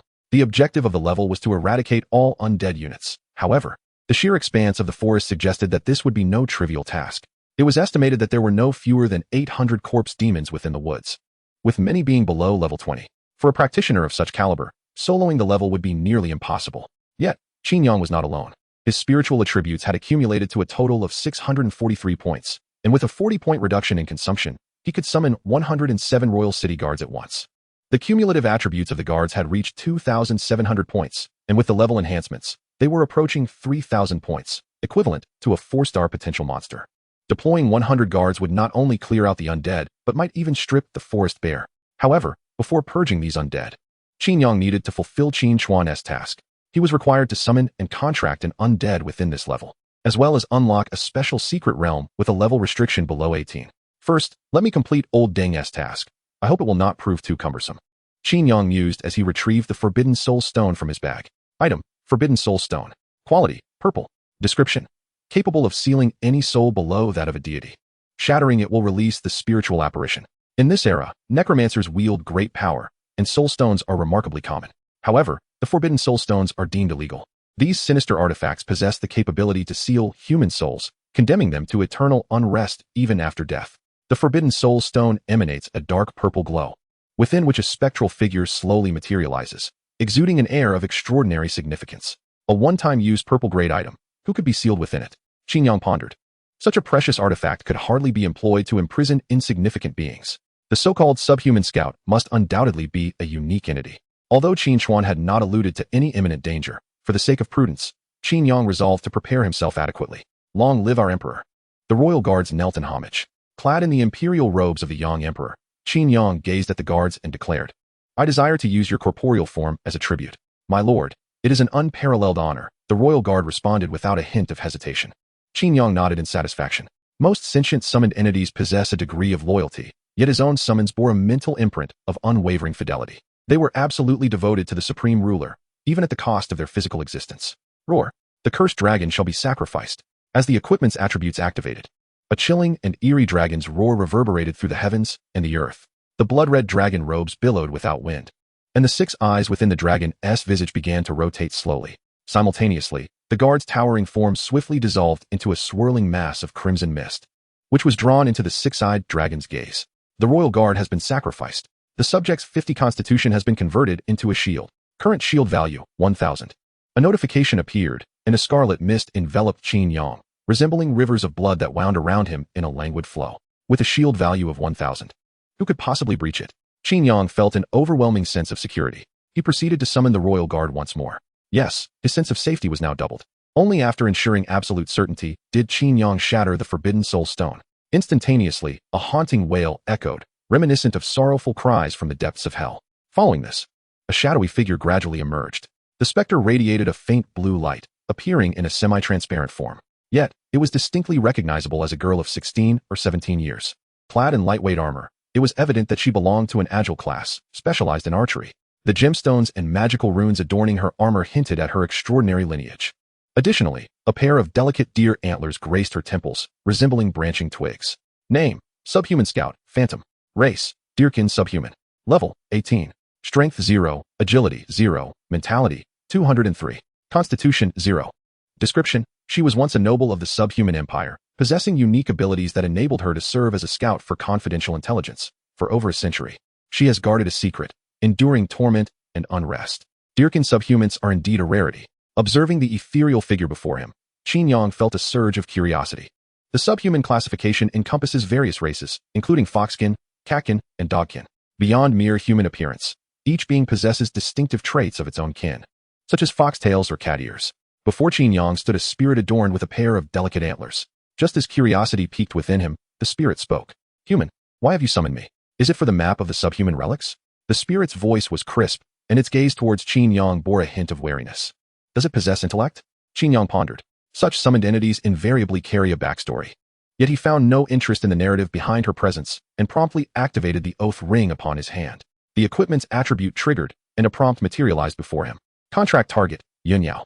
Contract success rate, 10. So her name is Yuan Yao? A mere 10? A glint of sharpness flashed in Qin Yang's eyes. The lower the mental strength of the contract target, the higher the success rate. In this instance, it seemed imperative to bolster this spirit's strength with the assistance of the Imperial Guards, lest she prove uncooperative. Just as Qin Yang prepared to summon the guards, the spirit named Yuan Yao spoke first. "Summoner, I understand your desires. I can lead you to the map, but you must assist me in a task." A smirk curled Qin Yang's lips as he coldly retorted, "You lack the standing to negotiate terms with me." No sooner had he spoken than a figure clad in a flying fish suit and adorned with a UFO helmet materialized behind him. Qin Yang continued, "You will either submit to the contract willingly or be compelled into it through excruciating torment." Excruciating torment? Yuan Yao's pupils constricted, clearly recognizing the gravity of the situation. Torment was a notorious skill, reviled even by certain altruists in the human world who advocated for its prohibition. Just as it should be. A smile graced Qin Yang's lips as he proceeded to establish the contract. With a resonant hum, a notification appeared before him. "Yuan Yao, spirit, has been contracted." With the contract established, Qin Yang pressed onward. He addressed Yuan Yao. "You should be able to grant me access to a special secret realm. Do not dawdle. I am pressed for time." At that moment, Yuan Yao resigned herself to her fate. With a complex expression, she nodded and gently closed her eyes. Immediately, a vortex unfurled before Qin Yang. Exclusive secret realm, Yuan Yao's domain of thought. Level, below level 18. Monsters, unknown. Description: the domain of thought is an innate ability that manifests a personal space within one's mind, where time halts and living beings may enter. Note: any being entering the thought space must not exceed Yuan Yao's level. This ability is quite remarkable. Upon viewing the properties of the secret realm, Qin Yang's eyes sparkled with delight. He realized that Old Deng had once again bestowed upon him a significant gift. Chapter 054. What? Old Deng is revolting? Qin Yang's eyes gleamed with anticipation. The skill he most desperately required was the ability to summon space. This constituted the core capability of a summoner. Without this skill, Qin Yang found himself compelled to resummon his entities each time he dismissed them, while the Imperial Guards and the Jinyui were of little concern. Summoning the Imperial City Guards would deplete his mental energy. However, the typical summoning space is not suitable for him. His summoned entities are charged by the hour. Even if placed in a summoning space, the Imperial power would be depleted. Conversely, Yuan Yao's consciousness space possesses the attribute of time suspension.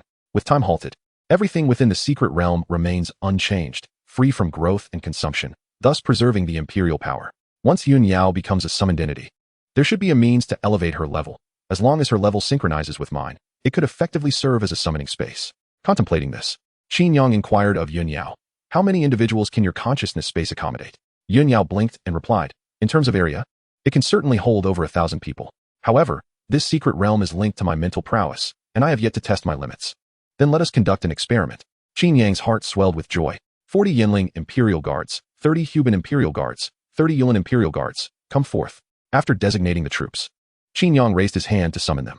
Instantly, the space behind him twisted, revealing a magnificent illusion of the Imperial City. Within this mirage, rows of soldiers clad in dark golden armor emerged. The yellow, white, and red plumes atop their helmets swayed like reeds in the breeze. The sound of military boots striking the ground resonated like the rhythm of drums on the battlefield. With a resounding crash, 100 Imperial Guards knelt before Qin Yang, fervently proclaiming, "Long live our Emperor! Long live!" The thunderous cheers nearly scattered Yuan Yao, the ghostly figure, into oblivion. She stared at Qin Yang in disbelief. "Master, is there no limit to the number of your summoned entities? You summon 100 at once, and you wish to let so many enter?" Qin Yang nodded slightly, and said, "Let us see where your limits lie." With a grand gesture, he commanded the Imperial Guards to form a line and enter the consciousness space. Immediately, Yuan Yao felt a series of impacts. She sensed her mental realm rapidly filling up. "This is too much. Master, slow down." Indeed, they have all entered. It feels similar to the sensation during the teleportation to the secret realm. After a slight tremor of the mind, Qin Yang found himself before a grand palace. Behind him, 100 imperial guards stood in formation, exuding an air of authority. The architectural style of the palace was remarkably ancient, even somewhat primitive. The structure bore minimal decoration. It was primarily composed of stone. As Yuan explained, the palace was constructed in her mind based on the royal palace of the subhuman empire. This palace is as unappealing as a prison. The subhuman civilization is quite deficient in aesthetics, Qin Yang mused inwardly. Though unattractive, the space was ample. The open area in front of the palace could easily accommodate over 1,000 imperial guards without issue. However, with Yuan's current mental power, accommodating 100 guards was already at her limit. The palace, though spacious, had a simple layout. It did not take long for Qin Yang to discover a treasure chest behind the stone-carved throne. The sole item within the chest was precisely what Qin Chuan sought, the map of the subhuman ruins. Item, map of the subhuman ruins. Introduction. This is the key to the realm of demi-humans. Although their civilization has long since perished, their land remains, a vast expanse of mountains and rivers, destined to welcome new masters. Upon seeing the map's description, Qin Yang's eyes sparkled with realization. He surmised certain truths. He frequently interacted with catgirls and foxgirls, possessing a foundational understanding of the legendary demi-human civilization. Like human civilization, the demi-human world faced the cataclysm of the game's arrival 5 centuries ago. However, the demi-humans did not survive this calamity. Under the onslaught of the beastly invaders, their world shattered into countless fragments, now existing solely as secret realms. The catgirls and dog-girls of the Sea King's palace are remnants of the demi-human civilization. Their ancestors traversed the secret realms to reach the human world, lacking recognition from humans. They were relegated to menial labor, akin to the plight of illegal immigrants on Blue Star. Though Qin Yang's knowledge was limited, he could grasp Qin Chuan's intentions. The demi-human world had already been ravaged by the beast race, leaving it in tatters. Those locust-like marauders would offer no opportunities for the successors. Qin Chuan's quest for the demi-human world could only have one purpose: to cultivate a domain of his own. This ambition, it must be said, is perilous. The world had indeed been tumultuous for a time. The fragmentation of the 9 provinces endured for over 50 years. Yet now, the 9 provinces had united into a federation, establishing an official power. Beyond the ancient factions, emerging guilds, families, and sects, no matter how grand their pursuits, remained under the scrutiny and constraints of the authorities. Just like the Qin family, which had already drawn the attention of the city lord's office. To venture into another world for cultivation naturally meant evading oversight and restriction. This essentially branded him a rebel. It is no wonder he would rather forego this opportunity, entrusting the task solely to his only son, Qin Yang. Indeed, he was engaging in a venture that could lead to dire consequences. Qin Chuan, oh Qin Chuan, your aspirations are truly lofty. I have taken on this task, and yet it seems I have become a rebel in the process. Upon comprehending Qin Chuan's intentions, Qin Yang found himself both amused and exasperated. Had he not awakened a unique hidden profession, he would likely have been terrified by Qin Chuan's ambitions. What respectable father would incite rebellion? Fortunately, he possessed the strength to bear the weight of his father's grand aspirations. Moreover, he had awakened the profession of sovereign of the 9. To claim he harbored no desire for imperial authority would be disingenuous. But that was a matter for another time. Once the task was completed, he would attend to his own affairs, he mused. Qin Chuan's task was indeed straightforward, which explained his confidence in assigning it to him. According to Qin Chuan's plan, upon acquiring the map, Qin Yang could withdraw from the summoning battlefield. Yet while Qin Chuan aspired to be emperor, Qin Yang harbored dreams of becoming the true human sovereign. He was determined to conquer the summoning battlefield. Additionally, among the rewards of this stage lay a skill awakening scroll, capable of transforming universal skills into professional ones. Having tasted the sweetness of the sovereign dragon body, Qin Yang could not afford to overlook this reward. As Qin Yang completed his rebellion task, the other professionals had already become embroiled in a fervor. Above in the sky, the luminous screen showcased the images of various practitioners, accompanied by a vertically arranged leaderboard displaying the current top 100. In first place was Yi Qiuning, with a kill count of 109. Second was Luan Tian, boasting 92 kills. Third was Nan Wu, with 88 kills, followed by Chu Mingxian at fourth with 82. Although the levels could be tackled in teams, the top 10 were all solo players. Such was the prowess of the extraordinary professions. Even teamwork could not rival their individual efficiency. It was often said that only the weak would band together. The solo players were ruthlessly dispatching foes, while those in teams floundered in disarray. The disparity in skill was exceedingly vast. Beneath the radiant screen, spectators munched on snacks, engrossed in the unfolding scenes, engaging in animated discussions. The screen had already cycled through several glimpses of prodigious talents. It dawned upon the crowd just how pronounced the gap was between extraordinary professionals and their conventional counterparts.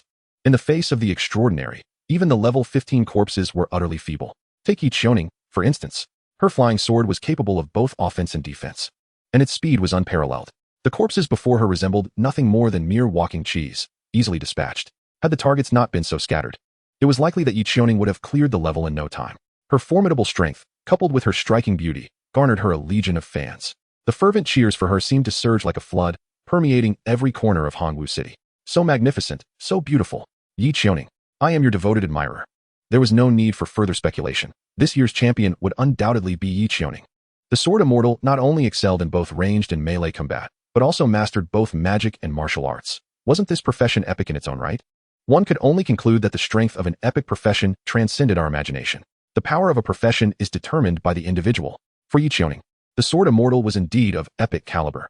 Buddy, I advise you against overpraising, cautioned a voice amidst the crowd, as their attention remained fixated on Yi Qiuning. Just then, the long-stagnant leaderboard rippled with new developments. A figure named Qin Yang quietly crept into the top 100. Additionally, a note regarding the earlier minor adjustments. The narrative concerning Su Qinqing, the child of destiny, and the Kongtong seal has been updated. This plot was initially intended for a later section, but due to a lack of prior context, some misunderstandings arose, prompting this revision. Chapter 055, Instant Kill, How Dull. Hey, my son Wang Kai was just in the 100th position. How did he suddenly drop out? Atop the Dragon Pavilion Hotel in Hongwu City, a middle-aged man clad in swim trunks and wielding a water gun shouted loudly. Aside from the top 10, most participants were tackling the levels in teams. The leaderboard displayed the team names alongside their captains. Just moments ago, a team called the Majesty of the Emperor had fallen off the rankings, led by none other than Wang Kai, a prominent young master from Zhongshuan City. Wang Kai's father, Wang Peng, fixated intently on the leaderboard, having just been engaged in a water gun battle with the ladies. In the brief moment when he turned around, his son had fallen out of the top 100? Who was responsible for his displacement? Wang Peng glanced up the leaderboard and suddenly noticed a name ascending rapidly. 95, 94, 93, 90. The names seemed to leap forward every 5 seconds, sometimes even jumping several ranks at once. Wang Peng was quite familiar with this name. Qin Yang. What? Qin Yang? Could it be a coincidence of names? Wang Peng's water gun slipped from his grasp and fell into the pool. He recalled that Qin Yang was only at level 18, not even surpassing Wang Kai. How could he have chosen to solo grind and to break into the top 100 while doing so? Wang Peng was taken aback. The top 100 players were predominantly at level 30. Wang Kai managed to squeeze in due to the advantage of his class. The Death Knight's corpse explosion was particularly effective against ghouls. If it weren't simply a case of sharing a name, then it meant Qin Yang had been secretly striving behind Wang Kai's back. Weren't they supposed to be coasting along together as underachievers? Wang Peng thought, gnashing his teeth in frustration. Truly, a tiger begets no dog. Qin Yang was just like his father, not only competitive but also inclined to outshine others in secret. At that moment, Qin Yang's rank continued to rise, yet few took notice. The reason being that the celestial screen had shifted its focus to Yi Qiuning. On the screen, the sword fairy, with a single hand weaving intricate gestures, summoned a gleaming emerald-hued sword that danced gracefully among a horde of orc ghouls. Uft, uft, uft. A series of blood mists erupted. The level 15 orc ghouls fell apart like tofu struck by bullets, having no means of defense. The disparity between a level 30 combatant and a level 15 adversary resulted in an overwhelming dominance. However, the combat style of the sword fairy was exceptionally captivating. The audience beneath the celestial screen was entranced by Yi Qiuning's graceful movements, fervently hoping that the celestial powers would not switch to another scene. Alas, fate did not align with their wishes. The celestial screen swiftly transitioned to a new image, revealing a golden-armored warrior wielding a long spear. Besieged by over a dozen orc ghouls. Who was this unfortunate soul?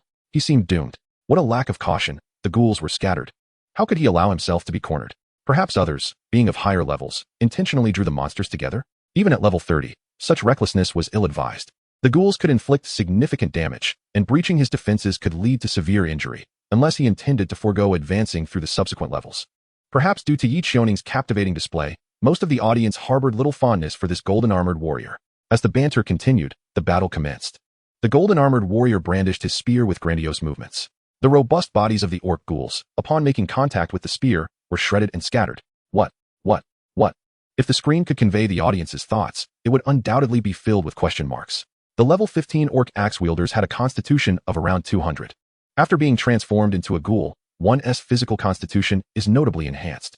According to the records, it should range between 220 and 250, equivalent to that of a level 15 tank class. Yet, this golden-armored warrior astonishingly possesses the strength to crush ghoul beasts. The truth unfolds. This individual is of level 30. Observing his resplendent golden armor and seemingly superior equipment, likely of blue quality, one can estimate his strength to exceed 400. leading to an overwhelming dominance in battle. Such encounters lack excitement, resembling mere fish in a barrel. One longs for the scene to shift swiftly. Brothers. Yi Qiuning is also at level 30, yet her method of annihilating foes possesses a certain aesthetic charm. Despite the crowd's astonishment at the prowess of the golden-armored warrior, their interest remains minimal. For a level 30 class, the initial challenge presents no difficulty whatsoever. A one-sided battle truly offers little appeal. It seems the golden-armored warrior has sensed the sentiments of the onlookers, dispatching adversaries with swift precision, eliminating them one by one. Just as the spectators anticipated a transition in the scene, the perspective governed by the heavens gradually ascended, shifting from a close-up to a wider view. In this transition, more elements entered the frame, transforming the expressions of the onlookers from confusion to sheer terror. Within the desolate, ravaged forest, countless golden-armored warriors roamed. 1, 2, 3. There appeared to be 4 or 5 dozen within the visible area alone. Some wielded long halberds, others bows and crossbows, and still others brandished blades and shields. The halberds charged forth, lightning-infused arrows flew, and shields clashed. Any encounter with the ghoul orcs resulted in instant demise. Level 15 enhanced monsters stood no chance against them, unable to survive even a single round. Witnessing this bizarre scene left everyone in a state of bewilderment. What on earth is happening? Wasn't it stipulated that only 20 individuals could form a party? Is it possible that they are not actual classed individuals? The central square, once bustling with life, erupted into chaos. The first stage of the summoning battlefield is an independent secret realm, where the rules clearly state a maximum of 20 in a team. Yet, the golden-armored warriors appearing in the luminous screen clearly exceeded this number. They are evidently not classed individuals, but rather summoned entities. However, is the number of these summoned beings not exceedingly excessive? Before reaching level 31, most summoning classes can typically control no more than 3 summoned entities simultaneously. Of course, this excludes necromancers, whose advantage lies in their skeletal armies. However, the strength of these skeletons pales in comparison to that of the golden-armored warriors. Just based on the earlier obliteration of the ghoul orc with a single strike, one can ascertain that the power of these golden-armored warriors rivals that of the druids summoned mountain giants. Yet, only one mountain giant can exist at any given moment. These summoned entities also encompass both ranged and melee, with the ranged ones employing magical attacks. This is utterly absurd. Is this yet another extraordinary class? How are we, the conventional classes, to compete? This situation surpasses even the extraordinary level. I have yet to identify anyone among the top 10 capable of matching him. Can the heavens grant us a glimpse, so we may discern the identity of this anomaly? As the crowd realized that the golden-armored warrior was merely a summoned entity, curiosity arose regarding the identity of its master. The images of the top 10 had already been showcased. Who could this formidable figure be? Yet, fate did not align with their desires. The luminescent screen consistently displayed only the golden warrior, leaving the presence of its summoner shrouded in mystery. Nevertheless, there were perceptive observers. On the viewing platform, Dongfangqing noticed a shadowy figure on the ground, as though someone was soaring above, casting their silhouette upon the earth. Could this individual actually possess the ability to fly? Dongfangqing, unable to conceal her astonishment, parted her lips slightly. Chapter 056. Qin Yang ascends the rankings. What right does he have? Long before the Golden Warrior's appearance, the onlookers on the platform sensed that something was amiss. The city lord, Zhang Qian, was particularly restless, persistently urging his secretary to investigate the recent arrivals of external practitioners. Simultaneously, others turned their gaze toward Dongfangqing. Even the audacious Luan Shao cast a questioning look in her direction. Clearly, the signs had come to fruition. If the deductions were accurate, the master of these golden warriors was none other than the victor of the summoned battlefield. Dongfangqing was at a loss for words, her sole desire being to uncover the identity of this individual. Yet, the lens of the skyward screen continued to overlook the land, capturing all the golden warriors while neglecting their summoner. It was not until Dongfangqing caught sight of a shadow on the ground that clarity began to emerge. From the perspective of the shadow, it was evident that this figure was indeed airborne. The number of professions capable of flight below level 30 was exceedingly rare.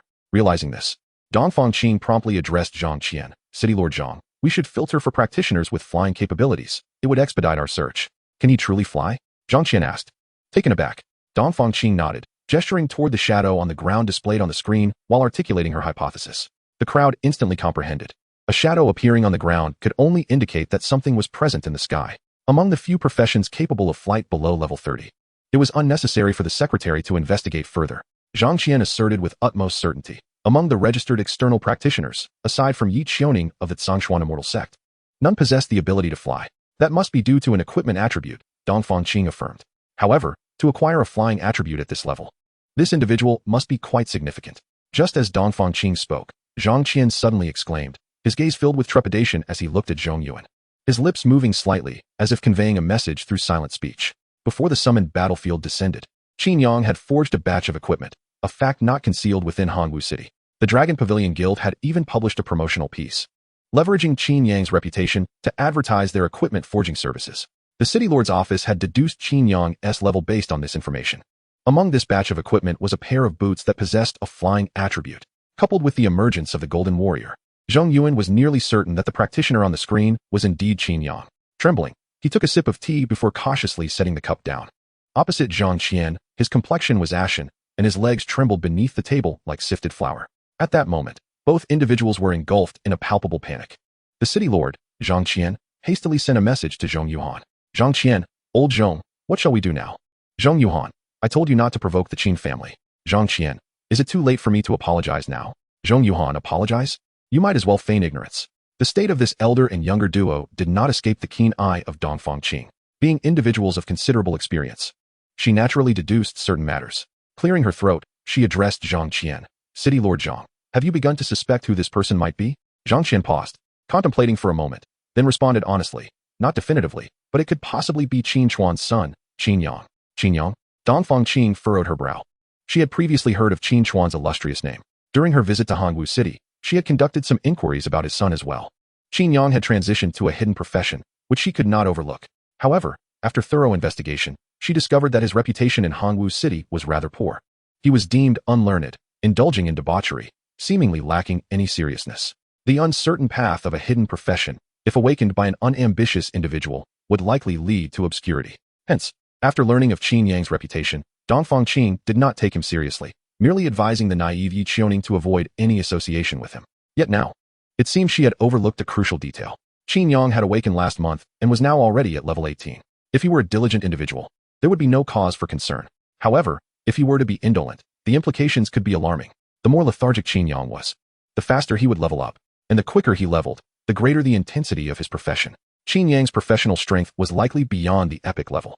The golden radiance heralding the opening of the summoning battlefield was indeed him. Contemplating this, Dongfang Qing's brow relaxed, and confidence re-emerged in her eyes. Even if Qin Yang were a legendary level professional, he was still only at level 18. Her own Yi Qiuning still had a chance to claim victory. The Qi Min divination could foresee the future, yet the future was perpetually in flux. As a Qi Min celestial master, Dongfang Qing was acutely aware that nothing was predetermined. At that moment, a commotion erupted below the observation platform. It seemed something had changed on the luminous screen. Dongfang Qing looked up to see a name rapidly ascending the rankings on the side of the screen. 31st place, Qin Yang, kills, 65. 20th place, Qin Yang, kills, 78. 10th place, Qin Yang, kills, 90. First place, Qin Yang, kills, 127. It took Qin Yang less than a minute to surge from 30 to the top 10. From the top 10 to first place, he accomplished that in under 10 seconds. Even after entering the rankings, his kill count continued to rise. 136, 142, 150. Within mere breaths, he had left a multitude of prodigies far behind. Dongfang Qing stood there, momentarily stunned, before finally recovering, murmuring, "Does Qiuning still have a chance to claim victory? How could I harbor such unrealistic thoughts?"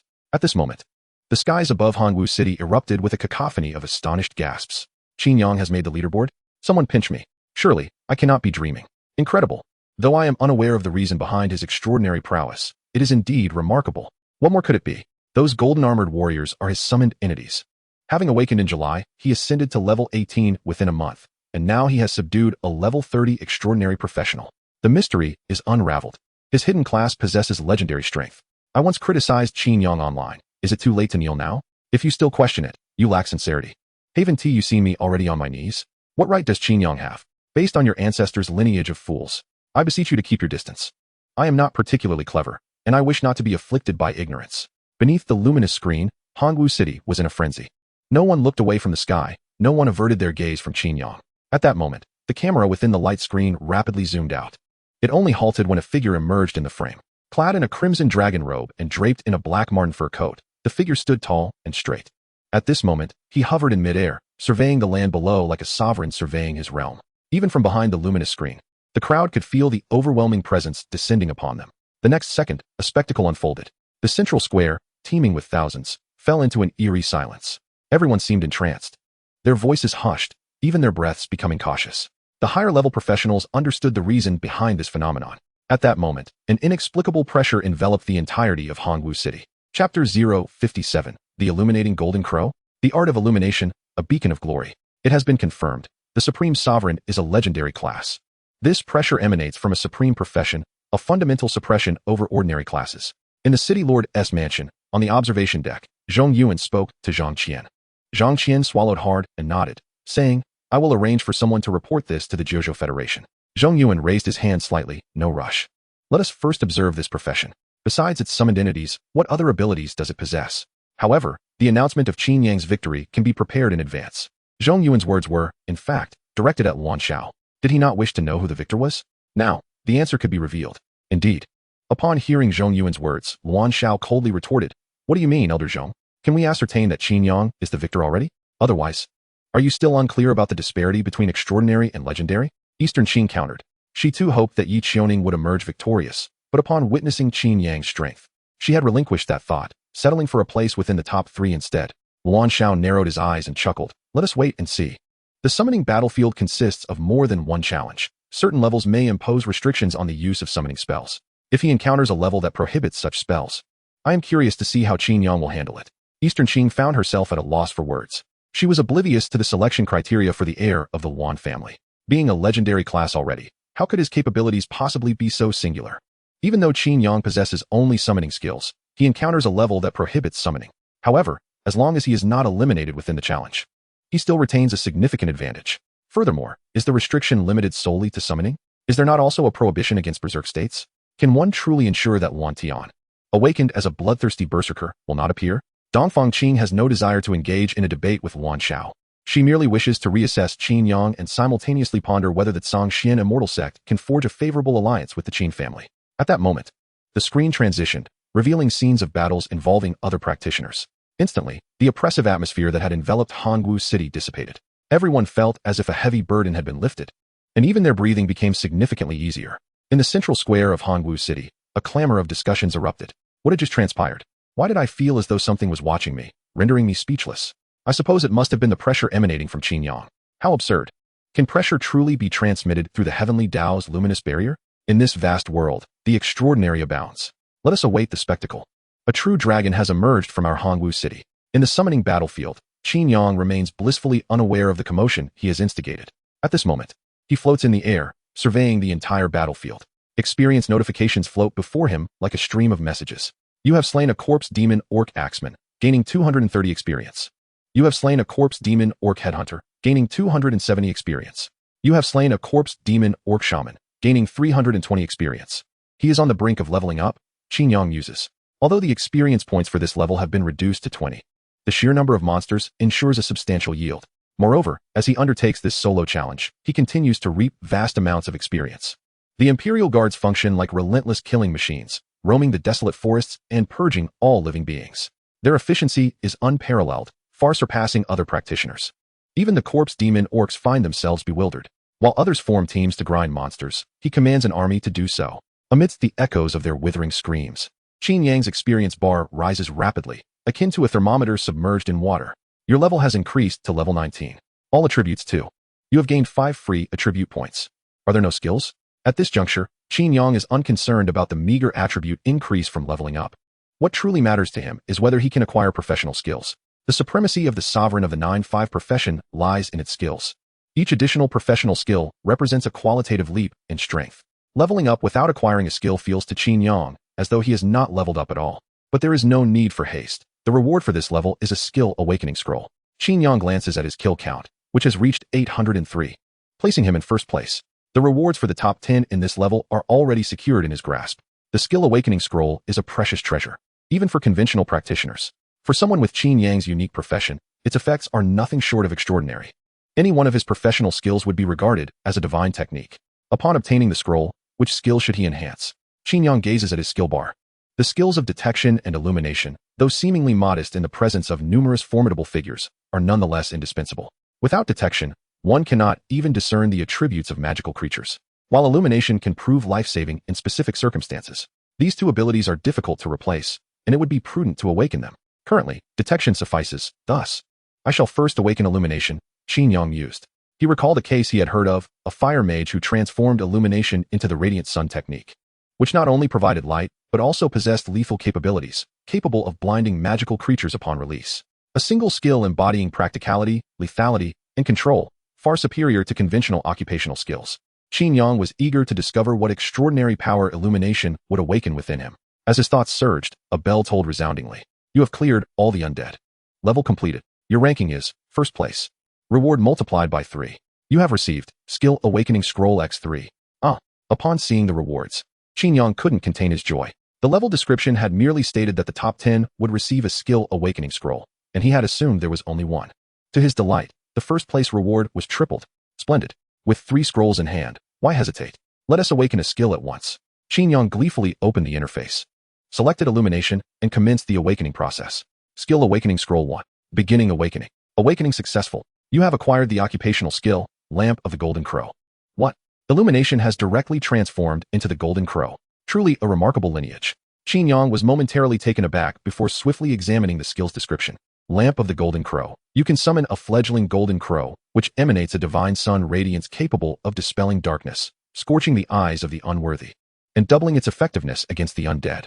The exalted sovereign basking in the light of the golden crow can absorb the essence of the divine sun, forging a body of pure sunlight.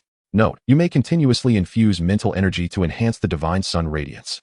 The more mental energy infused, the greater the lethality of the divine sun radiance. Consumption of imperial power, 100 points per hour. A body of pure sunlight? A dominance of the divine sun. A flicker of golden lightning flashed in Qin Yang's eyes. Chapter 058. My skill bar shall not harbor the useless. In the throes of exhilaration, Qin Yang's power surged uncontrollably. His deep-set eyes radiated golden lightning. Having attained the sovereign dragon form, he was no longer an ordinary individual. In moments of excitement, his eyes would flicker with golden lightning. This state, while impressive, could also lead to complications. For instance, the sound of dragon and phoenix resonating together often startled those around him. His fervor stemmed from the nearness of the bodies of pure sunlight and the dominance of the divine sun, differing by but a single character. Previously, in the Scroll of Beauties, Sudaji had mentioned that to achieve the title of emperor, one must possess the primordial chaos body, which necessitated the dominance of the divine sun as a prerequisite. The divine radiance emitted by the golden crow chick possesses the power to aid in forging a body of pure yang. I sense that this body of pure yang is merely the initial stage of the supreme yang dominance body. Once the battle summons conclude, a visit to the beautiful scroll is in order for further inquiries, given that I am only permitted to observe and not partake. After my first foray into the enchanting scroll, I have not sought out Sudaji again. Her darking physique is beyond my means to diminish. Thus, acquiring the supreme yang dominance body swiftly becomes imperative. With these thoughts swirling in my mind, I raised my hand to activate the skill. Instantly, a resounding cry reverberated through the heavens and earth. The overcast sky coalesced into a brilliant sphere of light, within which the shadow of a fledgling bird flickered in and out of visibility. The moment the light emerged, I felt myself enveloped by a surge of pure energy, as though I were bathing in divine luminescence. Simultaneously, a subtle transformation unfurled within me, at the core of my pale golden heart. The white flame began to blaze more fiercely. Something remarkable is afoot. As I sensed the increasing vigor of my heartbeat, elation surged within me. I could feel my supreme dragon body being fortified. Even if this body of pure yang bears no relation to the supreme yang dominance body, this enhancement is undeniably a significant gain. Eager to test its lethality, I continued to channel energy into the golden crow, wagering all my 600 mental strength in one bold move. Immediately, the orb of light in the sky transformed into a blazing sun. The dazzling divine radiance, infused with pure yang energy, cascaded down upon the desolate earth below, scattering flecks of light across the landscape. Upon closer inspection, I was astonished to witness the corpses of the undead igniting spontaneously, swiftly transforming into ascending sparks. Had they still been alive, this sunlit exposure would have sufficed to send them away. Furthermore, the decaying aura of the undead that plagued the land was obliterated by the golden crow's divine brilliance. The might of the golden crow is far more formidable than the holy light against the undead. I marveled internally. While the holy light purifies the deathly aura and liberates souls, the golden crow's divine radiance unceremoniously reduces them to ashes, offering no rationale whatsoever. Under the blazing sun of the golden crow, how could malevolent spirits find refuge? Wang Kai, do you not revel in sunbathing? Would you like to bask in my divine radiance of pure yang? I chuckled heartily at the thought of my close comrade, the Death Knight. Achoo! Who dares to insult this chubby lord? In the desolate jungle, a skeletal steed advanced, its hooves ablaze with blue flames. Upon its back rested a rotund figure, my dear friend, Wang Kai. Weighing in at 300 pounds, he is undoubtedly an anomaly among Death Knights. Clad in a tattered black and gray ensemble, he resembled a massive weight. Anyone observing would pity the skeletal horse beneath him and question the battle prowess of this death knight. Yet, Wang Kai, through his prowess, silenced the skeptics.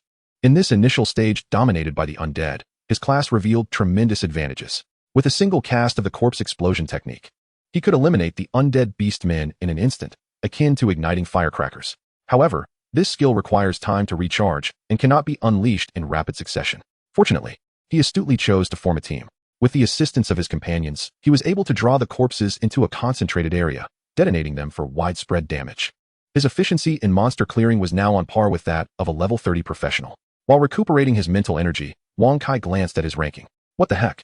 Who pushed me down? His eyes nearly bulged from his head. Just moments ago, his team was among the top 100. How could it be that in less than 15 minutes, he had been ousted? With a sigh, his rotund figure resembled a deflated weight. Competing with level 30 professionals was still a daunting task. If it weren't for my profession's inherent advantage against monsters, I doubt I could even breach the top 500. Nonetheless, placing 101st isn't shameful, as long as I rank higher than Qin Yang. At level 18, even a strong profession shouldn't allow him to enter the top 100, right? In the summoning battlefield, professionals were unable to view the leaderboard, only their own rankings. At this moment, Wang Kai remained oblivious that it was Qin Yang, who had promised to be a slacker alongside him, that had pushed him out of the top 100. Treasure chest. Wang Kai suddenly felt invigorated. According to past records, hidden treasure chests indeed existed in the summoning battlefield, and these concealed chests had specific attributes. The secret realms were uniform for all. Each individual had an opportunity to discover a hidden chest, but it could only be claimed once. Once someone opened a chest, the others in different levels would vanish. This meant that among the thousands participating in the summoning battlefield, only one could obtain the hidden rewards presented in the level. The rarity alone indicated that the rewards would be extraordinarily bountiful. Wang Kai was filled with excitement and promptly tightened the reins, instructing the ranger, lead the way. Whoever obtains the hidden reward will receive 5 million original crystals as a reward. Meanwhile, Qin Yang was massaging his temples. The depletion of his mental energy left his head feeling slightly swollen. Normally, one would begin to see hallucinations at this point. However, possessing the supreme dragon body made him less fragile than other professionals. After consuming a bottle of premium mental potion, Qin Yang continued to awaken his skills. You are using a skill awakening scroll. Please choose the skill you wish to awaken. You have selected the skill of exploration. Commencing awakening. Awakening successful. You have acquired the professional skill, True Dragoness Insight. Professional skill, True Dragoness Insight, 1. Description, you possess the ability to detect the fortunes of the world, allowing you not only to observe the attributes of your target, but also to perceive their fortunes, all while remaining undetected. Consuming Imperial power enables you to analyze the skills and equipment of the target with guaranteed success. Note, if you designate a specific area as your target for detection, you can uncover the most valuable items within that region. The larger the area, the more units involved, the greater the consumption of mental energy. This skill is indeed sensitive. Qin Yang took a deep breath. Clearly, this was yet another skill that could not be exposed. Those in power feared the ability to pry into the fortunes of others, including Qin Yang himself. In the contest between professionals, skills and equipment serve as trump cards. If one's hand is revealed, the chances of victory diminish significantly. Moreover, the detection of fate through the gaze of the true dragon remains undetectable. This principle alone grants a distinct advantage over others. The ability to sense fortune should ideally complement the use of the Kongtong seal. Reflecting on the awakening of his fortune value, Qin Yang could not help but feel a surge of anticipation. After emerging victorious in the battlefield, which artifact would he acquire? If it were the Kongtong seal, then the fortune system could be activated swiftly. Regardless, it was merely a matter of time. Among the 10 legendary artifacts of antiquity, which one is not a game changer? With the true dragoness gaze, he now possessed an additional means to seek out these artifacts. Qin Yang chuckled heartily. Subsequently, he designated the entirety of the first-level secret realm as a detection zone and commenced testing his skills. The area of this secret realm was not insignificant. Yet aside from himself and the Imperial Guards, no other entities were present, thus requiring minimal mental energy. With this thought, Qin Yang activated his skill directly. A halo, visible only to him, emanated from beneath his feet, swiftly expanding to encompass the entire secret realm. Instantly, a towering purple beam of light appeared in his field of vision. Lo and behold, there truly was something. Qin Yang was elated. He merely intended to test his skill, yet it revealed a hidden reward. By all that is good, one can only say that the skills of the Supreme Sovereign do not harbor useless abilities. After a moment of excitement, Qin Yang hurried toward the location of the beam. Chapter 059, Imperial Dragon Carriage, How Can I Remain Low-Key? The purple beam signified purple quality. Could it be equipment? If so, I would have a second orange piece. Excitement surged within Qin Yang as he soared through the air. He soon arrived at the source of the light. It turned out that the purple beam was emanating from a pool of water. A hidden treasure chest lay concealed at the lake's bottom, so deeply buried. It would indeed go unnoticed without the expertise of a dedicated professional. No wonder rangers become increasingly sought after as time goes on. Gazing at the lake's surface, Qin Yang murmured to himself. It is often said that teamwork surpasses solo endeavors, and this holds true. Due to contamination from necromantic energy, the lake was enveloped in a dense aura of death. Without a holy priest or necromancer in the team, acquiring this hidden treasure chest would be quite challenging. This illustrates that no matter how formidable one's individual abilities may be, there are always insurmountable obstacles. However, Qin Yang harbored no such concerns. His prowess was not merely strong, it was extraordinary. Summoning the golden crow once more, Qin Yang commanded the fledgling to soar above the lake's surface, pouring all of his mental energy into it. In an instant, the lake transformed into a radiant expanse of white light. Indeed, beneath the waters lurked magical creatures. Qin Yang felt fortunate that he had refrained from recklessly plunging into the depths of the lake. Engaging in combat within these death-laden waters would spell trouble even for the Imperial guards. You have slain a level 20 lake bottom specter, gaining 485 experience. You have slain a level 20 lake bottom specter, gaining 485 experience. You have slain a level 20 lake bottom specter, gaining 485 experience. Puffs of white smoke began to rise from the lake's surface. The sun god Mang is currently performing a physical purification of the souls in the lake. This entire process lasted for 2 minutes, during which Qin Yang replenished 2 bottles of potent medicine, ultimately cleansing the lake of its lingering phantoms. At this moment, the surface of the lake had become considerably clearer, revealing a treasure chest that glowed with a purple luminescence at the bottom. Qin Yang soared above the lake's surface, channeling the Imperial hand, and executed a graceful maneuver to pluck the chest from the depths. You have obtained a hidden treasure chest. Rarity, golden level. Only a golden level? Qin Yang scoffed slightly. The rarity of treasure chests is categorized as bronze, silver, gold, platinum, diamond, meteorite, and star core. A golden level rarity corresponds to blue-grade items or equipment. While this may be a prized possession for an ordinary person, it falls short of Qin Yang's expectations. Yet, having glimpsed the purple pillar of light, he surmised that the contents of this chest must exceed mere blue-grade items. Qin Yang's eyes sparkled with realization. Low-level treasure chests are not entirely devoid of valuable items, albeit with a minuscule probability. Hence, this world also offers a form of entertainment akin to gambling on stones, known as the treasure chest lottery at the trading hall. One first purchases a treasure chest and then opens it. Opening a worthless item may lead to bankruptcy, while unveiling a superb item can propel one to greatness. The wealthy can discern the true value of the treasure chests. Splendid, splendid. Qin Yang laughed heartily 3 times. With the true dragon's foresight, how could one fear an empty treasury? Lacking military funds? Short on provisions? The trading hall's treasure chest lottery offers instant withdrawals. Qin Yang's spirits soared, yet there was potential for even greater delight. Golden hidden treasure chest opened. You have obtained positioning skill, nightmarish chariot. Crystal points, 10 million crystal points. Not equipment, but a skill? A skill radiating purple light? Qin Yang was momentarily taken aback. In this world, skills lack formal ratings. Yet they do possess varying degrees of potency. The higher the profession's intensity, the stronger the professional skills. Furthermore, professional skills typically surpass positioning skills, which in turn are more potent than universal skills. Nevertheless, this is not an absolute rule. A positioning skill that emanates purple light must undoubtedly exceed the excellence of professional skills. Qin Yang's gaze sharpened as he examined the skill's description. Positioning skill, nightmarish chariot. Professional requirements, knight class, warrior class. Description, summons a chariot drawn by 4 nightmarish steeds, which can serve as a mount or unleash the malefic charge skill. Malefic charge, charges towards a target ahead, uncontrollable while in motion, inflicting intimidation and reducing mental attributes. Upon striking the target, it deals double physical damage and double mental damage. It can also serve as a mount. Qin Yang's heart leaped with joy. He desperately needed a mount. He would no longer have to engage in combat himself. However, traversing the vast expanse of the secret realm could be quite exhausting.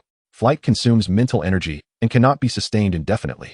Thus, the arrival of a mount is indeed a timely boon, limited to knights and warriors, but I possess a skill awakening scroll. Qin Yang's eyes gleamed with enthusiasm as he contemplated utilizing his 3rd awakening scroll. If others from different professions were to learn of this, they would undoubtedly curse his extravagance.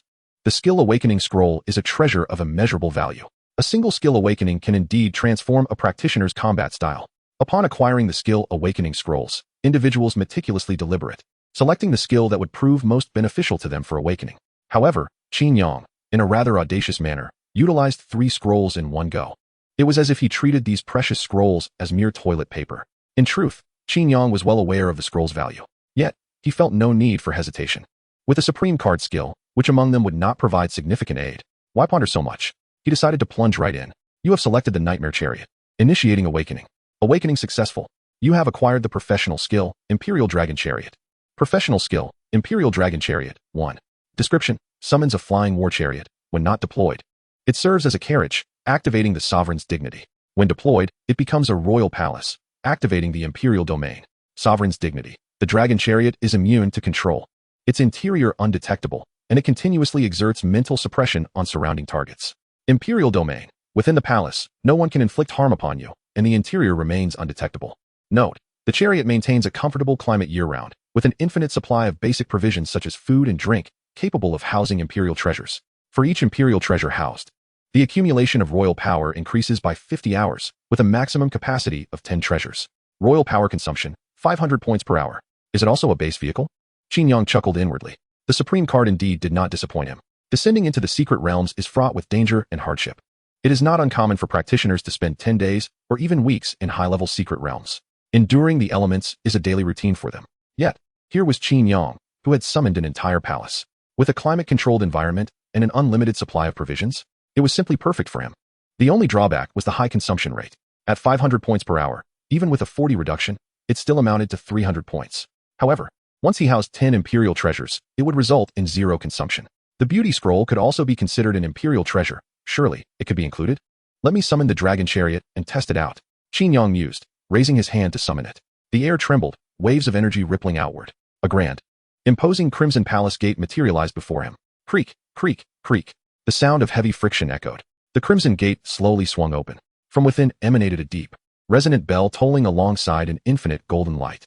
The chime was distant and solemn, as if it traversed the river of time. When the palace gate fully opened, the so-called Imperial Dragon Chariot emerged, enveloped in golden radiance. Bathed in this golden light, Qin Yang's eyes widened in astonishment. Was this for real? How could he possibly remain low-key? Chapter 060, The Emergence of Death. Being a practitioner is no simple feat. What did you say? The treasure chest has vanished? By the shores of the Deadwater Lake, a bare-chested Wang Kai inquired of a nearby ranger. Yes, it was just here a moment ago, but now it has disappeared. The ranger focused intently on the lake's surface, continuously employing his treasure-seeking eye to probe the lake bed. However, he sensed not a trace of the treasure chest's energy fluctuations. Indeed, it is gone. It seems someone else has accessed it, lamented the ranger after repeated confirmations. I nearly drowned in the depths, pulled by a specter, and yet the treasure chest remains unclaimed? Wang Kai felt faint, overwhelmed by despair. The lake was suffused with an air of death, and only he, a death knight, possessed the capability to retrieve the chest. Who could have anticipated that it harbored such malevolent spirits? Had it not been for his resistance to the undead, he might have met his end.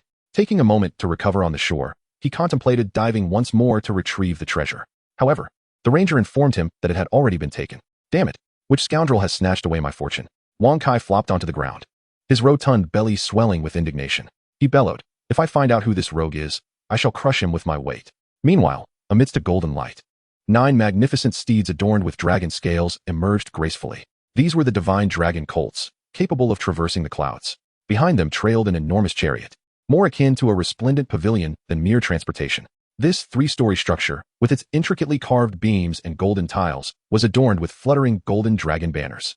The chimes hanging from the eaves rang out with a clear and ethereal sound. 2 vast curtains concealed the entrance, embellished with totems depicting dragons soaring through the skies, evoking an ethereal paradise above the clouds. Was this a chariot or a grand villa? The extravagance was overwhelming. As Qin Yang gazed upon the majestic chariot, his heart trembled. He had assumed it would be a mere luxurious carriage, but it turned out to be an opulent mobile palace. Alas, he longed for discretion. Yet the grandeur befitting an emperor was unavoidable. With exhilaration coursing through him, Qin Yang leaped into the air, drifting toward the interior of the chariot. Perhaps sensing the emperor's return, the curtains parting revealed the astonishing interior. Inside, the space exceeded all expectations, resembling a small, exquisitely adorned palace. A carpet embroidered with magnificent landscapes sprawled across the floor, while a seamless white jade round table gleamed in the center. A colossal dragon couch, draped in silk and fur, was spacious enough to accommodate 10 reclining figures. Above it, a celestial expanse of stars, crafted from precious gems, radiated light, casting a twinkling glow upon the couch. As Qin Yang surveyed his surroundings, he noticed an empty wall, which prompted a notification to appear before him. You possess the imperial treasure, the beauty scroll of Sudaji. Would you like to inhabit this treasure? Affirmative. Qin Yang confirmed without hesitation. The beauty scroll of Sudaji has been inhabited. The accumulation speed of imperial power is 50 hours. Sudaji has recognized you and can be summoned to the chariot. The scroll unfurled vertically upon the wall, revealing the enchanting Su Daji once more, gazing at Qin Yang through the parchment. This chariot was truly magnificent. Observing the beauty within the scroll, Qin Yang's fingers itched with anticipation. Surely, the beauty scroll contained more than just the image of Su Daji. The likes of sinking fish and falling geese, the moon's shyness, and flowers that bow in humility were treasures befitting an emperor. I shall claim them all. Having cleared the first challenge, I can afford a moment of respite. Qin Yang sat before the jade round table, where exquisite wines and delicacies materialized upon the surface. A glance revealed a feast composed entirely of his favorite dishes. With the wine and food prepared, only the aesthetic was lacking. A smirk crept across Qin Yang's lips as he turned his gaze toward the portrait of a beauty adorning the wall. Su Daji, come forth and perform a dance for me. Qin Yang had successfully navigated his challenge. However, the battles of others continued unabated. In the outside world, within Hongwu City, a crowd gazed up at the luminous screen, their expressions grave. The sequence presented on the screen was arranged from top to bottom, the top 10, the top 500, the top 1,000. The professionals at the forefront faced the monstrous foes with apparent ease. Among the first 100, the conflict was overwhelmingly one-sided, inducing a sense of lethargy among the spectators. Yet, beyond the 1,000 mark, the tides of battle began to shift, becoming fiercely contested, and casualties started to emerge. It dawned on everyone that it was not the initial monsters that were too feeble, but rather the preceding prodigies that were exceedingly formidable. The ordinary professionals, equipped with average gear, found themselves struggling against the undead beastmen. These creatures exuded an aura of death. A mere wound inflicted by them led to rapid necrosis of the surrounding tissues. Indeed, it was necrosis, not mere corrosion. In the recent footage, a female archer suffered a graze to her thigh from a headhunter of the undead due to a misstep in positioning. Initially, she paid little heed, continuing to provide ranged support for her comrades. However, it wasn't long before her entire leg became immobile, the skin turning ashen and mottled with necrotic spots. Indeed, her leg had been saturated with the essence of decay, leading to its outright demise. Such injuries could not be healed by potions. Only a priest of holy light could offer salvation. But alas, the use of holy light was prohibited in this stage. As time progressed, the necrosis crept up to the female archer's cheek. A force known as life was being devoured by the encroaching death. She lay on the ground, desperately calling out to her teammates for help, yet they too were ensnared in the assault of the undead, unable to assist her. Before the battle concluded, she could not withdraw from the summoning battlefield. The screen remained silent, yet all could hear her heart-wrenching cries. A young life slipped away helplessly before the eyes of millions. Simultaneously, a mother wept inconsolably at home. That female archer was her daughter. She watched in despair as her child perished, powerless to intervene. This tragic scene was not an isolated incident. An increasing number of professionals fell in the summoning battlefield, some succumbing to necrosis, others slain by the undead, and some transformed into the very undead by the beastmen priests. The centurion of the undead beastmen was particularly savage, dismembering, performing cranial dissections, and extracting hearts and lungs. No professional who fell into his clutches emerged intact. The gruesome spectacle caused some to regurgitate their late-night meals. Good heavens, if this was merely the first stage, how arduous must the subsequent challenges be? This trial is far from easy. Confronted with the malevolent creatures known as the corpses, even a slight scratch could spell doom. The most critical aspect is that the sacred light spells are prohibited in this challenge. How naive of me. It appears that being a professional is no simple task. Ugh, I can't bear to watch any longer. I feel as if I might soil myself. The ordinary individuals who previously critiqued the professionals have now come to realize just how perilous this vocation truly is. At this very moment, a heavy cloud seems to envelop the skies above Hongwu City. Time passes slowly under the weight of this oppressive atmosphere. At last, the first level concludes. The results appear on the luminous screen. Cleared, 51, 891 individuals. Eliminated, 22, 301 individuals. Deceased, 2, 198 individuals. The figure of 2,000 deaths sends a shiver through everyone's hearts. The last time such a number perished in Hongwu City was during an invasion by monstrous beings. It is astounding that a mere challenge space could consume so many professionals, and this is merely the first level. Following the tally of those who cleared the challenge, the top 10 and the most outstanding performers among the 100 are revealed. The third-place contender, Yuan, stands atop a mountain of slain monsters, howling to the heavens in a frenzy. Before him, the corpses are the ones subjected to brutal slaughter. The second-place victor, Xiaoning, hovers in the air on her sword, casting a proud gaze downward. The decimated corpses of the centurions are impaled firmly to the ground by her sharp blade. Witnessing this scene, the audience erupts into fervor once again, their cheers and roars echoing with a sense of vengeance fulfilled. Simultaneously, anticipation builds for the first-place champion's display. Following Xiaoning's results, it is now Qin Yang's turn. All eyes are raised in eager anticipation, fixed upon the screen. Everyone wishes to see what the individual who first vanquished the corpses is doing at this moment. Chapter 061. Qin Xiao is becoming increasingly agreeable. After a fleeting white screen, the luminous display gradually reveals the image. The first place results slowly unfold before the crowd. Having witnessed the terrifying nature of the monsters, everyone longs to behold a hero. The pent-up anger and fear require an outlet, a means of release. Yuan tearing apart the monsters is cathartic. Yi Xiong's impalement of the decimated corpses is equally satisfying. The performances of the preceding prodigies have instilled a sense of safety among the spectators. While the monsters are formidable, humanity has its own champions. Now, only the champion among champions, Qin Yang, remains. He is the first among all to clear the monsters. At this moment, how resplendent he must appear. The anticipation is palpable. Soon, an image materializes on the luminous screen. However, it differs somewhat from what one might envision. The perspective descends from the heavens, akin to a soaring eagle spiraling through the clouds, diving downward. Below, amidst the desolate, gray earth, stands a striking edifice. The building, adorned with intricate carvings, is encircled by lush gardens. The red bricks and yellow tiles stand in stark contrast to the surrounding decay of rotting wood. It shines like a brilliant pearl amidst the mire, radiating with splendor. And in front of this pearl, the courtyard of the edifice awaits. Clad in a crimson robe, Qin Yang sat before a round table of white jade, laden with an array of fruits and exquisite dishes. With a wine cup in hand, his gaze was dreamy, and his smile exuberant, clearly reveling in the festivities. A chorus of bewilderment echoed in the minds of the spectators from Hongwu City, their thoughts aflame with confusion. A dilapidated forest, pavilions and towers? A battlefield of summons, accompanied by fine wine and delicacies? How could these disparate elements be intertwined? This was utterly incongruous. While others faced the aftermath of battle or succumbed to madness, even the most composed among them, Yi Xiong, wore a piercing gaze and assumed a battle-ready stance. Yet here, Qin Yang seemed to have transformed the ambience entirely. Even in a drunken stupor amidst the battlefield, such an atmosphere was unexpected. His indulgence in revelry amidst the summons was perplexing. Surely, one of us must be losing their mind. Are you suggesting that Qin Yang has fallen under an illusion? One pondered. That seems unlikely. The images projected by the heavenly past light are genuine. If Qin Yang were ensnared by an illusion, our observations would differ from his. Moreover, the creatures of the first trial lack the ability to cast illusions. But how could there be pavilions and towers in a battlefield of summons?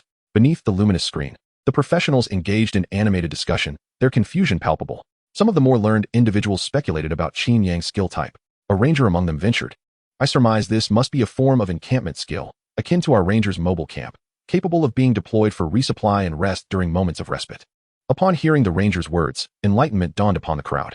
The ranger class, being the most favored conventional profession, had its merits. The higher the level of the secret realm, the longer the duration of the quest. 10 days to half a month of extermination missions felt akin to survival in the wilderness. In harsher environments, practitioners not only faced the elements, but sometimes resorted to drinking their own urine. However, if a ranger were among the team, the burden would be considerably alleviated. A ranger could swiftly establish a camp during moments of tranquility, complete with tents, campfires, and provisions. This capability greatly enhanced the conditions for practitioners within the secret realm, truly a boon for the common folk. Qin Yang's ability to conjure a tower within the secret realm indeed resembled a mobile camp. Yet, this encampment was rather extravagant. It not only featured towers but also gardens, far surpassing the humble tents of a ranger. While a mobile camp merely alleviated the hardships of the secret realm, Qin Yang's skill transformed the descent into the abyss into a luxurious experience. Truly, Qin Yang was remarkable. Even his encampment skills bore his unique flair. Oh, how envious I am. I wish I could possess such a skill. Though you can only dream, you could team up with Qin Yang and partake in his indulgence. What reason would he have to include me? I am but a lowly level 15. Though your level may be below 15. You possess a glimmer of hope with your 36. Meanwhile, amidst the discussions outside, Qin Yang within the battlefield of summons contemplated his own skill. The Imperial Dragon Carriage had indeed manifested an encampment skill, complete with a domain, the Imperial Domain. Within the palace, none could inflict harm upon Qin Yang.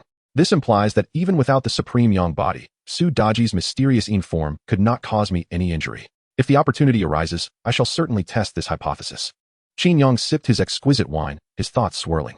It is not entirely blameworthy that he was contemplating with carnal instincts. After all, he was in the presence of the legendary enchantress, Su Daji. In the courtyard of the palace, the breathtakingly beautiful Su Daji danced gracefully. Clad in a flowing white gown, it partially concealed the dark red bodice beneath, which accentuated her devilish figure, hidden beneath the layers of sheer fabric. Akin to a drop of crimson nectar in a white jade chalice, capable of luring one into a fatal intoxication. Her cascading hair swayed with her alluring movements, releasing waves of enchanting fragrance. Perhaps a remnant of ancient times, Su Daji's dance was unlike any other. Every motion, every turn, radiated endless allure while revealing a primal wildness. Her beguiling fox-like eyes, adorable fox ears, and the fluffy softness of her 9 tails all exhibited a forbidden beauty. The mischievous nature of the fox was unabashedly expressed through her dance. Qin Yang seemed to hear the whispers of temptation, his heartstrings perpetually tugged. Under such exquisite seduction, he could still recall his commendable performance on the battlefield, thanks to his supreme dragon body, which could suppress all races. No matter how enchanting the 9-tailed fox, she could not sway his true heart. Nevertheless, the emotional value she offered was indeed substantial. As he felt the stirrings of excitement, Qin Yang even began to tap his chopsticks against his wine cup, creating a melodious accompaniment. His indulgent demeanor practically emblazoned the phrase debauchery and revelry upon his visage. In other times, anyone witnessing this display would have sighed and shaken their heads, deriding his frivolity and doubting his potential. Yet, amidst the current atmosphere of Hongwu City, Qin Yang's carefree smile became a beacon of light, dispelling the gloom. Perhaps he wished to deny Su Daji the chance to ensnare the hearts of the masses. The heavenly light screen continuously separated her from the scene, leaving the million spectators below unaware of Qin Yang's merriment. But it mattered little. They had already sensed his joy. Ha! What is this fellow so merry about? I don't know, but I find Qin Xiao increasingly pleasing to the eye. Indeed, he is in the most perilous of situations. Yet he remains so cheerful. Is this the demeanor of a true strongman? I feel inspired by him. Unbeknownst to them, the audience beneath the light screen began to share in the laughter.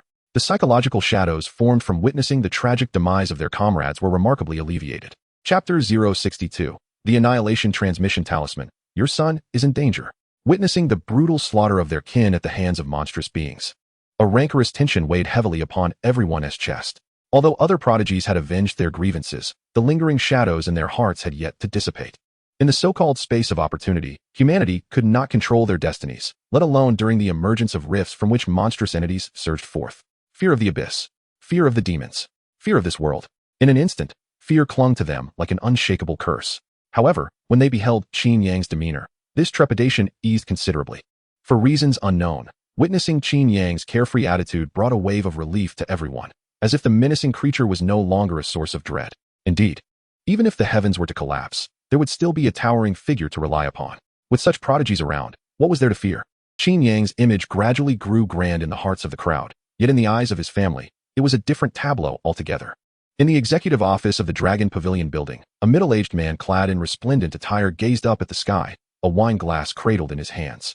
A smile graced his lips, his eyes shimmering with joy, though an expletive escaped his mouth.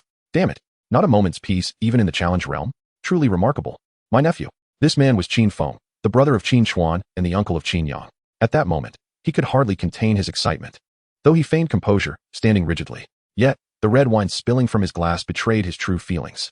The people of Hongwu City increasingly found Qin Yang to their liking. As Qin Yang's uncle, Qin Feng shared in this sentiment. It was well known that the relationship between Qin Feng and Qin Yang was fraught with tension. Yet what outsiders failed to grasp was that despite their differences, they remained uncle and nephew. Qin Feng had watched Qin Yang grow up, treating him as a son. His disdain for Qin Yang stemmed from the latter's lack of ambition, while Qin Yang's disdain for Qin Feng arose from youthful rebellion. Beyond these grievances, their conflict was minimal. When Qin Feng witnessed Qin Yang ascend to the pinnacle of the leaderboard, an overwhelming sense of pride filled him. The Qin family had a promising future, and Ting Fei was within reach. However, upon seeing this young man's antics, he nearly burst into laughter. While the family had a promising successor, this individual was hardly conventional. Yet, it mattered little. In this world, strength reigned supreme. Regardless of who one might be, as long as their fists were formidable, they could secure their dominion. Judging by Qin Yang's performance in the first challenge, it was evident that his fists were not only strong but numerous as well. Still, his recent notoriety was somewhat excessive. With this thought, Qin Feng's concern resurfaced. In recent years, the Qin family's rapid ascent had drawn the attention of the Jojo Federation. The newly appointed city lord of Hongwu City had already begun contemplating actions against the Qin family, were it not for Qin Feng's role as a double agent. Skillfully navigating the situation, Qin Xuan's expedition to the level 70 secret realm would not have proceeded so smoothly. Now, with Qin Yang emerging as a prominent figure, it would undoubtedly intensify pressure on certain individuals. Yet, there was little to be done. When a family's fortune arrives, it cannot be thwarted. All that remains is to prepare for the impending crisis. Furrowing his brow, Qin Feng's thoughts raced. Zhangqian was manageable, but the Jojo Federation boasted many formidable warriors. I hope my brother does not hold it against me, Qin Feng murmured, a sly grin creeping onto his face. He then retrieved an item from his bag. Item: Annihilation Transmission Talisman. Quality: Red Grade. Introduction: by utilizing this transmission talisman, one can convey messages within the realm of annihilation, impervious to interception below the rank of the 121st monarch. The message is confined to 3 characters. You are in danger. Go. Qin Feng uttered a mere 3 words to the talisman before activating it. Buzz. A radiant light burst forth.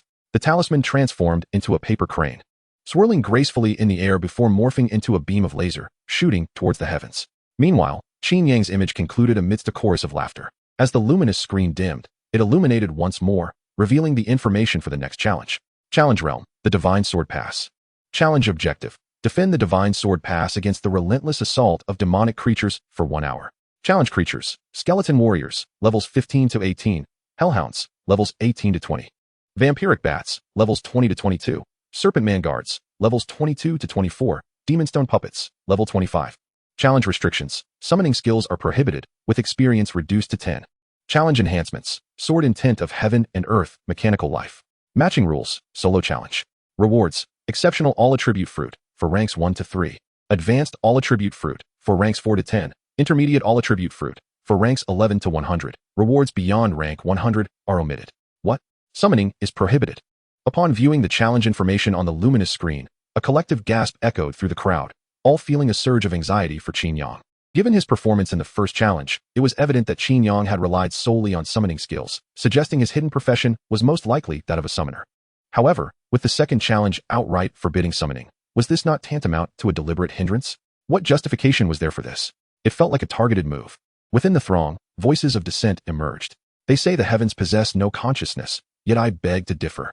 Not only does it exist, but it also exhibits pettiness. Just because he secured first place, they resort to such tactics? Indeed, a summoner thrives on their summoned creatures for combat, with summoning skills barred. How could Qin Yang possibly navigate this challenge? The single-player format further impeded his ability to form a team. Damn it. If this is targeting, they should just admit it. Should Qin Yang be eliminated under such circumstances, it would be an undeniable injustice. Those gathered beneath the luminous screen felt a surge of indignation for Qin Yang, voicing their grievances against the heavens. Little did Qin Yang imagine that he too would experience such a moment of need for protection. This sentiment was understandable. The current top contenders were all from distant lands, with Qin Yang being the sole representative of Hanwu City. People naturally harbor a sense of regional affiliation. Failing to support Qin Yang would only serve to provide amusement for the outsiders. On the observation platform, an outsider was guffawing heartily. Summoning is indeed prohibited. I knew it. Witnessing Qin Yang's predicament, Luan Xiao, the heir of the Luan family from Tsangshuan City, laughed uproariously, disregarding decorum. Noticing the disdainful glances from Zhong Yuhan and Zhang Qian, he cleared his throat to dispel the awkwardness. It's not that I take pleasure in his misfortune. I merely wish to see how Qin Yang will contend with such an unfavorable situation. Immediately following, he executed a cunning maneuver, turning to Dongfang Qing and inquired, Elder Dongfang, what is it that has you smiling? Me? Not at all. She replied, though she had indeed been smiling moments prior, not out of amusement at Qin Yang's predicament, but rather in joy for her disciple's accomplishments following the fortification of the checkpoint. Heaven and Earth Sword Intent, when wielding a sword-type weapon. Releasing this skill reduces consumption by 50. Truly, the heavens have favored Qiu Ning. This enhancement is nothing short of epic for a sword immortal. In this round, Qiu Ning is bound to achieve greatness. Who knows, she might even secure the first place. The reward is an extraordinary attribute fruit. Moreover, Dongfang Qing glanced at the summoning restrictions and felt a surge of confidence to claim victory. Chapter 063, Ants Kneel. The reward is an extraordinary attribute fruit. This opportunity is truly being handed to us on a silver platter. While the crowd lamented on behalf of Qin Yang, he stood in the battlefield with unwavering confidence, already envisioning the first place reward. One extraordinary attribute fruit could enhance 4 attributes by 20 points each, totaling an elevation of 80 points to his fundamental attributes, equivalent to an 18th level blue-grade equipment. Though it may seem modest, the value of fundamental attributes far surpasses that of equipment attributes. Equipment can become obsolete or damaged, while enhanced attributes remain steadfastly tied to the practitioner. Moreover, many skills or mechanisms do not rely on equipment attributes. For instance, Qin Yang's blue bar, Imperial Power, is predominantly influenced by fundamental attributes. The augmentation from attribute fruit will surpass that of any equipment. First place offers 3 extraordinary attribute fruits, granting me a potential increase of 240 fundamental attributes. The accumulation rate of Imperial Power will soar past 1,000 per hour. Subsequently, I shall strip away the entire Zhong clan, requiring merely over a year of idle time. Qin Yang's gaze burned with fervor. His animosity towards Zhong Yuan was not profound. Rather, he considered him a mere unit of measurement. A level 60 practitioner is not overwhelmingly powerful, yet they possess a certain stature. The ability to pose a threat to such individuals indicates that Qin Yang has acquired the capability to stir the tides of this world. Remarkably, it has only been a little over a month since his awakening, while most of his contemporaries remain at levels 5 or 6, unable to fathom the heights he has attained. This fruit is mine, Qin Yang mused inwardly, having long since perceived the constraints of the checkpoint without any trepidation. So what if summoning is prohibited? Can it truly hinder the sovereign? As he pondered, the scenery around him began to transform dramatically. The desolate forest blurred like ink wash, morphing into a brilliant expanse of white light. Qin Yang recognized this as the transition to the next stage. Within this luminescent realm, his palace remained intact, akin to a dreamlike citadel. Evidently, my palace can reside in any space. Does that mean I could venture into the abyssal sea for a stroll? Qin Yang contemplated. The abyssal sea serves as a transitional realm between various spaces, reminiscent of an ocean separating continents. Should he master the art of navigation within it, he could unveil the secrets of this world. As Qin Yang continued to reflect on this, a delicate and alluring voice called out from behind. Your Majesty. Qin Yang turned to see Su Daji, adorned in sheer silk, having concluded her dance, gracefully advancing towards him with her curvaceous form swaying, her 9 foxtails trailing behind like a plume of white flames. Does my dance bring you joy, Your Majesty? Su Daji nestled beside Qin Yang, pressing her body against his arm, her voice soft and tender, her eyes shimmering with a desire for praise. A smile graced Qin Yang's lips, aware of her intentions. His dragon's saliva was to this fox what rare treasures would be to a mere mortal. Glancing at the wine jug on the jade table, he remarked with a smile, I am most pleased, a reward for you. Su Daji, ever astute, instantly comprehended Qin Yang's meaning. She lifted her delicate hand to grasp the wine jug beside her. After savoring a sip of the divine nectar, she offered it to Qin Yang. The velvety sensation of her lips accompanied the fragrant wine as it flowed down his throat. Qin Yang sighed inwardly, pondering whether this was the epitome of earthly bliss. At that moment, the ethereal space around them began to transform once more. A fantastical scene rapidly took shape, and in the blink of an eye, the palace was nestled within a valley. The bright moon hung high, and countless stars twinkled above. Various long swords were staggered in the earth like flourishing vegetation, blanketing the mountainside. Behind the valley stood a magnificent fortress, its walls bristling with numerous siege crossbows. A colossal black sword dangled ominously in the sky, its hilt entwined with thick chains extending towards the ground, as if imprisoning the mighty blade. This was the sacred sword pass that required protection. Qin Yang thought to himself as he gazed beyond the valley. In the plain stood a towering teleportation gate, a swirling vortex within it exuding a palpable aura of malevolence. It was time to commence. Qin Yang gently pushed Su Daji aside, secretly preparing himself. This round forbade the use of summoning spells. He would take matters into his own hands. Your Majesty, Su Daji protested with a playful pout. Having been engrossed in the enjoyment of the dragon's saliva, now suddenly pushed away, her eyes glimmering with yearning. Had she been with any other man, he would have completed his duties regardless of the heavens collapsing upon them, captivated by her charm. Yet, Su Daji dared not defy Qin Yang, obediently nodding and sweetly responding. I shall await you, Your Majesty. With that, she swayed her figure and gracefully entered the palace. Meanwhile, the sound of bells echoed. A prompt appeared before Qin Yang. The first wave of monsters is about to launch an attack. Number of monsters, 20. The second wave of monsters will commence in 5 minutes. Number of attack rounds, 30 rounds. Note, the first wave of monsters will not disappear after the second wave begins. Regardless of whether monsters remain on the battlefield, you may immediately initiate the next wave of attacks. When there are no monsters on the battlefield, you may exit the summoning battlefield, with rewards distributed based on the number of waves you withstand. The ability to summon monsters is quite advantageous. A smirk appeared on Qin Yang's lips. He had anticipated that after vanquishing one wave of attacks, a certain recovery time would be necessary before the next could commence. However, he required no such respite. The immense power of his imperial authority was nearly inexhaustible. The first wave of reinforcements has arrived. Buzzing, accompanied by this sound, 4 figures descended from the sky. Qin Yang raised his gaze, and their attributes immediately materialized before him. Name, Swordsman Puppet. Level, 18. Strength, 220. Agility, 180. Constitution, 150. Spirit, 160. Skills, Annihilation Sword Formation, 3. Advanced Swordsmanship, 3. Bonus, Essence of Sword in Heaven, Mechanical Life. It became clear to Qin Yang that there were indeed support units. This level, while designed for solo play, also featured these reinforcements. Combat classes could coordinate with them to collectively withstand the monstrous onslaught. Auxiliary professions such as holy light priests and shaman healers could also provide healing and enhancements to the swordsman puppets, thanks to the advantages conferred by mechanical life. Thus, every class could showcase its prowess in this stage. The only class at a disadvantage was the summoner. However, Qin Yang was not a summoner, nor did he require assistance. Creak.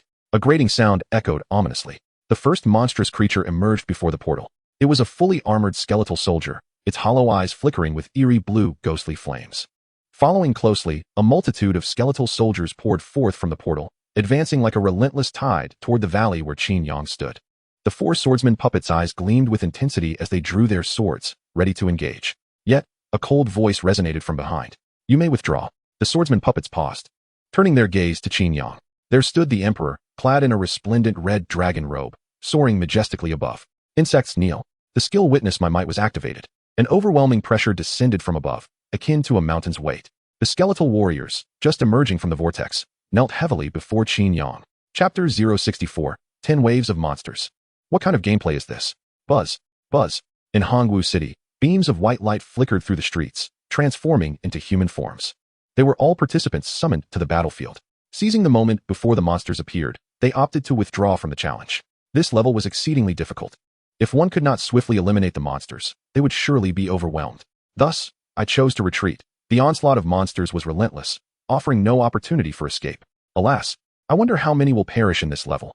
As for me, I can no longer continue. The adventurers who retreated appeared shaken.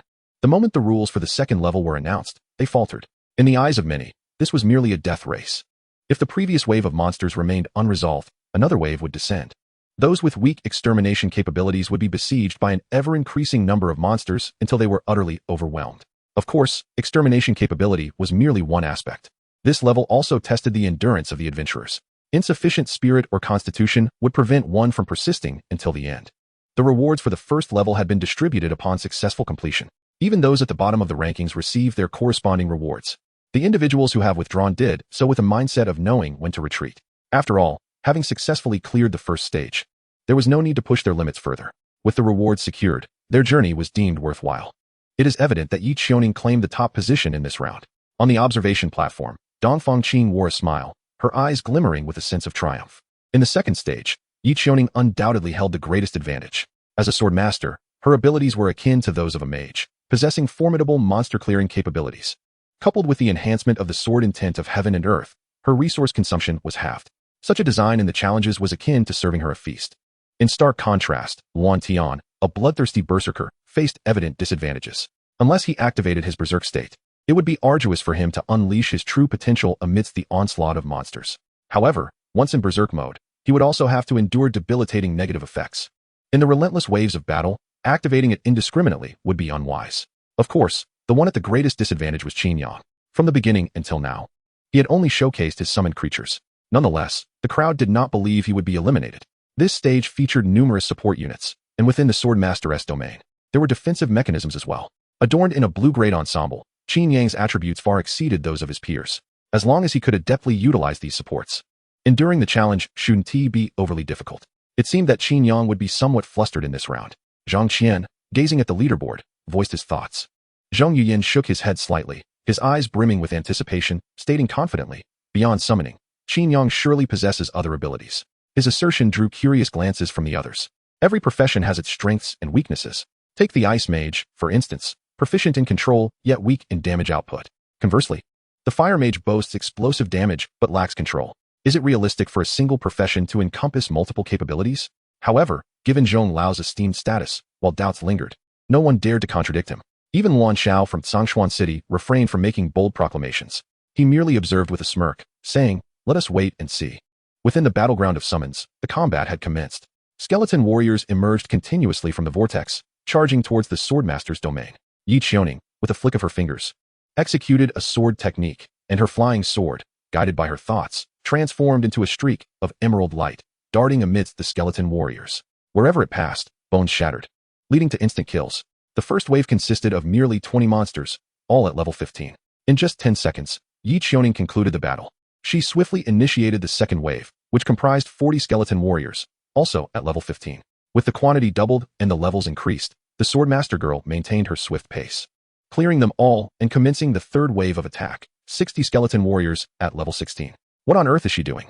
Dongfang Qing, witnessing Yi Qiuning's audacious maneuvers, was compelled to stomp her foot in frustration. Although this stage offered a reduction in resource consumption, one could not disregard their own endurance. Yet, the figure of Yi Qiuning on the luminous screen afforded herself no moment of respite. Upon dispatching one round of monsters, she immediately launched into the next. In the present moment, the creatures of the Dark Realm may appear feeble. However, as their levels rise, she may find herself bereft of even a moment to catch her breath. "Your disciple seems to be growing rather impatient," Luan Xiao remarked with a chuckle. having discerned Yi Qianing's competitive spirit at a glance. After her defeat in the first round, she is eager to reclaim her honor in the second, yet in doing so, she has become reckless. This is not the demeanor one would expect from a sword immortal. In contrast, Yuan Tian, the bloodthirsty warrior, exhibits a commendable composure. Though his countenance bears a savage gleam, suggesting a feral nature, he is strategically collaborating with the puppet warriors, evidently conserving his strength. Indeed, when compared to Yi Qianing, Yuan Tian displays a remarkable steadiness. Zhong Yuhan nodded in agreement. Within the high-level secret realms, adventurers often confront immense pressure, even falling prey to cunning traps laid by the creatures. Without a sound mindset, one is prone to making grievous errors. Do not be deceived by Yi Qianing's current leading position. Once the monster's levels escalate, she will. As Zhong Yuhan sipped his tea, his gaze fell upon the leaderboard. Suddenly, he choked, spewing tea everywhere. This level 60 adventurer nearly suffocated. He pointed at the leaderboard, his voice cracking.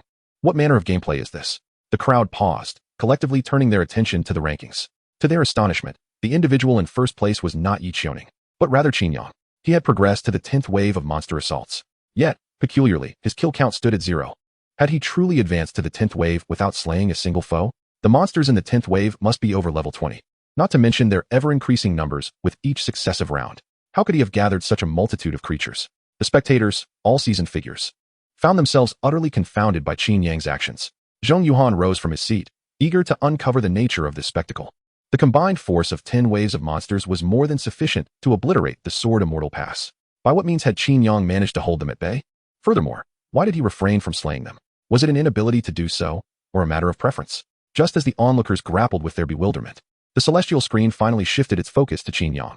The view transformed into an aerial perspective, revealing the valley housing the Sword Immortal Pass, now teeming with a dense throng of monsters.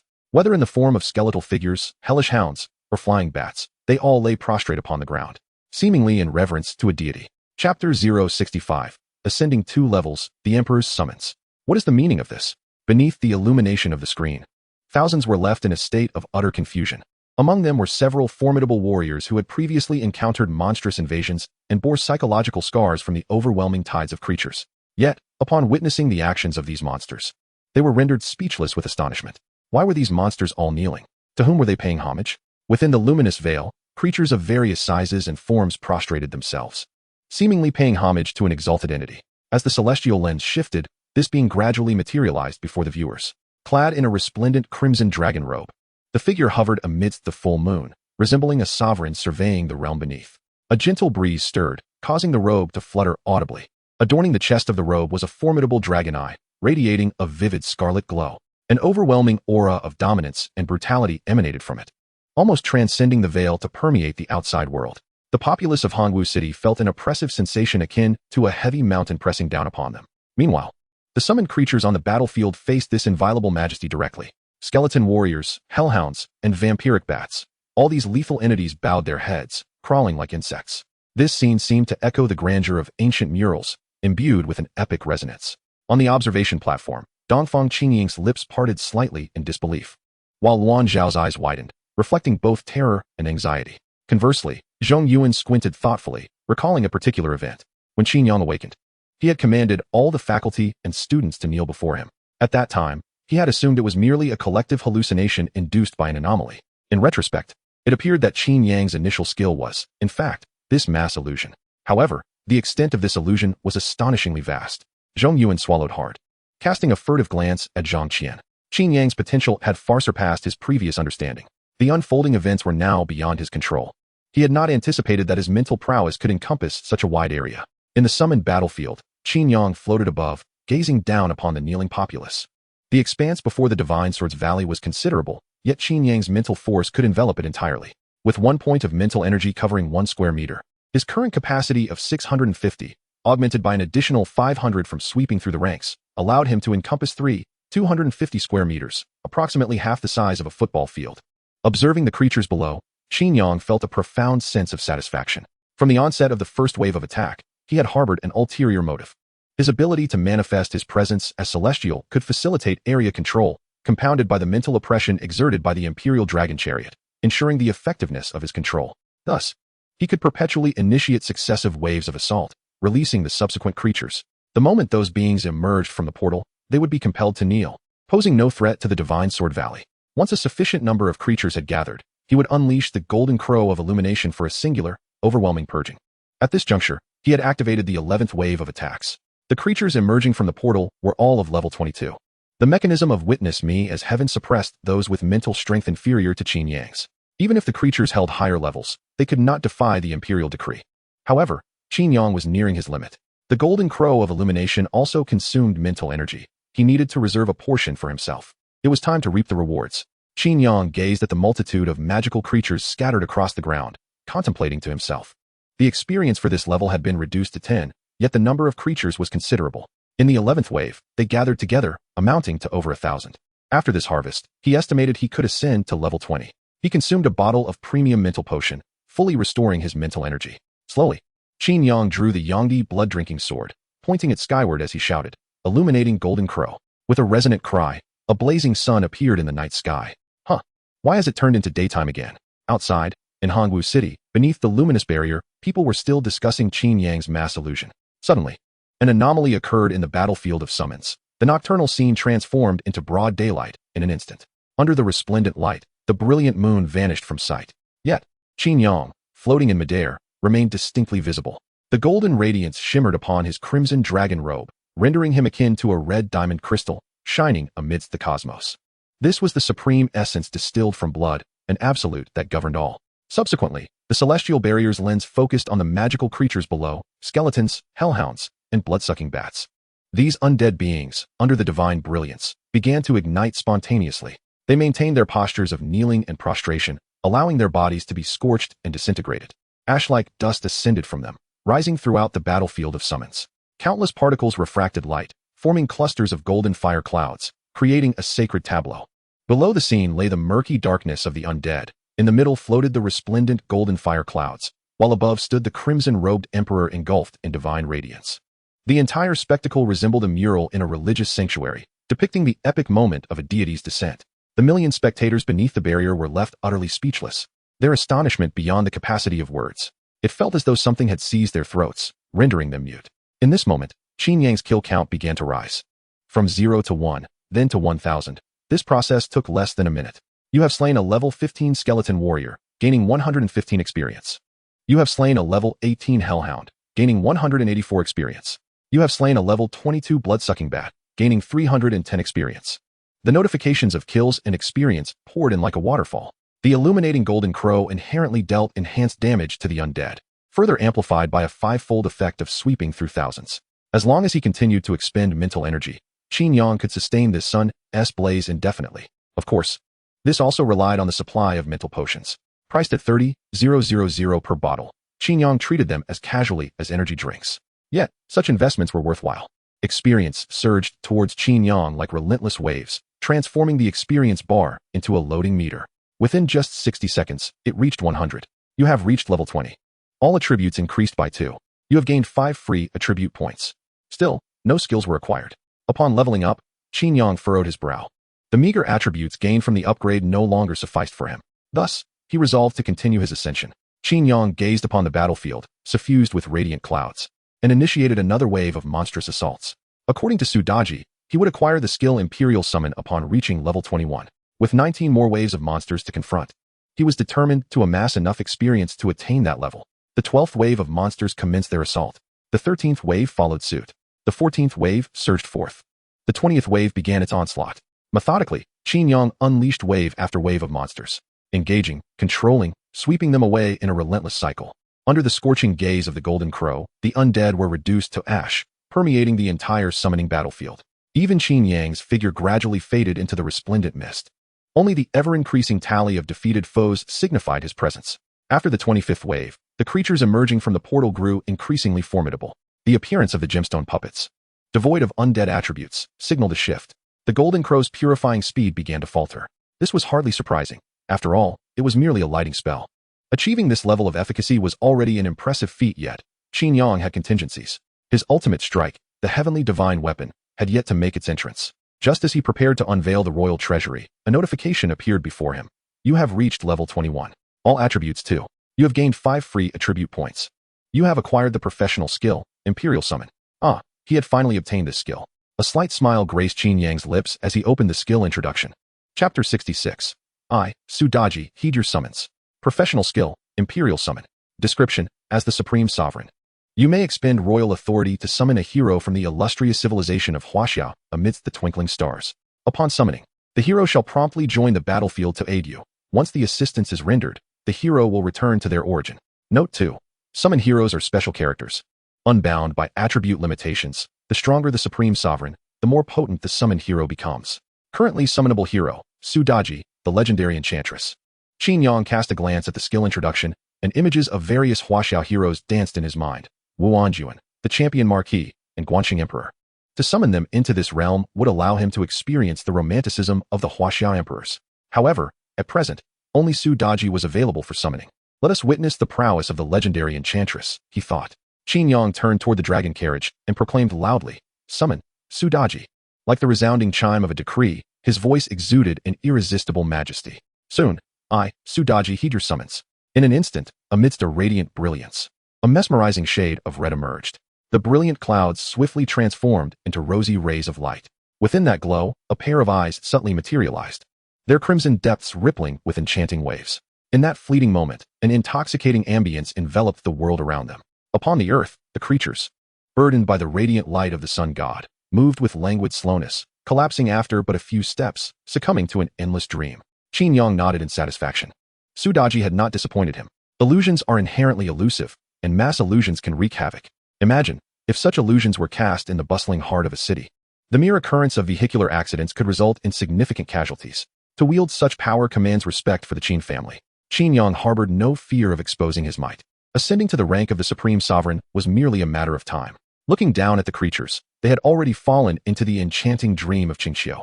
Their bodies exposed to the scorching rays of the sun god. While they could withstand the blinding light, their endurance was limited. As time progressed, they would inevitably perish within their dreams. Golden rays, crimson clouds, and silvery glimmers intertwined, painting the world around them in a surreal tapestry. Qin Yang's experience bar reached 100 once more, elevating his level to 22. Shortly thereafter, the sound of a bell rang out, and a heavenly message appeared before him. You have passed the second checkpoint, the Divine Sword Barrier. Your ranking is first. Reward, 3 superior attribute fruits. Superior attribute fruit. Consuming it grants 20 to all basic attributes. Thus, 240 points of attributes were secured. A surge of joy filled Qin Yang's heart as he opened his backpack and consumed the fruits. Following this, he accessed his personal interface. Name, Qin Yang. Race, human. Level, 22. Class, Supreme Sovereign, unique. Strength, 232, 323, 111. Agility, 222, 308. Constitution, 327, 368. Mentality, 232, 483. Skills, extermination of 9 clans. Gaze upon me as the heavens, 1. Divine weapons of the world, 1. Imperial guardsmen, 1. Brocade-clad warriors, 1. Dragon and phoenix presenting auspiciousness, 2. Hand of royal authority, 1. Benevolent imperial grace, 1. Royal city guards, 1. Imperial majesty, 1. Supreme dragon body, 1. True dragon gazing, 1. Illuminating golden crow, 1. Imperial dragon chariot, 1. Imperial summons, 1. Royal power, 244,344, 1,013 hours. Achievements, sweeping across 10,000 troops, exterminator of the insectoid race, 1. Slaughterer of the canine breed, 1. His basic attributes had surpassed 1,000. Gazing at his panel, Qin Yang's eyes sparkled with determination. He now accumulated 312 points of royal power daily. Excluding consumption, he could sustain 50 elite troops online around the clock. With the enhancement of his basic attributes, each elite troop's strength was comparable to that of a level 50 professional. The basic attributes of a level 50 professional exceed 1,500 points. Considering the synchronized level of equipment, the total attributes should amount to 3,000 points. Moreover, the attributes of the 3 elite troops surpassed 3,000 points. This meant that Qin Yang now commanded a squad of level 50 professionals. If the 24-hour online presence were disregarded, this number could be even greater. Such formidable power, if placed within the confines of Hongwu City, would render one a regional sovereign. Should Qin Yang desire it, he could effortlessly accumulate 100,000 elite troops within 2 to 3 months. Ascending the throne in Hongwu City would merely require a single thought.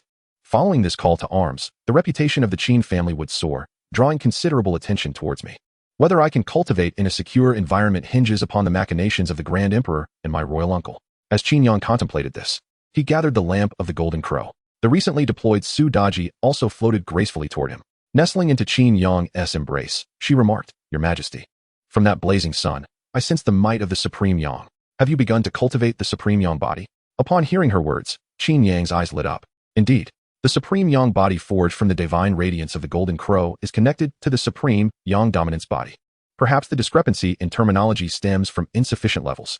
As the rank of the lamp of the Golden Crow ascends, a transformation into the Supreme Yang dominance body is inevitable. At that moment, he could join Su Daji in achieving the celestial primordial body. While Qin Yang was lost in thought, Su Daji cast him a flirtatious glance, seeking reward. Yet, Qin Yang had another matter to attend to. He surveyed his surroundings and whispered, "True dragon gazes at Qi." A halo radiated from beneath his feet, swiftly expanding throughout the divine sword pass. Beneath the massive sword behind the pass, a violet light soared into the heavens. I knew there would be hidden rewards. Qin Yang smiled, gently pushing Su Daji aside, and floated toward the interior of the divine sword pass. His Majesty has already dismissed me for the second time. Doubts crept into Su Daji's mind regarding her allure. Conversely, Qin Yang increasingly captivated her. Su Daji, adept in the art of seduction, thrived on her mastery of desire and temptation. Only those who can command their own desires are worthy of commanding her.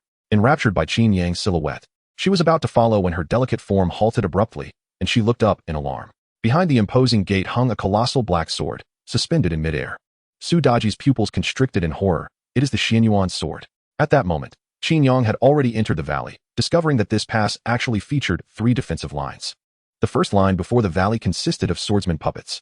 The second within the valley was a multitude of sword formations. Beyond the imposing gate lay various mechanical artillery. Thus, it was evident that the difficulty of this challenge was not as grotesque as anticipated. As long as practitioners adeptly utilized these mechanisms, they possessed the capability to withstand the tide of monsters. Qin Yang soared into the divine sword pass, where rows of puppet swordsmen stood at attention. Once the monsters breached the divine sword pass, these puppets would awaken. However, Qin Yang did not grant them the opportunity to rouse.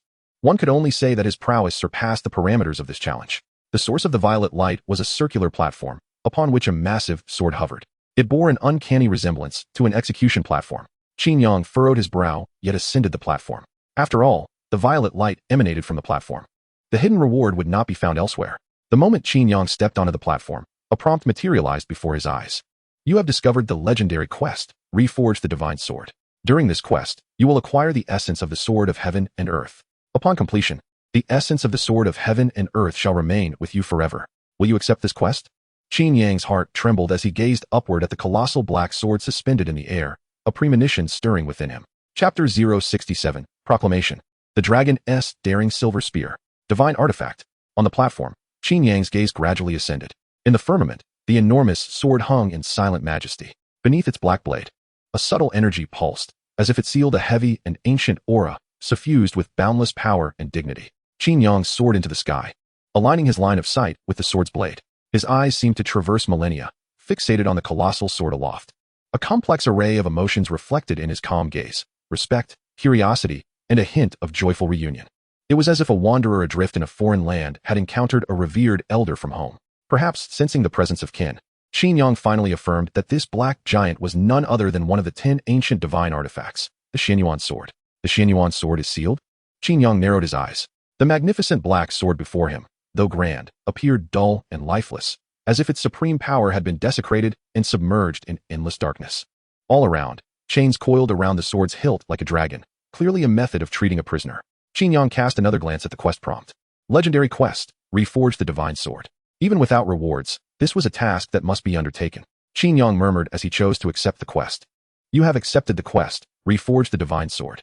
Quest details. This sword is a celestial artifact, imbued with infinite sword intent. Since its arrival, it has altered the laws of the universe, subsequently subdued and sealed by the gods, serving as the energy source for the Divine Sword Gate. Series Quest 1. Shatter the chains to obtain the sword embryo. Using the Yuan sword as a forging energy source? What arrogance!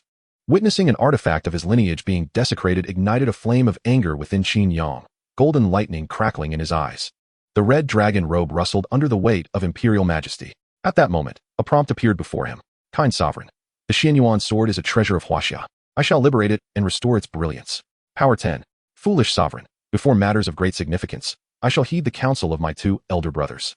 Physique 10. Tyrant, level this divine sword gate to the ground. Summon the heroic dragon's daring silver spear. The dragon's daring silver spear.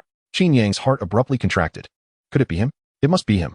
Who else could it be but the dragon's daring silver spear?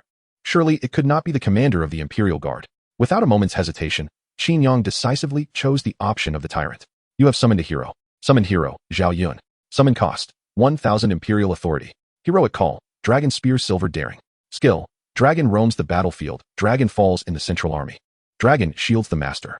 Imperial Authority bonus, 100 points per hour, requires residence at the command platform. Dragon roams the battlefield, Zhao Yun transforms into a silver flash. Swiftly darting through the enemy ranks. Dragon falls in the central army, Zhao Yun descends from the heights like a silver lightning bolt, inflicting area damage and sending foes flying. Dragon shields the sovereign, Zhao Yun is ever vigilant, capable of instantly teleporting to the emperor's side to absorb all attacks. He has arrived. He comes bearing his silver spear. Qin Yang's heart swells with joy, feeling as if even Su Daji pales in comparison. A beauty is merely an emperor's routine. A star of war embodies the emperor's romance. Qin Yang's eyes brim with fervor, unable to contain his eagerness to witness Zhao Yun's gallant form. Dragon roams, dragon falls, dragon shields. Just from the names of these three skills, he exudes charisma. Now, let the destruction begin. Qin Yang mused, as his thoughts ignited. A myriad of divine weapons, each with its unique form, abruptly coalesced around him. Long swords, battle spears, colossal axes, and various other armaments arrayed themselves in the air, as if awaiting a command. Enveloped by this array of divine weaponry, Qin Yang appeared as a deity. His gaze fixed upon the chains entwined around the sword's hilt, and he murmured, "Break." Whoosh, whoosh, whoosh. The phantom weapons, upon receiving the command, shot forth like meteors towards the chains. Bang, bang, bang. The sound of metal grinding erupted. Blinding golden sparks erupted from the chains. In an instant, the entire challenge space resonated with high-frequency sound waves. At that moment, a resounding bell tolled. The Divine Sword Pass is under attack. The Divine Sword Pass is under attack. The Divine Sword Pass is under attack. Qin Yang was taken aback. Glancing downward, there, within the sturdy walls, the sword-wielding puppets glowed with ominous red light. The turret cannons atop the city walls pivoted in unison, aiming directly at him. Outside, in the valley, flying swords took to the sky, forming a swarm of sword clouds that surged towards him like locusts. Sure enough, I have become an enemy unit. A smile crept upon Qin Yang's face. It turns out that shattering the chains would provoke the Divine Sword Pass. This hidden reward is indeed not something just anyone could acquire. Had this task been activated during a monster assault, he could have drawn fire with the monsters. However, now, Qin Yang stood as the sole invader within the formidable walls, with all firepower directed at him. Nonetheless, Qin Yang remained unfazed. He had chosen to level the Divine Sword Pass. At this moment, puppet swordsmen surged skyward, while waves of flying swords descended like a plague of locusts. The turrets atop the city walls flickered with blue light. Employing his true dragon's insight, Qin Yang swiftly identified the greatest threat. Approximately 100 sword puppets lay below, all at level 24. Their attributes were naturally modest, yet they possessed self-destruct skills, making them a significant menace. With 100 puppets self-destructing, I might struggle to maintain control. Then let us first dismantle these toys. Qin Yang's eye sharpened. Ding, ding, ding. The resonant, ethereal humming filled the air once more.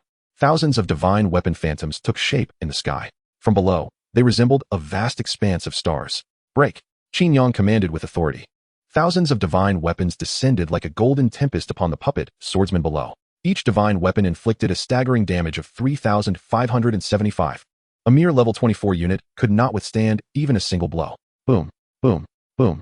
As the swordsman puppets soared skyward, upon contact with the phantoms of the divine weapons, they shattered into fragments, akin to scattered Lego bricks.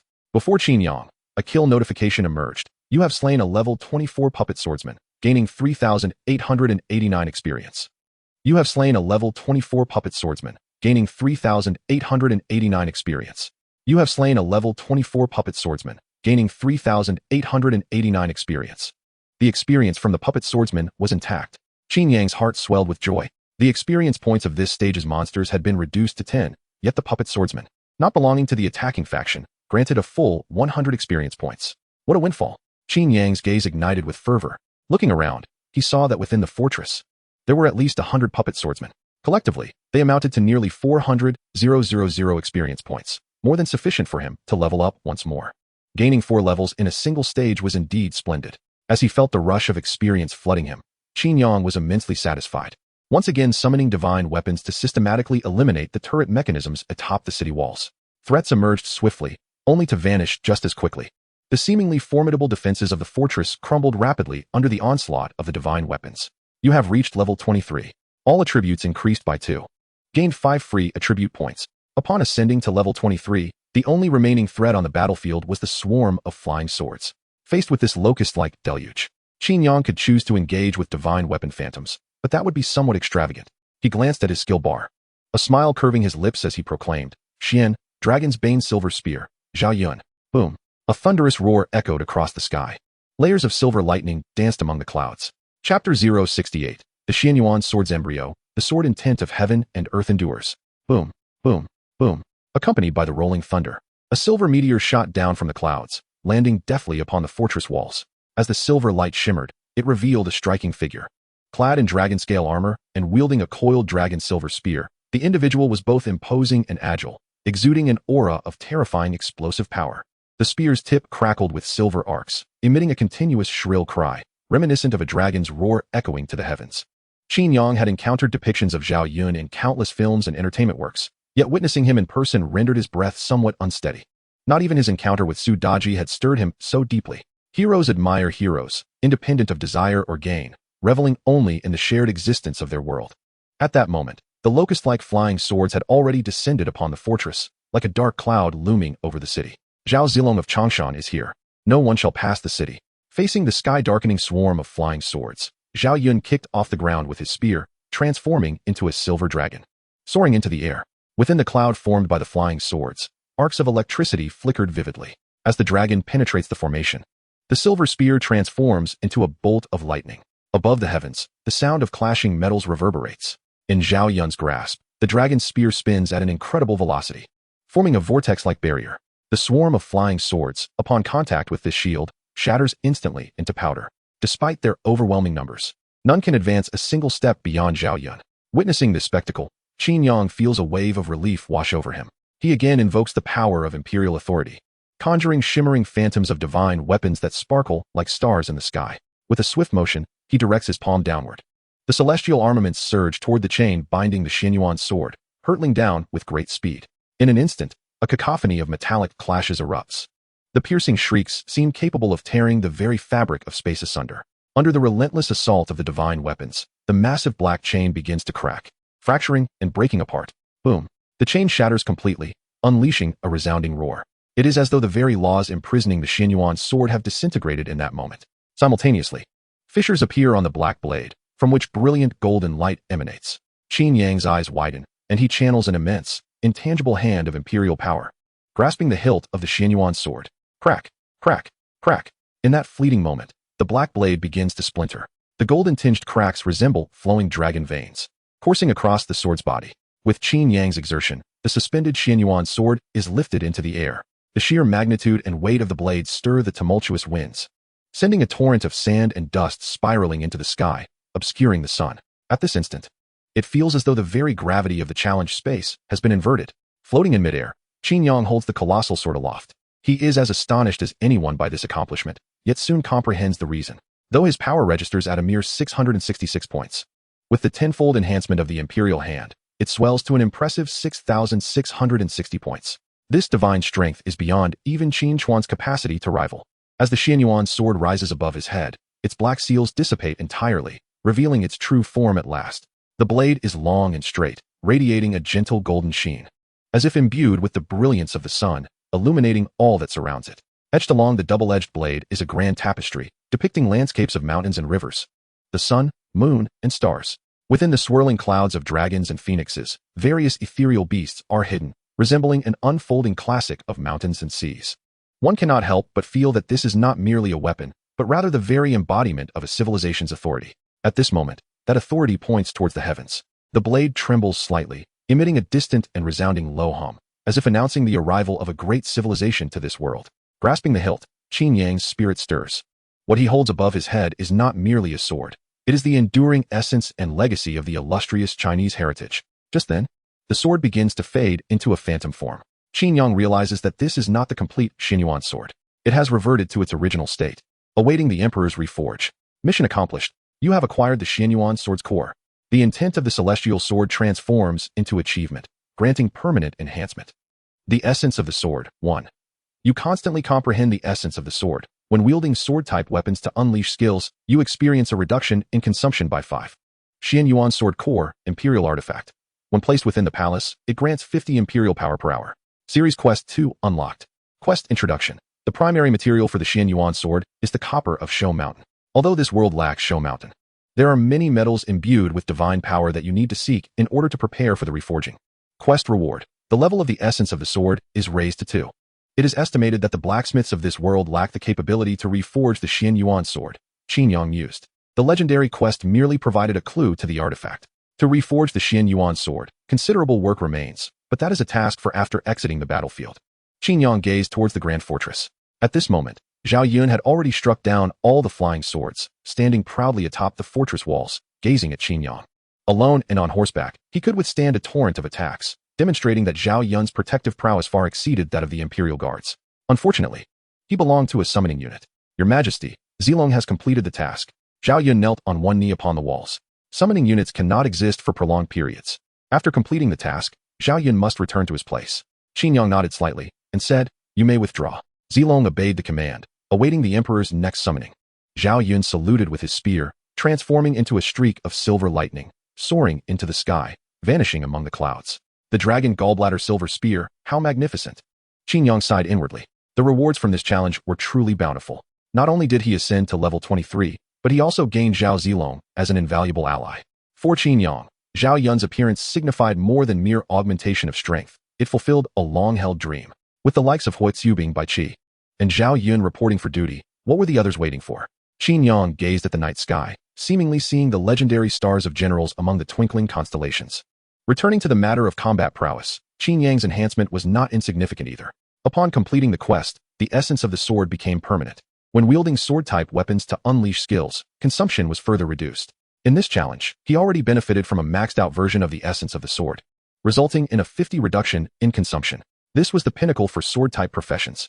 However, Qin Yang had encountered an obstacle. He had just tested it. Maintaining the lit golden crow consumed resources at a rate of 10. Likewise, the numerous phantoms of divine weapons required only 1 point of imperial power each. This meant that he not only enjoyed a 40 reduction in his own consumption, but also benefited from the 50 reduction provided by the essence of the sword. It was evident that his skills could harness the enhancements of all weapons. Although his essence of the sword was at level 1, it could be upgraded through quest completion, while others would have to bid farewell to this divine level once they exited the challenge. Qin Yang chuckled, envisioning how exhilarating it would be for those in sword professions during this challenge. Yet, unbeknownst to him, once he placed the core of the Qin Yuan sword into his inventory, the enhancement from the essence of the sword vanished from all participants' challenges. Why? Why was the consumption so rapid? Is there not the will of heaven and earth in swordsmanship? Outside, on the observation platform, Dongfang Qin gazes at the luminous screen in the sky, her eyes reddening with urgency, longing to rush into the battlefield of summons to rescue her disciple. Within the luminous screen, the sword immortal Yi Qiuning, with her hair disheveled, is ensnared within a horde of demonic creatures. The former elegance of her celestial demeanor has vanished. Her complexion is ashen, her gaze unfocused, her form swaying precariously, as if she could collapse at any moment. The dark green flying sword beside her is dull and lifeless, resembling a fallen leaf devoid of strength. It is evident to all that this sword immortal has exhausted her energy, let alone the manipulation of her flying sword. It remains uncertain how much longer she can even stand. Had it not been for the sword-wielding puppets guarding her side, she would have already succumbed to the onslaught of demons. However, without the cooperation of professionals, how long can those sword puppets endure? Everyone is acutely aware that Yi Qiuning's downfall is merely a matter of time. Chapter 069. I, the Wine Sword Immortal, have come to see my son. As time progresses, the battles within the battlefield of summons grow increasingly fierce. The waves of demonic attacks have surpassed 20 rounds, with the level and number of demons escalating. Nearly all professionals have retreated behind the Divine Sword Pass, relying on the turret mechanisms and puppet swordsmen for their final stand.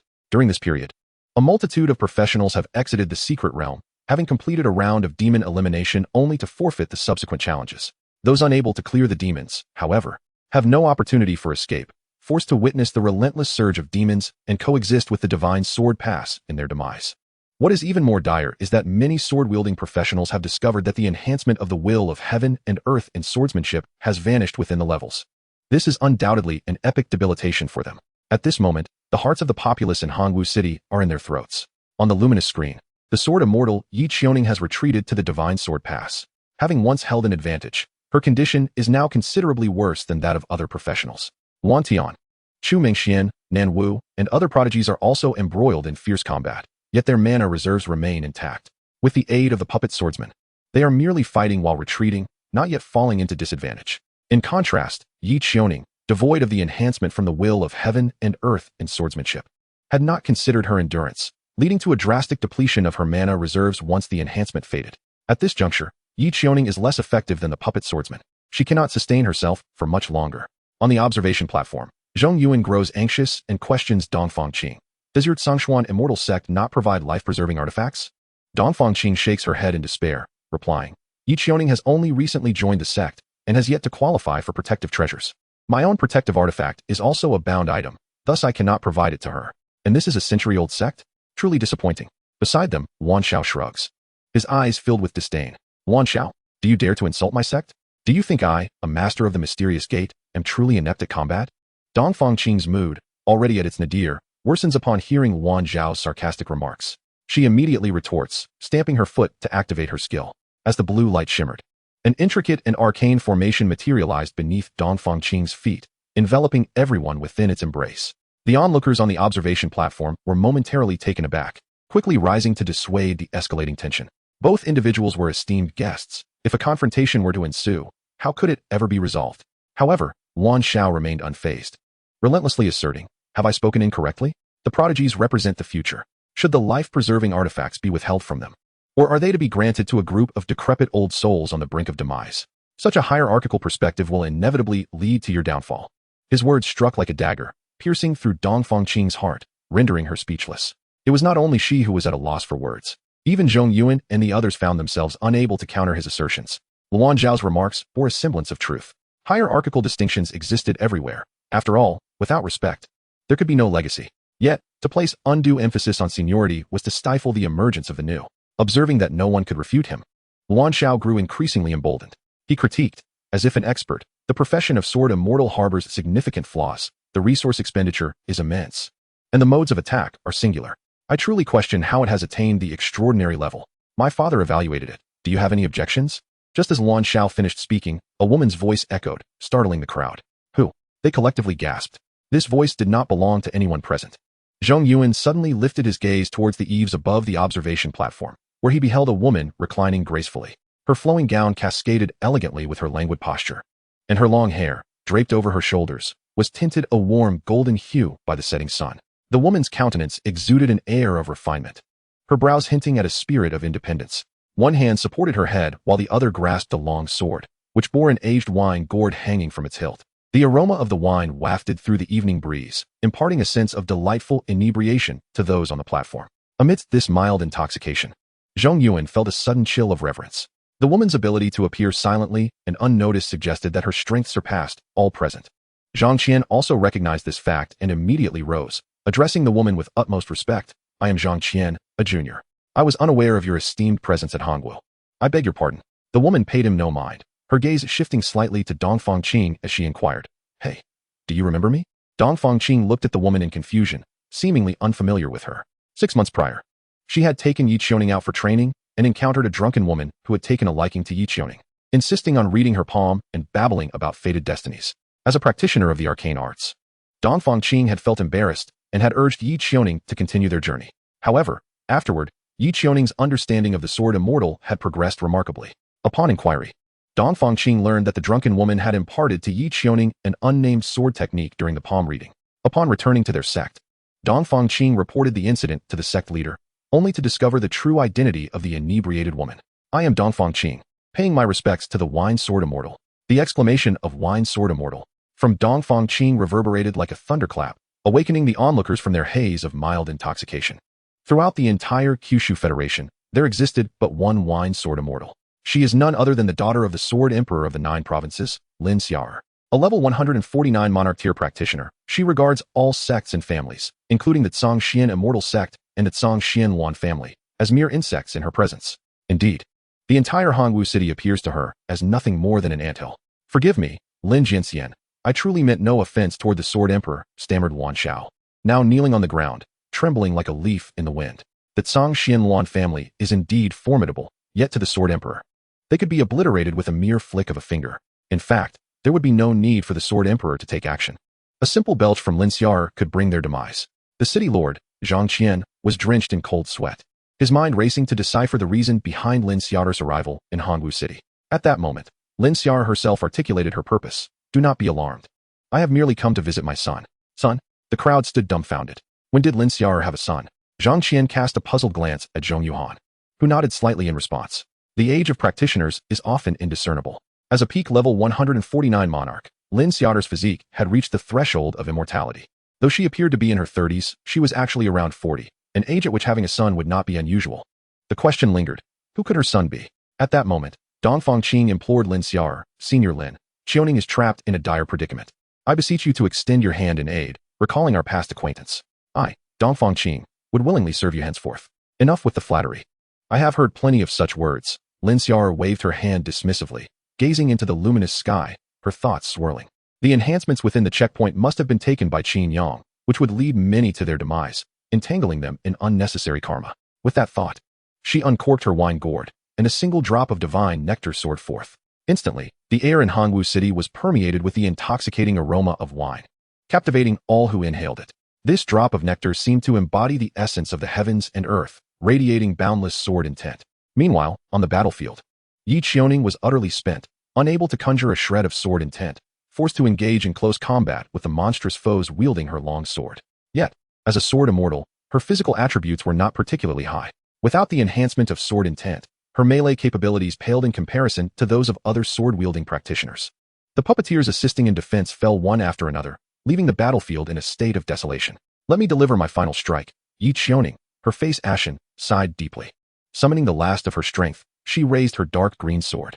Regret, resentment, and fury coalesced at the tip of her blade, forming the final vestige of sword intent. Sword intent is the embodiment of one's heart. The sword immortal does not merely train the blade, she cultivates the spirit. This was wisdom imparted to her by that sister who had merely belched. In moments of desperation, one could refine their sword heart and deliver a final blow. Bloom like a fleeting flower, Yi Qiaoning whispered. After executing this final strike, irrespective of life or death, she would no longer be a sword immortal. Yet, at the very least, she would not bring shame to her title. With resolute determination in her gaze, she prepared to unleash her ultimate strike. At that moment, a fragrant aroma of wine suddenly enveloped the heavens and earth. Within that rich scent lay an endless stream of sword intent, cascading without end. Yi Qiaoning was suddenly taken aback, gazing up at the sky as she murmured, "Is it you, Sister Drunkard?" Chapter 070. The Cloud Platform. Have I become? Gratitude was extended to Senior Lin for her assistance. At the viewing platform of the City Lord's mansion, Dongfang Qing knelt before Lin Xiar. At this moment, Yi Qiaoning within the light screen had once again consolidated her sword intent and re-emerged with vigor. The emerald-hued flying sword radiated brilliantly, darting through the tide of monstrous creatures, reaping them with abandon. The peril had passed, and Yi Qiaoning's life was preserved. Other sword-wielding practitioners had also regained their footing, turning the tide from disadvantage to advantage. Emerging from dire straits, the crowd at the viewing platform exhaled in relief, casting reverent glances towards Lin Xiar. She had managed to intervene in the summoning battlefield from the outside. Such a capability, viewed through the lens of ordinary practitioners, was akin to divine intervention. Indeed, the heroic tier represents the utmost limit of mortals. Beyond that lies the sovereign tier, which is inherently extraordinary. Moreover, Lin Xiar was a peak sovereign. Her strength was beyond the comprehension of even these elite tier individuals. Zhang Qian pondered for a considerable time before summoning his courage to inquire of Lin Xiar, Sr. You mentioned earlier that you came to see your son. Might I ask if he resides in Hangwu City? Fearing that Lin Xiar might misconstrue his intentions, he hastily added, I mean no offense. I merely fear being remiss in recognizing someone of great stature. Lin Xiar raised her hand, pointing to the leaderboard, and declared, Behold, the first place belongs to my son. First place? Qin Yang. Qin Yang is the son of the drunken sword immortal. A gasp echoed through the viewing platform as teeth clattered in astonishment. Zhang Qian and Luan Xiao trembled as if their bodies were about to shatter. Even the steadfast Zhong Yuan broke into a cold sweat. Luan Xiao's inquiry was relatively innocuous. He merely relished Qin Yang's misfortune. However, Zhang Qian's question posed a significant dilemma. Previously, he had intended to suppress the Qin family. Qin Chuan, the head of the Qin family, if only he had mentioned such a formidable background earlier. This was quite presumptuous. Alas, Zhang Qian's predicament seemed dire. Zhong Yuan cast a sidelong glance at the young city lord, who appeared ashen, likely contemplating how to compose his resignation letter. Yet, would resignation suffice? It was suggested that he draft both a resignation letter and a will simultaneously. Within the summoning battlefield, Qin Yang sat in the courtyard before the Imperial Palace, gazing up at the sky with a puzzled expression. At that moment, a familiar aroma of wine lingered at his nostrils. In his recollection, this scent appeared annually. Upon inquiring with Qin Chuan, he received the response that they were brewing wine at home. When he asked where the produced wine was, Qin Yuan would counter with, "Have you completed your homework today? Do you still intend to awaken your profession?" Thus, Qin Yang ceased further inquiries and dismissed the matter of the wine aroma from his mind. However, upon encountering the scent once more, Qin Yang sensed something amiss. He could distinctly perceive the unruly sword intent intermingled with the aroma. What was the origin of this wine's scent? Why had it manifested in the summoning battlefield? Qin Yang found himself utterly perplexed by the situation before him. Thus, he resolved to cease his contemplation. Bathed in the divine radiance of the golden crow, he surrendered himself to the warmth of the supreme solar aura, which washed over every cell in his body. The faint golden dragon blood flowed gently, while the flame at the heart's core blazed fiercely. Upon his dragon spine, strands of ethereal resonance began to emerge. Congratulations, the Supreme Dragon Body level has risen. Supreme Dragon Body, 2 Constitution 200. A notification sounded, and Qin Yang felt a profound sense of breaking free from his constraints. He sensed his vitality becoming more substantial and his breathing more unencumbered. Within his meridians, golden lightning danced with unparalleled fluidity. Qin Yang's eyes widened in astonishment, radiating golden lightning. In the midst of his exhalation, he inadvertently let out a dragon's roar. Basking in the sunlight could actually enhance the Supreme Dragon Body. It was truly wondrous. Qin Yang's heart brimmed with joy. He understood that daily training was indispensable for upgrading his passive skills. Yet, he lamented that he scarcely had enough time to indulge in leisure, let alone to train. But now, with the golden crow illuminating him, sunbathing could lead to upgrades. Oh, heavens, bestow your favor upon me. Such a boon, without a word of protest.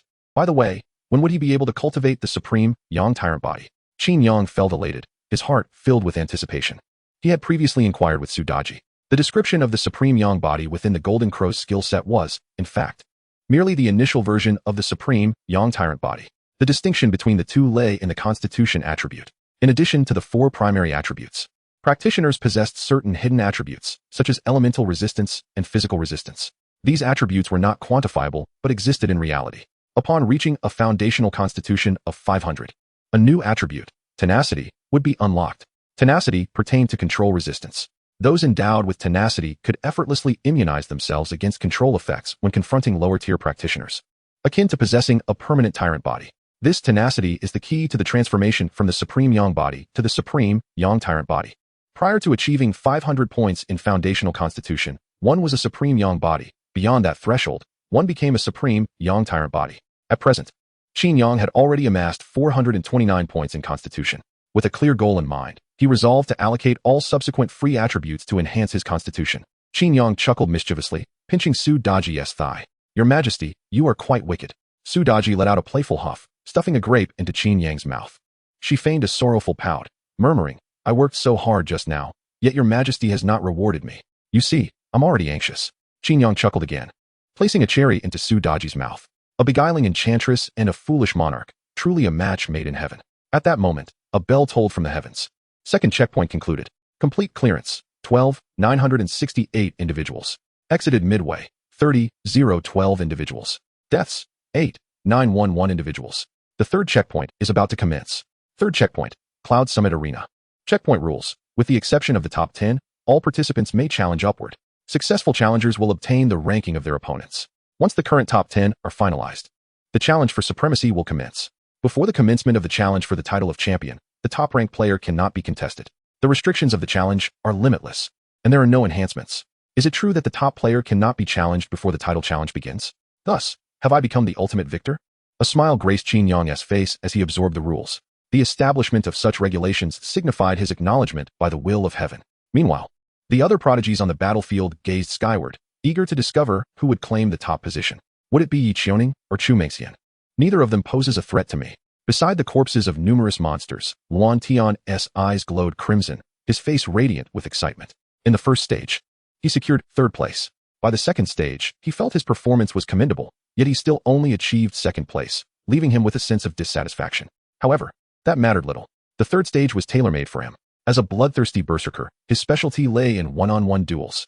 Prior to challenging the champion, he needed to fend off other challengers to solidify his position within the top 10. Perfect. Before encountering the first place, he could amass more bloodlust. Come on, little cubs. Let your blood pave my path to the pinnacle. Luan Tian laughed maniacally. At last, he could unleash his fury. Chapter 071. Even if beaten to death, one must not weep. The true contest for supremacy was about to commence. Qin Shao's influence is indeed profound, as he has been arranged in such a position. Indeed, I have no idea how to defeat him.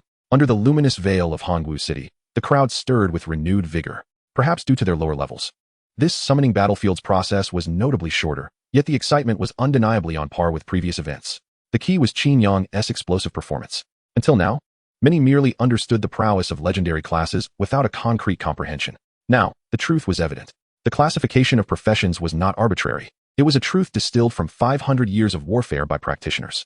Under equal conditions, a conventional profession could never surpass an extraordinary one, nor could the extraordinary outshine the transcendent or the epic. As for the legendary tier, it was clear from Qin Yang's displayed might, who would dare to challenge him. Moreover, there lingered a sense that he had yet to unleash his full potential. Yi Xiaoning, Wan Tian, and Chu Mengxian, all of the top-ranking prodigies had endured arduous battles, with Yi Xiaoning even having faced dire straits. Yet, throughout it all, Qin Yang remained unruffled, his hairstyle untouched. In the summoning battlefield, he appeared as if he were merely playing. Such prowess is beyond the reach of ordinary individuals. Henceforth, should anyone assert that the strength of a profession is determined by the individual, they ought to be swiftly dismissed. Now, it remains to be seen in the contest for supremacy whether those prodigies can compel Qin Shao to reveal his full capabilities. I suspect it will be a formidable challenge. Unless they band together. A joint effort? Now that would be a spectacle to behold. I yearn to witness the prodigies clash. The practitioners engaged in fervent discussions, eagerly anticipating the forthcoming battle. However, one seasoned professional cautioned against premature excitement, suggesting that it might end in a swift defeat. Among those observing the upcoming battlefield were numerous formidable practitioners, whose discerning eyes could readily differentiate the strengths at play. Qin Yang and his companions existed on an entirely different plane. Mere numbers would not suffice in a contest between lower and higher dimensions. Prior to the commencement of the third phase, many practitioners withdrew from the summoning battlefield, clearly sensing the imminent peril.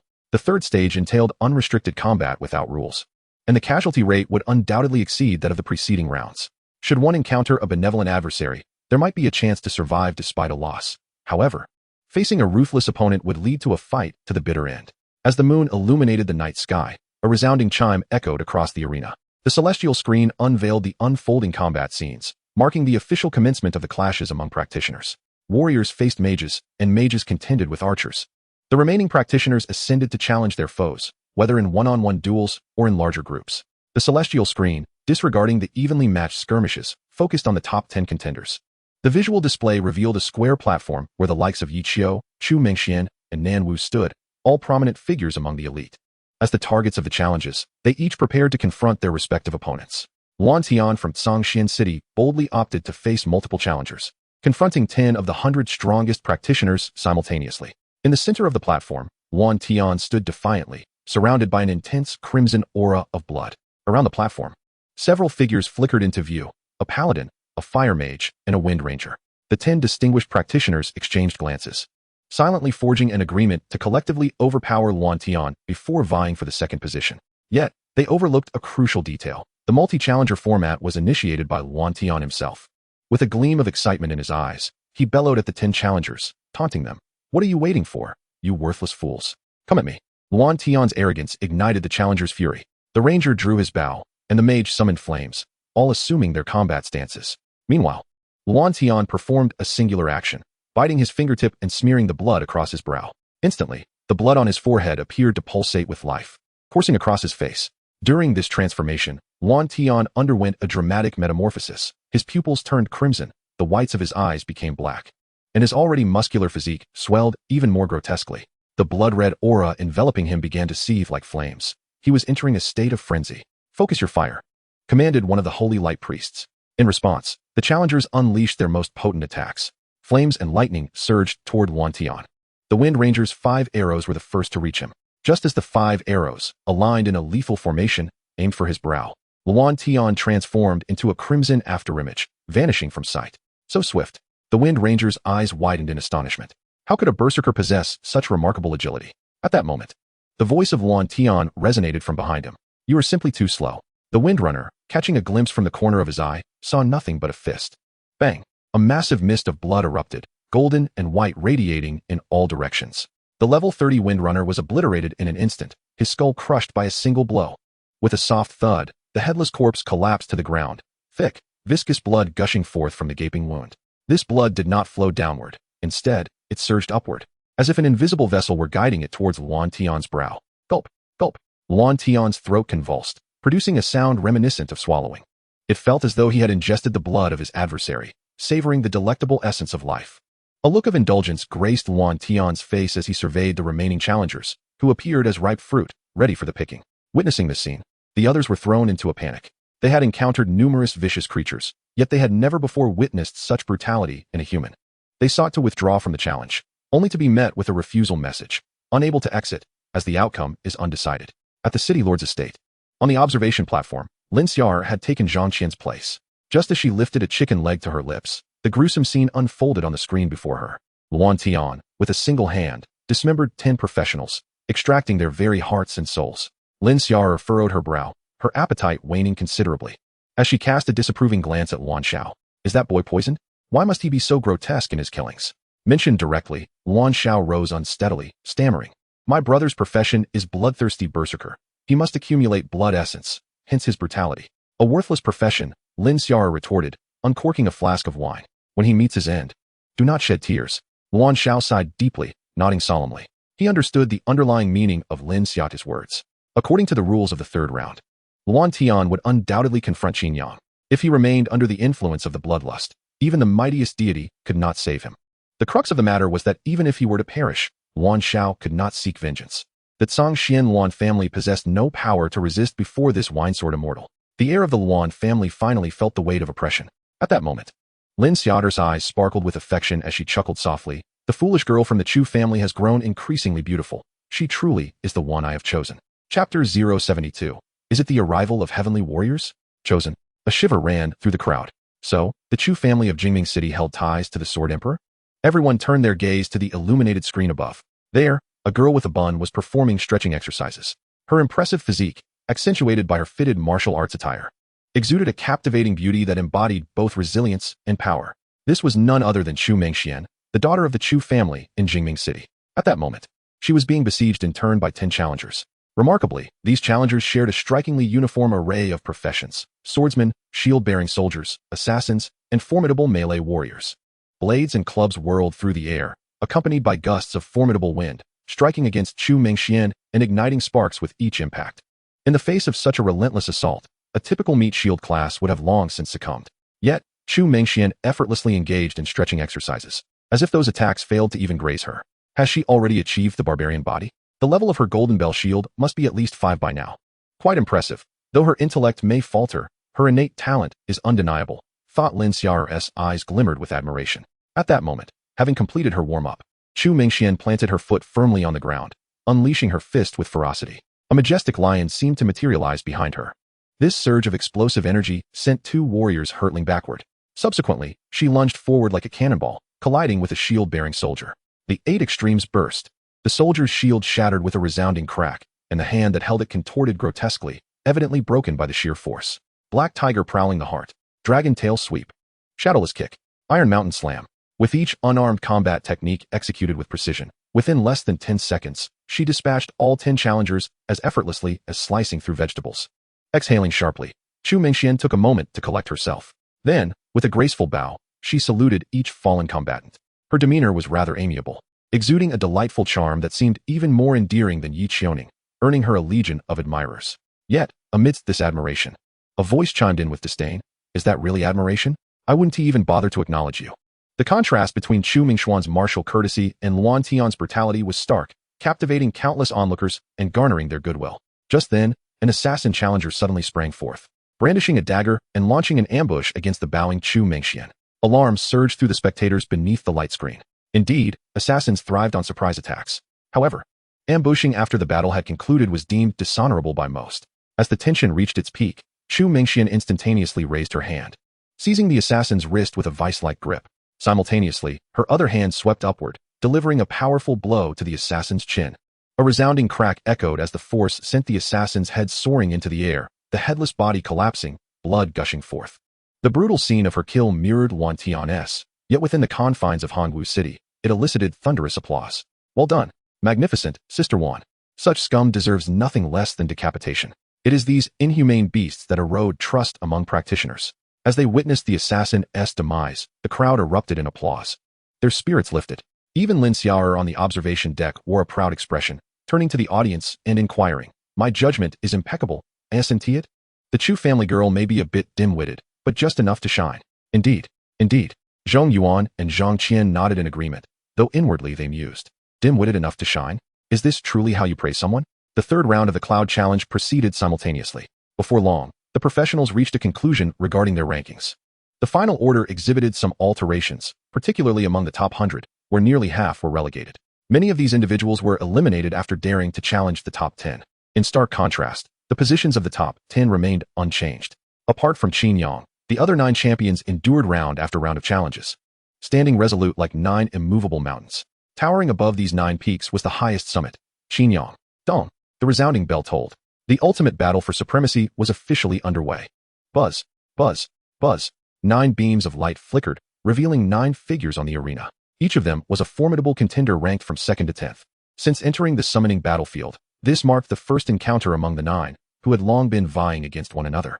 After exchanging glances, a young man clad in monk attire spoke gently. Regarding the rules of this challenge, we are to collectively confront the first place. To facilitate our cooperation, let us introduce ourselves. Following this, he intoned a Buddhist chant. I am a humble monk, Namo, a demon slayer with the warrior vocation. After him, the others introduced themselves in turn. I am Yi Qiaoning, a sword immortal, skilled in ranged combat. I am Sang Qin, and shadow phantom assassin, adept at ambush. I am Zhuodongdong, a holy light bishop, specializing in team enhancements with core skills in holy healing and holy shield. You and I cannot coordinate, interjected a gloomy, slender girl raising her hand. I am Lin Mo, a necromancer. Please be cautious with your skills, lest you inadvertently affect me. Uft. You are quite amusing. Chu Mingxian laughed heartily. I am Chu Mingxian, a beastmaster, capable of frontline engagement or dealing damage. Lastly, only Luan Tian stood with his arms crossed, silent. Chu Mingxian frowned and introduced him. This is Luan Tian, a bloodthirsty berserker, proficient in both frontline and damage dealing. Before she could finish, Luan Tian interrupted. No need for introductions. I intend to challenge the first place solo. Solo challenge? The others exchanged bewildered glances. Namo shook his head and stepped forward to advise. The arrangement of the heavenly Tao possesses its own rationale. It compels us to collectively confront the first place, indicating the formidable strength of our opponent. Indeed, Namo speaks truth. Yi Qiaoning nodded in agreement, addressing Luan Tian. If solo challenges were viable, the rule would not dictate collaboration. Unmoved, Luan Tian coldly replied, I possess my own confidence. You shall see. Cut the act. Chu Mingxian scoffed. Nearby, the necromancer Lin Mo murmured. Why hasn't he the first place arrived yet?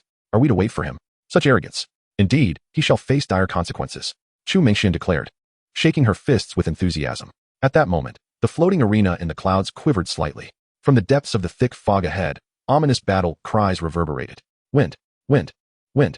The clouds churned, a formidable military presence advancing. Upon hearing those battle cries, the group felt an involuntary shiver run through them. What has arrived? It feels as though celestial warriors are descending upon us. Yet, are we not challenging a single individual? Do not panic. Perhaps it is merely to enhance the atmosphere.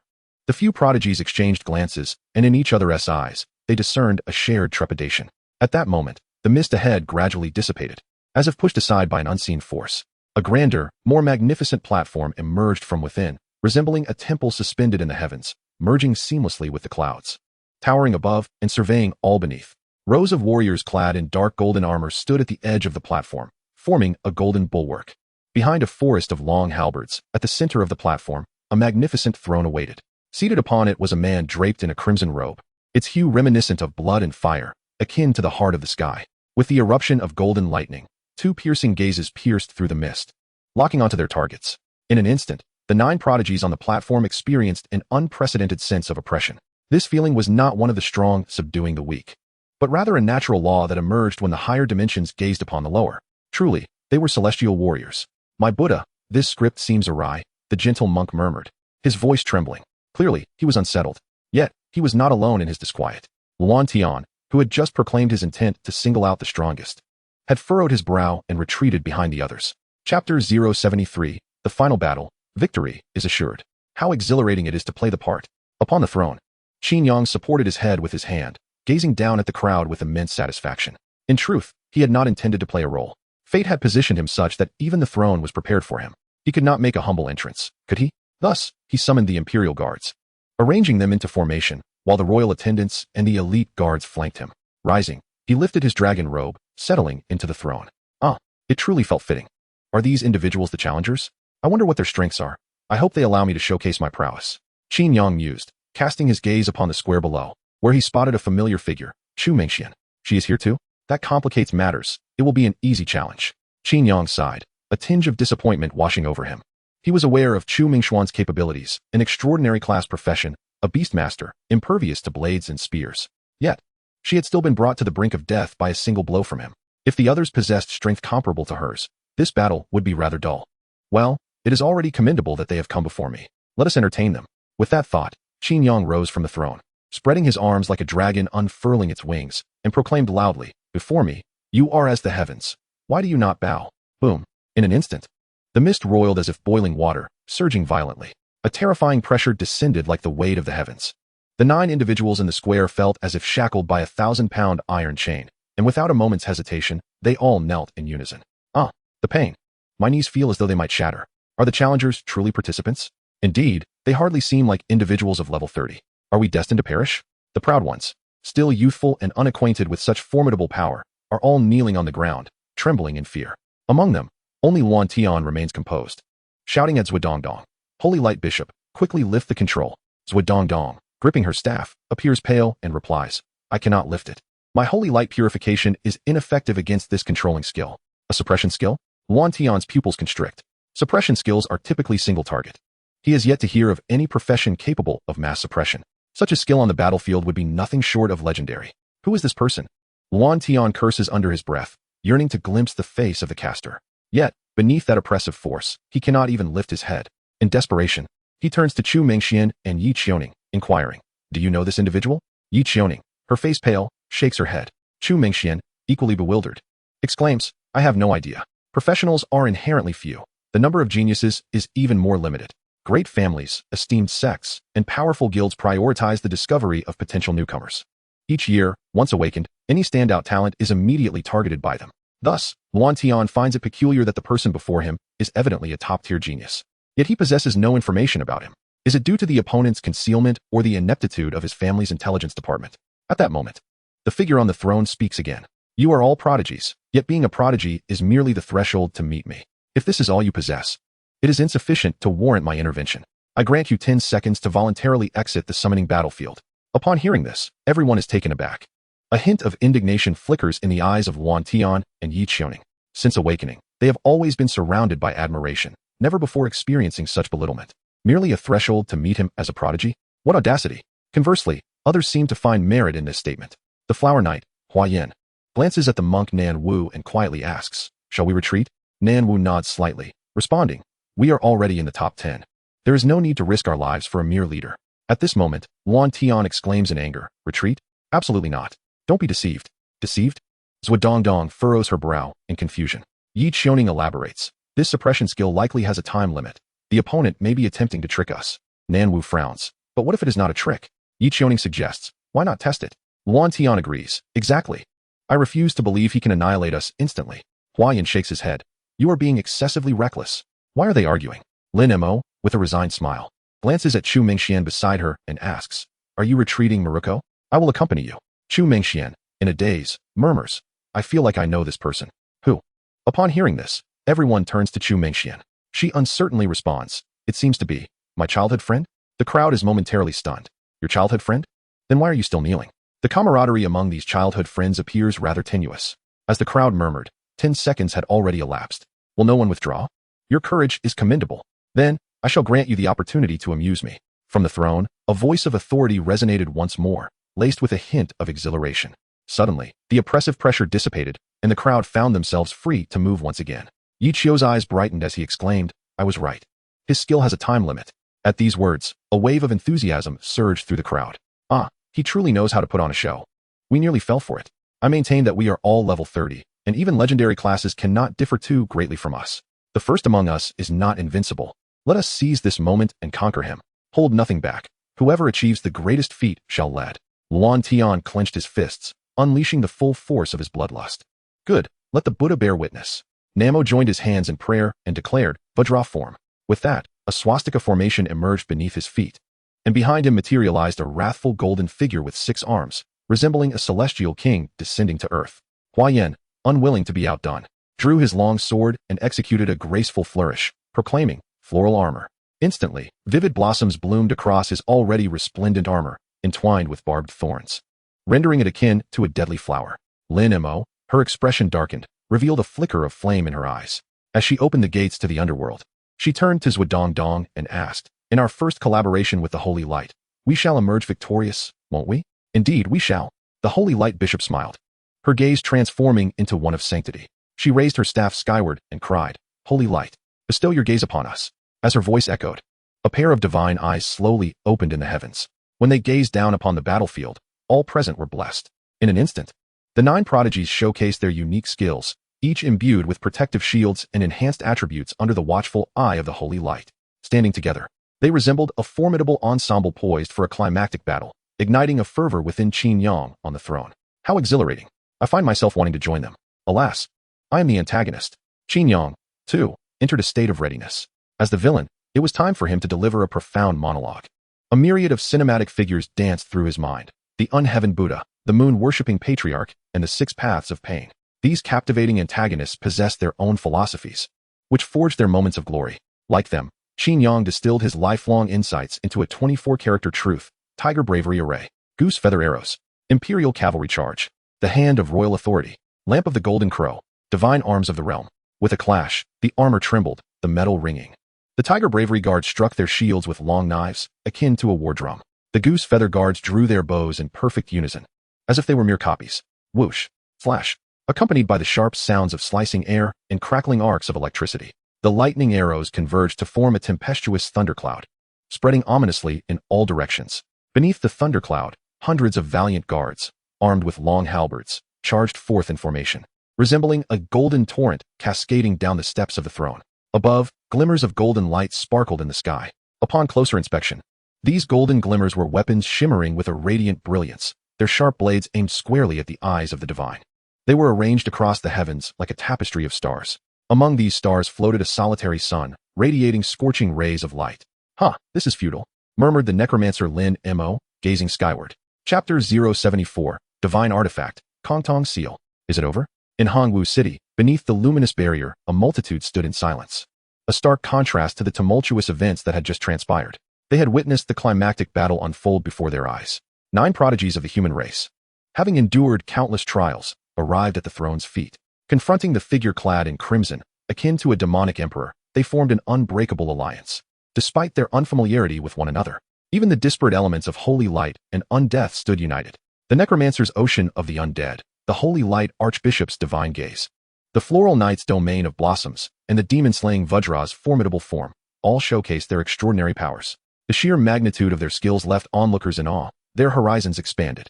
For a fleeting moment, it seemed as though they were witnessing the 9 divine warriors rising to combat the impending calamity, reminiscent of the past when they faced a torn sky, vanquishing the void's monstrous tide to safeguard human civilization. Yet, the outcomes were starkly different. The epic of humanity recorded the 9 divine warriors achieving a resounding triumph after 10 days and nights of relentless combat. In contrast, the scene within the barrier revealed the 9 heroes obliterated after a mere 10 seconds of confrontation. The Vajra's manifestation was shattered by a single punch from Qin Yang, sending its essence into disarray. The sword immortal, soaring on a blade of light, was struck by a barrage of lightning arrows, leaving it charred and battered. The berserker, consumed by bloodlust, was subdued by 5 golden-armored warriors, who rained blows upon him. The ocean of the undead summoned by the necromancer disintegrated under the blinding radiance, reduced to ashes, and the divine eye hovering above the battlefield was blinded by a multitude of golden weapons before it could even survey the fray. The prodigies were utterly outmatched. The only one with a chance to strike at Qin Yang was the shadow assassin, who had remained concealed since the onset of battle. Renowned for its unparalleled stealth, the assassin, named Sang Qin, successfully navigated behind Qin Yang. However, just as it prepared to strike, it was subdued by 2 guards adorned with helmets resembling flying saucers. In a mere 10 seconds, 8 of the 9 prodigies had fallen. The lone survivor, Chu Mengxian, remained upright, albeit with half of her body pinned to the ground, preventing her from collapsing. This was rather exaggerated. At the observation deck of the Lord's mansion, even Lin Xiaoying displayed a look of astonishment. Through the previous battles, she had come to understand her son's formidable prowess. However, she was astonished at the extent of his strength. 9 extraordinary prodigies stood before him, reduced to mere ants in comparison. In her youth, she had only managed to subdue 5 prodigies as mere playthings. In contrast to Qin Yang, not only was the number of challengers lesser, but the degree of dominance was also insufficient. He far surpassed his father, who would undoubtedly take great pride in him. Lin Xiao'er couldn't help but smile. Her eyes filled with affection. Compared to Qin Xuan, Qin Yang was already worthy of standing before the Sword Emperor. At that moment, a resonant bell tolled, and the final rankings appeared on the luminous screen. The summoning battlefield activity has concluded. Final rankings are as follows. First place, Qin Yang. Second place, Wan Tian. Third place, Chu Mingxian. Fourth place, Nan Wu. 10th place, Yi Qiuning. Rewards are being distributed. Within the summoning battlefield, Qin Yang stood atop the platform, his expression one of unquenched desire. Strictly speaking, these 9 prodigies had not succeeded in fully impressing him. Nonetheless, they had provided him with a modicum of surprise. The divine eye summoned by the Holy Light Archbishop was rather intriguing. Had it not been for the shadow damage that could attach to the little black celestial cloak on the phantom weapon, he would have struggled to blind that eye at the first opportunity. Furthermore, the performance of that assassin was commendable. She could traverse through shadows. Such a skill was truly elusive. Fortunately, the Jin Yiwei possessed a similar ability. When the assassin crouched in the shadows, the Jin Yiwei was poised directly opposite her. Their eyes met, yet she remained utterly oblivious. Indeed, as a transcendent profession, her skills were distinctive and captivating. Future encounters with epic and legendary beings would likely prove even more exhilarating. As Qin Yang pondered these thoughts, a notification materialized before him. The summoning battlefield activity has concluded. Your ranking is first. Congratulations, you have received 3 level 30 diamond treasure chests. Congratulations, you may draw 1 job transfer item. Detected your second job class as 99 Human Emperor. Job transfer items are being randomly distributed. You have obtained a rare item, Kongtong Seal. You may exit the summoning battlefield at any time. You will be forcibly exited in 1 minute. Kongtong Seal. Qin Yang's heart soared with joy. Such fortune was beyond belief. It was only recently that he had become aware of the threat of fate, and now he had unlocked an item. With a thought, Qin Yang opened his backpack to examine the item. Item: Kongtong Seal, unique. Quality: rare. Description: the Kongtong Seal is a treasure of the human race, governed collectively by the 5 emperors, suppressing the fortunes of the 5 directions: southeast, southwest, northeast, northwest, and center. The bearer of this seal can consolidate the fortunes of humanity within themselves, allowing fortune values to be exchanged for attributes, thus unlocking potential. Exchange attributes? If I consistently exchange for physical prowess, could I not achieve immortality? Wait a moment, unlocking potential? As Qin Yang's excitement swelled, he discovered a notable highlight. In this world, all magical beings possess potential. According to human statistics, potential is classified from 1 to 6 stars. The higher the star rating, the more extraordinary the attributes become. In the later stages, many formidable high-level monsters with exceptional attributes emerge, rendering them nearly invincible. Strangely, however, humanity possesses no potential. This conundrum has perplexed scholars for many years, yielding no satisfactory resolution, ultimately dismissed with a mere reference to the uniqueness of a destined race. Yet upon observing the introduction of the Kongtong Seal, Qin Yang was struck by a hypothesis. Humanity does possess potential, albeit locked away. In mythology, the human emperor could consolidate the fortune of the entire race, conducting a national sacrifice. Could it be that after I ascend to the position of human emperor, I might unlock the potential of humankind? Qin Yang's eyes gleamed with golden light. If the potential of humanity could indeed be unleashed, their strength might increase exponentially. Consequently, those so-called invincible monsters would merely become sources of experience. Perhaps, the entire nation might ascend, heralding the counterattack across myriad realms. However, that is a matter for the future. Qin Yang reined in his wandering thoughts. For now, the greatest utility of the Kongtong Seal was its ability to unlock the fate system. According to the description, fate could also be exchanged for fundamental attributes. What a delightful discovery. Another avenue for enhancing imperial power. Qin Yang mused, transforming into a beam of golden light that soared into the sky. In Hongwu City, the light screen gradually closed, morphing into a swirling vortex. A radiant stream of golden lightning burst forth from the whirlpool. Upon witnessing this luminous streak, the entire city erupted in fervent celebration. Congratulations to young Master Qin for his triumph. May his martial fortune flourish, destined for the pinnacle. The true dragon has descended. Hongwu shall thrive under his reign. Young Master Qin, look at me. Remember we shared a meal.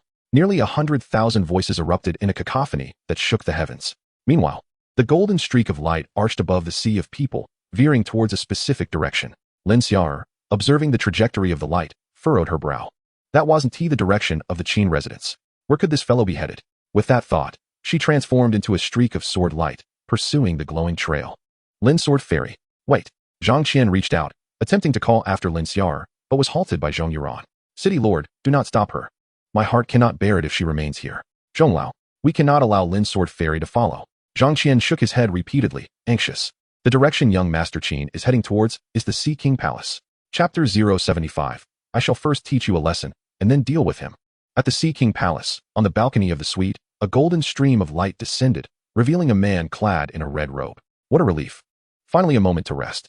Qin Yang stretched lazily and yawned, a sound resonating from his chest akin to a dragoness roar. Is Wang Kai not here? He should have been eliminated by now. Qin Yang glanced through the floor-to-ceiling window. This suite had been booked jointly by him and Wang Kai. Wang Kai paid, while Qin Yang provided the card. However, Wang Kai was nowhere to be seen, causing Qin Yang to feel a twinge of worry. That fatso. Wouldn't he have perished inside, would he? Qin Yang pondered. In this world, he had few friends. If Wang Kai were to die, it would be a lonely existence. Just then, the sliding door was pushed open. Two cat girls, one white and one black, emerged from their suite. The black cat, named Mei Ying, and the white cat, known as Qiongyu, were sisters. On their very first day in the Ocean King Palace, they were purchased by Qin Yang, who swiftly unwrapped them under the cover of night. They had since become Qin Yang's devoted maids.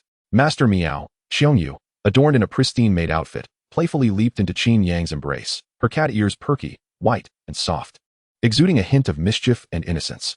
In contrast to Qionyu's affectionate demeanor, Mei Ying stood respectfully to the side, holding a tray of drinks. However, her curled cat tail betrayed her excitement. As a lower-tier race in this world, the fate of the cat girls hinged upon their master's character. If their master was benevolent, they were considered catfolk. If malevolent, they were akin to mere animals or even dishes on the table. Qin Yang, though playful, possessed a commendable disposition and appearance among humans. The catgirl twins felt fortunate to have such a master. Their presence alleviated Qin Yang's anxieties about the upcoming battlefield, where casualties were inevitable. The fate of Wang Kai was not in his hands. Should he perish, Qin Yang would posthumously title him the Marquis of Tranquility. With that thought, Qin Yang embraced Qiongyu and moved toward the suite, intending to indulge in her soothing kneading technique for relaxation. Suddenly, the delicate sound of wind chimes resonated. In an instant, Qiongyu became limp, falling into a deep slumber in Qin Yang's arms, while Mei Ying collapsed to the ground without a sound. At that moment, a cold voice rang out. Two at once. You certainly know how to have fun. It was a sudden hypnotic spell. Qin Yang's heart raced as he conjured his royal authority and turned toward the source of the voice.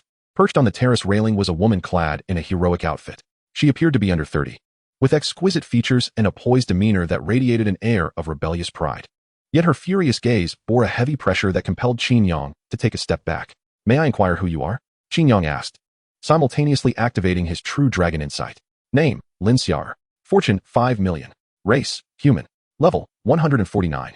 Class, Winesword Immortal. Strength, 8,091, 6324, 4325. Agility, 8,191, 7,300, 3098. Constitution, 4,011, 5068, 1856. Mentality, 4,242, 3,483. Skills, requires royal authority for analysis. Equipment, requires royal authority for analysis. Is this a jest? Upon viewing the attributes of the individual, Qin Yang abandoned any thoughts of analyzing her skills. A level 149 monarch class practitioner with total attributes of 56,000 could easily obliterate him with a mere basic attack. In that instant, Qin Yang's mind raced as he pondered the identity of this formidable presence. The woman possesses striking beauty, yet her physique does not align with my personal preferences, making it unlikely that she is a victim of my past indiscretions. Of course, I cannot entirely dismiss the possibility that I have wronged her sister or sibling, though I typically ensure that parting compensation is ample, never allowing anyone to feel aggrieved. Could it be that I have slain someone on the battlefield, and she has come seeking vengeance? Qin Yang's pupils constricted. In order to sidestep unnecessary complications, he had been holding back, often refraining from employing lethal force. However, in the chaos of combat, casualties are inevitable. The battlefield bears no rules against killing each participant. Upon entering, tacitly agrees to the possibility of life and death. Yet, if she truly seeks retribution, Qin Yang finds himself devoid of justification. Under the might of a sovereign's power, her intentions become the sole rationale. Entering Yun Yao's realm should provide temporary refuge from this calamity. Qin Yang pondered, gazing at the woman, and inquired, May I ask what guidance you seek from me, esteemed one? Indeed, she had some insights to share. The woman scrutinized Qin Yang and asked, Is your father aware of your presence in such a place? Qin Yang frowned, contemplating the breadth of her concern. Could she be a relative? However, Qin Chuan had never mentioned that there were any kin of the royal class in their family. Lin Xiar's name did not resonate. There were no Lin relatives in the family. Qin Yang, puzzled, replied, Esteemed one, I am of age and need not report my whereabouts to my father.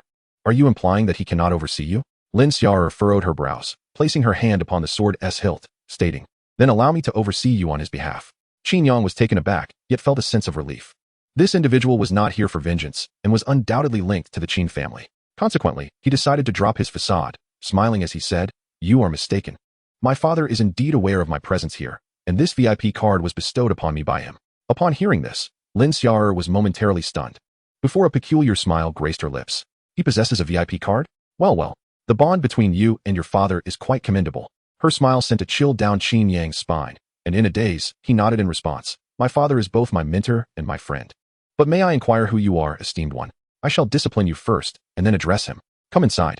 Before Qin Yang could finish his sentence, he witnessed Lin Xiao'er waving her sleeve. In an instant, his surroundings blurred, and he found himself enveloped in a surreal vision reminiscent of a time tunnel. Upon opening his eyes, he stood amidst a realm filled with swords. Lin Xiao'er's icy voice resonated from above. "Young man, summon your full strength to contend with me. I am not particularly skilled at restraint."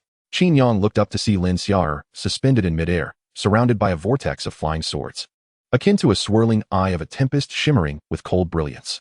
"Alas, old Deng has led me astray," Qin Yang sighed. He was now 80% certain that this woman was acquainted with Qin Chuan, and her status far surpassed that of the elder. However, regardless of her identity or strength, challenging the sovereign is akin to defying the heavens. Qin Yang resolved that even if it meant activating the Nhwa stone once, he would leave a lasting impression on her. "Sovereign, I, Qin Yang, stand ready to learn." With that, Qin Yang respectfully clasped his hands in salute. Soaring into the sky, I aligned my gaze with Lin Xiao'er's heavenly divine weapons. A low exclamation heralded the unfolding of the Imperial treasury. Waves of golden light flickered behind Qin Yang, intensifying in brilliance and density. In the blink of an eye, thousands of divine weapons from the land of Huaxia transcended time and space, forming an enormous array behind Qin Yang, resembling a golden barrier. "You truly dare to take action. Impressive. Come, allow me to behold your prowess." Lin Xiao'er's eyes sparkled with fervor as she laughed heartily. How could she still be so composed? Qin Yang suppressed the urge to retort, waving his sleeve as the divine weapons cascaded toward Lin Xiao'er like a torrential downpour. Chapter 076, Lin Xiao'er. My son Qin Yang possesses the demeanor of an emperor. Swish. Swish, swish. The phantoms of divine weapons poured forth like a deluge, aimed at Lin Xiao'er. Qin Yang had assessed Lin Xiao'er's attributes and understood that, with his current strength, no matter how many divine weapon phantoms he summoned, he could not breach her defenses. However, compared to her other attributes, her mental prowess was somewhat lacking, falling short of 8,000 points.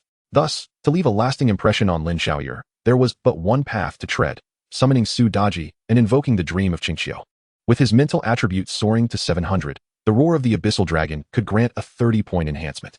The spell's effect was calculated at 910. Moreover, the dream of Qingqiu was a wide-area skill, capable of sweeping across legions with a 500-point boost, yielding a total illusionary effect of 4,550. Coupled with a 60-point enhancement from mental skill calculations, this amounted to an impressive 7,280 points of illusionary effect. Lastly, the mental suppression from the Imperial Dragon Carriage could further diminish Lin Xiao'er's mental attributes. Thus, with this exchange of strengths, there was indeed a possibility to catch her off guard and gain control. Of course, these were merely Qin Yang's speculations. As a formidable level 149 warrior, Lin Xiao'er was unlikely to lack resistance against illusions. Yet, this was Qin Yang's singular opportunity. Without attempting, how could he ascertain the outcome? Furthermore, Qin Yang's mental prowess was not limited to 700. Earlier, he had absorbed considerable fortune from Su Qingqing. Now, with the Kongtong seal in hand, he could utilize this fortune to enhance his attributes. However, Qin Yang felt it prudent to observe the situation further. After all, this was not a life-and-death battle, and there was no need to gamble recklessly. Clang, clang, clang. The sound of intense metal friction filled the air. Under the assault of the 1,000 divine weapon phantoms, Lin Xiao'er transformed into a golden blossom, radiating an astonishing brilliance. From the sound alone, Qin Yang discerned that his attack had inflicted no harm upon her. Yet, amidst the dazzling sparks, strands of silver flames flickered. Could that be the fire of Huiwa? Qin Yang's eyes gleamed with realization. Just as he contemplated this, a soft voice whispered in his ear, "Master, this place is imbued with boundless sword intent. I have awakened." How splendid! Qin Yang rejoiced within. Huiyua's awakening was most opportune. It was evident that the phantoms of divine weapons were now infused with the fire of Huiyua. This flame possesses the capacity to inflict psychological harm, further diminishing Lin Xiao'er's mental fortitude. As Qin Yang pondered this, Huiyua spoke again. "Master, I sense that this sword domain is teeming with countless sword spirits." Countless sword spirits? Qin Yang was momentarily taken aback, gazing at the swirling sword clouds above, a creative idea blossoming in his mind.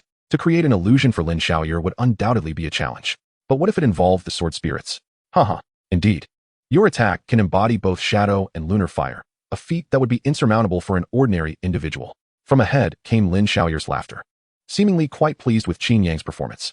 Since the elder enjoys this, I shall provide even more. Qin Yang nodded with a smile, and once again conjured 1,000 phantom divine weapons. This time, each weapon was imbued with the fire of Huiyue. The intertwining gold and silver hues rendered the already magnificent weapons even more resplendent. Upon striking Lin Xiaoyer, it was a sight to behold, dazzling and spectacular. Bang! With a burst of sword energy, the second batch of divine weapons was entirely extinguished. But it was not over yet. Qin Yang chuckled, raising his hand with a flourish. As the dragon roared, a palace gate materialized in the void. The gate slowly opened, revealing a floating pavilion, gently drifting along, pulled by 9 dragon steeds. In an instant, Lin Xiaoyer furrowed her brow. She sensed a force suppressing her mental power. All right, show me everything you can do. If you make me happy, there will be generous rewards. Lin Xiaoyer regarded Qin Yang with an approving glance. Elder, one must not bring family into insults. Qin Yang downed a vial of mental potion, snorting coldly. Yin Ling. Unleash the arrows. With a whoosh, thunder erupted. It was then that Lin Xiaoyer noticed a multitude of golden-armored warriors appearing below, their numbers exceeding 200. The arrows they released soared like thunderclouds, impossible to evade. Lin Xiaoyer, confident that these arrows posed no threat to her, resolved not to let them touch her. With a flick of her jade hand, she conjured a mighty sword energy that swept downward. The collision of the thunderclouds and sword energy instantly obliterated each other, and the ground forces of the Yanling Imperial Guards were swept away like ripe wheat. Zilong, I pay my respects. Just then, another thunderclap resonated. A silver lightning bolt descended from the sky, and Lin Xiaoyer looked up to see a silver spear hurtling towards her face. This lad possesses an impressive array of skills. Lin Xiaoyer thought to herself. Qin Yang's skills, while not entirely overwhelming her, certainly left her somewhat flustered. Just as Lin Xiaoyer prepared to block the spear with her sword, the sky suddenly blazed with blinding sunlight. This light radiated intense heat, as if imbued with the power of the blazing sun. Lin Xiaoyer was momentarily dazzled, feeling a slight pressure in her eyes. In that fleeting moment, the spear crackling with silver lightning had already lunged at her. Clang! The silver serpent danced wildly, and waves of energy surged. Lin Xiaoyer hastily defended against the assault, but, due to her unstable footing, was pushed back half a step. I have been driven back. Lin Xiaoyer pondered in astonishment. At the pinnacle of level 149, the Supreme Monarch was unexpectedly repelled by her level 23 son. Even if she were to concede, it was undeniably a source of embarrassment. She swung her sword once more, deflecting the thrust of a long spear. Yet, the spear moved like a lightning dragon, striking again and again with increasing ferocity. Clang, clang, clang. Amidst the thunderous exchanges, Lin Xiaoyer grew increasingly exhilarated. This spear technique was truly remarkable. Enveloped in a radiant white light, she relied on her sword's essence to discern the opponent's assaults. With her keen perception, she could ascertain that the attacker was not Qin Yang, and if it were not him, it must be a summoned entity. The prowess of this summoned being's spear technique baffled her. Yet, the more she pondered, the more invigorating it became. My son, Qin Yang, possesses the bearing of an emperor. Lin Xiaoyer felt a surge of emotions, eagerly anticipating a conversation with her son about the future. Thus, she resolved to end the battle. Contemplating this, she formed a sword command with one hand. In an instant, the dazzling white light abruptly contracted, as if Lin Xiaoyer compressed it into a single point and then carelessly extinguished it. The scene of the sword domain reverted to its previous state. The cluster of flying swords hovered slowly above, while Qin Yang, clad in a crimson robe, remained suspended in midair. However, now beside him was an enchanting woman. A half-human fox tribe? Was she a summoned creature or a contracted beast? Why was she embracing my son? Harlot. Lin Xiaoyer furrowed her brow, for reasons unknown. Upon seeing the nine-tailed fox woman, she felt an immediate distaste. Resolving to command the hovering sword clouds to teach that brazen fox a lesson, she began to channel her sword intent. Yet, as she did so, she sensed something was amiss. The myriad sword spirits, which once resonated with her spirit, now lay dormant, unresponsive to her summons. Suddenly, Lin Xiaoyer experienced an epiphany and exclaimed, "You rogue! You truly are a remarkable talent. You've even hypnotized my sword spirits." Chapter 077, Kongtong Seal, Daily Attribute Growth at 3 o'clock. The group illusion skill was already formidable, yet this boy employed it with such creativity. If unleashed on the battlefield, its effects would be unimaginable. Lin Xiaoyer gazed at her son, feeling a mix of anger and amusement. Having traversed the world for many years, she had vanquished all foes. Save for her father, never had she faced defeat until today at the hands of her son. Although she possessed methods to awaken the sword spirits, there were still operational steps involved. In a genuine contest of skill, victories are often determined by mere moments of precision. Had Qin Yang's level, gear, and attributes matched her own, she would undoubtedly have lost. How infuriating to be humbled in such a manner. His potential is truly terrifying. Accustomed to her own dominance, Lin Xiao'er found herself genuinely impressed for the first time. Were Qin Yang a stranger, she would undoubtedly proclaim, "This child must not be allowed to remain." However, if it were her own son, she would undoubtedly be grinning with delight. She had been pondering how to extract resources from the Sword Emperor, and now a substantial reason had presented itself. A peak emperor, one with a legacy. Lin Xiao'er's gaze lingered on Qin Yang, her emotions shifting between astonishment, resentment, joy, and indulgence. Qin Yang, perceptive to the nuances of her expression, was equally lost in thought. The warmth in her eyes struck him as familiar. Could it be? Qin Yang mused. He had grown up under the care of Qin Chuan and had naturally inquired about his mother. Yet, Qin Chuan had always remained tight-lipped on the subject. Any further probing would only lead to his emotional instability.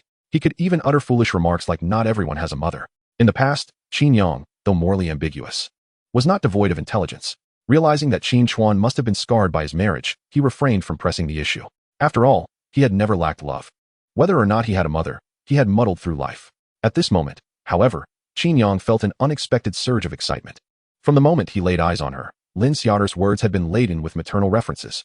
Initially, he had thought she was cursing, but now it seemed otherwise. Just as he pondered this, Lin Xiao'er suddenly darted towards him. Almost simultaneously, a tall figure appeared, separating the two. This was indeed the royal guard. "Stand aside," Lin Xiao'er commanded.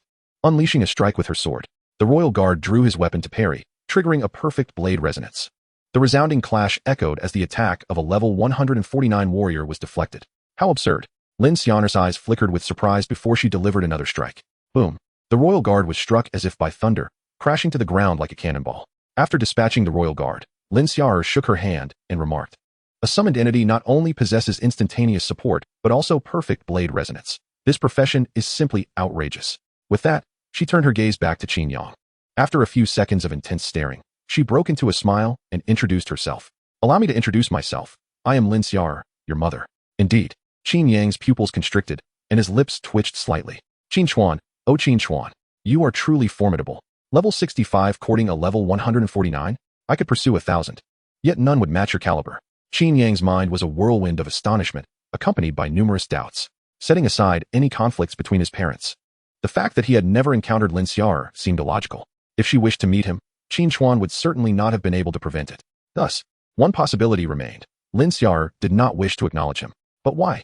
Then, was she willing to recognize him now? Qin Yang wrestled with his thoughts, torn over whether to call her mother. If Qin Chuan had been abandoned by Lin Xiao'er, would he not become a laughingstock by doing so? Oh, I knew it would turn out this way. It seemed Lin Xiao'er had discerned Qin Yang's inner turmoil. Twirling her sword, she said, "Accepting this truth is challenging, but I have actually watched over you every year. Take your time." With that, she gently nudged Qin Yang. In an instant, he felt a pull, and a tunnel-like vision enveloped his sight. When he opened his eyes again, he found himself on the terrace of the Sea King's palace, gazing at the luminous horizon. Qin Yang still felt somewhat unreal. Participating in a battlefield summons had unexpectedly brought forth a maternal figure of royal stature. Remarkable. Could this mean he could languish in ease? Wait. A sudden chill coursed through Qin Yang's heart. Arriving at the Sea King's palace, he had inadvertently fallen under his mother-esque grasp. Thus, he turned his gaze toward the suite behind him and sighed. Would he be able to return here in the future?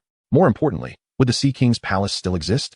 What fate awaited those unfortunate sisters, burdened by their father's gambling and their brother's poison? With these thoughts in mind, he proceeded to awaken Mei Ying and Xiongyu. These two sisters were set to transfer to work at the Qin residence. Upon returning to the Qin residence, Qin Yang made some brief arrangements before retreating into his room. So much had transpired in a single day, he needed to sort through it all meticulously. The matter concerning Lin Xiao'er seemed quite intricate, so he chose to set it aside for now. He could only focus on himself and reflect on the changes. As he contemplated, he opened his personal interface and displayed the panel for the Kongtong seal. Item: Kongtong seal, unique, quality, colorful, fortune accumulation, 3,000 points daily, function 2. Using fortune points can exchange for basic attributes. Every 1,000 points of fortune can be exchanged for 1 attribute point. Consuming fortune will not affect you. Function 3. Unlock potential of the human race. Second job. 99 Human Empress unlocks. Function 4. Enhance human fortune. Second job. 99 Human Empress unlocks. Function 5. Expand human population. Second job. 99 Human Empress unlocks. While the functions were plentiful, they required a second job. 1,000 fortune points could be exchanged for 1 attribute point. With a daily accumulation of 3,000 points, one could gain 3 attribute points daily. This implied that as long as he lived long enough, he would inevitably become invincible. Taking a deep breath, Qin Yang opened his own interface. Name: Qin Yang, fortune, 250. 000 race, human level, 23, profession, supreme sovereign, unique, strength, 234, 323, 111 agility, 226, 308, constitution, 429, 368, mentality, 239, 483, skills. Annihilate 9 clans.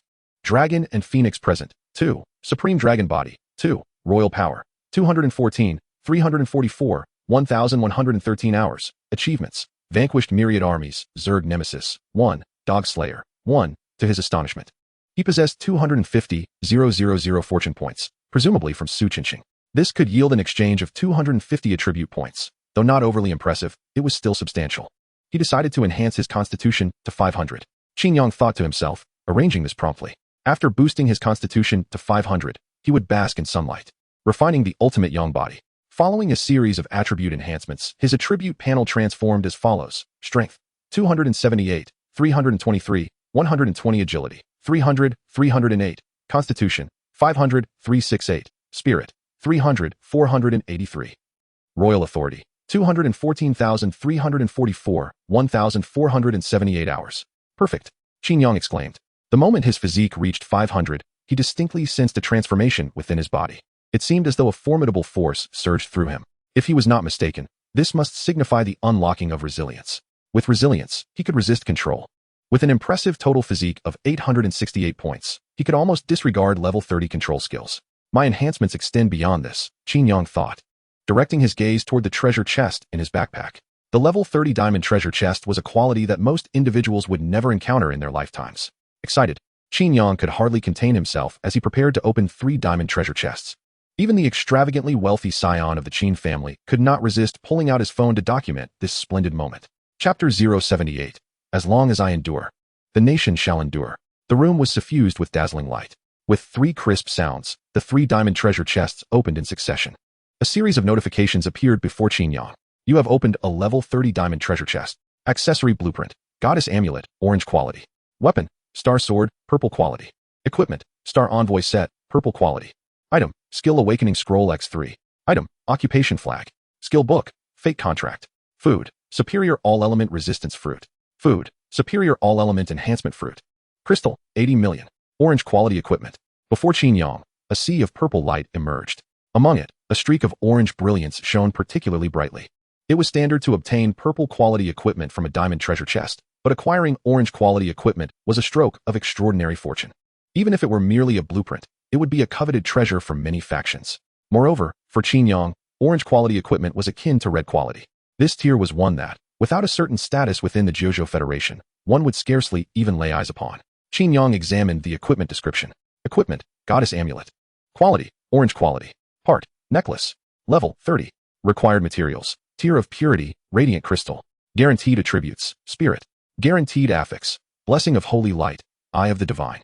Truly worthy of an orange item. The required materials were ones he had never even heard of. Qin Yang pouted, feeling a bit troubled. However, upon seeing the affixes of the necklace, he deemed it necessary to forge this equipment. The eye of the divine. This skill left a deep impression on Qin Yang. During the final battle of the summoning battlefield, that holy light bishop had once employed the eye of the divine. When that pair of eyes opened in the heavens, Qin Yang felt a sense of pressure. It was an experience of being scrutinized by a higher dimensional life form. Had it not been for his supreme dragon body, Qin Yang speculated that he would have undoubtedly succumbed to suppression. This skill exuded the power of the divine. It was essential to study it further, Qin Yang contemplated. In this battlefield of conscription, he has encountered the divine. Once he faced the eye of the divine, and another time he liberated the Xianyuan sword. Through these 2 encounters, a premonition began to stir within him.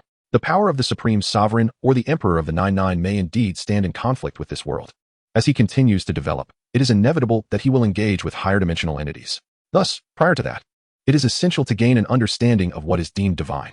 Moreover, Qin Yang is eager to see how the goddess amulet transforms after being infused with the imperial aura. Whose eyes will the eye of the divine ultimately become?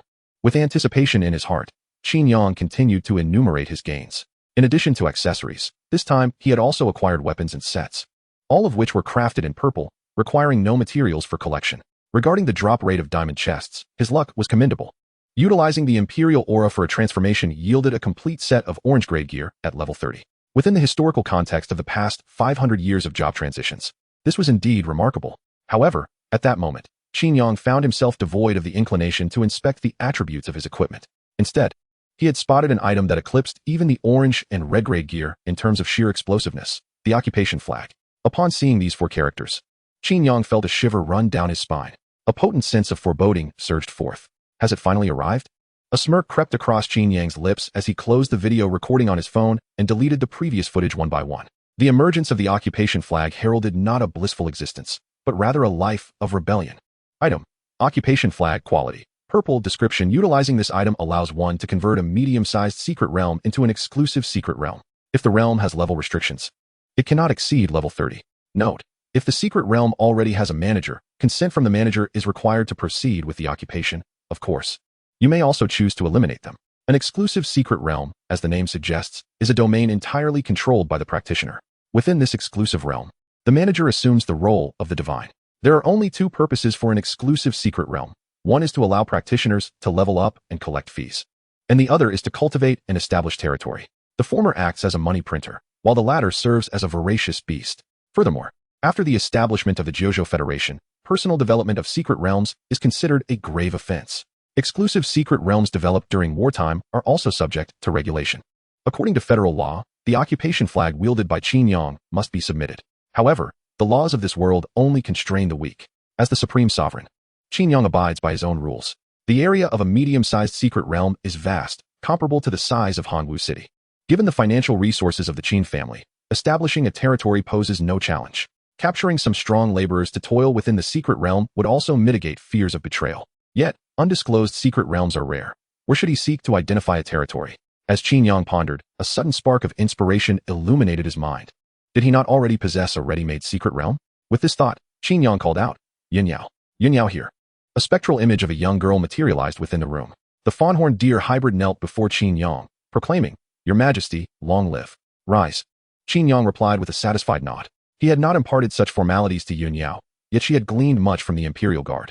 Qin Yang inquired, Your thought domain is, in essence, a unique secret realm, is it not?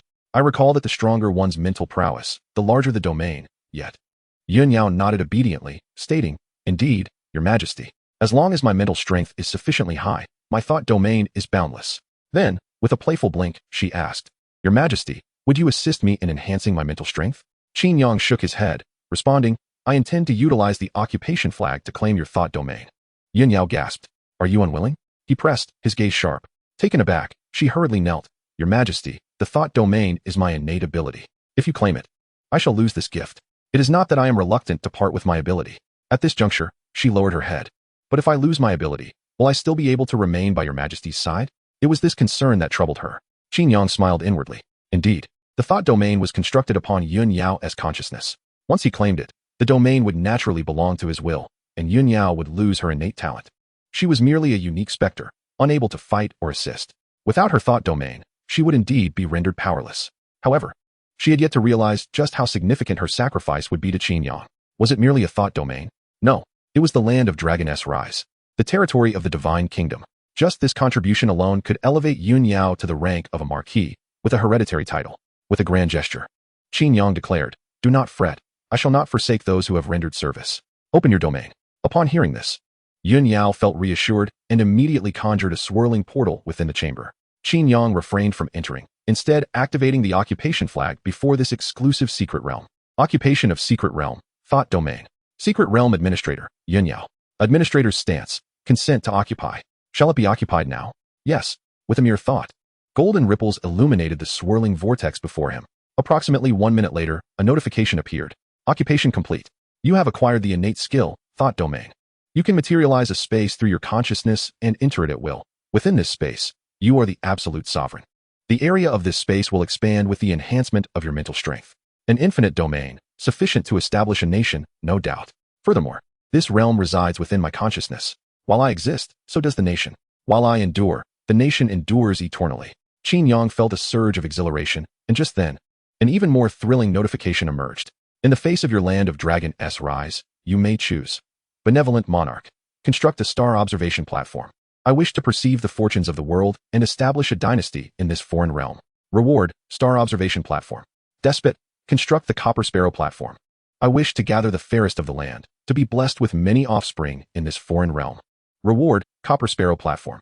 The tyrant commanded the construction of a general's platform, proclaiming his intent to summon renowned generals from across the ages to this foreign realm. establishing a legacy as enduring as the wolves of GX. In Chapter 079, the assembly of emperors unfolds, and the tyrant desires it all. The stargazing platform, the Copper Sparrow platform, and the General's platform. Clearly, the territorial mode is about to commence. Qin Yang gazed upon the options, his eyes shimmering with golden light. He understood that the pinnacle of the sovereign's profession would not be confined solely to personal power. However, this time, the choices presented were rather challenging. In terms of preference, Qin Yang would undoubtedly lean towards the Copper Sparrow platform. Yet, his foolishness was merely a facet of his character, not a reflection of his essence. Rationally, the stargazing platform and the General's platform were what he truly required. The stargazing platform would allow him to glimpse future developments, while the General's platform would enhance his martial prowess. Had it been in the past, Qin Yang would have focused on immediate concerns and summoned the General's platform. But now, with the inexplicable emergence of a level 149 mother figure, circumstances had shifted dramatically. It is no exaggeration to assert that, in this world, Lin Xiaoder's presence was akin to a nuclear deterrent, providing him with a sufficiently secure environment for growth. Therefore, the greatest assistance to Qin Yang would likely come from the stargazing platform, which would grant him insight into the trends of the world. Thus, he resolved, I shall have them all. Qin Yang mused inwardly, uncertain if this method would prove effective.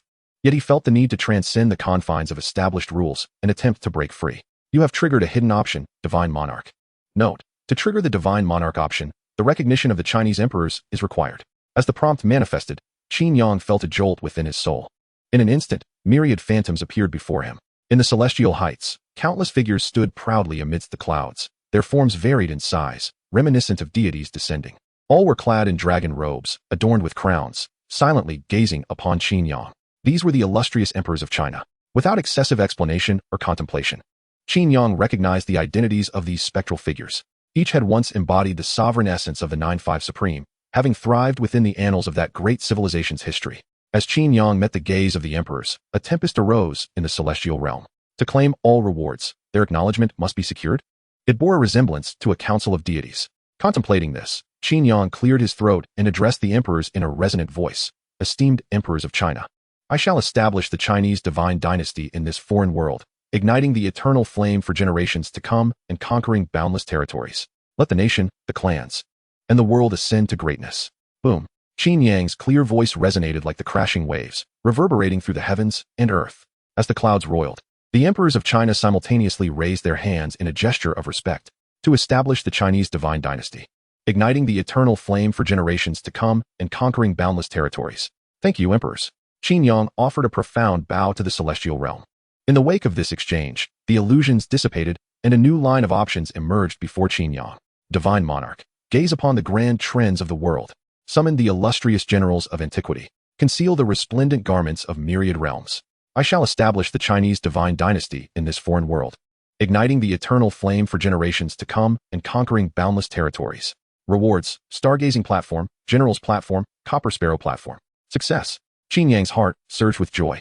The 9-5 Supreme is the culmination of the fortunes of the Chinese emperors, benevolent sovereigns, foolish rulers, and tyrants alike. These three options represent three distinct approaches of an emperor. To select multiple options, one must align their actions with the thoughts of all emperors. However, judging by the grandeur of the royal assembly, this divine choice is not easily activated. Even a rare occurrence would suffice. Let us first observe the rewards. Qin Yang contemplated, and with a mere thought, entered his mental space. As the scene shifted, clarity enveloped him. The previously somber mental realm now radiated with resplendent light, resembling a divine kingdom. With a foundational mental strength of 300 points, the mental space expanded significantly. The once unappealing subhuman palace transformed into a familiar architectural ensemble, the Forbidden City. Radiant light pierced through the mist, illuminating the golden glazed tiles, casting a shimmering glow that heralded a glorious history. The towering palace walls bore the crimson hues of time, and the exquisitely carved window frames subtly narrated the rich heritage and allure of 5 millennia.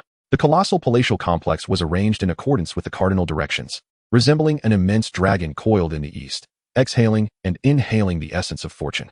The overlapping ridges of roofs extended in an orderly fashion, while rays of light streamed through the structures, revealing wisps of dust, a testament to the vast, unspoken tales of history. Majestic, solemn, grand, above the heavens and beneath, I alone reign supreme. This is the essence of a palace. Qin Yang felt a surge of ambition within, raised his hand, and summoned the Imperial Dragon Carriage, soaring aloft. The dragon carriage ascended high into the sky, gradually entering the Forbidden City. Upon crossing the palace gates, a vast platform unfolded before him. where 100 golden-armored guards knelt in reverence. Long live the Emperor! Long life! Long live! Qin Yang surveyed his surroundings as prompts appeared before him. New building discovered. Building. Command platform. Description. Can summon heroes. Upon residence, heroes accelerate the accumulation of imperial power. Building. Copper Sparrow Terrace. Description. Can search for beauties. Upon residence, beauties accelerate the accumulation of imperial power. Building. Stargazing platform. Description.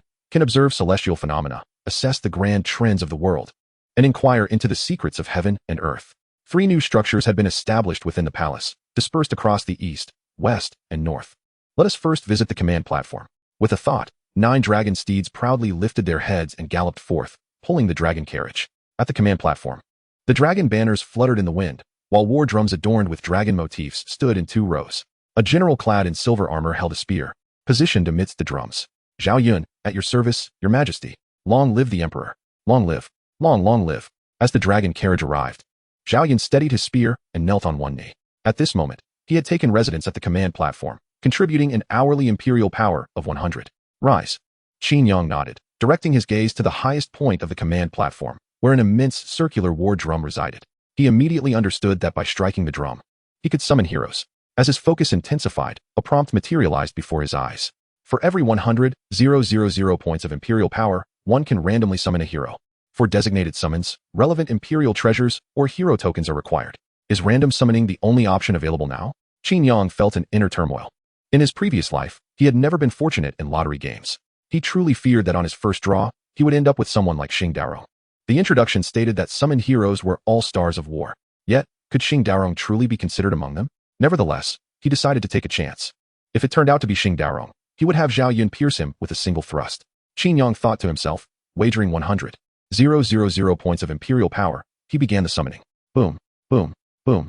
The colossal drum at the command platform resonated with thunderous beats.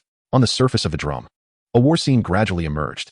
Within this tableau, a man clad in splendid armor, with striking blue eyes and a purple beard, galloped frantically across the battlefield. His face contorted in sheer panic. Qin Yang's pupils constricted sharply. Those blue eyes, that purple beard, that frantic gallop.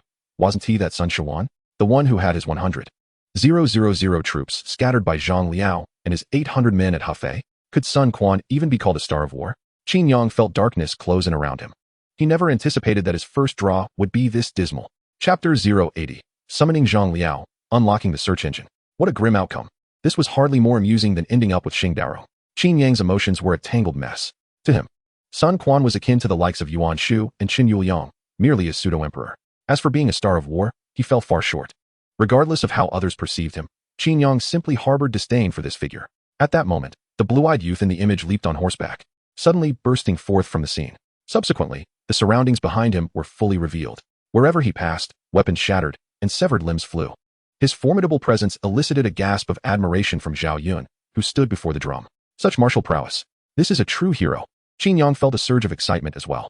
Sun Yuan had already exited the scene, indicating that the summoned individual was not him. The only one capable of driving the blue-eyed youth to flee in terror could be none other than one man. Could it be that this was the moment when the formidable Zhang Liao struck fear at Ziyajin? Qin Yang's heart soared with joy. He had not summoned Sun Quan. Instead, it was Zhang Liao. Boom. A clap of thunder echoed. The winds howled fiercely at the command platform. Before the drum's surface, a whirlwind materialized out of thin air. Soon, the whirlwind dissipated, and in Qin Yang's sight appeared a burly man. With thin lips and a prominent nose, his face was chiseled as if sculpted from stone. Clad in black and silver armor adorned with tiger motifs, he wore a four-winged helmet and stepped into star-chasing boots, wielding a crescent halberd. An innate aura of royalty radiated from him, akin to a mountain tiger, exuding power without the need for anger. Stand down. Qin Yang, suppressing his excitement, examined Zhang Liao's profile. Summoned hero, Zhang Liao. Summoning cost, 1,000 points of imperial power. Title, the ancient summoner of tigers. Skills, tiger's roar, windswept clouds. Gale through the long woods. Tiger's roar. Zhang Liao's battle cry resonates like a tiger, summoning a multitude of wind elements, enhancing his own strength, while providing allied units with a speed boost of 500.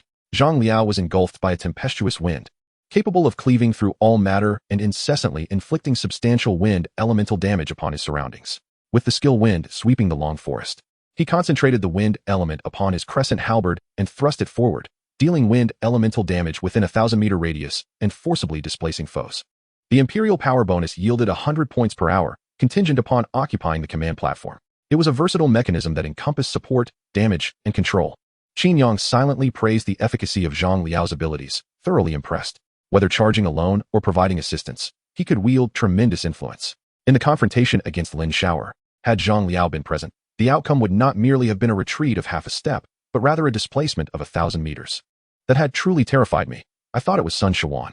Qin Yang exhaled deeply, recognizing that summoning Zhang Liao was a worthy investment of the 100,000 imperial power.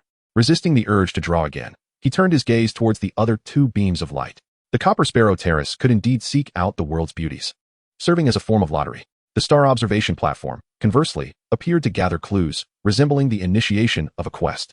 After a moment's contemplation, Qin Yang resolved to approach the star observation platform first. His reluctance towards the Copper Sparrow Terrace stemmed from the fear of exhausting his imperial power in a moment of temptation. The dragon carriage ascended into the sky and soon arrived at a magnificent high platform. The structure of the star observation platform perfectly embodied the ancient philosophy of heaven and earth. At the center, a colossal sundial, cast in ancient bronze, bore mysterious inscriptions such as the river diagram and 8 trigrams. The sundial tilted towards the heavens, resembling a radar dish receiving signals, facilitating the flow of information between heaven and earth. Qin Yang fixated on the sundial, and immediately a prompt materialized before him. Function 1, Inquiry of Heaven. Description, assess the trends of the world and predict outcomes, ultimately presenting a relevant event to you. Consumption, no cost, limited to once per month. Function 2, Inquiry of Earth. Description, conduct a search based on a keyword and provide information related to that keyword. Consumption, 10,000 imperial power points per inquiry. Function 3, Inquiry of the Way. Description, randomly initiate a professional quest, with rewards such as imperial treasures and hero tokens upon completion. Consumption, 100,000 imperial power points per inquiry. The plethora of options sparked excitement in Qin Yang's eyes. The star observation platform not only foresaw the trends of the world but also functioned as a search engine. This would make the quest for divine artifacts a breeze. With that thought, Qin Yang promptly selected the Inquiry of Earth function and entered the keyword divine artifact for a search. Soon, a multitude of results appeared before him. Result 1, Oath Sword, the national artifact of the Lionheart Kingdom. Result 2, Skull of the Shaman Clan, an artifact for communing with the heavens and earth. Result 3, Dragon Pavilion Hair Removal Brush, a hair removal artifact developed by the Dragon Pavilion Group. Have we begun selling hair removal artifacts? What on earth is this? Qin Yang found himself bewildered by the unexpected search results. Results 1 and 2 are obscure secrets that elude online discovery. However, upon reaching result 3, one could distinctly sense the influence of competitive bidding rankings. It appears that the inquiry truly serves as a search engine, capable of uncovering myriad information, yet necessitating one's discernment to sift through the data. Subsequently, he altered the keywords to the 10 ancient artifacts, yet the results still failed to reveal any familiar terms. Ultimately, he input Yuan's sword for a precise search, only to find that no information was available. It dawned upon Qin Yang that successful information retrieval demands accurate keywords. In this realm, the 10 artifacts are referred to by entirely different names, and their true designations are only revealed when one possesses them.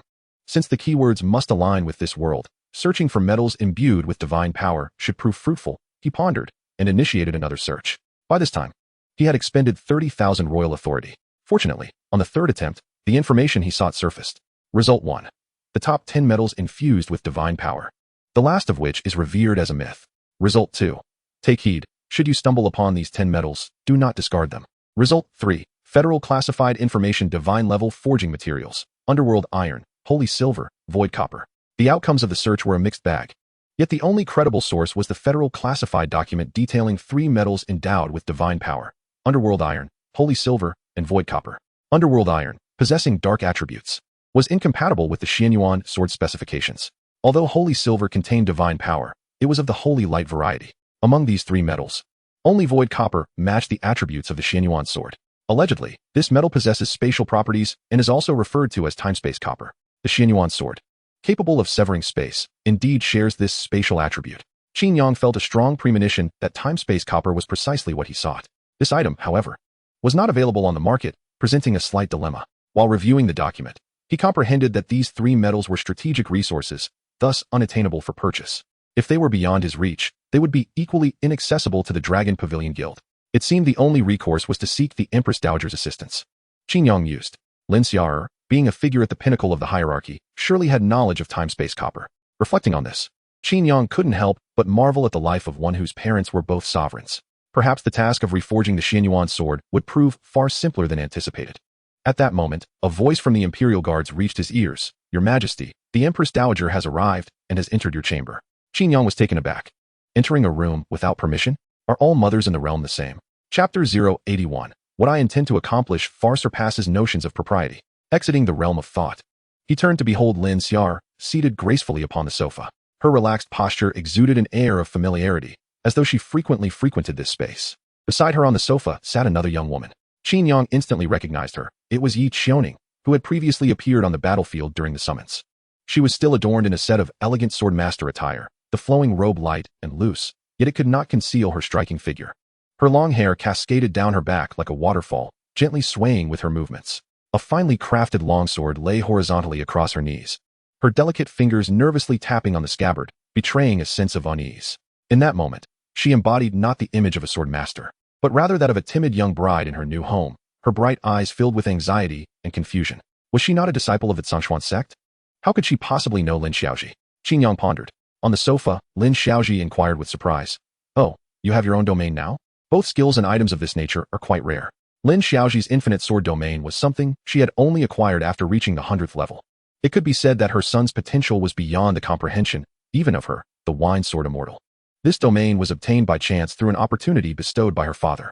Qin Yang nodded, not forgetting to credit Qin Chuan for this achievement. Lin Xiaoji raised an eyebrow, somewhat taken aback. "Wow, he managed to get you this? Impressive." At the mention of Qin Chuan, a youthful blush appeared on Lin Xiaoji's face. Qin Yang was slightly surprised. It seemed that the couple shared a rather good relationship. His greatest concern, the potential rift between parents, appeared to be dissipating. At that moment, Lin Xiaoji pointed to Yi Xiaoning, who stood to the side. "Allow me to introduce, this is Yi Xiaoning. You should be acquainted. She was originally a disciple of the Zhongshuan sect, but now she is with me. Hello, senior brother Qin.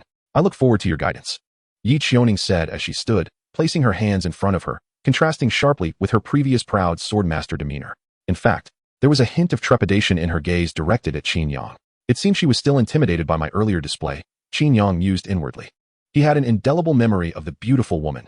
Yi Xiaoning's appearance and figure were undeniably to his liking. He recalled that during the championship battle, she had been shot to pieces by the Yinling guards, her form resembling a pincushion. At that time, Qin Yang had thought she would not survive, yet here she was, perfectly fine. Clearly, Lin Xiaoji had rescued her. Otherwise, her recovery would not have been so swift. He wondered about the fates of the other 8 individuals. When he faced Chu Mengxian, he had shown restraint, so she should be fine. The one in the direst situation must have been that undead sovereign. He remembered her being scorched by the divine radiance of the Golden Crow. Regardless, even if she had perished, none would dare seek vengeance against him. Qin Yang turned to Lin Xiaoji and asked, "Is there something you wish to discuss?" Noticing that Qin Yang still refrained from calling her mother, Lin Xiaoji's smile faded, and she sighed. "I came to talk to you about why we haven't acknowledged each other. It all stems from your grandfather." "Oh, there is a grandfather involved?" Qin Yang's eyes brightened. Sensing a premonition, the narrative surrounding his parents could potentially deepen. What did she mean by there's a grandfather? Lin Xiaoji glanced at Qin Yang and continued. "When I was pregnant with you, your grandfather made an enemy. This adversary was quite formidable, an emperor tier practitioner, so after you were born, I went with your grandfather to the abyss of annihilation." Ah, Qin Yang was left in a state of bewilderment. The enmity we face is formidable. It is an imperial tier practitioner, which is why he has descended into the abyss of annihilation. What level is your grandfather? In the midst of Qin Yang's bewilderment, Lin Xiaoer continued, "With such an adversary present, our relationship must remain undisclosed. Otherwise, both you and your father would be in peril. However, I secretly visit you every year. Also to check on your father." "Why, then, can we acknowledge each other now?"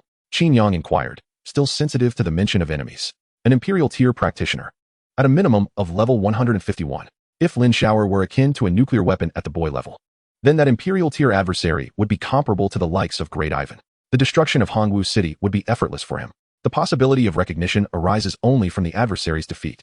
Lin Xiaoer, with a relaxed demeanor, remarked, "Not long ago, your grandfather eradicated our foe's entire clan, sparing not even their dog, allowing our family to reunite."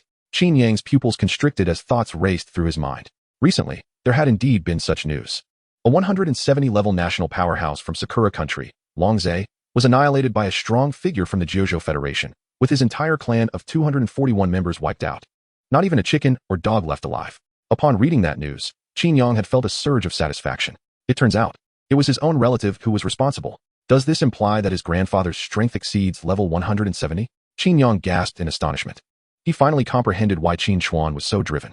With a father-in-law of imperial stature, Any ambitious son-in-law would undoubtedly feel the weight of expectation. Qin Chuan's relentless pursuit stemmed from a desire to avoid living off his wife. Yet, Qin Yang felt no such pressure. His aspirations far surpassed mere concerns for dignity. What is wrong with relying on one's family? What is wrong with seeking comfort from one's elders? I not only wish to partake, but also to indulge in both nourishment and flavor. Reflecting on this, Qin Yang recalled the matter of the time copper and turned to Lin Xiaoer, asking, "Mother, do you have?" However, he abruptly halted, glancing at Yi Qiuning. There was another person present, making it seemingly inappropriate to continue. Upon hearing Qin Yang address her as mother, Lin Xiaoer immediately beamed with delight. Simultaneously, she understood his intent and said to Yi Qiuning, "Qiuning, please wait for me in the hall." "Certainly, master. Senior brother, I shall take my leave now." Yi Qiuning promptly stood, bowed to the duo, and exited the room.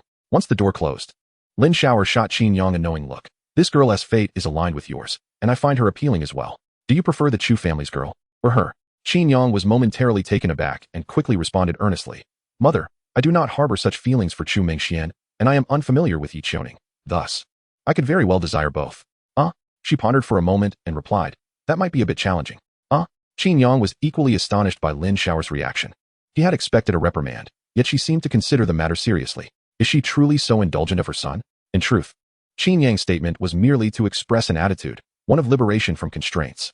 Virtual copper. Qin Yang nodded, emphasizing the pursuit of knowledge and learning. Lin Xiaoer smiled radiantly and said, "In fact, it should be called the copper of time and space. I just happen to have a small piece." As she spoke, she deftly flipped her right hand and retrieved a piece of gray metal, roughly the size of an egg, from her backpack. You have that already?" Qin Yang's eyes widened in astonishment. Indeed, being from a well-off family makes a world of difference. Chapter 082, My Childhood, Incomplete. Qin Yang hurriedly gazed at the gray metal. It lay in Lin Xiaoer's hand, yet it seemed to defy existence. It appeared as though it had transcended the dimensions of time and space, existing independently from the grand principles, yet simultaneously omnipresent. This sensation was quite peculiar, even paradoxical. Although it was merely the size of an egg, it imparted a sense of grandeur, as if it concealed the entirety of the universe within, time and space intertwined within it, coexisting with the past, present, and future. Qin Yang reached out to touch the copper of time and space. Instantly, a prompt appeared before him. This metal conforms to the attributes of the Yuan sword. You have completed Series Task 2. The level of the Heavenly Sword Intent has been elevated to 2. Heavenly Sword Intent 2. You continuously comprehend the sword intent. When equipping sword-type weapons to release skills, you enjoy a 10 reduction in consumption. Series Task 3 is now active. Task Introduction. Collect 9 pieces of copper of time and space. Prepare to reforge the Yuan sword. Reward. Elevate the Heavenly Sword Intent level to 3. Excellent, an upgrade. Qin Yang's heart swelled with delight. The second level of Heavenly Sword Intent only provided a 10 reduction in consumption. However, when combined with Qin Yang's equipment, it amounted to a 50 reduction. Moreover, the Heavenly Sword Intent functions like a passive skill, not occupying equipment slots. Once it reaches its maximum level, it could provide a 50 reduction in consumption. Coupled with his equipment, achieving a full 90 reduction would be effortless. Even more astonishingly, skills like Annihilation of 9 Clans and the Emperor's Majesty, which calculate consumption based on the target's level, could also benefit from this reduction. In other words, the previously required 13 million Imperial power to annihilate the 9 clans could now be reduced to just over 6 million. If he could stack the consumption reduction to 90. Even if Zhong Lao could wholesale the 9 clans, it would still be insufficient for Qin Yang to obliterate them. A smirk curled at the corners of Qin Yang's mouth. Although achieving a 90 reduction in consumption was no simple task, possessing the Heavenly Sword Intent made it significantly easier for him than for others. "What are you laughing at?" Suddenly, Lin Xiaoer inquired, her gaze fixed on Qin Yang with a hint of suspicion. "You look oddly frightening while laughing. Are you thinking of something mischievous?" Qin Yang shook his head repeatedly, attempting to mask his thoughts. "I'm just very happy to have a mother now." Upon hearing this, Lin Xiaoer's expression softened considerably, and she gently asked, "Silly child, you must have harbored some resentment towards me in your heart, right?" Recalling that he still needed to collect 8 more pieces of copper of time and space, Qin Yang immediately slipped into his acting mode, lowering his eyelids and stating, "Indeed, I have felt resentful. My childhood has been quite incomplete." Upon hearing this, Lin Xiaoer felt an overwhelming sense of guilt. Though she possessed a carefree disposition, she could not bear to see a child in distress. She promptly replied, "I am sorry. I cannot make amends for the past, but from this moment onward, I shall fulfill any desire you have." Qin Yang looked up. "Really?" "Indeed," she affirmed. Lin Xiaoer nodded, asserting confidently, "Even the stars in the sky, I possess that capability." Qin Yang smiled broadly. "I still require 8 pieces of temporal copper." "What? My tears are about to flow. Was it all an act on your part?" Lin Xiaoer's expression immediately fell. Qin Yang sighed. Alas, a child without a mother is like a blade of grass. All right, I'll go fetch it for you. Lin Xiao'er was amused by Qin Yang, laughing and crying simultaneously. It felt as though he had come to collect a debt from Qin Chuan. Seeing the situation at hand, Qin Yang promptly prepared to stow the piece of temporal copper into his backpack. However, Lin Xiao'er halted him, her voice cold. Wait, hand that over to me. What item? Qin Yang's heart quivered, still feigning ignorance. The Supreme VIP card. Lin Xiao'er glared fiercely. Qin Yang felt a pang of regret. The inevitable had arrived. Yet, he relinquished the card. Losing the VIP card wasn't a significant issue as long as the Sea King's palace remained intact, and besides, he still required her to gather the temporal copper. Now was not the time for rebellion. Lin Xiao'er snatched the VIP card, chiding, with such handsome looks. Why venture into a den of vice? Don't you think it's a loss? Not at all. One must bestow grace upon the world. Qin Yang shrugged. Lin Xiao'er huffed. Are there not enough women around you? From what I know, there are at least 4. 2 catfolk, 1 fox spirit summon, and 1 elven sword spirit. How will you manage such a night? The sword spirit is not an issue. Qin Yang replied with an awkward smile, suddenly pausing. I did not summon that sword spirit. Lin Xiao'er scoffed. I am the wine sword immortal. She awakens within my sword domain. How could I not perceive her? At this point, Lin Xiao'er hesitated. As if deep in thought, Qin Yang was taken aback. Her reasoning held merit. The emperor could wield sword-type weapons, yet he was not a sword-type class. Huiwe, in his possession, could only increase in level. However, if entrusted to a sword immortal who could nurture swords, her growth would be all-encompassing. Lin Xiao'er's status as the wine sword immortal placed her above even the sword immortals. Huiwe in her hands might very well evolve into a formidable force. Nonetheless, Qin Yang remembered his promise to Huiwe. As the emperor, his word was his bond. He addressed Lin Xiao'er. I promised this sword spirit I would aid her in regaining her physical form. Surely you have a way? Lin Xiao'er nodded, appearing quite experienced. Using the sword as a vessel to reshape the body is not a daunting task. Upon hearing this, Qin Yang felt reassured and called out, Huiwe. With a wave of energy, the exquisite elven saintess appeared beside Qin Yang, accompanied by a faint floral fragrance. Master, Lady Mother. Huiwe had awakened and could hear Qin Yang's conversation, naturally aware of Lin Xiao'er's identity. She crossed her hands over her chest and bowed to both Qin Yang and Lin Xiao'er, adhering to elven etiquette. Indeed, your potential is rated at 3 stars. Your background must be extraordinary. Lin Xiao'er appraised Huiwe with satisfaction in her eyes. Subsequently, she waved her hand slightly, summoning a long sword. The blade was elegantly elongated, adorned with intricate patterns, exuding an air of gracefulness. Huiyue's gaze momentarily froze. Mother June, what is this? Lin Xiao'er's voice brimmed with pride. This is one of the sacred swords of your elven clan. You shall reside within this sword, and I will forge your corporeal form anew using it as the vessel. Huiyue's figure trembled, her pupils quivered. Her initial intention had been to use a sword as a vessel to reconstruct her body. Yet, she had never envisioned that she could utilize the sacred sword of the elves.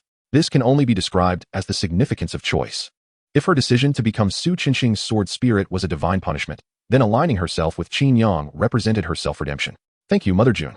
Huiwe once again bowed, her ethereal form becoming somewhat blurred with excitement. From now on, simply assist my son well. Lin Xiao'er waved her hand, swiftly enveloping Huiwe within the sacred sword. Her movements decisive and fluid. She then turned to Qin Yang and said, she merely resides within my sword. Your summoning contract with her remains intact. Thus, a connection has been established between us. Should you find yourself in peril, I will be able to sense it immediately and appear by your side. Indeed, there is nothing quite like a mother's love, Qin Yang remarked with a smile, feeling quite content. He had neither breached his promise nor faced any repercussions. Truly splendid. Once Lin Xiao'er had conveyed all that was necessary, she stretched lazily and declared, I shall take my leave now to find your father. Finally, she's gone. Qin Yang thought to himself, though he said aloud, are you leaving already? We have only just reunited. People like you care about such things? Your mother dislikes lingering. And besides, Lin Xiao'er waved her hand, producing a VIP card, gritting her teeth as she said, I must confront Qin Chuan about this VIP card matter. Lin Xiao'er indeed possessed a carefree nature. When she declared her departure, she did so immediately, not even pausing for a meal. By the floor-to-ceiling window, Qin Yang watched the 2 beams of sword light vanish into the horizon, feeling an immense sense of relief. The materials required to reforge the Xianyuan sword would be gathered by Lin Xiao'er. As for him, he could engage in simpler tasks, such as leveling up. He was already at level 23. Next, he planned to venture into the goblin nest to elevate his level to 31 and break through to the elite tier. Standing by the window, Qin Yang outlined his subsequent plans and stepped into the bathroom. Through the bathroom's communication device, he sent a message to Qin Si, let the cats come over. Chapter 083, Expansion of the Secret Realm, Goblin Kingdom. You have slain a level 25 Thunderwolf, gaining 4,325 experience. You have slain a level 25 Thunderwolf, gaining 4,325 experience. Outside Hongwu City, at the East Gate Ridge, over 100 golden-armored royal guards transformed into the hunters of the wild, scattered throughout the forest, pursuing various magical beasts. Wherever they passed, even the dogs would receive a harsh reprimand. The true dragon, Qin Yang, personally led the expedition, coiled comfortably within the palace garden, relishing the rare moment of leisure. After the battlefield summons concluded, Hongwu City remained lively for 3 or 4 days. The transportation system in this world was not well developed. Visitors from distant lands, seldom able to arrive, intentionally lingered in Hongwu City for several days, purchasing supplies or expanding their networks. Those with family backgrounds particularly engaged in mutual visits, nurturing their connections. The Qin family has long been a local powerhouse, and with the emergence of a new leader, it naturally attracted a multitude of sycophants and acquaintances. Gifts of treasures, monetary offerings, and even proposals of marriage came pouring in incessantly. To this, Qin Yang felt an overwhelming sense of annoyance. He promptly pushed Prince Feng into the spotlight while retreating to the wilderness to hone his skills. Although training in the wild is fraught with peril, it possesses several advantages. The abundance of monsters, the vastness of the terrain, and its remote location facilitate networking. It also provides Qin Yang the opportunity to evade recent scrutiny and focus on his training. As for danger, there was no cause for concern. The salaries of the Imperial Guards, the brocade-clad guards, and the elite troops were not earned without merit. Additionally, there were renowned generals like Zhao Yun and Zhang Liao at his side. Moreover, Qin Yang himself was no novice. Only heroes of considerable strength could approach him. At this moment, Qin Yang reclined on a rocking chair, absorbing experience points from his kills while basking in the golden rays of the sun, enjoying an enviable serenity. At this rate, he would reach level 25 within a day. Glancing at his rapidly rising experience bar, he felt a deep sense of satisfaction. If other professionals knew of this, it would surely be a bitter pill to swallow. The experience required to advance from level 23 to level 25 totaled 980,000 points. In this region, the monsters typically hovered around level 25, yielding approximately 4,000 experience points each. To ascend 2 levels in one go, one would need to slay around 250 creatures. For ordinary adventurers, this was not a task that could be accomplished in a single day. Not to mention, the time spent searching for and hunting monsters was considerable. Injuries, poison, weapon degradation, and mental fatigue all contributed to the challenges of sustained hunting. Establishing a camp and recuperating further demanded a significant investment of time. A typical group of adventurers would consider it highly efficient to vanquish a dozen monsters in a day. After all, few could summon 100 subordinates to battle monsters while reaping all the experience for themselves like Qin Yang could. In the garden of the palace, Qin Yang, feeling idle, began browsing his phone.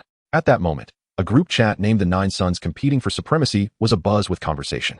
The participants were all among the top 10 of the battlefield rankings, including Wan Tian, Chu Mengxian, and Yi Qiuning. Previously, the group was titled the Top 10 Youths of the Hongwu Summons, but it was renamed upon Qin Yang's suggestion. The denizens of this world were oblivious to the nuances of the phrase 9 Sons Competing for Supremacy, and the group members were unaware they had been cleverly outwitted. Believing instead that Qin Yang had aptly named their chat, Huayan, Yuan, you have over 300 fractures, and you're already getting out of bed? Lin Mo, fractures are one thing, but the psychological trauma must be severe. He was held down by 5 people while a crowd watched. Luan Tian, shut it, skeleton girl. You're the one who has been roasted to a crisp. Lin Mo, Chu Mengxian, all of Qin's tenderness has been bestowed upon you. Chu Mengxian, tenderness? The kind that leads me to meet his great-grandmother? I wish to avoid him for a year. Still discussing this matter. Qin Yang chuckled upon seeing the group messages. These 9 prodigies were all young, and there were no deep-seated grudges among them. After enduring a beating together, they surprisingly became friends, often taking jabs at Qin Yang in their group chat, or playfully mocking each other. Qin Yang found this outcome rather satisfactory. It is better to become acquainted through conflict than to sever ties irreparably. Chu Mengxian quipped, please retract your insufferable gentleness. Thank you. At that moment, the undead sovereign, Lin Mo, addressed Qin Yang. Are you planning to visit the Goblin Nest next?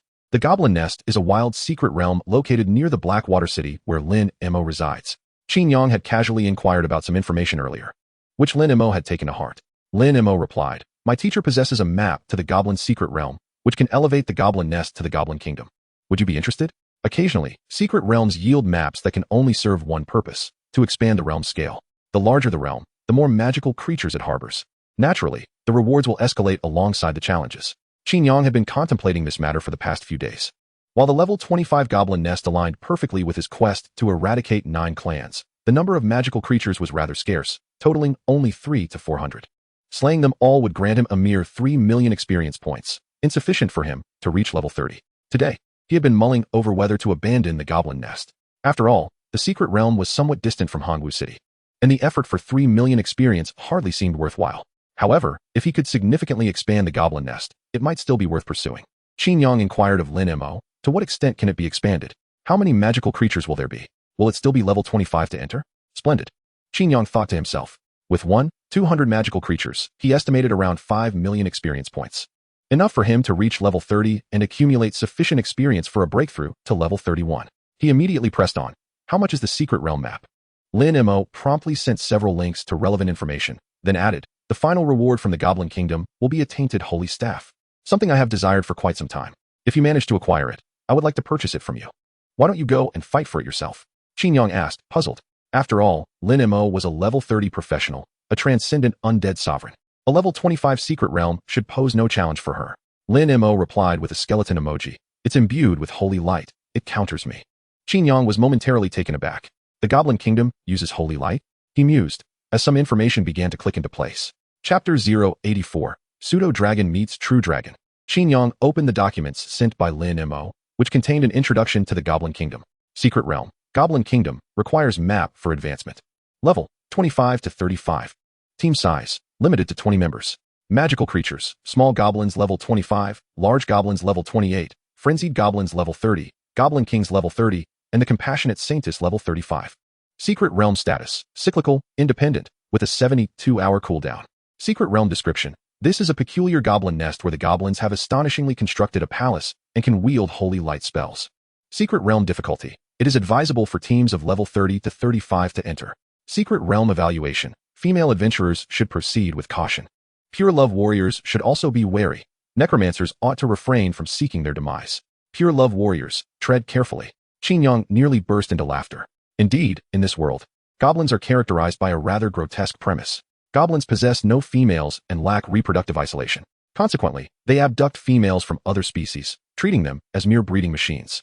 Moreover, the higher the potential of these reproductive machines, the stronger the goblins they produce. This premise even strikes Qin Yang, a rather twisted individual, as exceedingly bizarre. It is precisely due to this aberrant setting that goblin lairs are exceedingly popular. Pure love warriors vent their frustrations, while minotaurs indulge in their curiosities. There are even a few female adventurers who frequent these lairs. Qin Yang harbors doubts about whether they genuinely seek to level up, in comparison to goblin lairs. The difficulty of the Goblin Kingdom is significantly heightened. The goblin lair features a level 30 goblin king, whereas the Goblin Kingdom includes a level 35 compassionate saintess.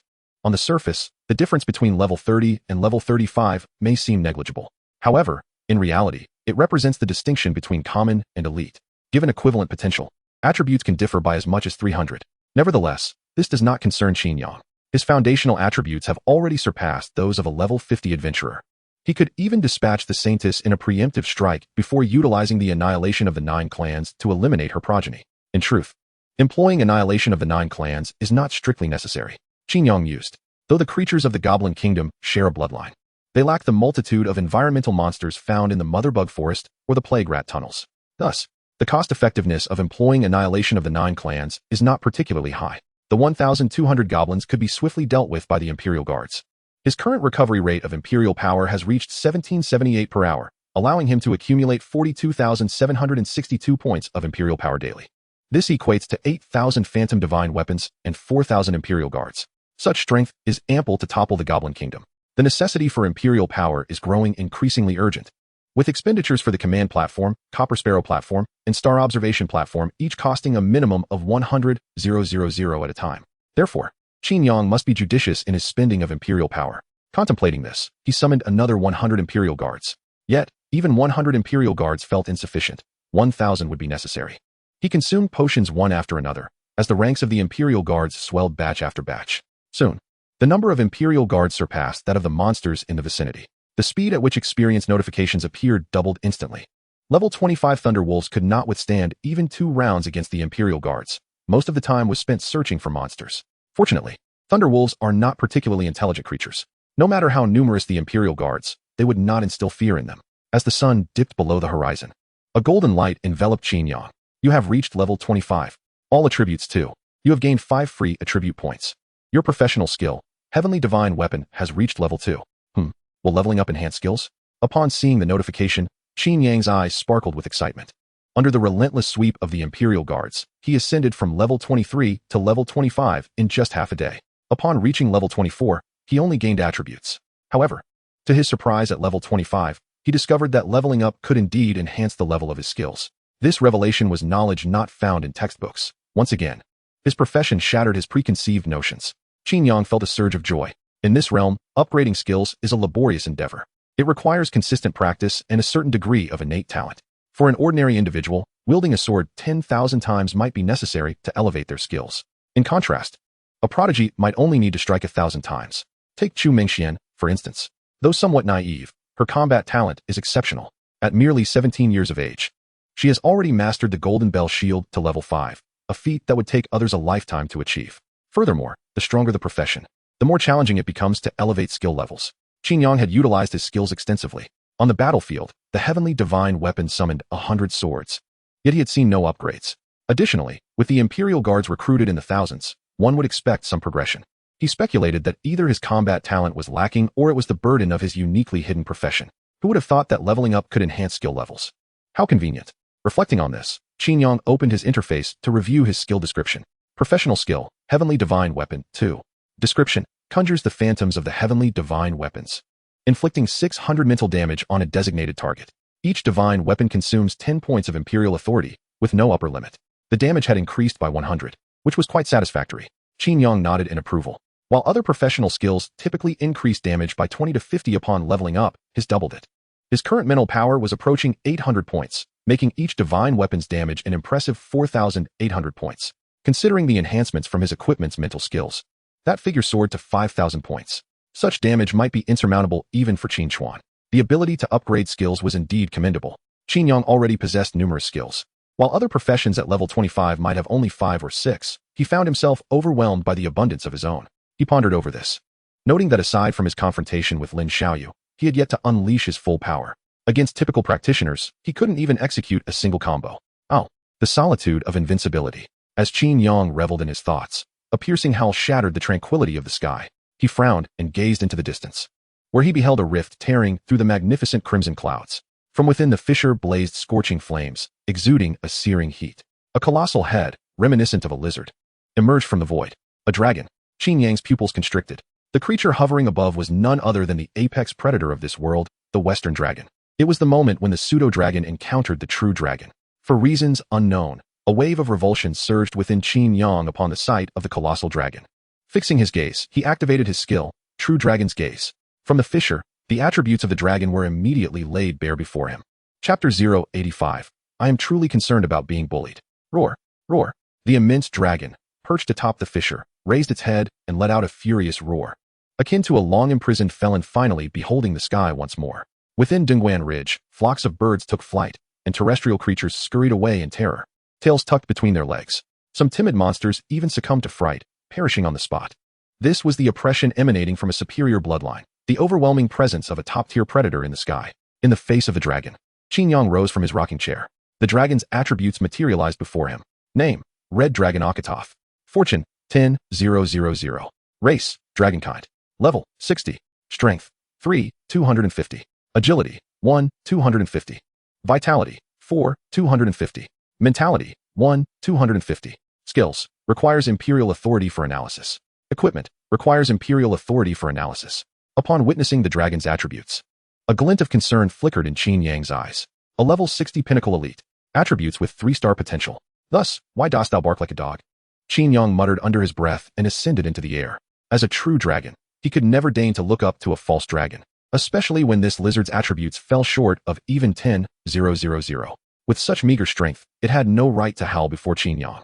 However, he refrained from acting rashly. The lizard dragon possessed commendable vitality and an extraordinary resistance to magic. It remained uncertain how much damage his divine weapon's phantom could inflict upon it. Moreover, who could say whether there was only one dragon lurking within that fissure? These lizard dragons were not akin to lowly monsters. They possessed considerable intellect. If they were to invade the human realm, they would not do so alone. Take Hongwu City, for instance. Level 60 professionals were not abundant. Yet a dragon-slaying team could certainly be mustered, coupled with the support of magic cannons. A single level 60 dragon launching an assault on Hongwu City would merely be a gift of experience. A dragon of such wisdom would never engage in such folly. Qin Yang concluded this in his mind, capturing distant footage with his phone. Regardless of whether this dragon meant to cause chaos, Its presence near Hongwu City necessitated heightened vigilance. It was likely a reconnaissance dragon. Indeed, the spatial fissure began to heal rapidly, as though it were a living wound, returning everything to normal, with the sky still adorned in resplendent red hues. Yet, the air lingered with the residual heat, serving as a reminder to all beings that the sovereign of the sky had once graced this place. With a solemn expression, Qin Yang promptly sent the video to Qin Feng, instructing him to inform the city lord. In Hongwu City, at the city lord's office, Zhang Qian gazed at the video on his phone, feeling somewhat exasperated.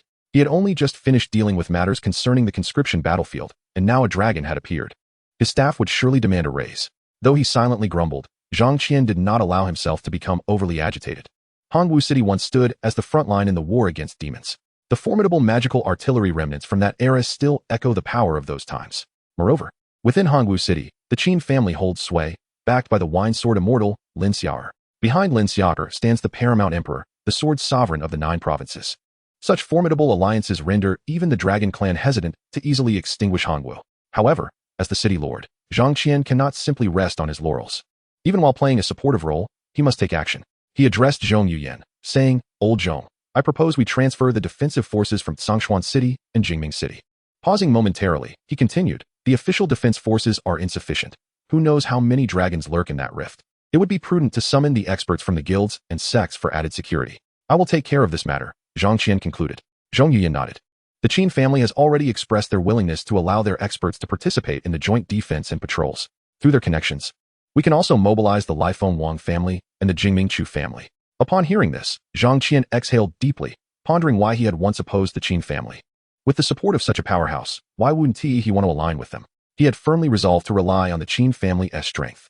If they could withstand this invasion, his career path would surely be smooth sailing ahead. Contemplating this, he turned to his secretary and instructed, "Activate all departments. We must meticulously assess the supplies of food and medicine in Hongwu City and devise a detailed plan for resource distribution. Additionally, we should organize several drills to prepare for the impending invasion." The undercurrents of tension swelled. Since the call to arms, the city officials of Hongwu City had not enjoyed a moment's respite. While everyone busied themselves with preparations against the invasion, Qin Yang swiftly departed Hongwu City in a dragon carriage. His purpose was simply to retrieve the secret realm treasure map sent by Lin Mo and to brief Prince Feng on the attributes of the dragon. With that, he had completed his tasks.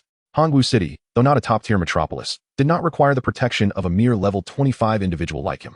His focus now lay in advancing to level 31 and continuing his growth. Upon reaching level 31, not only would his attributes experience a significant surge, but he would also be able to equip the level 30 Stardust set and potentially acquire 1 or 2 professional skills. This would prove far more efficient than remaining in Hongwu City. The dragon carriage sped forth with the swiftness of a high-speed train. In just one night, Qin Yang soared over the skies of Heishui City. Heishui City, part of the same province as Hongwu City, lagged significantly in prosperity. Here, gang influences thrived, and the city lord was corrupt and inept. Many talented professionals had migrated to other cities. Qin Yang, not in need of supplies, bypassed Heishui City altogether. Instead, he followed the map provided by Lin Mo to locate the goblin nest. Before long, he discovered a forward base nestled within a vast expanse of forest. Typically, a forward base is established at the entrance to a wilderness secret realm to prevent chaos and the invasion of monsters, as well as to provide a resting and resupplying point for adventurers. This particular forward base had been constructed around the goblin nest. Though it was now the early hours of the morning, the outpost was ablaze with light, bustling with a myriad of professionals. As Qin Yang surveyed the scene, he noted the fierce and audacious expressions of the individuals around him. Even the women predominantly sported rebellious styles, heavily made up and exhaling plumes of smoke as they gathered. This was indeed reflective of the local culture of Blackwater City. With a silent acknowledgement, Qin Yang, accompanied by his imperial guards, stepped into the stronghold. Instantly, the professionals within turned their gazes upon him, their expressions a blend of wariness, curiosity, greed, and provocation. 2 heavily made-up female professionals even whistled at him, one licking her lips, the other striking a suggestive pose. A male professional adorned with elaborate tattoos cast a fierce glare in his direction, akin to a pack of wild dogs asserting their dominance over a territory. Qin Yang furrowed his brow. He felt as if he had inadvertently wandered into a den of delinquents during his school days, silently lamenting his vulnerability to bullying. He mused that troublemakers would inevitably provoke him, regardless of whether he chose to ignore them or confront them with bravado. As expected, several small-time thugs who had been lounging about rose simultaneously and swaggered toward him. Observing this, Qin Yang let out a soft chuckle and raised his hand slightly. Suddenly, a brilliant golden light erupted within the outpost. 60 elite tiger guards materialized from the realm of thought, appearing on either side of Qin Yang. The clinking of their armor resonated, and beneath their dark golden masks, a fierce red glow flickered. In an instant, a chilling aura of menace enveloped the stronghold. The 60 tiger guards formed 2 lines, striking their long blades against their shields with great force. The beastly visages on the shields seemed to come alive. Amidst the surge of killing intent, the dozens of professionals within the outpost were momentarily stunned. Having lingered at the entrance of a level 25 secret realm, their levels and experiences were not particularly high, and they had certainly never encountered a summoner capable of conjuring 60 units at once. In that fleeting moment, their previously arrogant and defiant gazes vanished, replaced by expressions of fear and confusion. Indeed, even the wildest of dogs possess a sense of awareness, understanding whom they ought not to provoke. Qin Yang found satisfaction in the unfolding scene. If these petty thugs lacked even this modicum of discernment, they would have long met their demise on the streets. With a clang, the tiger guards took their positions, effectively isolating the other professionals and clearing a path for Qin Yang toward the entrance of the secret realm. He stepped forward and touched the swirling vortex, instantly revealing the information about the realm before him. At that moment, the secret realm was designated as the Goblin Lair, with the chief monster merely a level 30 Goblin King. What, then, was the nature of the pitying saint? Qin Yang pondered as he activated the Goblin Lair treasure map. Immediately, a cascade of golden ripples surged from the vortex, and after a series of energy fluctuations, a prompt appeared before him. Secret Realm, Goblin Lair, has been expanded. Upon the appearance of the prompt, a faint crimson glow emerged within the swirling vortex of the secret realm. Experienced practitioners could discern its significance at a glance. Even among secret realms of the same level, distinctions in difficulty could be observed. Terrain, environment, and processes all contribute to the complexity of a secret realm. While these discrepancies exist, they are not always overtly manifested. However, when the intensity is markedly superior to others, the vortex will emanate a perilous red luminescence. This serves as a warning, a gesture of goodwill from the heavens. The potential of the compassionate saintess is rated at 4 stars, making her a formidable presence in this context. Curiosity about this compassionate saintess grew increasingly intense. At that moment, the crowd of practitioners bore expressions of astonishment as they witnessed Qin Yang upgrade the secret realm. They were individuals who made their living off goblin nests, and thus were acutely aware of the exaggerated difficulty that accompanied the upgrade. To date, few adventuring teams had managed to successfully navigate the Goblin Kingdom. Even if they did succeed, it often came at a considerable cost. Observing the demeanor of this young gentleman, it seemed he intended to tackle the Goblin Kingdom solo. Nevertheless, none present doubted Qin Yang's prowess. With a mere gesture, he could summon 60 units, clearly indicating he was no ordinary figure. He was indeed a person of significance. How fortunate we are not to have stumbled upon a formidable opponent. Yet, this expression is somewhat misleading. Encountering this individual could lead to demise rather than mere injury. A group of ruffians huddled together, engaging in lively discussion. At that moment, a young lady exclaimed, "Wait. He seems to be Qin Yang from Hongwu City." Qin Yang? That name sounds somewhat familiar, but who is he? You don't know Qin Yang? He is the leader of the summoning battlefield in Hongwu City. This world, too, is ensnared in information silos, with practitioners focusing on varying points of interest. Not everyone has access to news regarding Qin Yang. Just as the young lady prepared to enlighten the group about the top 10 classic scenes from the summoning battlefield, Qin Yang stepped into the vortex of the secret realm. This time, the Imperial guards who accompanied him did not follow. Once Qin Yang entered the secret realm, he turned and took his position, standing resolutely alongside 60 elite guards, safeguarding the entrance. Qin Yang's caution was well-founded. One could never be certain if adversaries awaited outside the realm. With the Imperial guards and the 60 elite sentinels keeping watch, he at least had an early warning system. With a slight mental tremor, Qin Yang found himself amidst a dense jungle.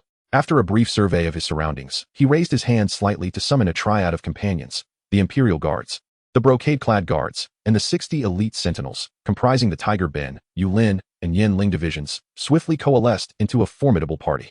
Qin Yang's fundamental attributes had long surpassed 1,000 points, enabling him to summon a second Imperial guard, strategically dismissive yet tactically vigilant. This has always been Qin Yang's modus operandi. The Goblin Kingdom posed little challenge for him, yet it did not warrant a lapse in caution. Upon completing his summoning, Qin Yang activated his true dragon insight to scan the entire domain. Within his field of vision, a violet beam ascended skyward, both locking onto the treasure's location and providing a rough confirmation of his position. The Goblin Kingdom is a labyrinthine realm, its entrance undoubtedly concealed apart from the main body. This kingdom primarily exists as an underground world, with its entrance hidden within the depths of this jungle. Go, uncover the entrance to the labyrinth, Qin Yang instructed the Jinui. Understood, the Jinui replied with a fist salute, retreating into the shadows. Although they belong to an assassin unit, they are adept at moving stealthily, demonstrating mobility that rivals scouts. Before long, the Jinui re-emerged from the shadows, kneeling in homage. Your Majesty, I have discovered a relic containing an entrance to the underground. Furthermore, the forest is dotted with 15 watchtowers of varying sizes, and numerous traps are laid throughout. I advise caution, Your Majesty. Qin Yang nodded slightly. Goblins, grotesque in appearance and base in nature, possess a modicum of intelligence. According to the records, the goblins in this secret realm are also proficient in tactics. However, tactics are ultimately powerless against overwhelming strength. Qin Yang raised his hand once more, augmenting the number of the Imperial Guards to 100, and with a grand gesture commanded, "Clear all obstacles. Forward."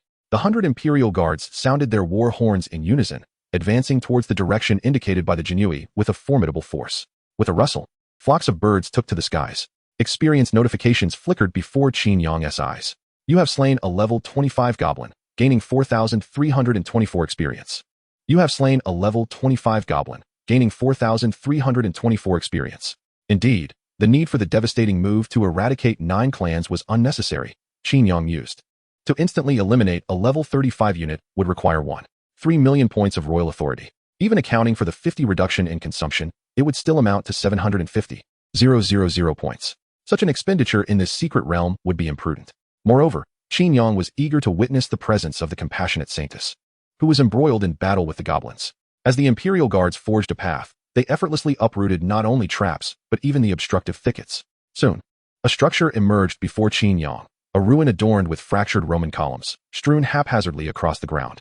On a circular, crumbling wall, intricate reliefs were carved, their meanings obscure.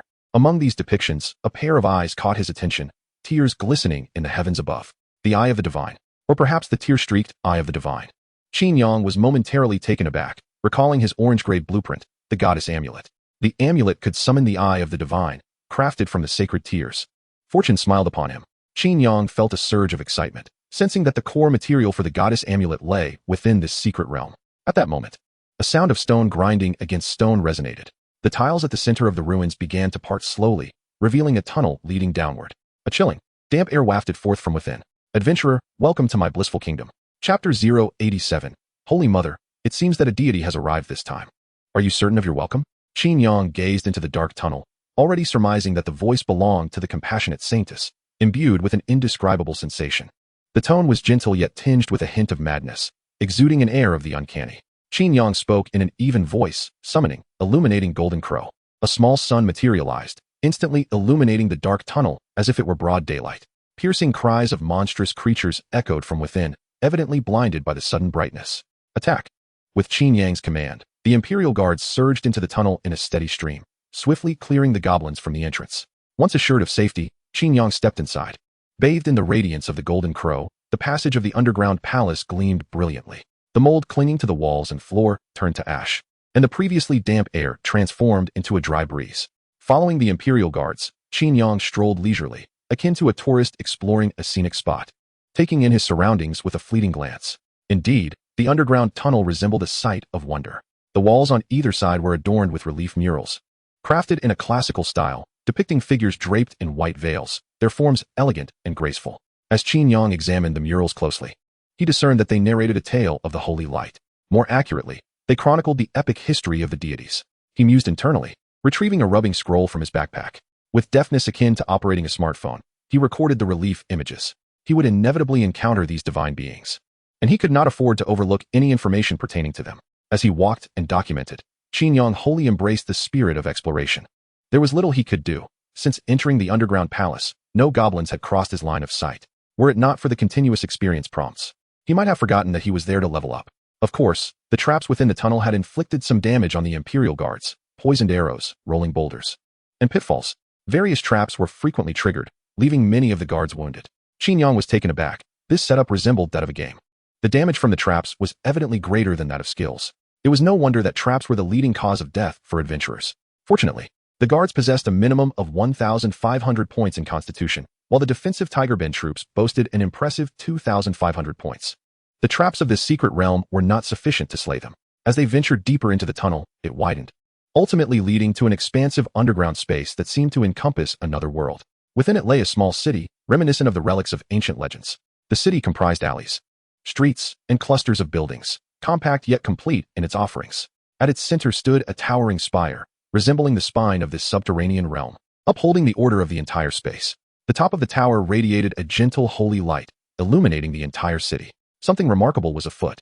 Qin Yang's eyes gradually widened. Even though he had gleaned knowledge of this from the records, a sense of awe surged within him. It was indeed fantastical. No wonder this level 25 secret realm was deemed an epic adventure. Qin Yang contemplated. The Goblin Kingdom, this enigmatic realm, has ignited fervent discussions across the internet. Yet it remains shrouded in a veil of mystery. The reason lies in the fact that no one has yet achieved a flawless completion. According to the strategies for this realm, all adventurers have employed a decapitation tactic. Aside from essential support, every participant adopts the assassin class, infiltrating the towering fortress to swiftly eliminate the Goblin King. While this method allows for a quick and straightforward clearance, the rewards obtained are far from complete. To achieve a perfect completion, it is imperative to annihilate the entire kingdom and slay the compassionate Saintess. However, to date, no one has succeeded in this endeavor. Most information regarding the Saintess is speculative, as those who have encountered her have nearly all perished. The only certainty is her ability to wield holy light skills, and the high-ranking goblins within the kingdom are uniformly paladins. The realm restricts entry to practitioners below level 35, with a maximum party size of 20, necessitating an average of 60 monsters to be slain by each individual. For a standard adventuring party, achieving a flawless victory is indeed a formidable challenge. Qin Yang mused. He is now capable of summoning 2 Imperial Guards. Decapitating the Goblin King is undoubtedly within his grasp. Yet, his ambition is to attain a perfect completion. Today, he must breach the city and lay waste to it, to confront the compassionate Saintess once more. Qin Yang consumed a superior mental potion, summoning batches of the Imperial Guards. He ceased his summoning when their numbers reached 1,500. It is often said that a multitude of 10,000 is boundless. Yet a gathering of 1,000 is no small feat, as the 1,500 Imperial Guards formed into 3 battalions and advanced toward the city. Clouds of dust rose, and the ground trembled. Their golden armor glistened under the radiance of the sun, resembling 3 colossal golden bricks crushing forward. Following behind them was a dragon carriage soaring through the air. Qin Yang stood atop the pavilion, his heart surging with emotion. This was the first time he had amassed such a force of Imperial Guards. The scene before him indeed evoked a sense of leading a personal expedition. Without factoring in equipment, the attributes of the Imperial Guards could rival those of level 70 practitioners. Such a formidable force was now poised before the city. Not only the Goblin Kingdom, but even the city of Hongwu would surely sound the highest level of alarm. At this moment, within the holy light tower of the Goblin Kingdom, the Goblin King pushed open the grand doors and entered the sanctuary. Clad in golden armor, a red cloak cascaded down its towering form, resembling a river of blood. Holy Mother, we have external enemies breaching our defenses. The Goblin King knelt in the center of the sanctuary. At the far end of the sanctuary lay a bed draped in light gauze, from which a gentle voice emanated. Respond as you have in the past. Should you face defeat, I shall grant you rebirth and reward them accordingly. Indeed, the Goblin Kingdom has never been genuinely conquered. This realm is not merely a cyclical dungeon, but an exclusive domain governed by the compassionate Saintess. Those so-called conquerors have never truly slain the Goblin King. Each time he falls in battle, he is resurrected by the compassionate Saintess. The so-called simple victories are, in fact, rewards manually allocated by the compassionate Saintess using her realm privileges. No, Holy Mother, the Goblin King raised his head. Within his full coverage helmet, his eyes, filled with a sense of urgency, shone through. Holy Mother, this time the enemy has not infiltrated. It appears he seeks to utterly annihilate the kingdom. Annihilate the kingdom? A gentle breeze swept through the temple, lifting the curtains above the bed. A pregnant woman, her skin as smooth as snow, lay on the bed in a side position. She possessed the pointed ears of the elven race. Her beauty was unparalleled, and a sacred aura enveloped her entire being. Her round, protruding belly further accentuated her maternal grace.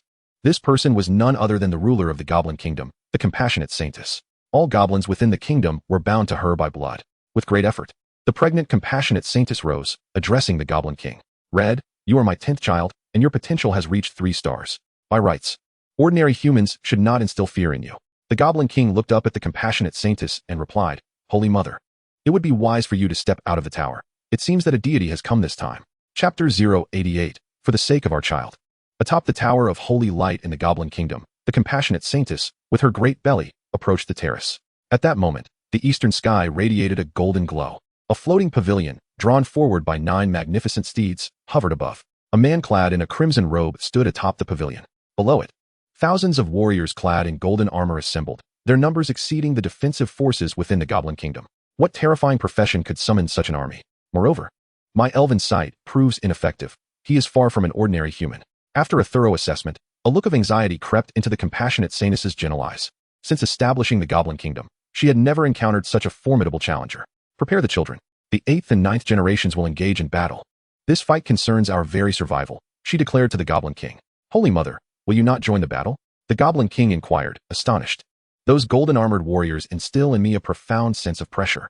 Most of the soldiers in the kingdom are third-generation goblins. They certainly cannot hold them back. I am aware. The compassionate saintess nodded slightly. Thus, I must give birth to the divine child before the kingdom falls. Give birth to the divine child? The Goblin King paused, his tension easing slightly. The saintess was indeed nurturing his child, the 11th generation of goblins. There was a strong possibility that a breakthrough lineage, the divine goblin, could emerge from this. If a divine goblin were born, the levels and potential of all goblins would be elevated. He was already at level 30. With just one more level, he could advance to elite status, resulting in a substantial boost to his attributes. Combined with the increase in potential, his strength could potentially triple. In such a scenario, it was not impossible to defend the kingdom. The Goblin King inquired, Holy Mother, how much time do you require? Approximately half an hour. Can you hold them off? The compassionate saintess replied. The Goblin King nodded with confidence, stating, no problem. Although the enemy possesses numerous summoned creatures, breaching our defenses will not be so simple. Moreover, we have both the city and the tower as defensive lines. I understand. I will surely stop him. The Goblin King gazed resolutely at the towers in the sky. Then, like a father, he tenderly caressed the saintess's pregnant belly, saying, Children, our kingdom relies on you for salvation. Seeing this, the saintess smiled with immense happiness. She reached out, embracing the Goblin King's neck, gently kissing his golden helmet, and softly whispered, Go forth. You are braver and stronger than your father. The Goblin King nodded, holding the compassionate saintess tightly, declaring, For our children. The compassionate saintess closed her eyes, murmuring, For all the children. Dong, dong, dong. The urgent sound of bells resonated from the tower. Goblin soldiers clad in splendid armor swiftly moved through the city, converging upon the city walls. These goblins varied in size, from small goblins akin to monkeys to large goblins as robust as ogres. Their movements exhibited remarkable discipline, starkly contrasting with ordinary goblins. These were the third and fourth generations of the compassionate saintess's offspring, possessing wisdom and attributes far beyond that of typical goblins. Qin Yang, upon his dragon carriage, discerned this as well. Merely observing the expressions of those goblins, he could ascertain that the human Chu Mengxian lacked the intelligence of these little creatures. Through the dragon's ability to perceive the essence of beings, Qin Yang understood the reason behind it. All these goblins possessed unique names: Little Goblin No, Little Goblin Han, Big Goblin Chong, and Mad Goblin Lai. They were named creatures, which explained their heightened intellect. The naming technique is a high-level universal skill that not only grants intelligence to creatures, but also enhances their attributes, he mused. Almost all beast tamers would eventually acquire this skill. At this moment, Qin Yang had assessed the attributes of the goblins sufficiently. A level 25 Little Goblin boasted nearly 600 total attributes, while a level 28 Big Goblin reached the standard of 2-star potential, with attributes soaring to 1260, surpassing even Chu Mengxian, who was equipped with gear. Some level 30 Mad Goblins even possessed 3-star potential, posing a significant challenge for ordinary professionals. Upon witnessing this, a smile struggled to contain itself on Qin Yang's lips. High potential indicated vast experience. He estimated that he would not merely reach level 31 on this expedition. With this thought, Qin Yang felt an eager anticipation. He waved his hand and commanded, Release the arrows. Immediately, the formation of archers echoed with the sound of taut bowstrings. Following that were the sharp sounds of arrows slicing through the air, accompanied by the crackling of electric arcs. A mass of blue thunderclouds gathered and poured down upon the Goblin Kingdom. You have slain the level 25 Little Goblin by gaining 5,192 experience. You have vanquished the level 25 Goblin Warrior, earning 5,192 experience points. You have slain the level 25 Goblin Mage, also earning 5,192 experience points. Suddenly, a plethora of experience notifications appeared before Qin Yang. With a single volley, he had harvested dozens of goblins. Fire the arrows. Quickly, unleash the arrows. A parched roar echoed from atop the city walls. A towering, frenzied goblin was issuing commands for a counterattack. Soon, a multitude of black arrows surged forth from the battlements. However, these arrows merely struck the shields of the Imperial Guard, leaving not even a scratch. How to breach the city? Qin Yang scrutinized the wall below. It was not particularly high, merely 6 or 7 meters. With the agility of the Imperial Guard, they could easily leap over it. Yet that would lack the grandeur of a true siege. Of course, Qin Yang could also soar into the city on a dragon chariot, utilizing the might of divine weapons to clear the area. Yet, a sovereign leading the charge would only be a scene from a television drama. After a moment of contemplation, Qin Yang's gaze sharpened, and he called out, Summon the ancient tiger. A whirlwind suddenly whipped up before the city walls. As the fierce wind subsided, a tall, imposing figure emerged. Zhang Liao at your service. Zhang Liao knelt, wielding a crescent halberd. At ease, Qin Yang gestured slightly, pointing towards the city gate. Breach the city. Understood. Zhang Liao sprang to his feet. The air crackled with intensity as he twirled his crescent halberd, transforming it into a grand banner. The winds howled, swirling sand and dust, while the plumes on the helmets of the Imperial Guard danced in the gusts, resembling rows of flames. The goblins atop the walls were blown about by the tempest, retreating behind the battlements, trembling in fear. Yet, the walls offered them no protection. "Behold the halberd!" Zhang Liao roared amidst the tempest, thrusting fiercely towards the city gate. The wind surged like a dragon piercing the sun, an unstoppable force that shattered the city gate and swept through the heart of the city. Wherever it passed, the earth cracked and buildings crumbled. Numerous goblin warriors perished instantly beneath this cataclysmic strike. On the ground, the scar torn by the tempest extended all the way to the base of the high tower. The goblin king atop the tower looked down, nearly retching at the sight. At the end of the ravine stretching to the tower's base lay a horrific scene, where countless fragments of stone and flesh had been gruesomely intermingled, forming a grotesque tableau of stone encasing flesh and flesh entangled in stone. These goblins were the fifth-generation offspring of the Blessed Mother, possessing attributes exceeding that of two-star monsters. As an elite guard, they were stationed behind the walls, forming a secondary line of defense, believing they could hold back the golden-armored warriors. Yet, they were reduced to mere paste by a single skill. Could the invader truly be a mere level 35 practitioner? The Goblin King's body trembled uncontrollably, his golden armor creaking ominously. Had that tempest advanced just a fraction further, the Holy Light Tower would have already collapsed. There was no time for relief. At this moment, a multitude of golden-armored warriors had surged into the city, unleashing a one-sided massacre upon the disarrayed fourth-generation goblins. No, he was not merely a summoner. Alas, it was too late. At this juncture, 30 streaks of light soared towards the elevated pavilion. They were 8th-generation frenzied goblins, endowed with the ability of levitation and possessing formidable combat prowess. Ordinarily, such a cadre would suffice to obliterate any invading squad. Even if transported to the human realm, they would represent a significant force. Yet, the Goblin King, witnessing their assault, felt an overwhelming sense of futility akin to a meat bun striking a dog. Simultaneously, Qin Yang beheld the goblins hurtling towards him, astonished. Could these creatures truly fly? Typically, the ability to soar was reserved for those of level 60 and above. Individuals like Qin Yang, who were under level 30 yet capable of flight, were rare. Fewer than 3 could be found in all of Hanwu City. Yet this diminutive goblin kingdom had managed to nurture 30 flying units. In the broader realm of adventurers, this was indeed remarkable. Nevertheless, they remained but mere mosquitoes. Qin Yang slightly raised his hand, and the pavilion above shimmered with starlight. A multitude of golden divine weapon phantoms coalesced into form. With a mere gesture, hundreds of divine weapons emitted a sharp hum as they hurtled toward the 30 airborne targets. Puff, puff, puff. Blood mist erupted in the air, and over half of the 30 rushing goblins were instantly obliterated. The remaining frenzied goblins activated their paladin's invulnerability, rendering them immune to the damage of the divine weapon phantoms. Faced with this divine protection, Qin Yang had his own countermeasure. Kneel. The command, laced with a dragon's roar, reverberated. The dozen invulnerable goblins plummeted, their knees crashing against the ground. Had it not been for their protective invulnerability, their fall could have proven fatal. Before the might of the true dragon, even deities must yield. You have slain the level 30 frenzied goblin Chun, gaining 500 experience. You have slain the level 30 frenzied goblin Jia, gaining 500 experience. You have ascended to level 26. You have ascended to level 27. You have ascended to level 28. These goblins, possessing greater potential than other monsters, yielded abundant experience. Indeed, they were succulent and rich in rewards. The rapidly rising experience bar resembled a progress indicator for the downfall of the Goblin Kingdom, relentless in its ascent. You have ascended to level 29. All attributes too. You have gained 5 free attribute points. Your professional skill, Imperial Majesty, has risen to level 2. Qin Yang's eyes gleamed with excitement as another skill had advanced. He effortlessly conjured dozens of divine weapon phantoms, dispatching the kneeling frenzied goblins one by one. Before examining his newly enhanced skill, professional skill, Imperial Majesty 2. Description: Imperial Majesty will alter the appearance of the equipment while enhancing its attributes, with the option to elevate the equipment's level by 1 to 5. Splendid. Qin Yang's heart soared with elation. As the equipment level increases, so too do the initial attributes, effectively enhancing its power further. Coincidentally, the starry set has yet to be transformed. This round of upgrades promises a substantial gain in attribute points. Qin Yang's spirit soared, and he could not help but spread his arms wide, addressing the goblins below with a resounding voice. Prepare to meet your end. May you remain whole in death. His proclamation, accompanied by a soaring dragon-esque roar, eclipsed all forms of intimidation. Under the absolute dominance of his bloodline and strength, the goblins lost all courage to resist.